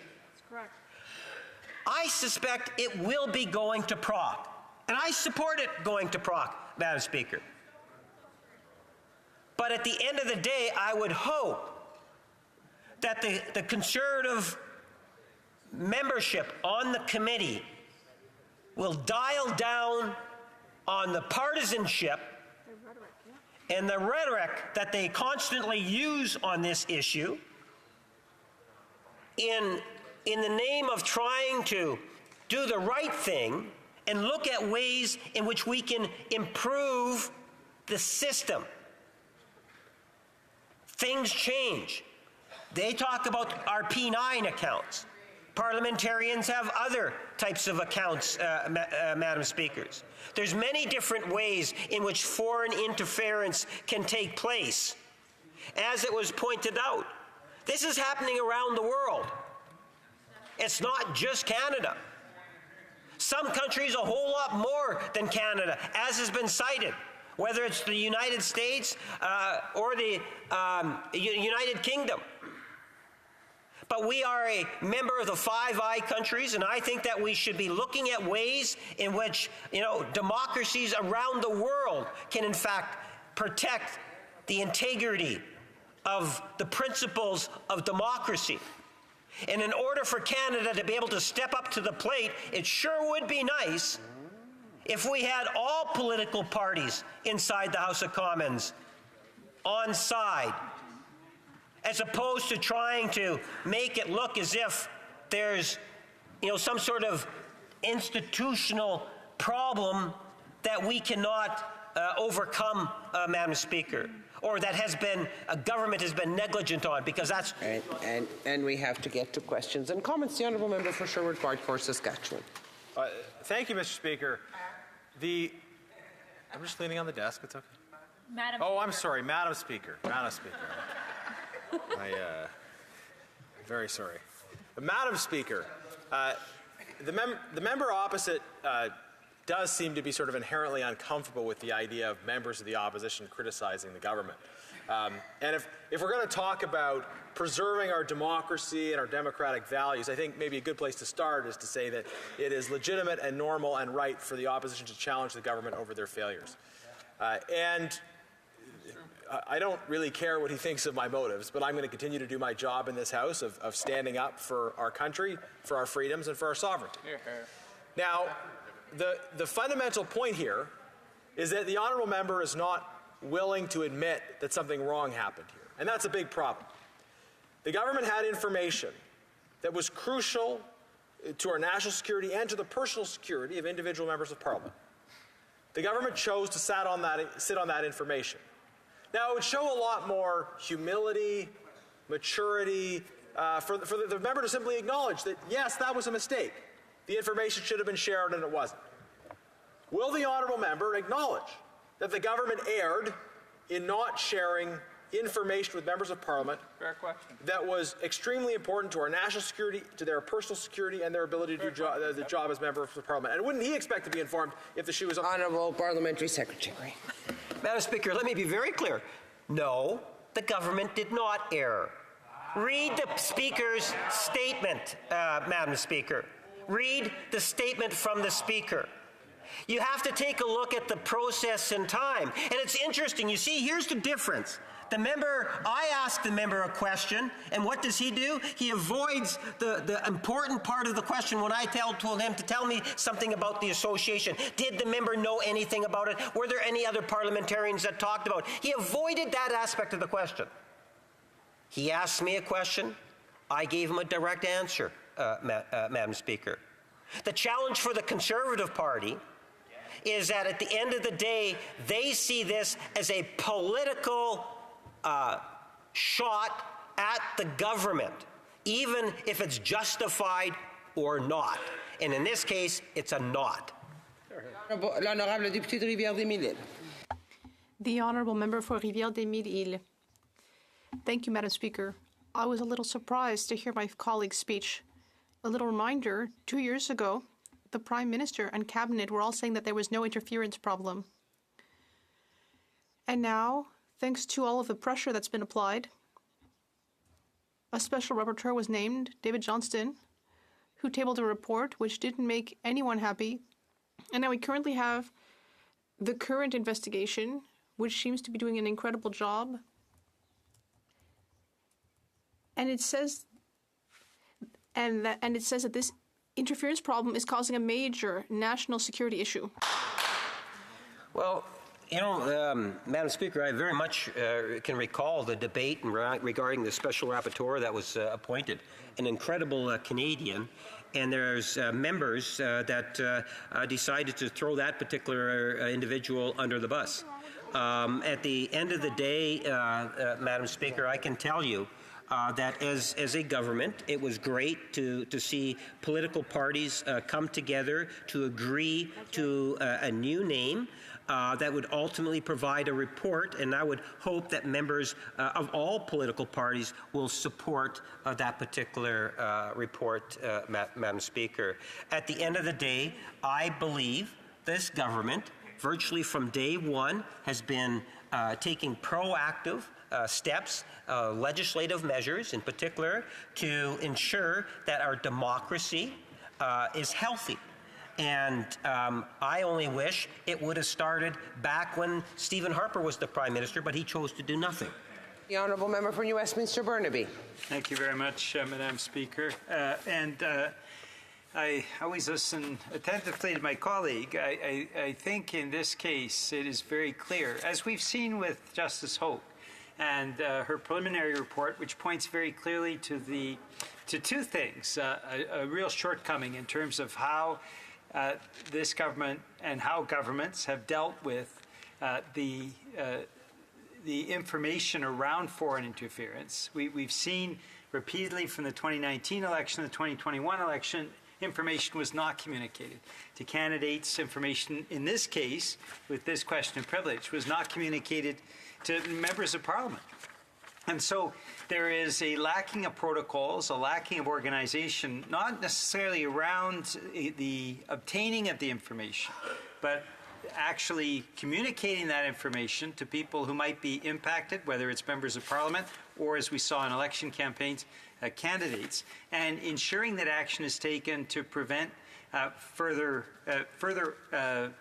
interference of this type, whether the foreign government is Chinese or Indian or Russian or Iranian. We have certainly seen enough examples to know that we need in place protocols and we need to put in place an action plan. And my question to my colleague is very simple. Why hasn't the government moved to put into place that action plan and those protocols so that the information is communicated and members of Parliament don't find out from a Globe and Mail article information that should have been given to them years ago? The Honourable Parliamentary Secretary.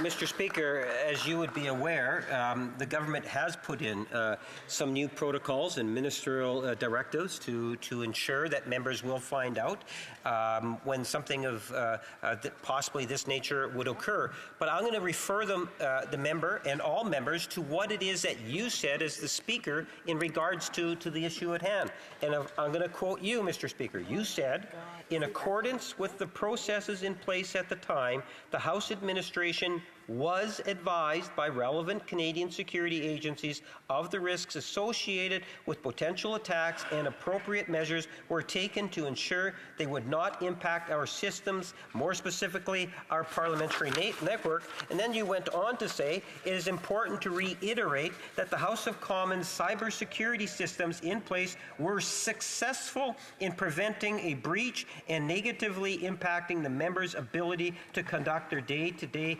business with their parliamentary email accounts, Mr. Speaker. I see that as a positive thing, and that, again, you have to put it in the perspective of time. In 2022, the directives that we're talking about, that we made the changes, were post that. So at the time, the process was in place and it was administered. The honourable member from Northumberland, Peterborough South. Thank you, Mr. Speaker. I just want to follow up on my colleague's question to the member. I just want to be absolutely clear on this, that he does not believe that the government should have informed members who had their emails, their personal correspondence, hacked by a foreign power, that shouldn't have happened. That's your testimony.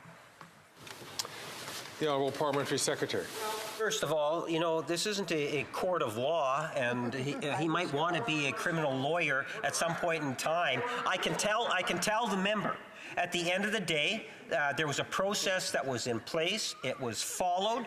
The integrity of the system was maintained. And from my personal perspective, I believe that as parliamentarians, we all have a role to dial down the politicization and the politics that the Conservatives want to dial up. I say dial it down, and let's work together in terms of how it is that we can ensure that foreign interference, because it's not going to go away, and there's going to be ways in which it could be expanding, I would suggest. The honourable member from Sandwich Gulf Islands. Thank you, Mr. Speaker, and I'm rising for the first time in the course of the debate around the honourable member for Sherwood Park, Fort Saskatchewan's point of privilege, and I know it's going to proc, and I've been listening to the debate tonight.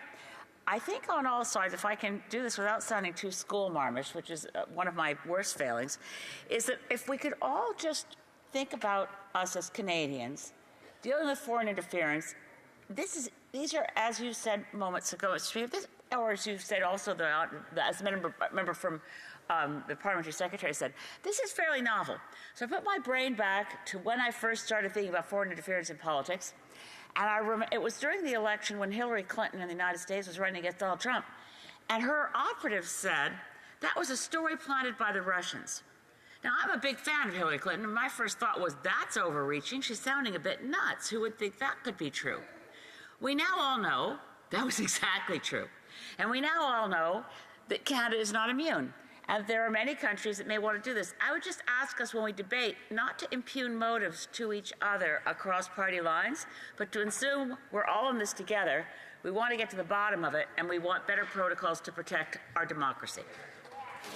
Thank the honourable member from Sandwich Gulf Islands. Unfortunately, she left the member from Winnipeg North with a very short time to come. Well, Mr. Speaker, I like what it is that the leader of the Green Party has actually said, and that's why I say I do think that we need to dial it down.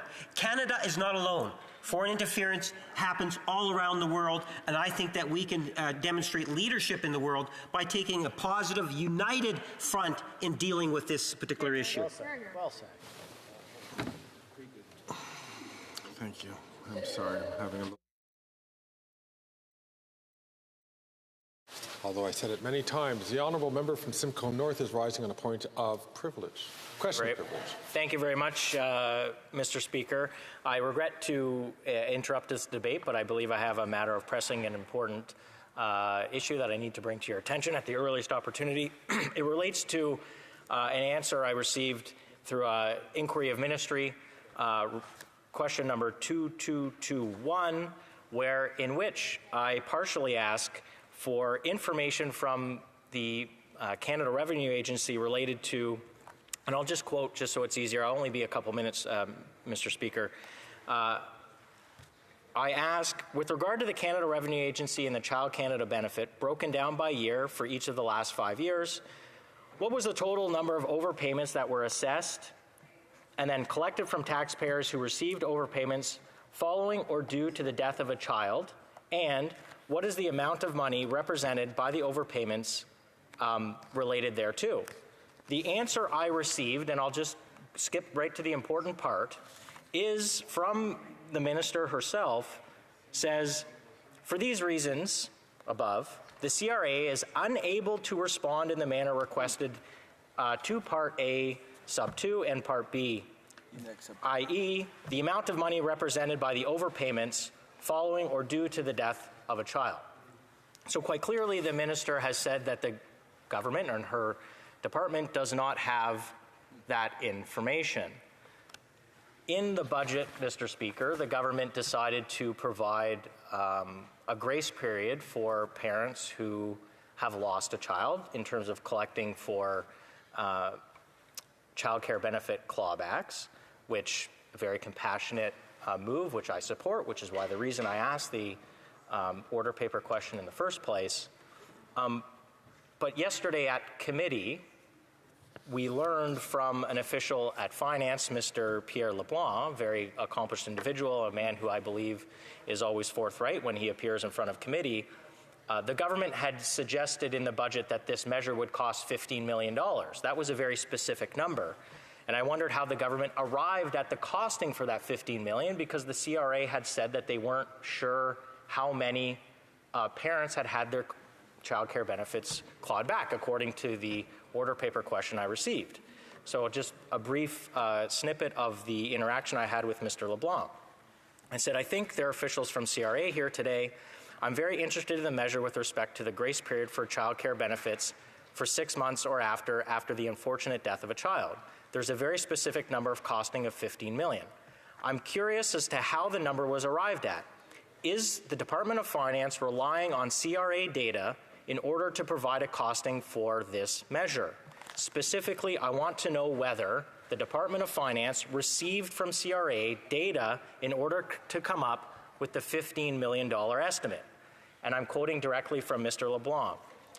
Thank you, Mr. Chair, the member for his question. The answer is yes. I mean, we receive as part of our ongoing responsibility for advising policy on the Child Canada benefit detailed administrative data on who receives the Canada Child benefit, and one of the pieces of information we receive as part are that as children, eligible children who have passed away during the year.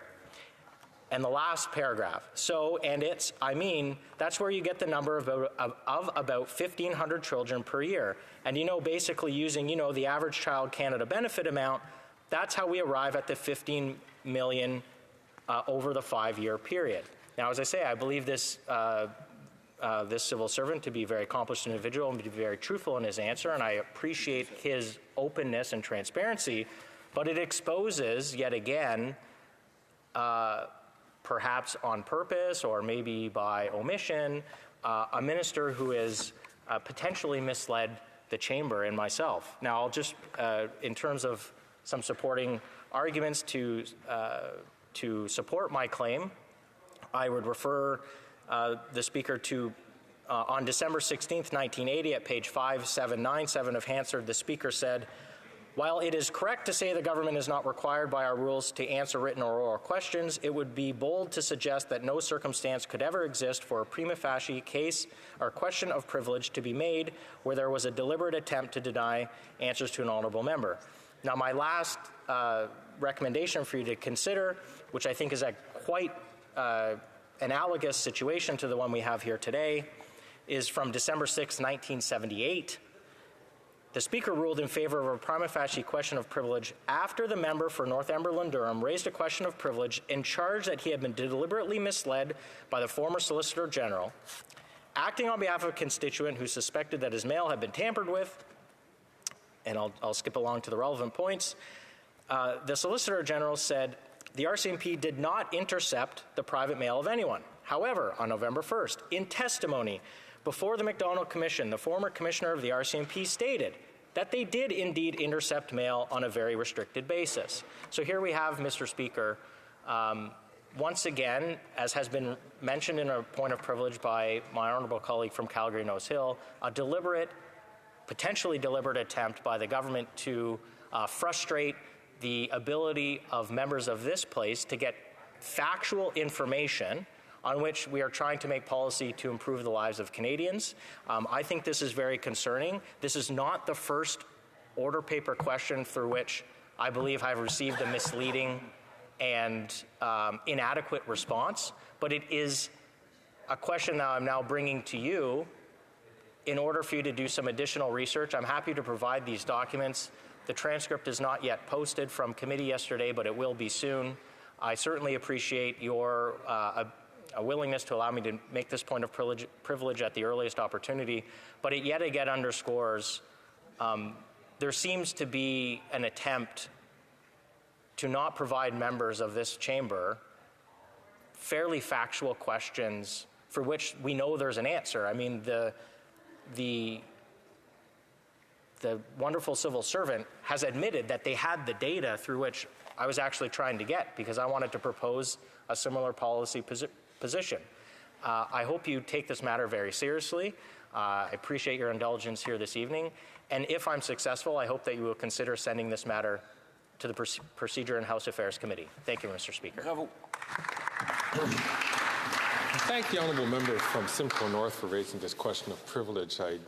And I appreciate if you could share, of course, all documents, and of course the chair will endeavour to secure all the information to make a proper assessment to come back to the member on this question of privilege. I will take it under advisement. I thank the honourable member. Resuming debate. The honourable member, l'honorable député de New Westminster Burnaby, qui 20 minutes after 10 minutes of questions and answers. Thank you, Mr. Speaker. I would like to say first and foremost that we find the subject important. We will, of course, be supporting the adoption of this motion as rapidly as possible. This question of privilege should be sent to the Procedure and House Affairs Committee post-haste. As you know, Mr. Speaker, we find it important to tackle foreign interference. The member for Burnaby South, the member for Rosemont-la-Petite-Patrie, and all of our New Democratic Caucus tabled a motion a year ago now that meant that in this House of Commons we had a no confidence vote in the special rapporteur that was appointed by the Prime Minister. The NDP tabled a motion that was adopted by 4 out of 5 parties. We asked Mr. Johnson, even if we had a lot of trust in him as a person, we said we did not have confidence in his role as special rapporteur. After this, 1 week later, after the NDP motion was adopted, Mr. Johnson stepped down. Then we started negotiations that led to the HoC Commission. Justice HoC has done excellent work. She has already published a preliminary report that was published just last week. We know a number of things on the matter that are important and that are linked to these questions of privilege. One of the things that she mentioned was the issue of implementing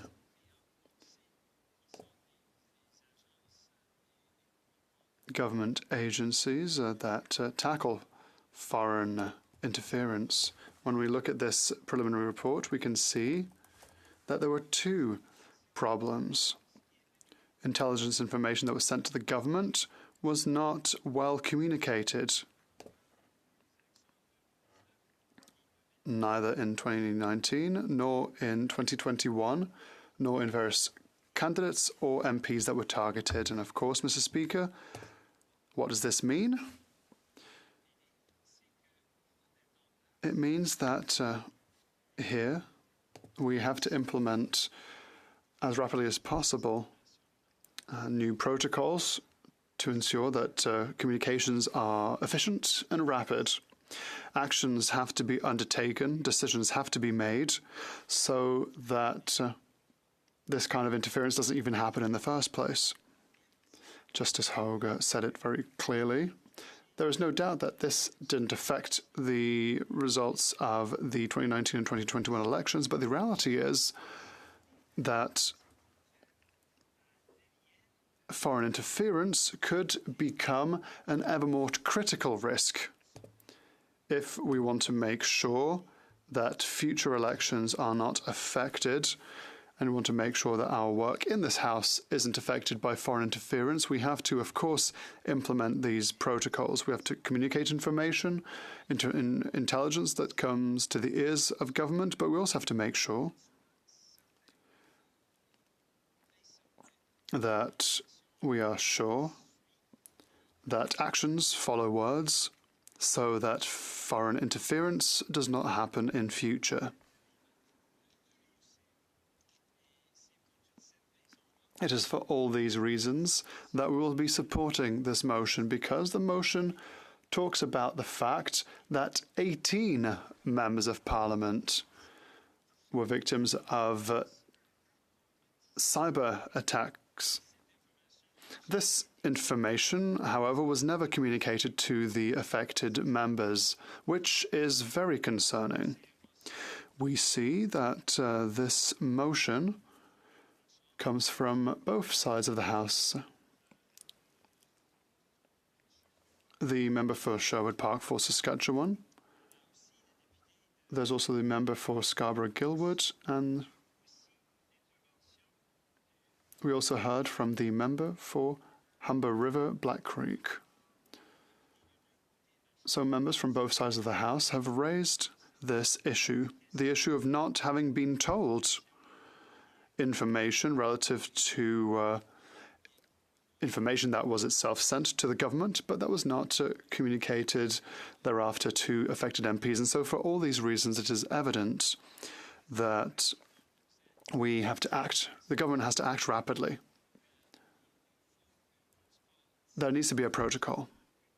If the HoC Commission in its preliminary report states that we have to act, then there must be actions.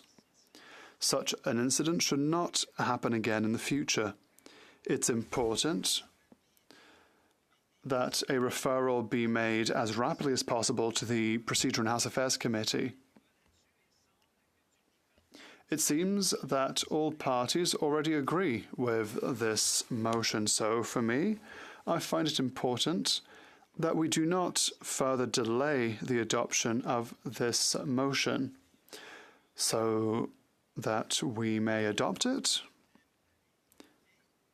that we adopt it unanimously, and that we send it as rapidly as possible to the Procedure and House Affairs Committee that has already studied the matter. Before the HoC Commission, the NDP tabled a number of motions at said committee, motions that were thereafter adopted at the House of Commons. We must say that we had the tools necessary to continue our work, to make recommendations, to make sure that information could be sent to the House of Commons on actions that could be undertaken. Yes, it's a parallel track. We already have the HoC Commission that also will be tabling recommendations, that will also be tabling potential measures to be undertaken by the government and by electoral authorities and all those who are concerned with national security and the importance of preserving our democracy. Of course, it is important to act, and that is the reason for which I suggest that before midnight we decide to unanimously adopt this motion so that it may be referred to the Procedure and House Affairs Committee. Mr. Speaker, we have a situation where 18 parliamentarians suffered a cyber attack. As you've mentioned, they were not successful. There were actions that were taken by the House administration. That's important. But what has come out of both the HoC Commission preliminary report, their interim report, the NDP worked hard to put into place. You'll recall, Mr. Speaker, how the NDP presented the motion that led to the special rapporteur receiving from this House of Commons a polite refusal of the position of special rapporteur. The NDP expressed non-confidence in the creation of that position of special rapporteur. We believed a public inquiry was absolutely needed. We presented that motion on the floor of the House of Commons about a year ago. You'll recall, Mr. Speaker, I think it was 50 weeks ago today, that we moved that motion in the House. 4 of the 5, 3 of the 4 recognized parties and also the non-recognized party, 4 of the 5 parties in the House of Commons voted for that motion. David Johnston, to his credit, because we know that he is somebody who's respectful of democracy, saw that expression of non-confidence in the position of special rapporteur. It was not an expression of non-confidence in him. He's a man who's always served the country and worked hard to do everything he can for this country. But the position of special rapporteur, we expressed non-confidence in.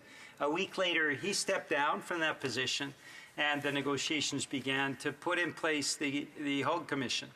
And Justice HoC has been working very hard, very diligently, to put forward the recommendations that we should be getting at the end of the year. But what is clear from her report, and what is also clear from this question of privilege today, is that the government is privy to information that is not being effectively communicated. Wasn't effectively communicated in the 2019 or 2021 election, wasn't communicated to the either members of parliament or candidates who were involved. That is very clear. It's clear from the HoC Commission that occurred. And when we see this question of privilege, where 18 members of parliament were targeted by a cyber attack, and yet the government didn't choose to inform them. In fact, it was a newspaper article that informed them. The FBI had informed the government. The government did not pass that information on. And we can say that we were lucky that those members of parliament, that cyber attack against them failed because of measures that have been taken. But it still begs the question, Mr. Speaker, why did the government not communicate that information? And it has been a consistent theme now, in the 2019 election to the 2021 election, and now in the case of this question of privilege. We need to have in place protocols, Mr. Speaker.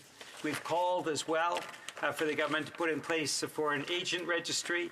There seems to be moves in that regard, and that's important.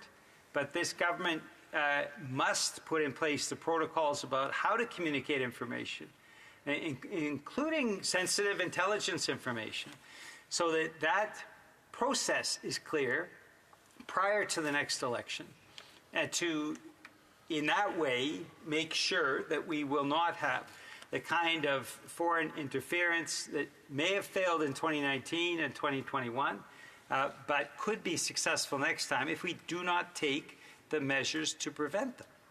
And the only way to take measures to prevent it is by doing the work that's required. Government needs to do work on its side. The HoC Commission will be offering that full range of recommendations. That's very important as well. But PROC has been well equipped to handle this kind of work.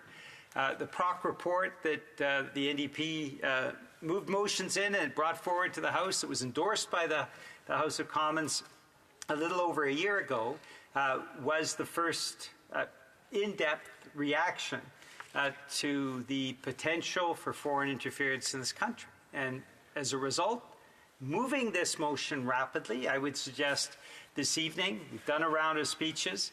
I don't think we need to spend a lot of time talking about this.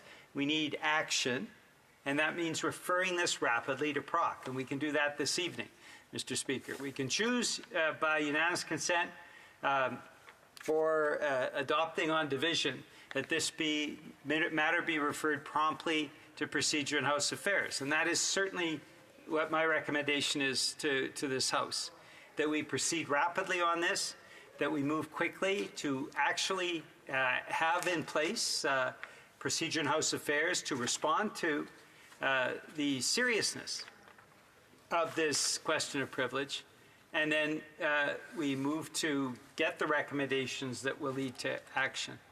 Mr. Speaker, we have a limited time. I mean, the official date of the next election, as you'll recall, is the fall of 2025. It's a minority parliament. Could happen before then. It's incredibly important that all the actions need to be taken, and that's why we suggested that the deadline for the HoC Commission report be this year, the end of this year.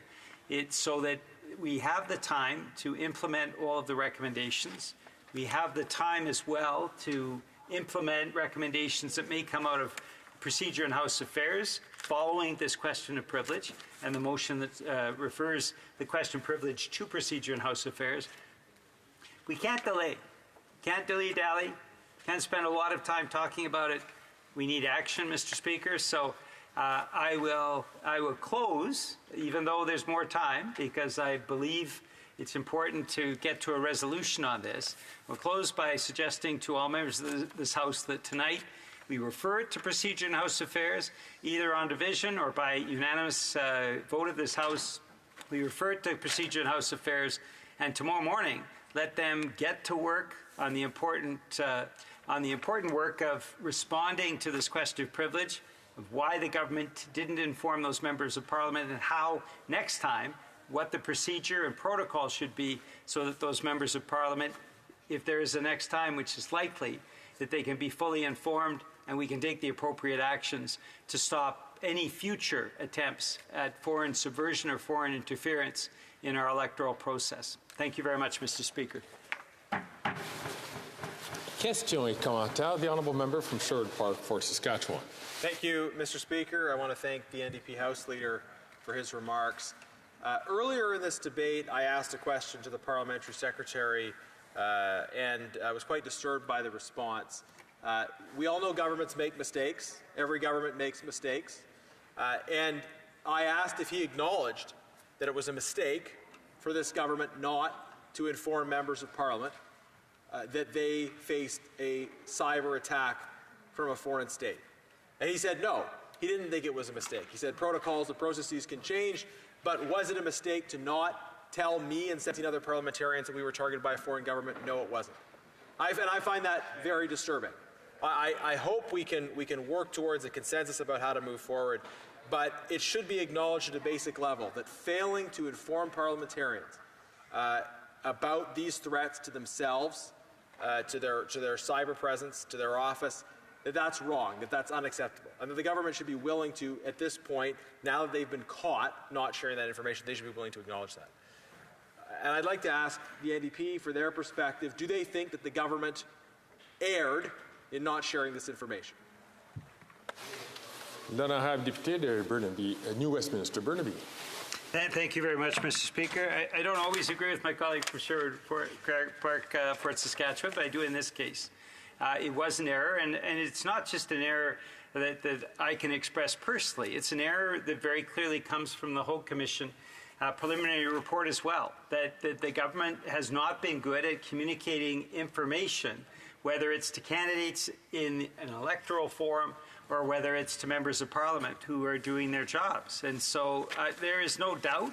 I mean, I understand parliamentary secretaries, perhaps they get their fingers wrapped if they admit to the government making an error. There's no question here. There was an error made that the members of Parliament were not informed, and it's fair to say there's a consensus on this, Mr. Speaker. The members of Parliament that are involved in this particular question of privilege include members of both the Conservative and Liberal parties, and the member from Scarborough Guildwood and for Humber River Black Creek have both indicated that they were very concerned about not being informed about this information. So I don't even think that's a question of debate. I don't think it's a question of opinion. I think there is a systematic pattern of the government erring in how it gets information, potentially to candidates during an election or to members of Parliament. That needs to change. That's why we need to refer it to PROC to come up with protocols and suggestions for action. L'honorable député de, je vais dire les patriotes versaires, mais la première chose, c'est les patriotes. Pierre Boucher, les patriotes versaires. Merci beaucoup, Monsieur le Président. Thank you very much, Mr. Speaker. At the Bloc Québécois, we consider that any form of intimidation against MPs, when it comes especially from outside of the country, is unacceptable. And practices like what we've heard of from my Conservative colleague is something that is concerning to us and should be denounced. And so, in these circumstances, we also believe that when an MP is targeted by an attack from a foreign entity, then, of course, these MPs should be made aware. It's hard for us to understand why they made the decision to not inform them. We thought that this was something that should be automatic, quite basic. And it's for this reason that we believe that HoC should look into this question. I was listening to my NDP colleague's speech, and I wanted to add that over the last year or so, we have started to talk more and more about the issue of foreign interference here. We didn't speak about it as much before. And each time we raise the issue, the government across the way, the Liberal government, says essentially, there's no issue. But at the end of the day, we always find something. So I have a question for my NDP colleague. I was wondering if they trust this government who often says there's nothing to be worried about, but in fact there is a problem. I find it concerning. Honourable Member from New Westminster, Burnaby. Merci beaucoup. Thank you very much to my colleague for his question. It's for this reason that the NDP tabled the motion that led to the inquiry on foreign interference. The HoC inquiry was because of us in many ways.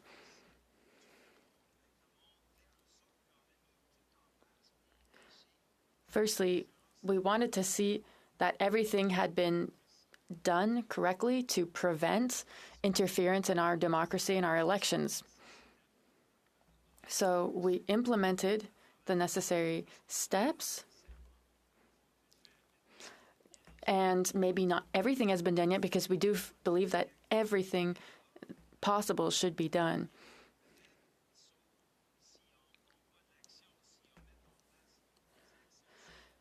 So we need to be taking action and doing everything in our ability to prevent foreign interference, and then we can protect our democracy in years to come.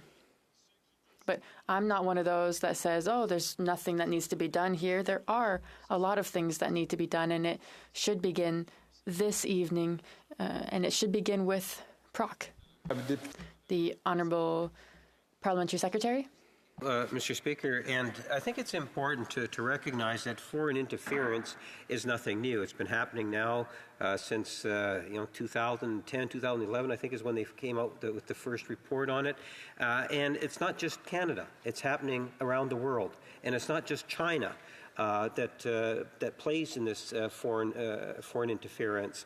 That we should all be collectively looking at ways in which we can protect the interests of our democracy and Five Eyes countries, and taking a dialed-down approach. Let's see it go to PROC committee and see if PROC can actually come up with something that will reinforce Canada's leadership role in the world on dealing with foreign interference. I think that Canada can play a stronger role on that front. But I think it's more powerful if we work together, and I'm wondering if the member could provide his thoughts on that issue. The Honourable Member from New Westminster, Burnaby. I completely agree we need to work together on this. I would also suggest the member mentions that this is something that is a worldwide phenomenon, and he's absolutely right. The Trump election in 2016 was a result of substantial foreign interference from the Putin dictatorship in Russia. We saw this with the Brexit referendum. Again, Russia interfering. We've seen a wide variety of financial support through the Conservative Party in the United Kingdom. We want to make sure that whether it's Russian or Chinese or Indian or Iranian or any other country, foreign interference is blocked. And that's why it's important for all of us to work together to ensure that this foreign interference that is happening in other parts of the world as well as in Canada is stopped at source. And that's why, again, Mr. Speaker, I suggest to all members tonight, we need to refer this to PROC promptly, not take a day or two to talk. I think the time for talk is over. I think it needs to be referred to PROC for action. And that, coupled with the HoC Commission, will hopefully give us all of the things we need to put into place to fully protect our democracy and any future election. Then I have député de Rosemont. The honourable member from Rosemont, La Petite Patrie, 30 seconds for your question and 30 seconds for the answer. Thank you, Mr. Speaker. I'd like to thank the wisdom from my colleague from Westminster, Burnaby, and his desire to take action on this, but I'd like to come back on foreign interference, which is extremely concerning. It's not just before elections, it's all the time among supporters of parties. And oftentimes, there are areas that we don't look at where we can see a lot of foreign interference. And what should we do about these things? The honourable member from Westminster, Burnaby. Thank you, Mr. Speaker. I appreciate this question from my colleague from Rosemont, La Petite Patrie, who brings a lot of wisdom to this House. Of course, the NDP has a candidacy procedure, or process rather, that ensures that we are looking out for foreign interference, and I think that this could be an example for other parties to protect themselves from interference in their nominations. Thank you very much, Mr. Speaker. Thank you very much. Before I begin my remarks, I'd like to state that I will be splitting my time with the honourable member from Selkirk, Interlake, Eastman, and I certainly look forward to his remarks as well. Mr. Speaker, 2 weeks ago, I was sitting in my constituency office when I got a message from my colleague from Sherwood Park, Fort Saskatchewan, informing me that there was going to be a special meeting of a small group of us where he would inform us of a very grave and serious situation. Mr. Speaker, I don't know if you've ever received the type of news where you're told you're the target of a cyber attack. But I'll tell you, it's terrifying. It's one of the moments in your life where the blood drains from your face.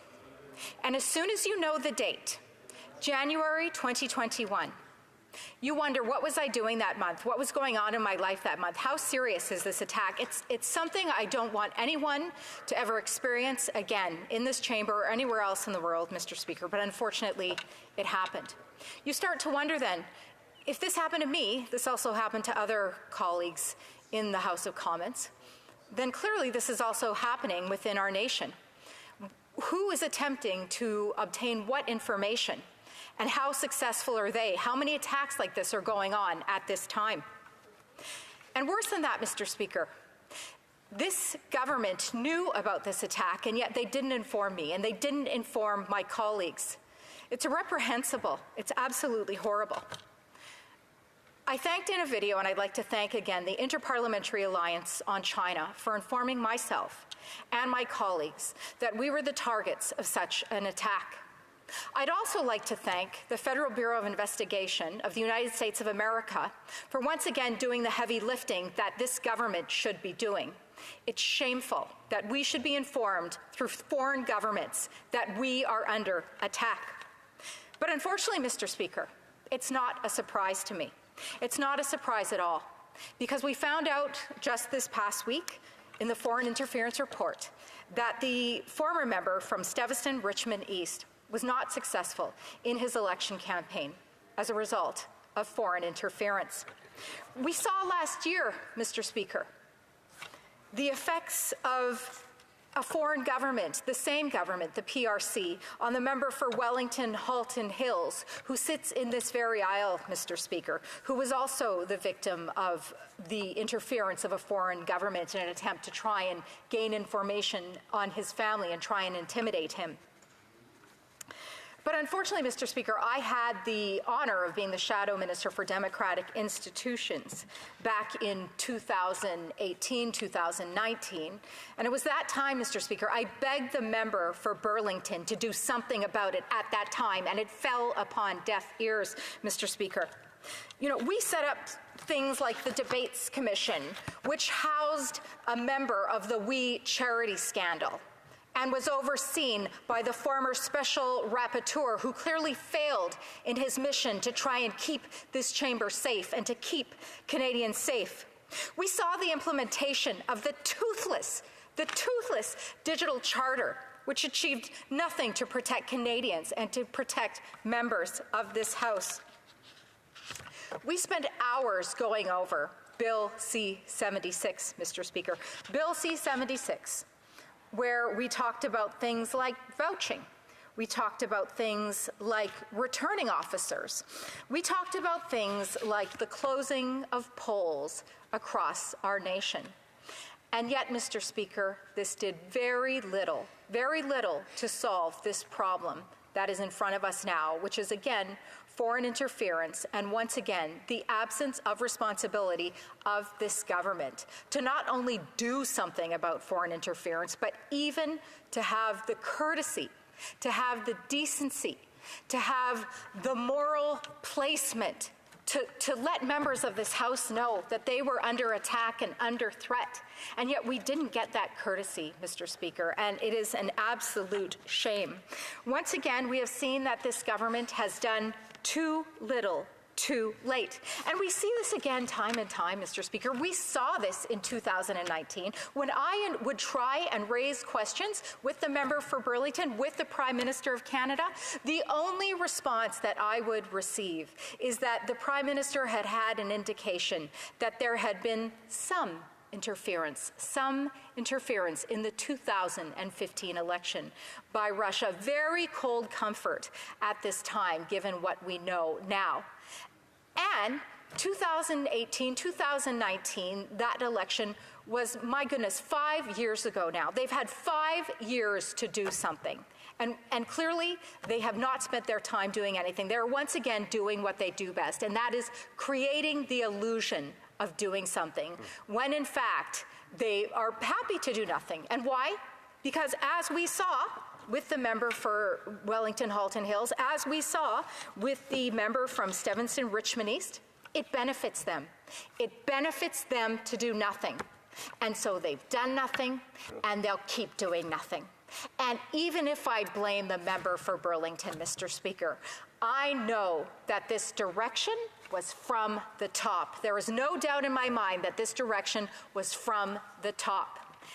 And the same thing here, Mr. Speaker. I'm sure that they wanted to ignore this cyber attack, that they wanted to ignore the potential harm they could have caused me, my family, and 17 other members of this House. They wanted to turn a blind eye to that, because that's what they do, Mr. Speaker. They don't want to take responsibility for these types of atrocities that take place against myself, and take place against other members of this House, and take place against the Canadian people.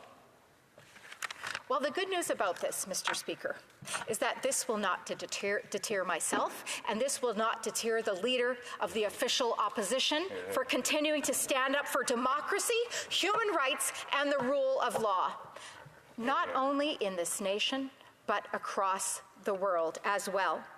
You will continue to see us, Mr. Speaker, standing side by side with our allies in Taiwan, in Israel, and in Ukraine. And once again, this is something that we do not see this government doing. We see this government picking and choosing winners and losers, speaking out of both sides of their mouths. Again, not only to the harm of people in this House, not only to the harm of Canadians, but to the harm of people across the world. And as I said, Mr. Speaker, that is because this government will always turn a blind eye And you know what happens when you turn a blind eye, Mr. Speaker? Evil prevails. Evil prevails in this House when this government turns a blind eye. Evil prevails across this country when this government is not willing to take responsibility, as I begged the member of Burlington to do all of those years ago. And evil prevails across the globe. So it is not a surprise, Mr. Speaker, that I was informed after the fact that this government had neglected its responsibility not only to keep our citizens safe, not only to keep members of this chamber safe, that they were informed by a foreign entity, by someone else doing the work that they should be doing. But shame on them for trying to hide it from us, from keeping it from us, because they would know, once again, Canadians would know, once again, that they had shirked their responsibility, that they had not done what they were supposed to do in overseeing the safety of this House, the safety of the members of this House. But as I said, Mr. Speaker, I have unfortunately seen this time and time again. And so it is not a surprise to me at all that we were left in this position, that we were left as targets of this foreign government, other foreign governments that are looking into us. I'm not naive, Mr. Speaker. I was in the Canadian Foreign Service, now being elected to this House, understanding that I'm sure I will always be a target for these foreign governments, but this government was informed by another government, was informed by another organization that is attempting to do the work that they should be doing, and that is keeping Canadians safe, keeping members of this House, Mr. Speaker. We can refer it to PROC, Mr. Speaker. I certainly hope that we do, but I hope it is with greater result than it was the previous times before, when we saw Bill 76 come out of PROC with no shield for the members of this House, no shield for Canadians, Mr. Speaker. I hope this time, Mr. Speaker, that this government takes foreign interference seriously, doesn't pretend, and actually does something about it. Thank you very much, Mr. Speaker. Questions and comments? The Honourable Member from Joliette. Thank you, Mr. Speaker. I'd like to thank the Honourable Member for her very touching speech. We commend your decision, Mr. Speaker. We support the motion, and we hope that the committee will be able to address this important issue as soon as possible. We have foreign powers that are attacking MPs in the House and attacking democracy. This is very serious. We need to be protecting democracy. My question is, I heard the parliamentary secretary relativize the crisis in saying that this exists in all countries.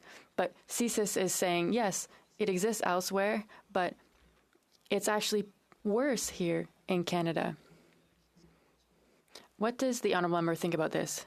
The Honourable Member from Calgary-Mindapur. Thank you very much to my colleague for the question. Yes, I think we can use the excuse in saying that the same thing is happening in other countries. But we're still looking for answers to questions that we have on what is happening in other countries. We can say this, but the fact that I was targeted here in this country means that the Canadian government has to do something about that here in our country to protect our sovereignty and democracy. Thank you, Mr. Speaker. The Honourable Parliamentary Secretary. Mr. Speaker, just to kind of respond to the previous question, let's be very clear. The communication security establishments in publishing 4 unclassified reports of cyber threats to Canada's democracy process highlighted, and I just quote 2 of the 4, cyber threat activity targeting elections is on a rise worldwide.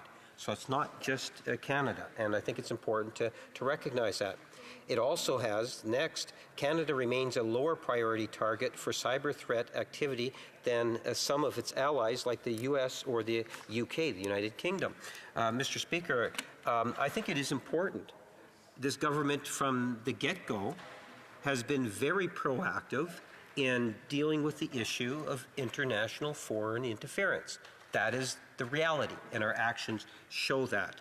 I'm surprised the member would bring up human rights given their position on the notwithstanding clause. The honourable member from Calgary, Mindapore.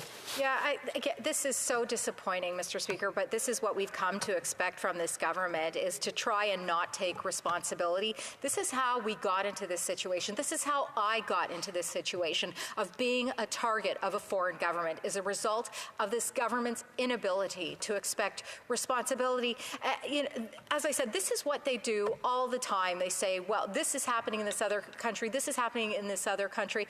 First of all, we should be concerned about what's happening in Canada to Canadians. And clearly, once again, this government has shirked their responsibility in overseeing Canadians. But look, this is also how they treat their allies, as we've seen with Taiwan, as we've seen with Israel. You know, if your neighbor's getting robbed, if your neighbor is getting raped or pillaged or murdered, do you sit there and stand by? No, you don't. You take action as well. We have to take care of not only ourselves, but act as leaders in the world, Mr. Speaker. The honourable member from Edmonton Manning. Thank you, and thanks to my colleague for a wonderful speech on a very, very important topic. The question is, government sat on the information without having to even bother to inform the very people that are affected by such atrocity and such a danger and threat. What does that tell Canadians, and what does that tell parliamentarians and people wants to be involved in politics? What kind of message this government is sending? I would like my honourable member to comment on this.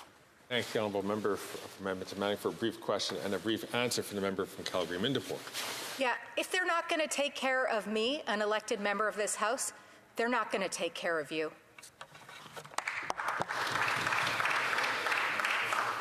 There is time for a 10-second question and a 10-second answer. And an honourable member from New Westminster Burnaby. Thank you to the member for her speech. Would she agree with me that this needs to be referred promptly this evening to Procedure and House Affairs to come up with recommendations? The honourable member from Calgary Mindapore. I think that this should have been handled years ago, and I think the sooner that it is handled, the better. I just hope, again, this time something effective is done, something with teeth that will actually protect not only the members of this House, but the citizens of Canada. Resuming debate, the honourable member from Selkirk, Interlake, Eastman. Thank you, Mr. Speaker, and I want to thank the member from Sherwood Park, Fort Saskatchewan, who brought forward this question of privilege, and I appreciate the ruling that we need to look into this and that this needs to go to PROC for a fulsome investigation, because the privileges of members of Parliament here are, really Sanctimont, and we need to make sure that we are protecting them. And I am concerned that privilege here has been violated. I appreciate the opening comments and splitting your time with me, the member from Calgary Mindapore, during this debate.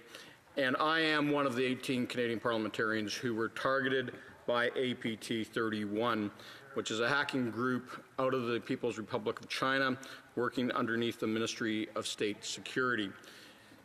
The role of APT 31 is there are transnational repression, economic espionage, and foreign interference operations on behalf of the People's Republic of China.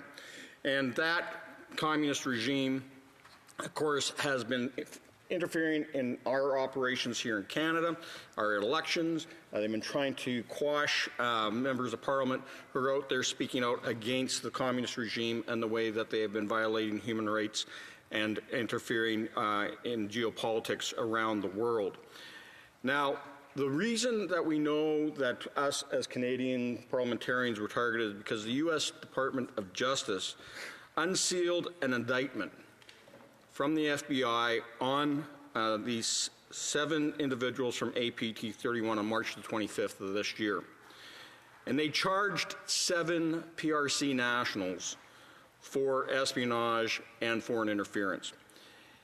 Now, the U.S. Justice Department put sanctions on these individuals. The U.S. State Department is also offering rewards for more information about them.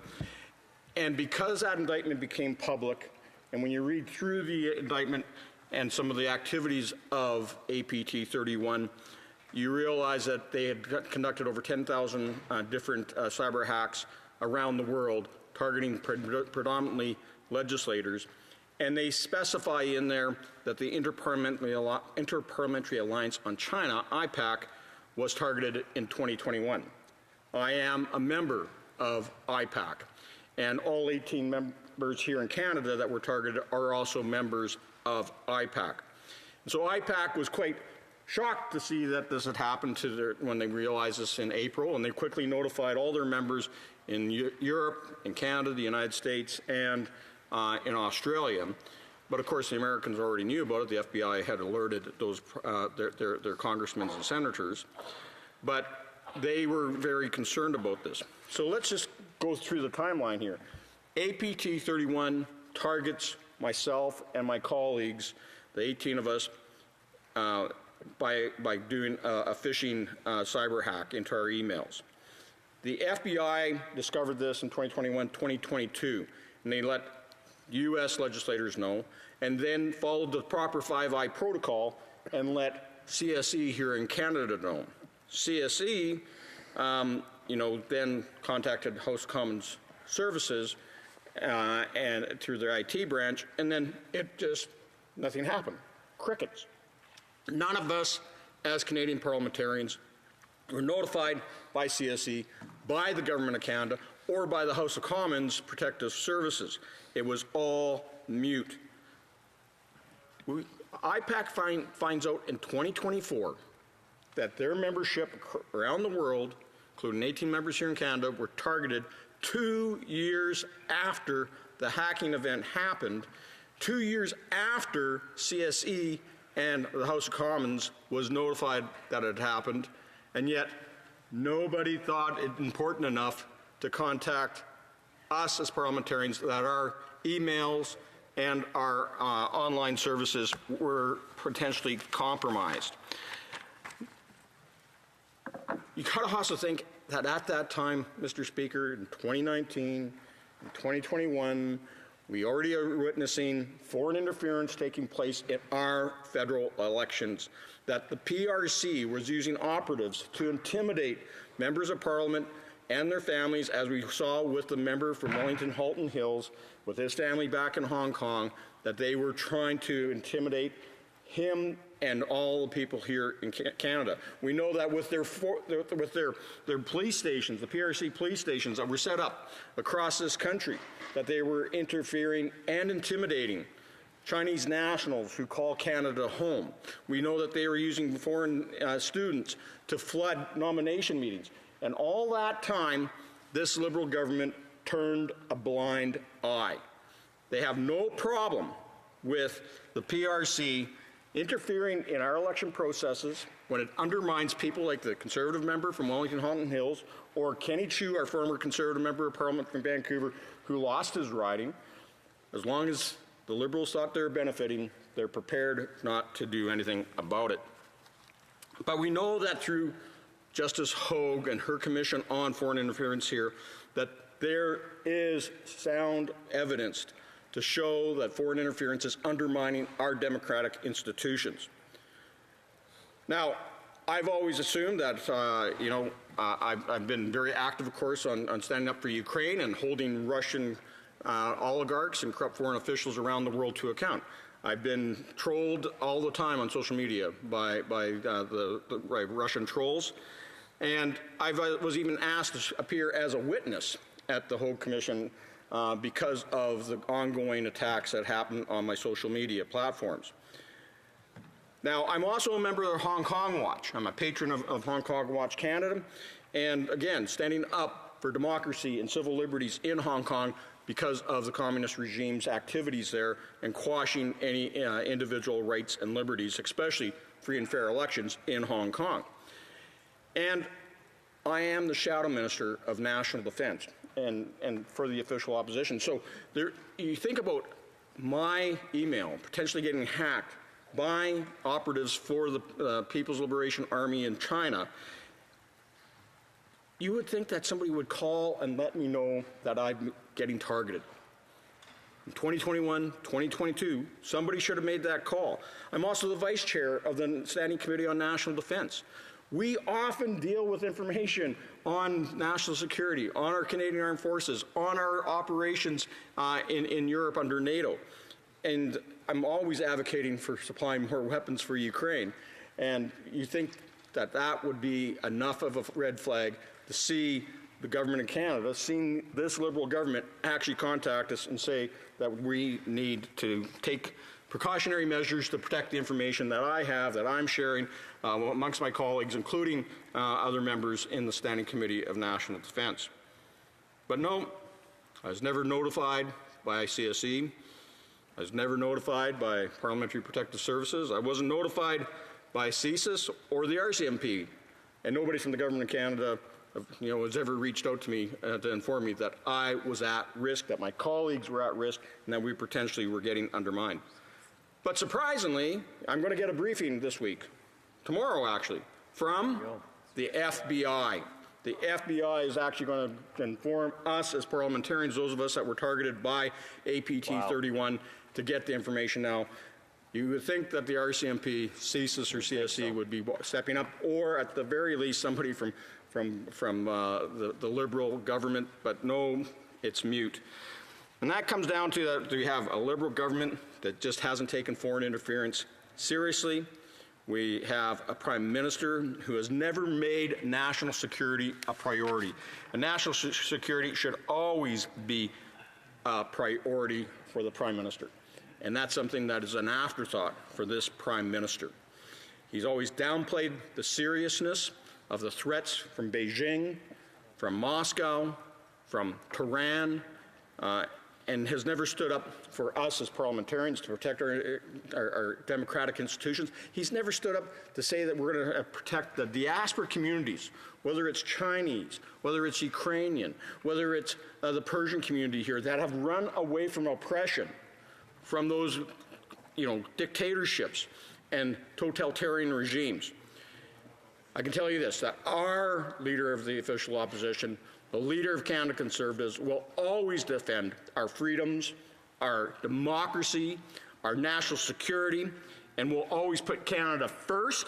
We'll always stand up for the democratic rights and the privileges of those of us that serve in this elected chamber, in this hallowed chamber.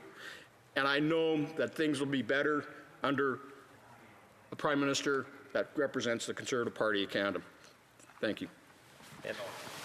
Questions et commentaires. The Honourable Parliamentary Secretary. So thank you, Mr. Speaker. Again, what I would like to be able to do is to express that the government's over the last number of years has taken international foreign interference very seriously, and that's why we've taken a number of measures to deal with it. At some point this will be going to Procedures and House Affairs Committee. We would hope that it would be a productive process, Mr. Speaker, that will come up with some tangible thoughts and ideas. After all, it's not just Canada. This is happening around the world.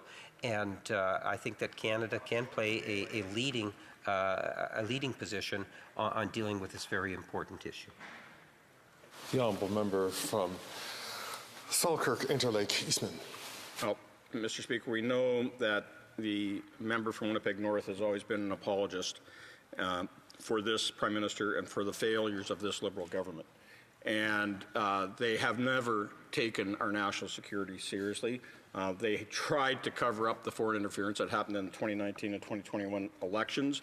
We know that the special rapporteur that was appointed, that he was just going to wax over all the foreign interference. And the HoC Commission, after much pressure from the Conservatives, were able to finally get the answers that we deserve in that first report that came out last week, and we expect that there's going to be better recommendations down the road. That's coming because of our pressure. It has nothing to do with that Liberal government. L'honorable député de Joliette. The Honourable Member for Joliette. I'd like to thank the member for his speech.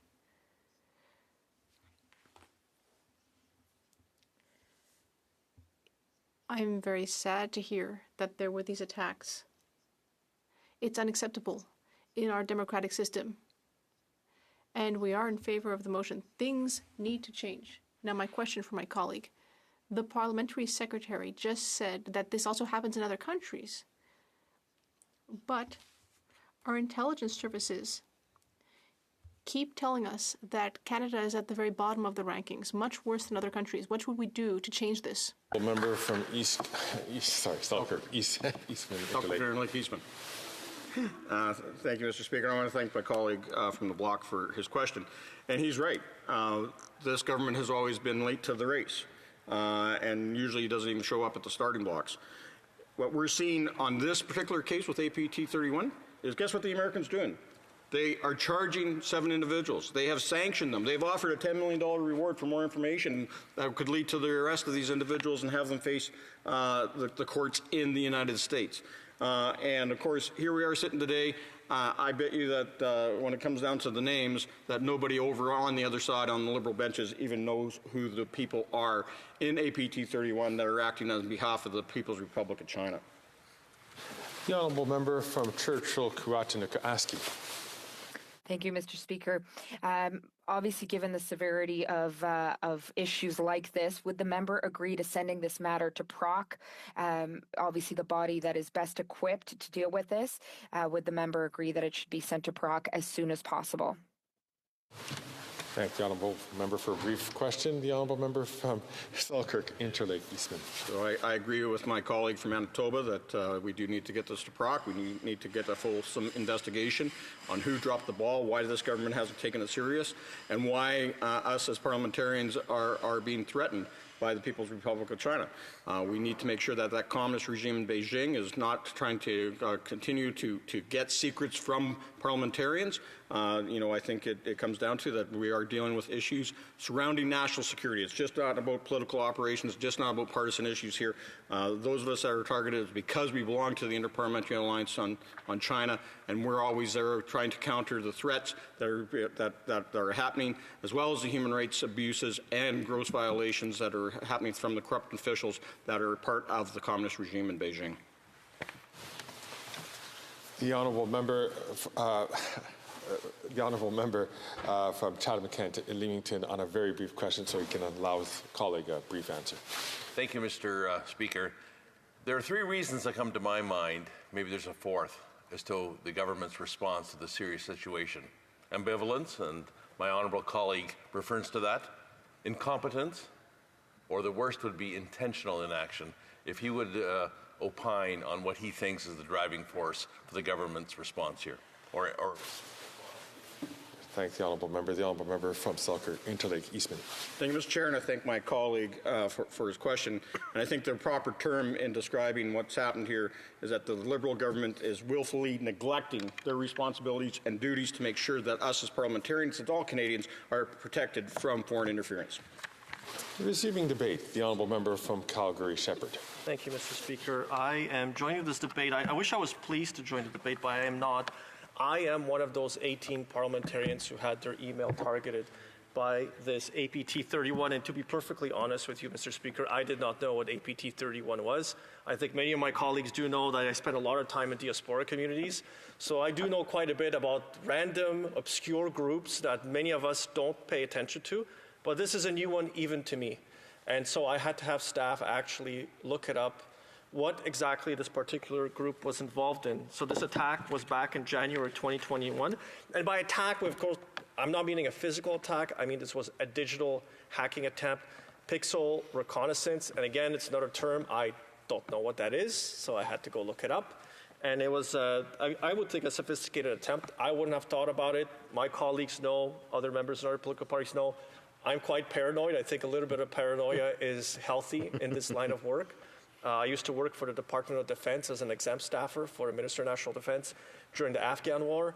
I worked at the Alberta Finance Department as a policy advisor, where the security of budget documents was important. So just as a regular practice, I would do things like stopping my emails from automatically opening images, which little did I know in this situation, it would help me out, because these images were the ones that contain 1 pixel that would upload code onto whatever device would open it. And in the case of my email account, Mr. Speaker, I did ask my staff on their computers to verify whether those emails were opened and were still there in my email account, and they were. And so this is one of the problems I have with what the government's position has been, and the Communications Security Establishment, the House of Commons Cybersecurity, who as soon as I found out just a few weeks ago, I contacted them immediately to find out whether they knew or whether it was something I should do. And at first I got kind of mixed messages from them saying, yes, they knew about the investigation, and then they knew, but they didn't know. It wasn't really clear. There were two different emails saying almost identical things, using synonyms to avoid actually committing to anything, which I guess is typical. And I don't fault them for it. But when it came to the fact that my email had been targeted, I would have liked to have been told of the fact back in January 2021. And I would have liked to have been known because, one, I would like to have deleted these emails. I could have gone back to those emails several times and opened them all over again. And I'll even read the headlines for you, Speaker, because I have them. The first one was January 28th, more than 50 passengers killed. And it looks to be like a random story about a traffic accident in West Cameroon. Now, we get lots of different emails. There's not necessarily a reason we would open those. And it's signed off by David Arrow, and NRPO News is a domain name. The next is Brooke Singman, China GDP. I might have opened that email, just a sheer curiosity of what an analyst might be saying. And the third email I have is Canada Parliament labels U.S. far-right Proud Boys group a terrorist entity, by David Arrow again.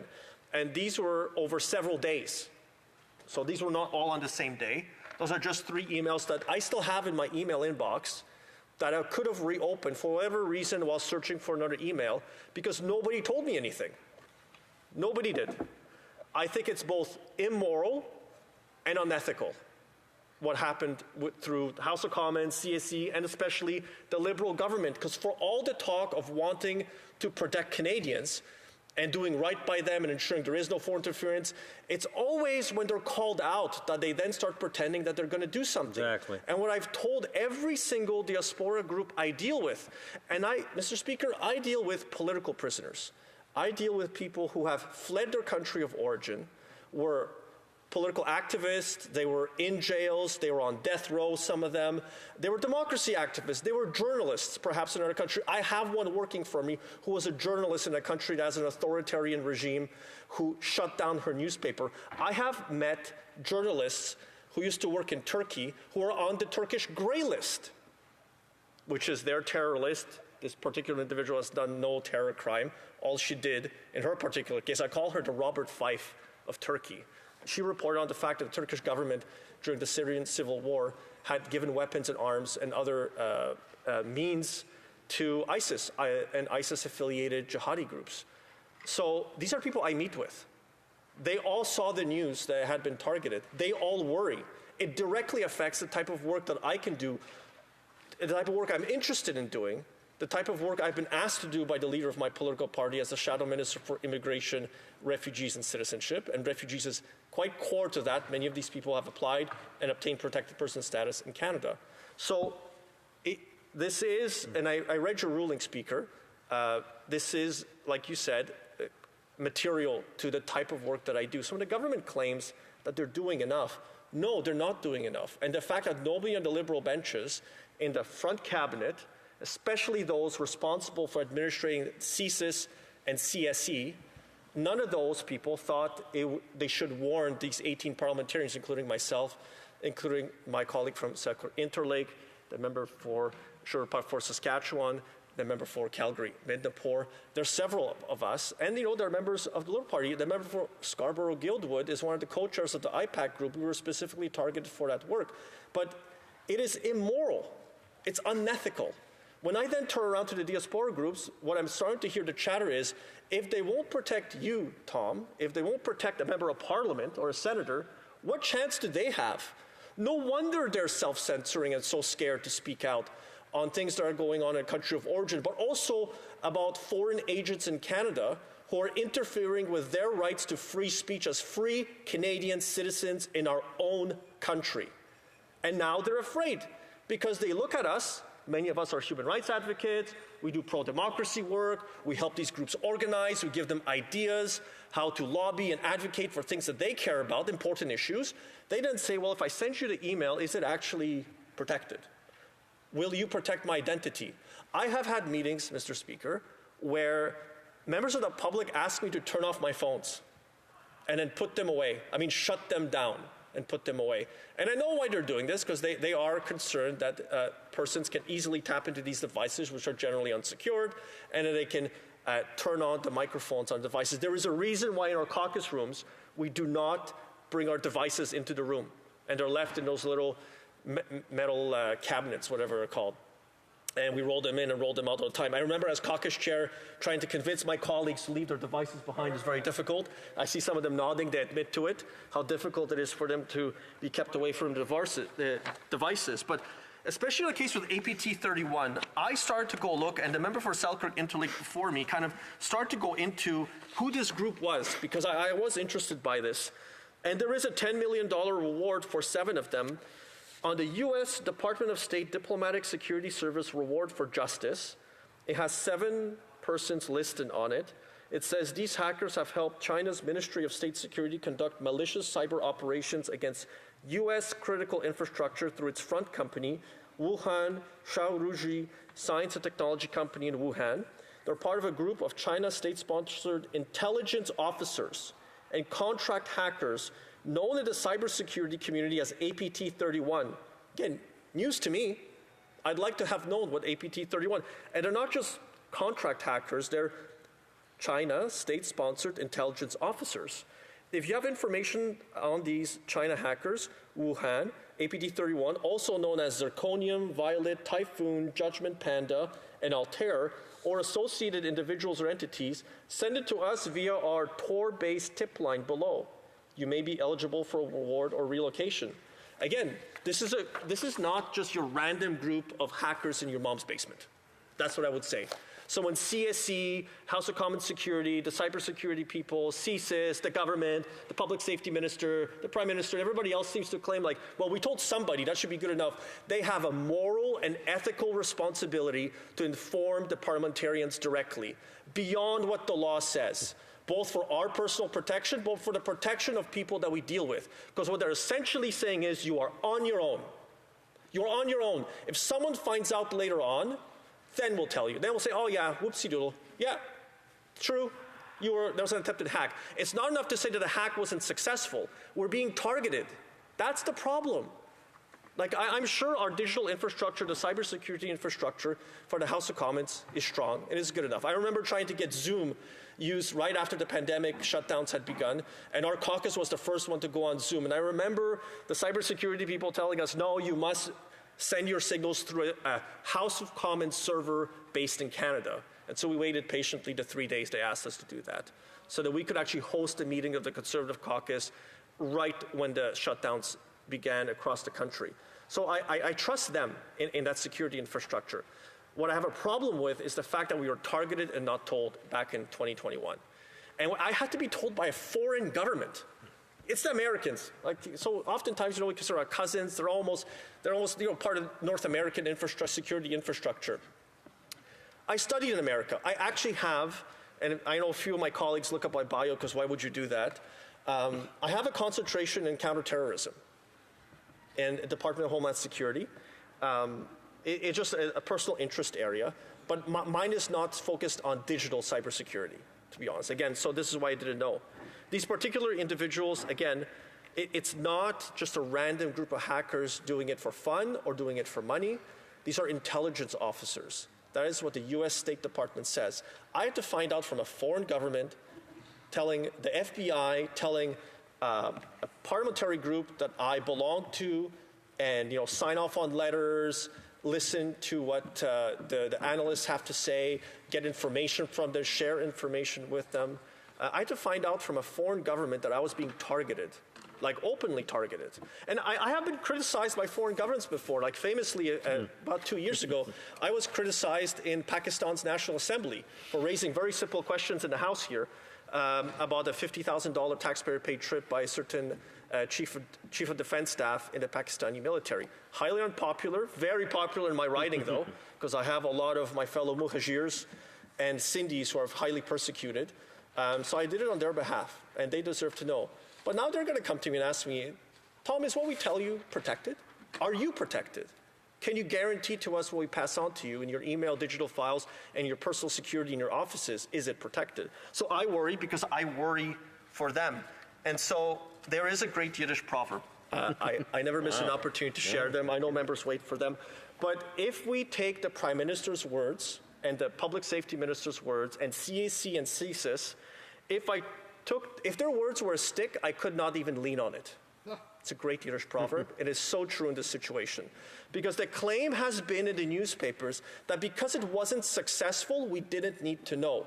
And I have it in the complete reverse. Because we were targeted, we didn't just deserve to know.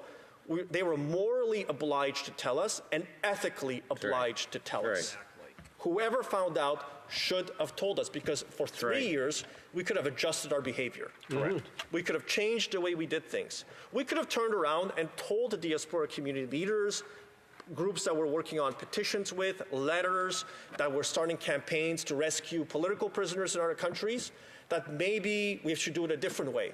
You know, some of us travel to regions of the world that are dangerous, like Ukraine. Some of us traveled to Iraq just a few years ago. Not exactly the safest region to travel to generally. I found on the ground it was very safe. I would have liked to know, had I been targeted by, say, an Iranian-based hacker group that works for the Islamic regime, if I had been in the region. But now I have to work under the assumption that even if I was targeted, if the target wasn't successful in hacking into my emails or hacking into my personal digital files on any of my social media accounts, that because it wasn't successful, I could be the target of one of these espionage attempts, hacker attempts. And there are many of us who work with these types of individuals. So just because we know about APT 31, thanks to the FBI, thanks to IPAC, thanks to the US State Department, not thanks to our government, now we gotta wonder, are we individually, because of the work that we do, targeted by another foreign regime? The member for Selkirk Interlake talked about the work he does on behalf of the Canadian-Ukrainian community. He's spoken out repeatedly against the Kremlin. If there was a Russian hacker group, of which they have many, and they are renowned in the Kremlin for both operating state-sponsored groups, but also paying contract hackers, that if he were to be targeted, nobody would tell him unless it was successful. If it's successful, then he would likely know about it. Which then kind of like, you see where this is going now. So this doesn't make any sense. The government's position makes no sense. So Speaker, in your ruling, you said that this matter was in fact a prima facie violation of our privilege. I knew that from the moment it happened, it would be the case. I'm very glad that you ruled that way. I'm glad that the member for Sherwood Park for Saskatchewan brought it to your attention and made a very cogent case on why we should be protected. But I want to bring up another fact, that this actually did happen in Belgium as well. This is not APT 31's first attempt. The APT 31 is renowned. APT 40 is another group that's also done it repeatedly against others. So it's not just IPAC members. So I'm going to draw your attention to one particular group that was targeted in Belgium. It was a series of politicians, including the Prime Minister, the former Prime Minister of that country, who was targeted, one Foreign Affairs Minister, and several parliamentarians were also targeted by APT 31 in about the same timelines as we were. And in that particular country, they were also not told. In Belgium, they all had to go public and shame their government in that situation. As far as I know, in this particular attack, I think only Finland and one other, I believe, Baltic state informed their legislators that they were victims of such an attack. But then again, they're also much more used to it. They are right next door to the Kremlin and the Russian Federation, which makes it their business to be in all of our business. Because they want to know what emails we're exchanging. They want to know the people we're meeting with. They want to know what devices that we're using as well. So this is the problem that I have with how this has been handled by the government, with their claim that they're doing enough, that they've introduced this new process. Those 5 members, again, like I said, it was a former Prime Minister, the Chair of the Foreign Affairs Committee, the Vice Chair of the Foreign Affairs Committee, the Belgium-Taiwan Friendship Group, a member of the EU Foreign Affairs Committee. Now, I have the declaration in French, Speaker, so I'm going to read it into the record. Déclaration des élus belges. Belgian individuals targeted. It's confirmed that we have all been targeted by a Chinese state-sponsored cyber attack at the beginning of 2021. It was not an attack against a political party or a country in particular.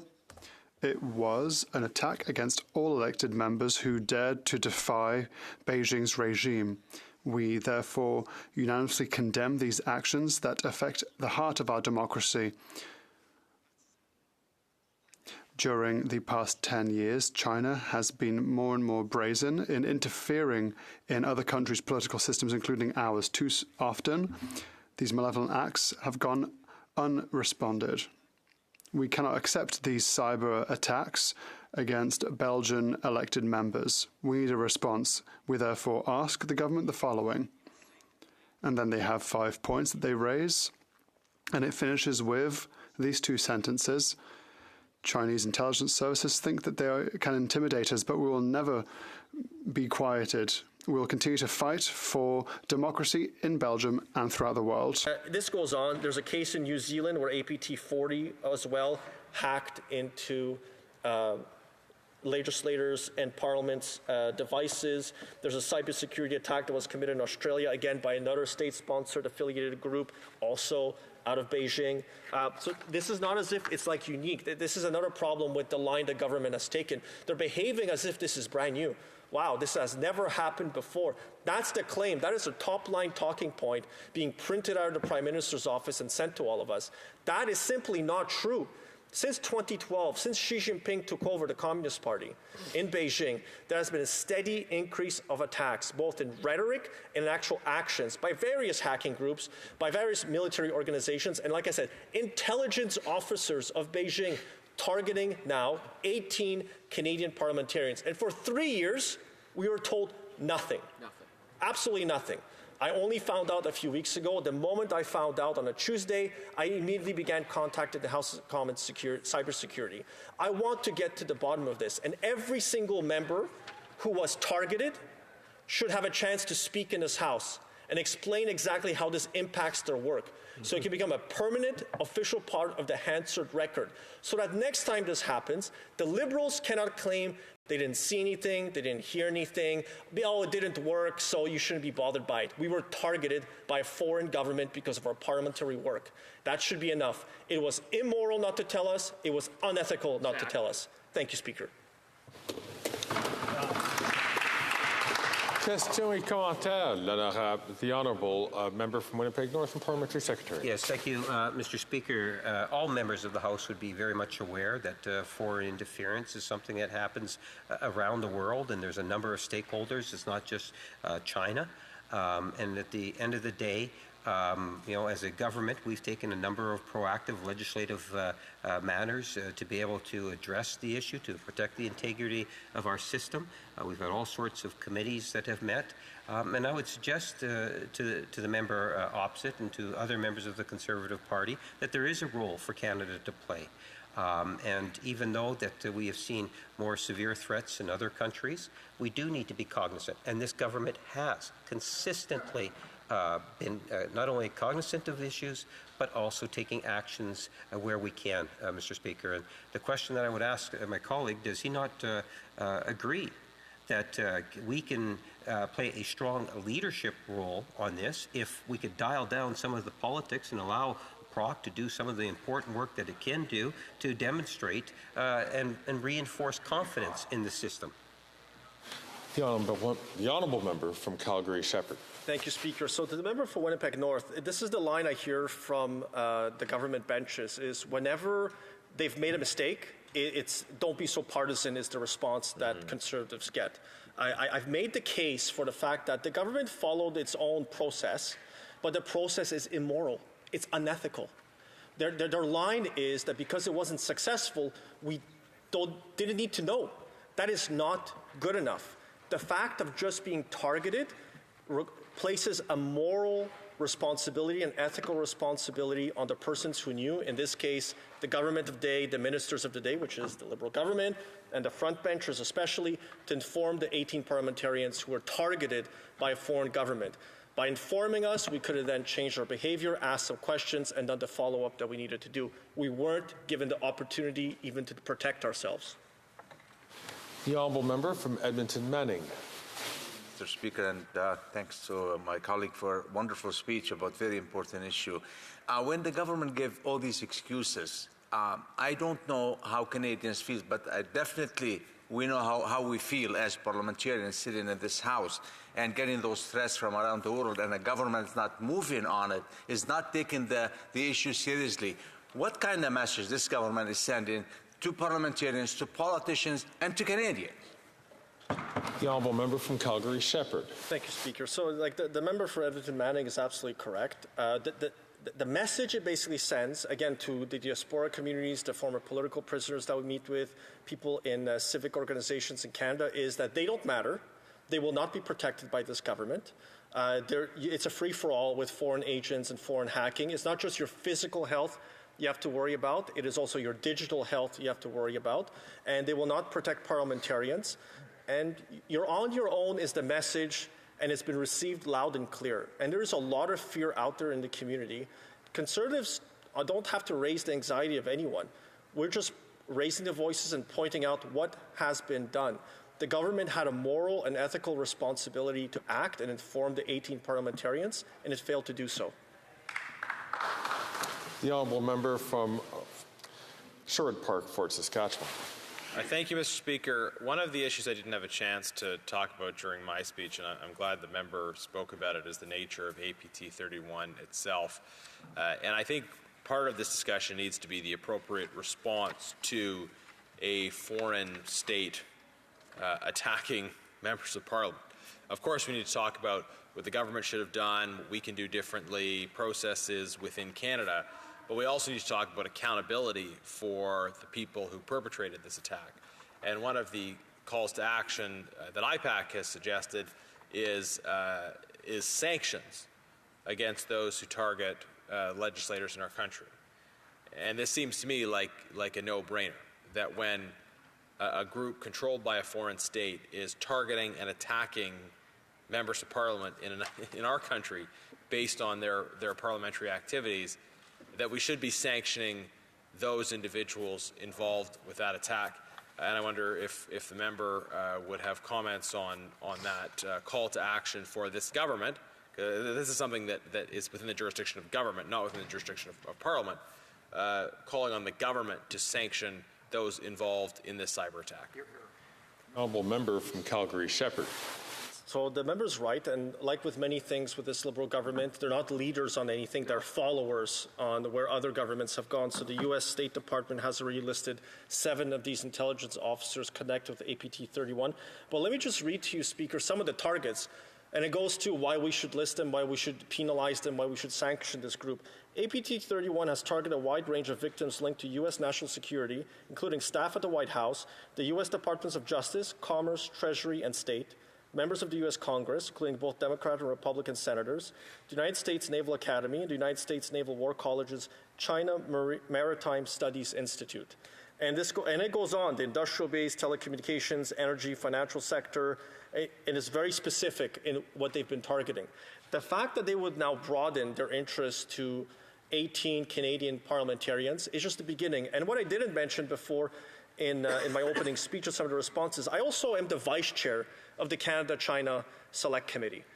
There is a reason why those of us would be targeted for the work that we do, both with IPAC, but also in Parliament. The honourable member from St. Albert, Edmonton. No, for questions and comments. Any questions and comments?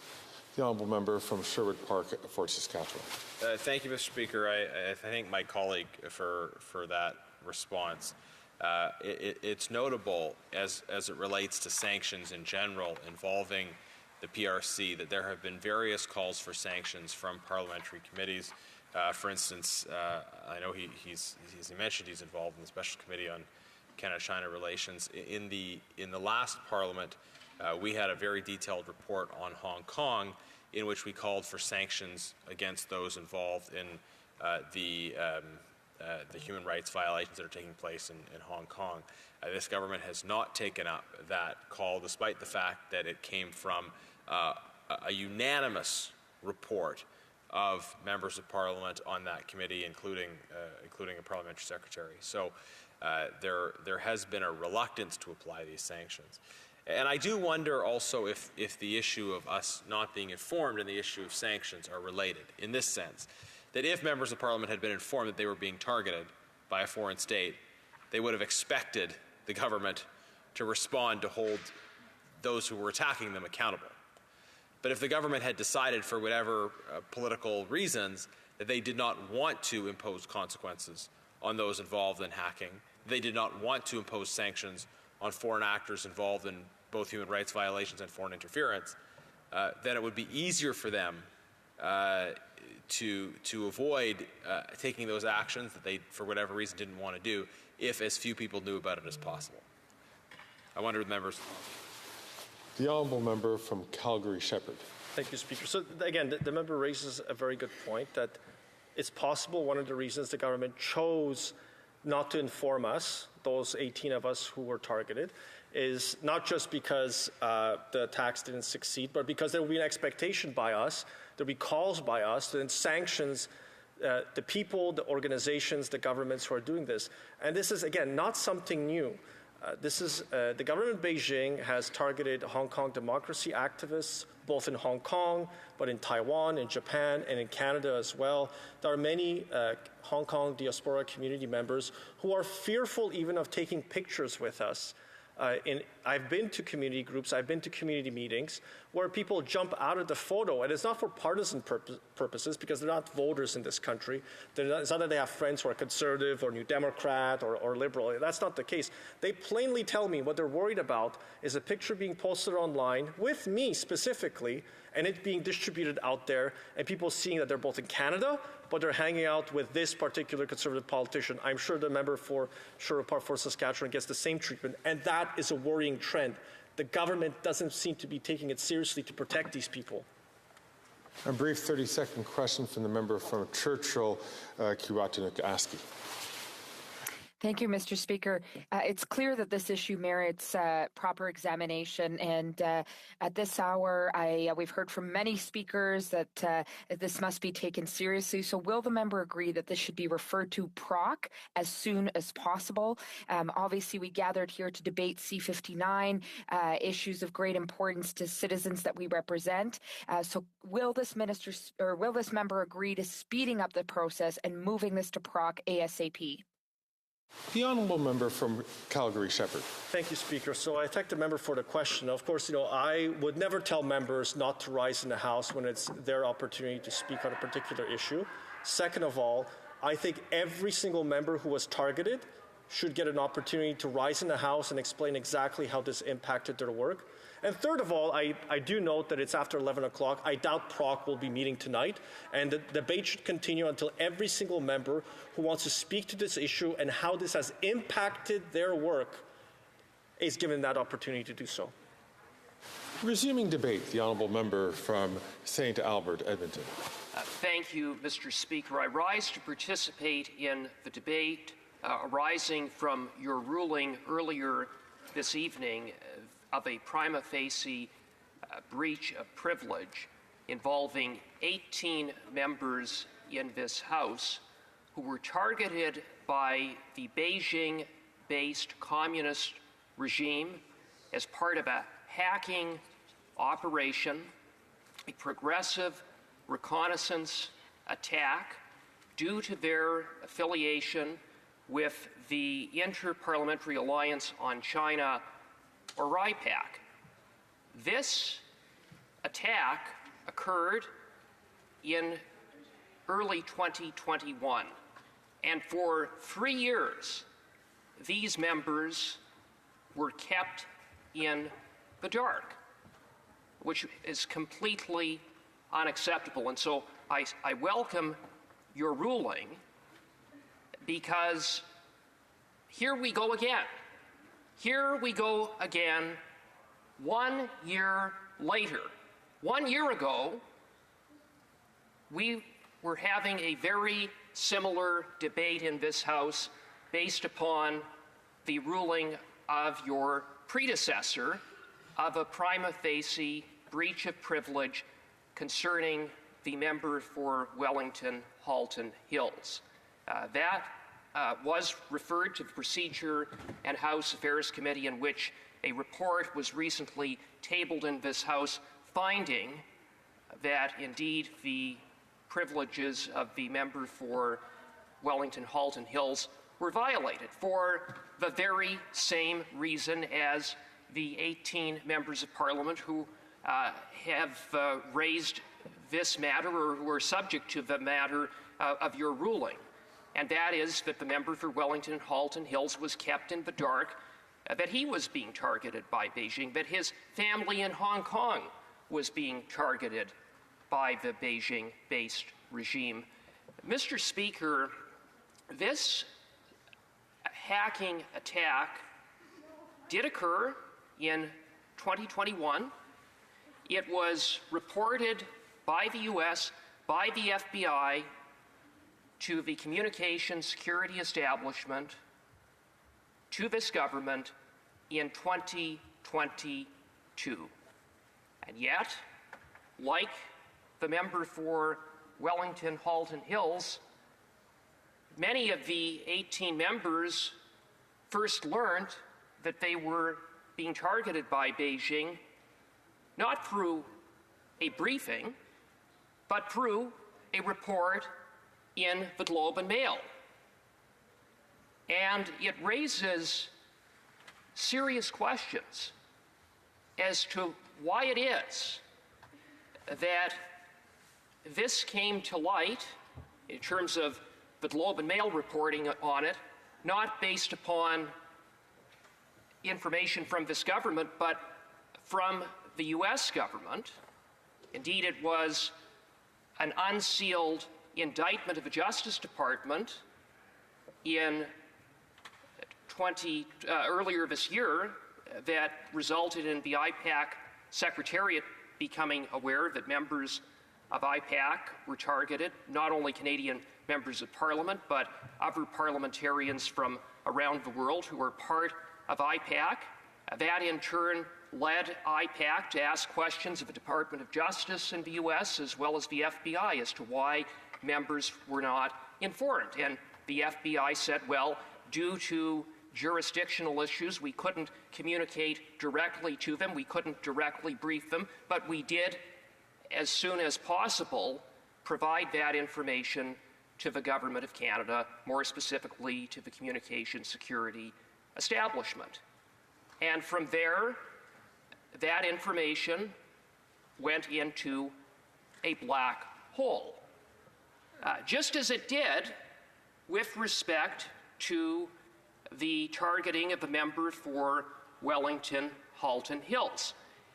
What is also disturbing is that, once again, the excuse being offered by the government is that it is not our fault. It's someone else's fault. Sorry, Mr. Speaker, I think I have 20 minutes. Yeah, okay, thank you. Mr. Speaker, when the Globe and Mail reported that the member for Wellington Halton Hills was being targeted by the Beijing-based regime, the Prime Minister first claimed that he learned about it in the Globe and Mail. Then he said that it was CSIS's fault. He said, and I'll quote what he said to the media at the time, quote, CSIS made the determination that it wasn't needed to be raised to a higher level because it wasn't a significant enough concern, end of quote. And then it was revealed that what the Prime Minister said wasn't true, that that information had in fact been passed on to the Prime Minister's department, the PCO, to the Prime Minister's National Security and Intelligence Advisor, and that that information was not acted upon. It wasn't shared with the member for Wellington Halton Hills. Nothing was done. But again, the Prime Minister was very quick to blame someone else, to blame CSIS. The same is true of the Minister of Public Safety. It was learned at the Procedure and House Affairs Committee or during the study that we undertook that on the question of privilege that in fact CSIS had sent an IMU to the Minister of Public Safety, the Deputy Minister of Public Safety, and the Minister of Public Safety's Chief of Staff, alerting them about the fact that the member for Wellington Halton Hills and his family were being targeted by Beijing. And when the Minister of Public Safety came to committee, he, just like the Prime Minister, said that it wasn't his fault, that it was CSIS's fault, that somehow CSIS had made an operational decision not to inform him. He said that repeatedly, unequivocally. It wasn't a misstatement. It was those were carefully selected words by the Minister of Public Safety that were patently not true. How could CSIS have made an operational decision not to inform the Minister of Public Safety when it sent to him an IMU addressed to him, his Deputy Minister, and his Chief of Staff? It is patently absurd. And when the Director of CSIS came before the Procedure and House Affairs Committee, and I asked him what was the significance of an IMU, he said that it was a matter of high importance. It's not just any memo that was sent. It was sent specifically to get the Minister of Public Safety's attention. And so not only did the Minister not act upon the intelligence concerning the member for Wellington Halton Hills, not only does he bear responsibility along with the Prime Minister and the government for keeping that member in the dark that led to a breach of that member's privilege, but the Minister may not have been entirely forthcoming with all of the facts in a desperate and pathetic effort to blame someone else. Because, Mr. Speaker, with these Liberals and this Prime Minister, they're not responsible. And it is true, they're not responsible. They are not a responsible government. But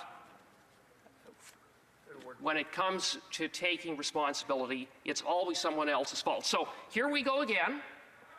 Another instance, this time 18 members of Parliament kept in the dark for 2 years. 2 years, and I say it was 3 years from the time of the attack, but 2 years from the time that the government was informed by the FBI. And what is the excuse offered by the Liberals?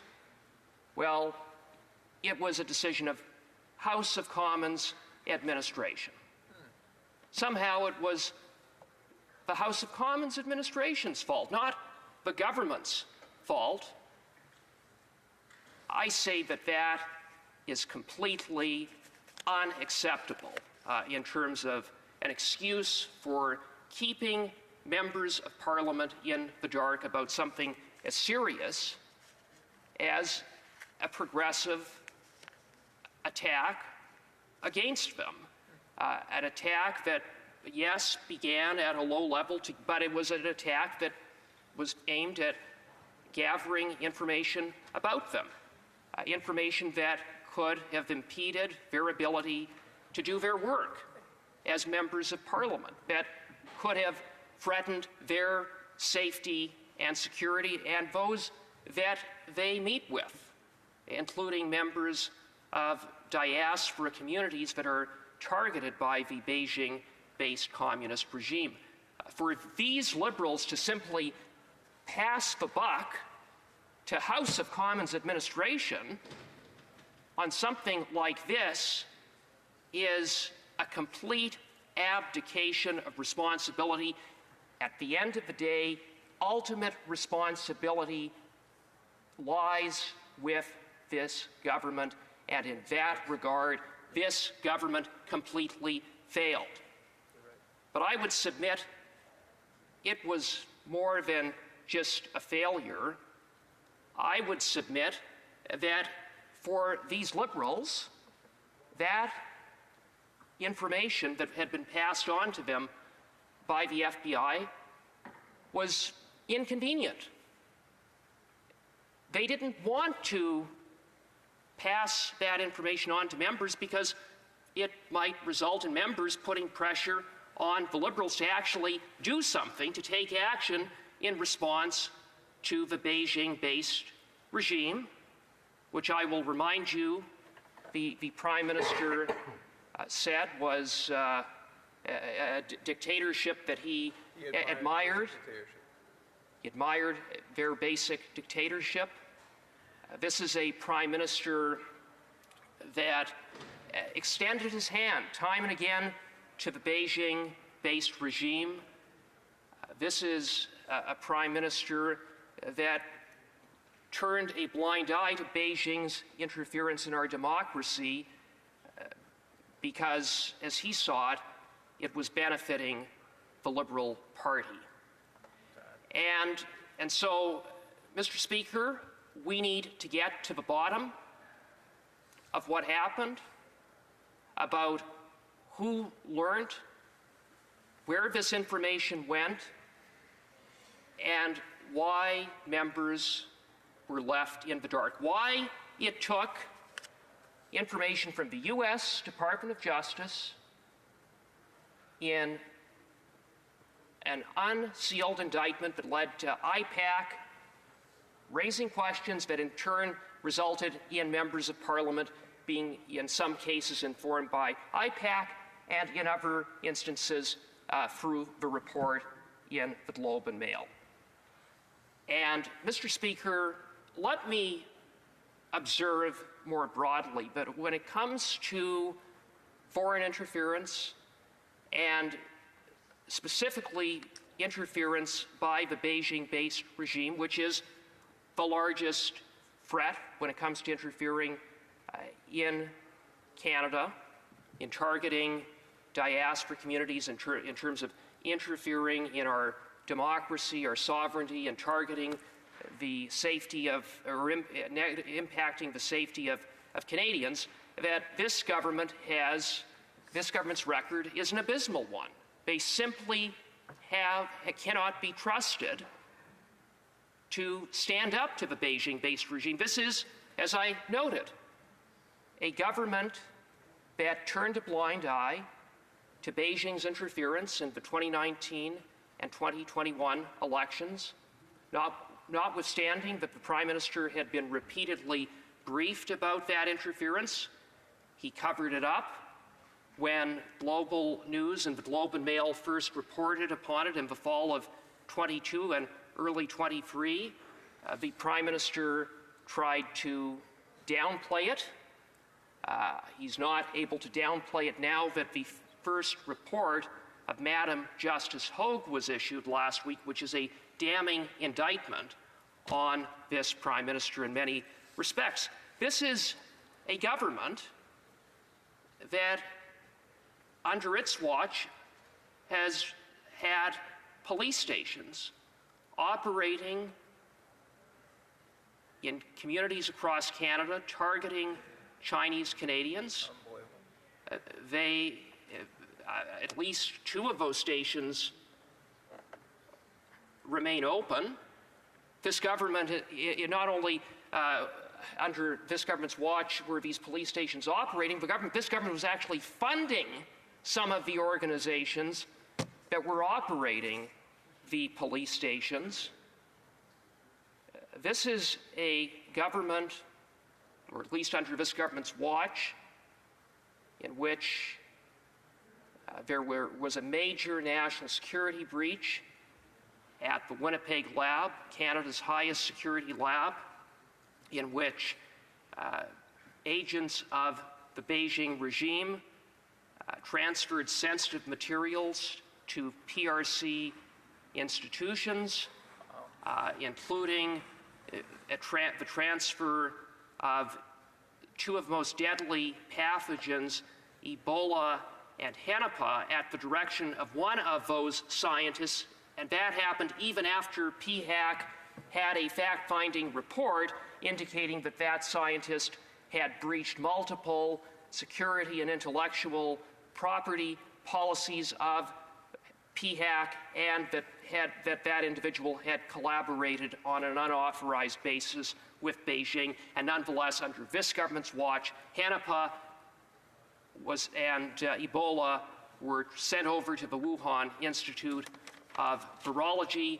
At the Winnipeg lab, a military scientist had access to the lab, someone who was working with Beijing's foremost expert in bioterrorism and biodefense. And the list goes on and on and on. It's pretty incredible.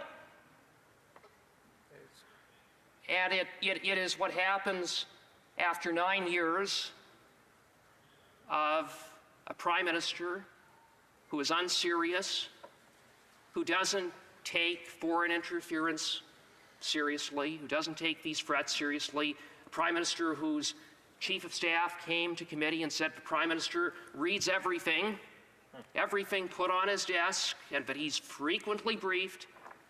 And then we learn when the prime minister appears at the foreign interference inquiry that he actually doesn't read really anything at all. Really? And so what we have is a prime minister at best that is asleep at the switch, and at worst a prime minister who has at times turned a blind eye and even been willing to go along with Beijing's interference so long as it benefits the electoral interests of the Liberal Party. Mr. Speaker, in closing, this prima facie question of privilege that you have ruled on, the facts underlying it, are a matter that should never have happened. It's true. And the government can point blame at everyone else all they want, but a directive was finally issued in 2023 to inform members of Parliament. It shouldn't have taken until 2023 for that directive to have been issued, but it was issued in 2023. And still no action was taken. Still the members were kept in the dark. Why were they not informed at the very least after that directive was issued? These are among the questions that need to be answered.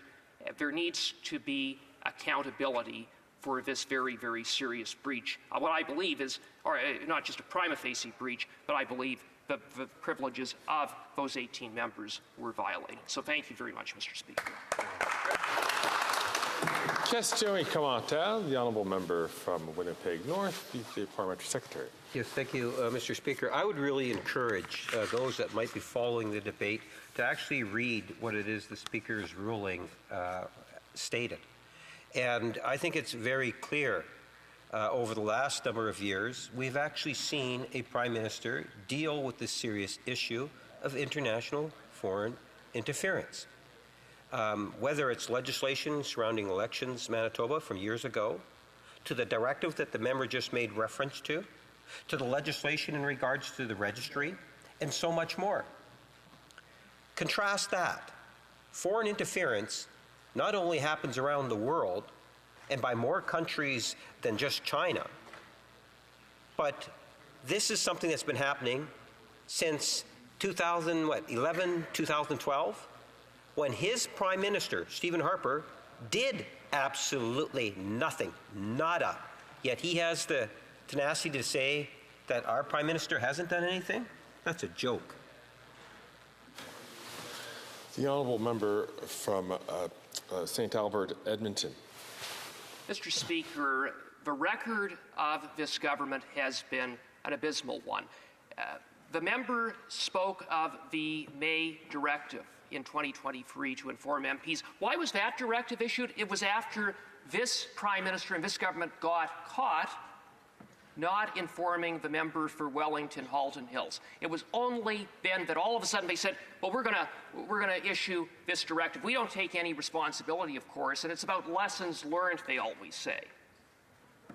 The members spoke about the Foreign Influence Registry. This is a Prime Minister that opposed a Foreign Influence Registry when the former member for Steveston Richmond East introduced a private member's bill. And not only did the Prime Minister oppose the Foreign Influence Registry, based upon evidence that came at the Ethics Committee, the Prime Minister and the Liberal Party actually amplified Beijing's disinformation targeting the member for Steveston Richmond East at the time, Kenny Chiu, that contributed to his defeat. In other words, the Prime Minister and the Liberals didn't just turn a blind eye or stand by as Beijing launched a disinformation campaign against Kenny Chiu. They actually amplified it and were therefore participants in it. The honourable member from Northumberland, Peterborough South. Thank you very much, Mr. Speaker. We heard earlier from the government member that there was not, in fact, a mistake made by the government. In fact, inferring in the fact that that the government was right not to tell this member and other members that they had their personal private emails potentially hacked by a foreign power. Does the member agree with that? The honourable member from St. Albert, Edmonton. Mr. Speaker, the Prime Minister said that it was CSIS's fault, that CSIS hadn't prioritized it. This was the line that was used by the Minister of Public Safety as well, with respect to the member for Wellington Halton Hills. And of course, we know that the government was briefed, the minister was briefed, the Prime Minister's department was briefed. Ultimately, responsibility fell on the Prime Minister and this government for why the member for Wellington Halton Hills had been kept in the dark. Similarly, in this instance, the government had the information. Just because it was passed on to House of Commons administration doesn't mean that at the end of the day, it's up to this government, to inform members. And further, I should note the other excuse that is offered is, well, it was unsuccessful. So therefore, it's no big deal. Members shouldn't know. Well, I think every member would like to know if they are being the target of a hostile foreign state like the PRC. The honourable member from Churchill-Kiwatinuk-Aski. Thank you, Mr. Speaker. We're now at 11:30 p.m. Eastern, and I'm just wondering, we've all acknowledged this is a serious matter, and PROC is the best placed body to deal with this matter. I'm hearing a lot of conservative talking points that we've heard before with respect to their position on China, with respect to we've heard tonight references to Israel, Iran. This seems to be, a real show of political talking points from the Conservative Party. Would it not be in all of our best interest to have this dealt with by PROC as soon as possible? Will the member agree to send this matter to PROC as soon as possible so that we can actually move on this? The honourable member from St. Albert, Edmonton. Mr. Speaker, I'm the Vice Chair of the Procedure and House Affairs Committee, and we will deal with the matter when it is referred to us. But in the meantime, there is a debate in this House. It's important that we have this debate, and it's certainly important that every member that was targeted, every member that was impacted, have an opportunity to put on the record how this impacted them, and for them to make submissions in this House. The honourable member from Calgary, Shepherd. Thank you, speakers. The member for Winnipeg North before talked about your ruling, Speaker. So I did want to read a bit from it, because I did quickly read it over one more time. And you actually did not praise anything the Liberal government has done over the past 9 years. to try to offset the amount of foreign interference in our country, or actually the government has succeeded in somehow protecting parliamentarians, because they have not. In your ruling, you said protecting the security of members, whether physical or cyber, is of course essential to the functioning of the House. Cybersecurity attacks to our systems have multiplied over the recent past, and there are no indications they will stop or even diminish. In the comments made by the member from Winnipeg North, he implied that other foreign governments do this all the time, that it's like a common occurrence that could be happening.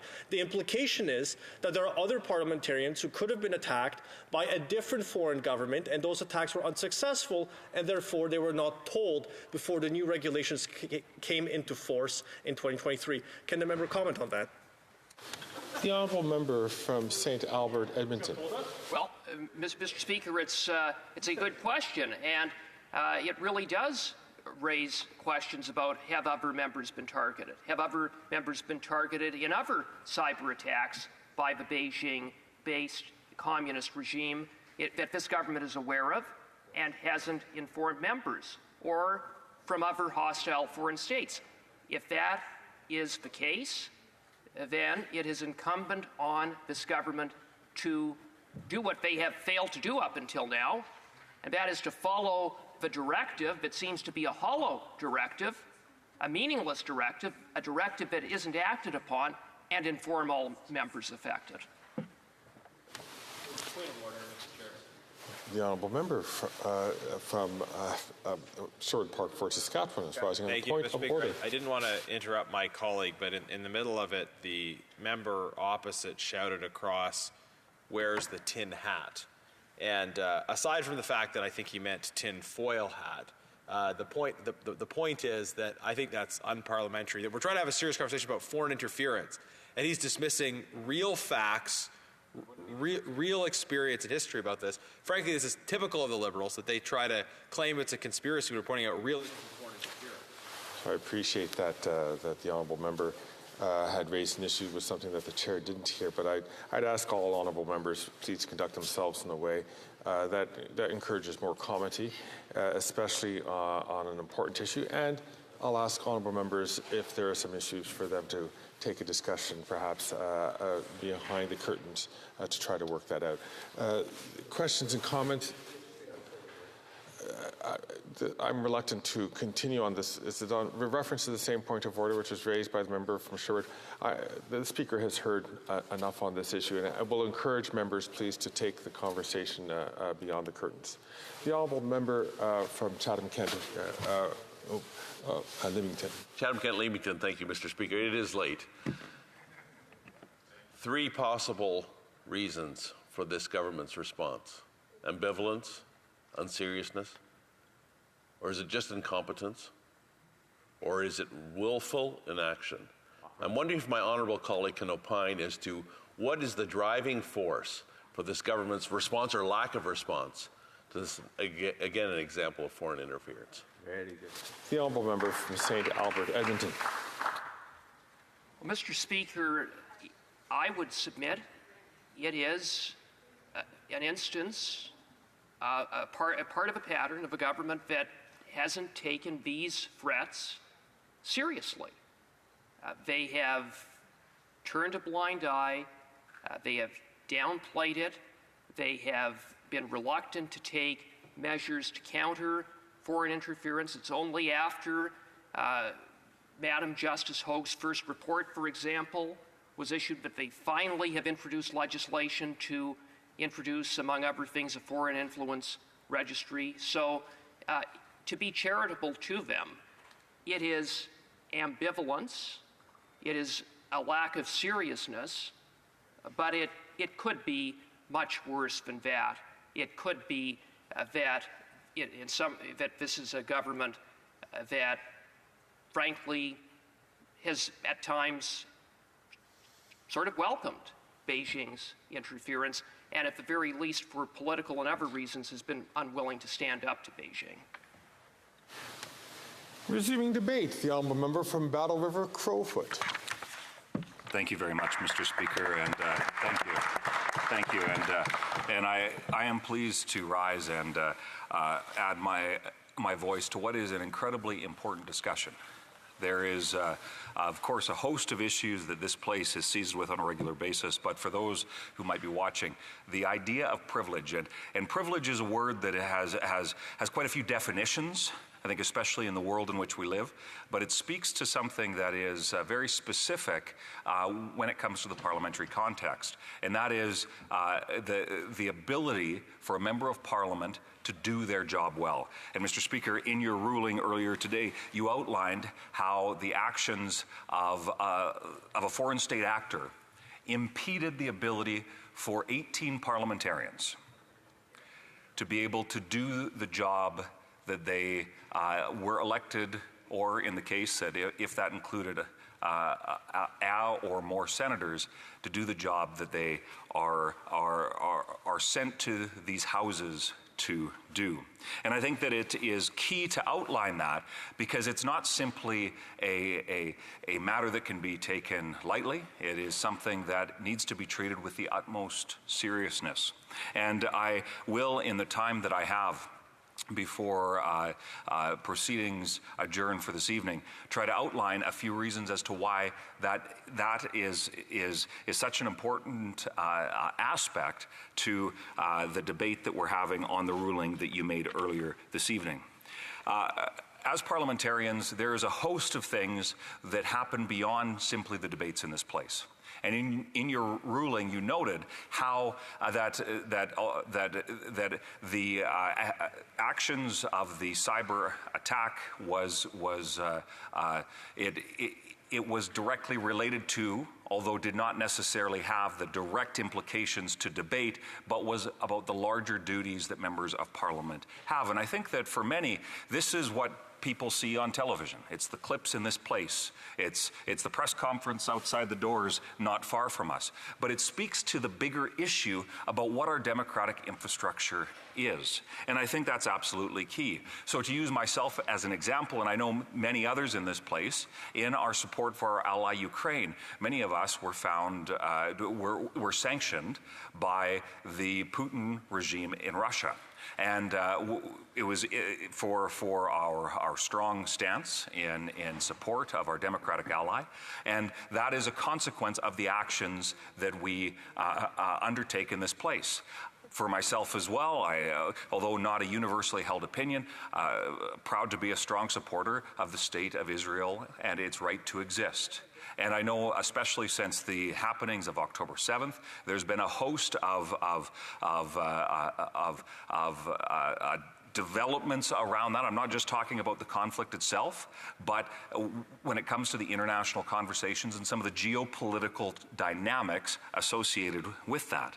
We see, of course, the issue that we are speaking about today when it comes specifically how the organization known as APT 31, affiliated with the communist dictatorship in Beijing, targeted certain members of parliament, but it's part of the larger conversation around the geopolitical influence of the communist dictatorship in Beijing, and specifically for many of us in this place have made strong statements. And I know my colleague that just finished speaking has brought a number of bills forward throughout his career in Parliament about support for Taiwan and how Taiwan can be treated on the international stage. And it's important context, again, because this is some of the work that we do as parliamentarians, and we have to be free to be able to do that work well.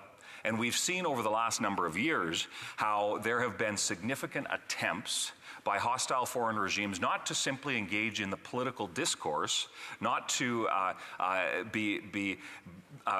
even when it comes to Russia sanctioning myself and many other of the colleagues in this place, it's gone beyond that to try to use fear and intimidation tactics, or some of those tactics that would be more familiar in spy movies. Things like espionage, things like spyware on computers. As a member of the Ethics Committee, and I know, Mr. Speaker, you spent a long time on that committee, there was a host of conversations that were had around whether it's on-device surveillance tools, whether it be during the pandemic, the use of tracking information from cell phones. There's a host of information that is available, certainly in the digital age, and not to get into a conversation around AI and some of those developments that I think are essential parts of what need to be the conversation with us. But when you have a hostile foreign regime that has a very, very specific political agenda attempting to use tools nefariously to possibly influence, try to manipulate what Canadian parliamentarians are doing within the scope of their duties in this place. So I appreciate the finding of this breach of privilege, this prima facie breach of privilege, and I'm hopeful, and from what I've heard throughout the debate tonight, I am optimistic that when this important debate comes to a vote, that we will be able to send this to PROC, where they will be able to propose solutions, some of which will complement, I would suggest. And you noted in your ruling how this is different than one of the previous instances where the member from Wellington Halton Hills had brought forward a question of privilege, and there was another member, the now former member from Durham, Aaron O'Toole, who was leader of the Conservative Party in the 2021 election, had brought forward a similar motion, but because of in part the timing and some of the developments that at that point his case was not found to be, but I believe the Speaker had encouraged the PROC that at that point in time was seized with that issue to include that in its study. And certainly there's been a host of developments that have taken place since that point in time, revealing truly the extent to which specifically Beijing, but other foreign state actors have attempted to and seen the ability for them to be able to influence what we do here in this place. Now, specifically with Madam Justice Hoag's report, we see how there was the potentiality of impact in the last election. And I think that that's one of the things where we have to be seasoned in. And what's interesting, and I was quite frustrated with how the government responded initially to some of the accusations around foreign influence in the elections. And part of my frustration was around the fact that it was they simply declared that it wasn't an issue and therefore it wouldn't have changed the result of that election. And there was certainly much debate in the media and amongst parliamentarians, even in this place, as to what that exactly meant. But Justice Hoag made a very, very, what I think is important contribution to highlight how Canadian elections are not simply one election. It's not like a U.S. presidential election, but rather it is, in the case of the current Parliament, 338 individual elections, and there is evidence that suggests that there could have been substantial impact. And I know the former member from, I believe it's Stevenson, Richmond, sorry? Richmond, Stevenson East. It's late, Mr. Speaker, so you'll forgive me on that. Thank you to my colleague.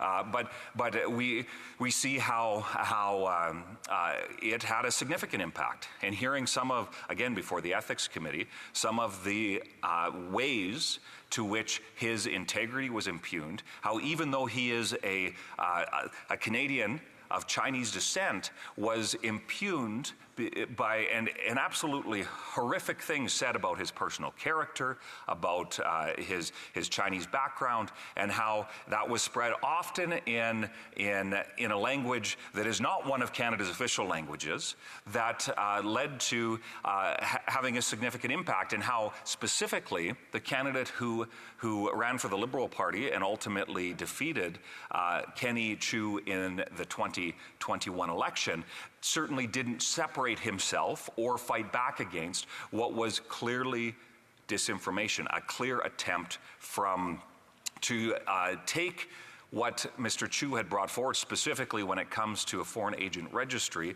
in the form of a private member's bill, to bring that forward, and what would have really taken this whole conversation a whole giant leap forward. There was a clear effort to see that stalled, stopped, and the impact was what very well could have been the change of an election result. And that has had the impact of causing Canadians ultimately to see an erosion of trust in their institutions. Now, when we see some of the host of issues surrounding it, that's one example that has brought a whole host of opportunities for us to debate within this place, and of course different committees are doing good work on that. And I know PROC also has had a chance. But I would suggest, Mr. Speaker, that there's an important dynamic here that can't be lost in the midst of it.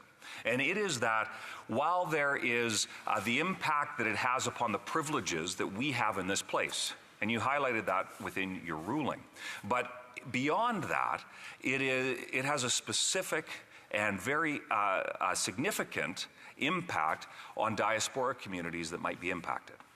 So take the three examples that I listed earlier when it comes to my personal connection, whether that's supporting Ukraine, being a supporter of the State of Israel, or whether that be taking a strong stance in support of Taiwan. That is something that as a parliamentarian I can do, and I willingly take those positions and present that to the Canadian people. And certainly it's justified to make sure that I can do that freely and fairly within this place. But, Mr. Speaker, I would encourage you and all those participating in this debate to consider the impact that that has on regular Canadians, those that are not protected by the same rights and privileges that we have in this place, those of Chinese origin, those of Ukrainian origin, those that are connected with Israel and might be Jewish. Mr. Speaker, we are seeing how and I would suggest part of the reason why we need to take this so seriously is to make sure that all Canadians, regardless of whether of which I am proud to be one, take our seats in this place, or whether that be a new Canadian that deserves to be protected and to have their government take seriously the potentiality and a real significant threat that they would try to be influenced, manipulated, coerced by a hostile foreign state actor. Now, my colleague that spoke earlier, and we've heard it a number of times this evening, how there has been a host of examples of that, whether that be these police stations, some of which may still be operating.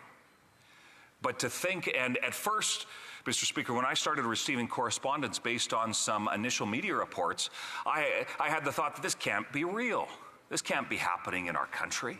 Yet we've learned that not only is it happening, but there was an unserious response to that. When it comes to some of the foreign election interference, again, you think, well, we guard our democracies. That's key to who we are as Canadians. We're proud of that democratic legacy that dates back, and I talk often about this, that dates back to the foundation of the Westminster system. And yet we see that over the last two elections, there was a concerted effort by hostile foreign states to impact the results of the election. And again, we see a government that did not take that seriously. And then we see, Mr. Speaker, how there is that potentiality of Canadians' personal information, and how that impacts every segment of our society, our economy, and the ability for Canadians to go about their daily lives. In fact, Mr. Speaker, I would like to and would encourage members in this place to consider some very developing news. And that's Premier Eby out of British Columbia making an announcement only earlier this evening that there was a sophisticated cyber attack that was leveled against the BC government. Now, while there are not extensive details yet, I'm sure we will learn those in the coming days, the fact that we have one of 10 Canadian provinces facing a cyber attack like that, called Sophisticated by the Premier of British Columbia, that it sounds like, and I hope certainly that British Columbians' data was protected. We see that these are very real and present threats to how Canadians live their daily lives. So in light of the privilege debate, and that's very, very important because that's key to our ability to operate as a democracy, but I would encourage us to take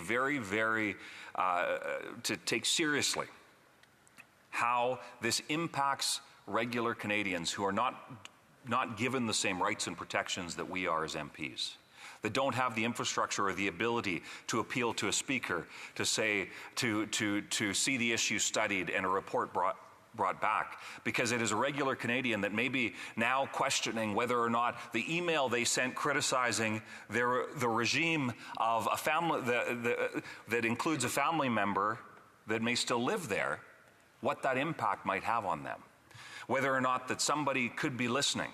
There are so many unanswered questions. And what I have been frustrated with since being elected to Parliament is how the current government does not seem to take that seriously.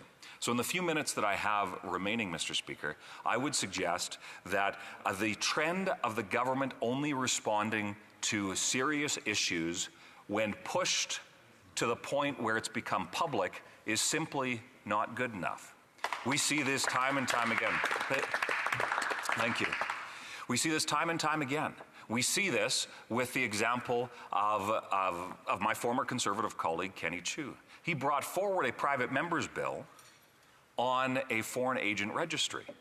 And it was criticized significantly by other parties, said it was unnecessary, was a significant and maybe the contributing factor to his electoral defeat. Yet now we have a bill brought forward by the government after there has been so much scrutiny that would do functionally very similar to what Mr. Chiu had proposed more than 2 years ago. And I think that is a clear example of how not treating seriously the demands of government is leading Canadians to not only lose trust in their institutions, but to lose trust in the government's ability to keep them safe.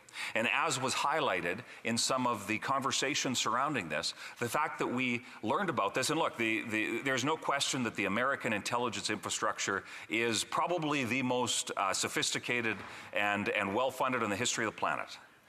But that doesn't excuse the necessity for how our institutions here, whether that's as a Five Eyes partner, whether that's as a member of NATO, whether that's as a G7 country, it doesn't excuse our need to be at the front of ensuring that not only are we protecting Canadians, but that we also have and are doing everything we can with the tools available to us to make sure that MPs, senators, in the case of the prima facie breach of privilege, but further, Mr. Speaker, that all Canadians can trust that they will be protected by their government.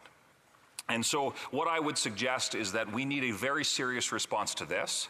And what Conservatives have advocated for all along, and this goes back long before I was elected, is to make sure that we take these threats and concerns very, very seriously, to treat them with the gravity to which they deserve, so that not only parliamentarians are free and able to do their work, and I know I heard from my colleague from Calgary-Mindapore talking about questions that she was asking as soon as she learned about when this attack might have taken place. There was a host of questions. Well, what was she talking about back in January of 2021 and all of these things, and to have almost 2 years later find out about these things. Mr. Speaker, I would suggest that it speaks to a trend that is very, very concerning, and one that is showing a certainly lack of trust in the ability for the current government and the Prime Minister in the security process. It was highlighted earlier about how there's conflicting testimony from the Prime Minister himself, that he doesn't read reports and just gets high-level briefings to his Chief of Staff that says that he reads everything. These are the sorts of things that Canadians, they may not be seized with them on a daily basis, but Mr. Speaker, it speaks to a trend of how concerning the lack of response is. So as I close my speech, Mr. Speaker, I would simply say this. I would encourage all members of this place to vote in favor to ensure that this goes to PROC and gets the attention that it deserves. Not simply for MPs and senators, parliamentarians, but, Mr. Speaker, to show all Canadians that the pinnacle of Canada's democratic institutions takes our security and their security seriously, because we haven't seen that thus far under this Liberal government. Thank you, Mr. Speaker.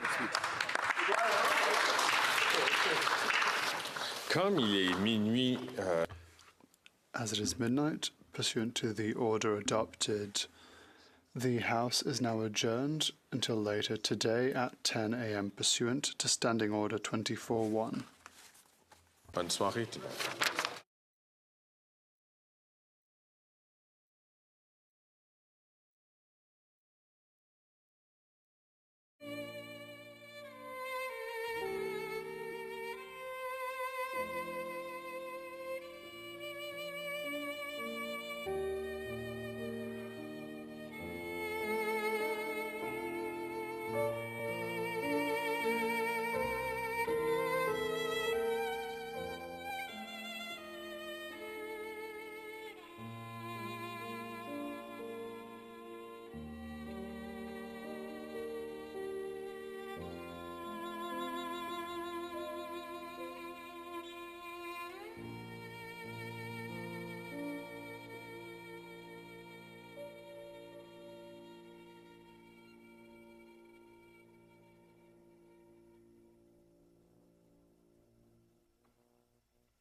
you.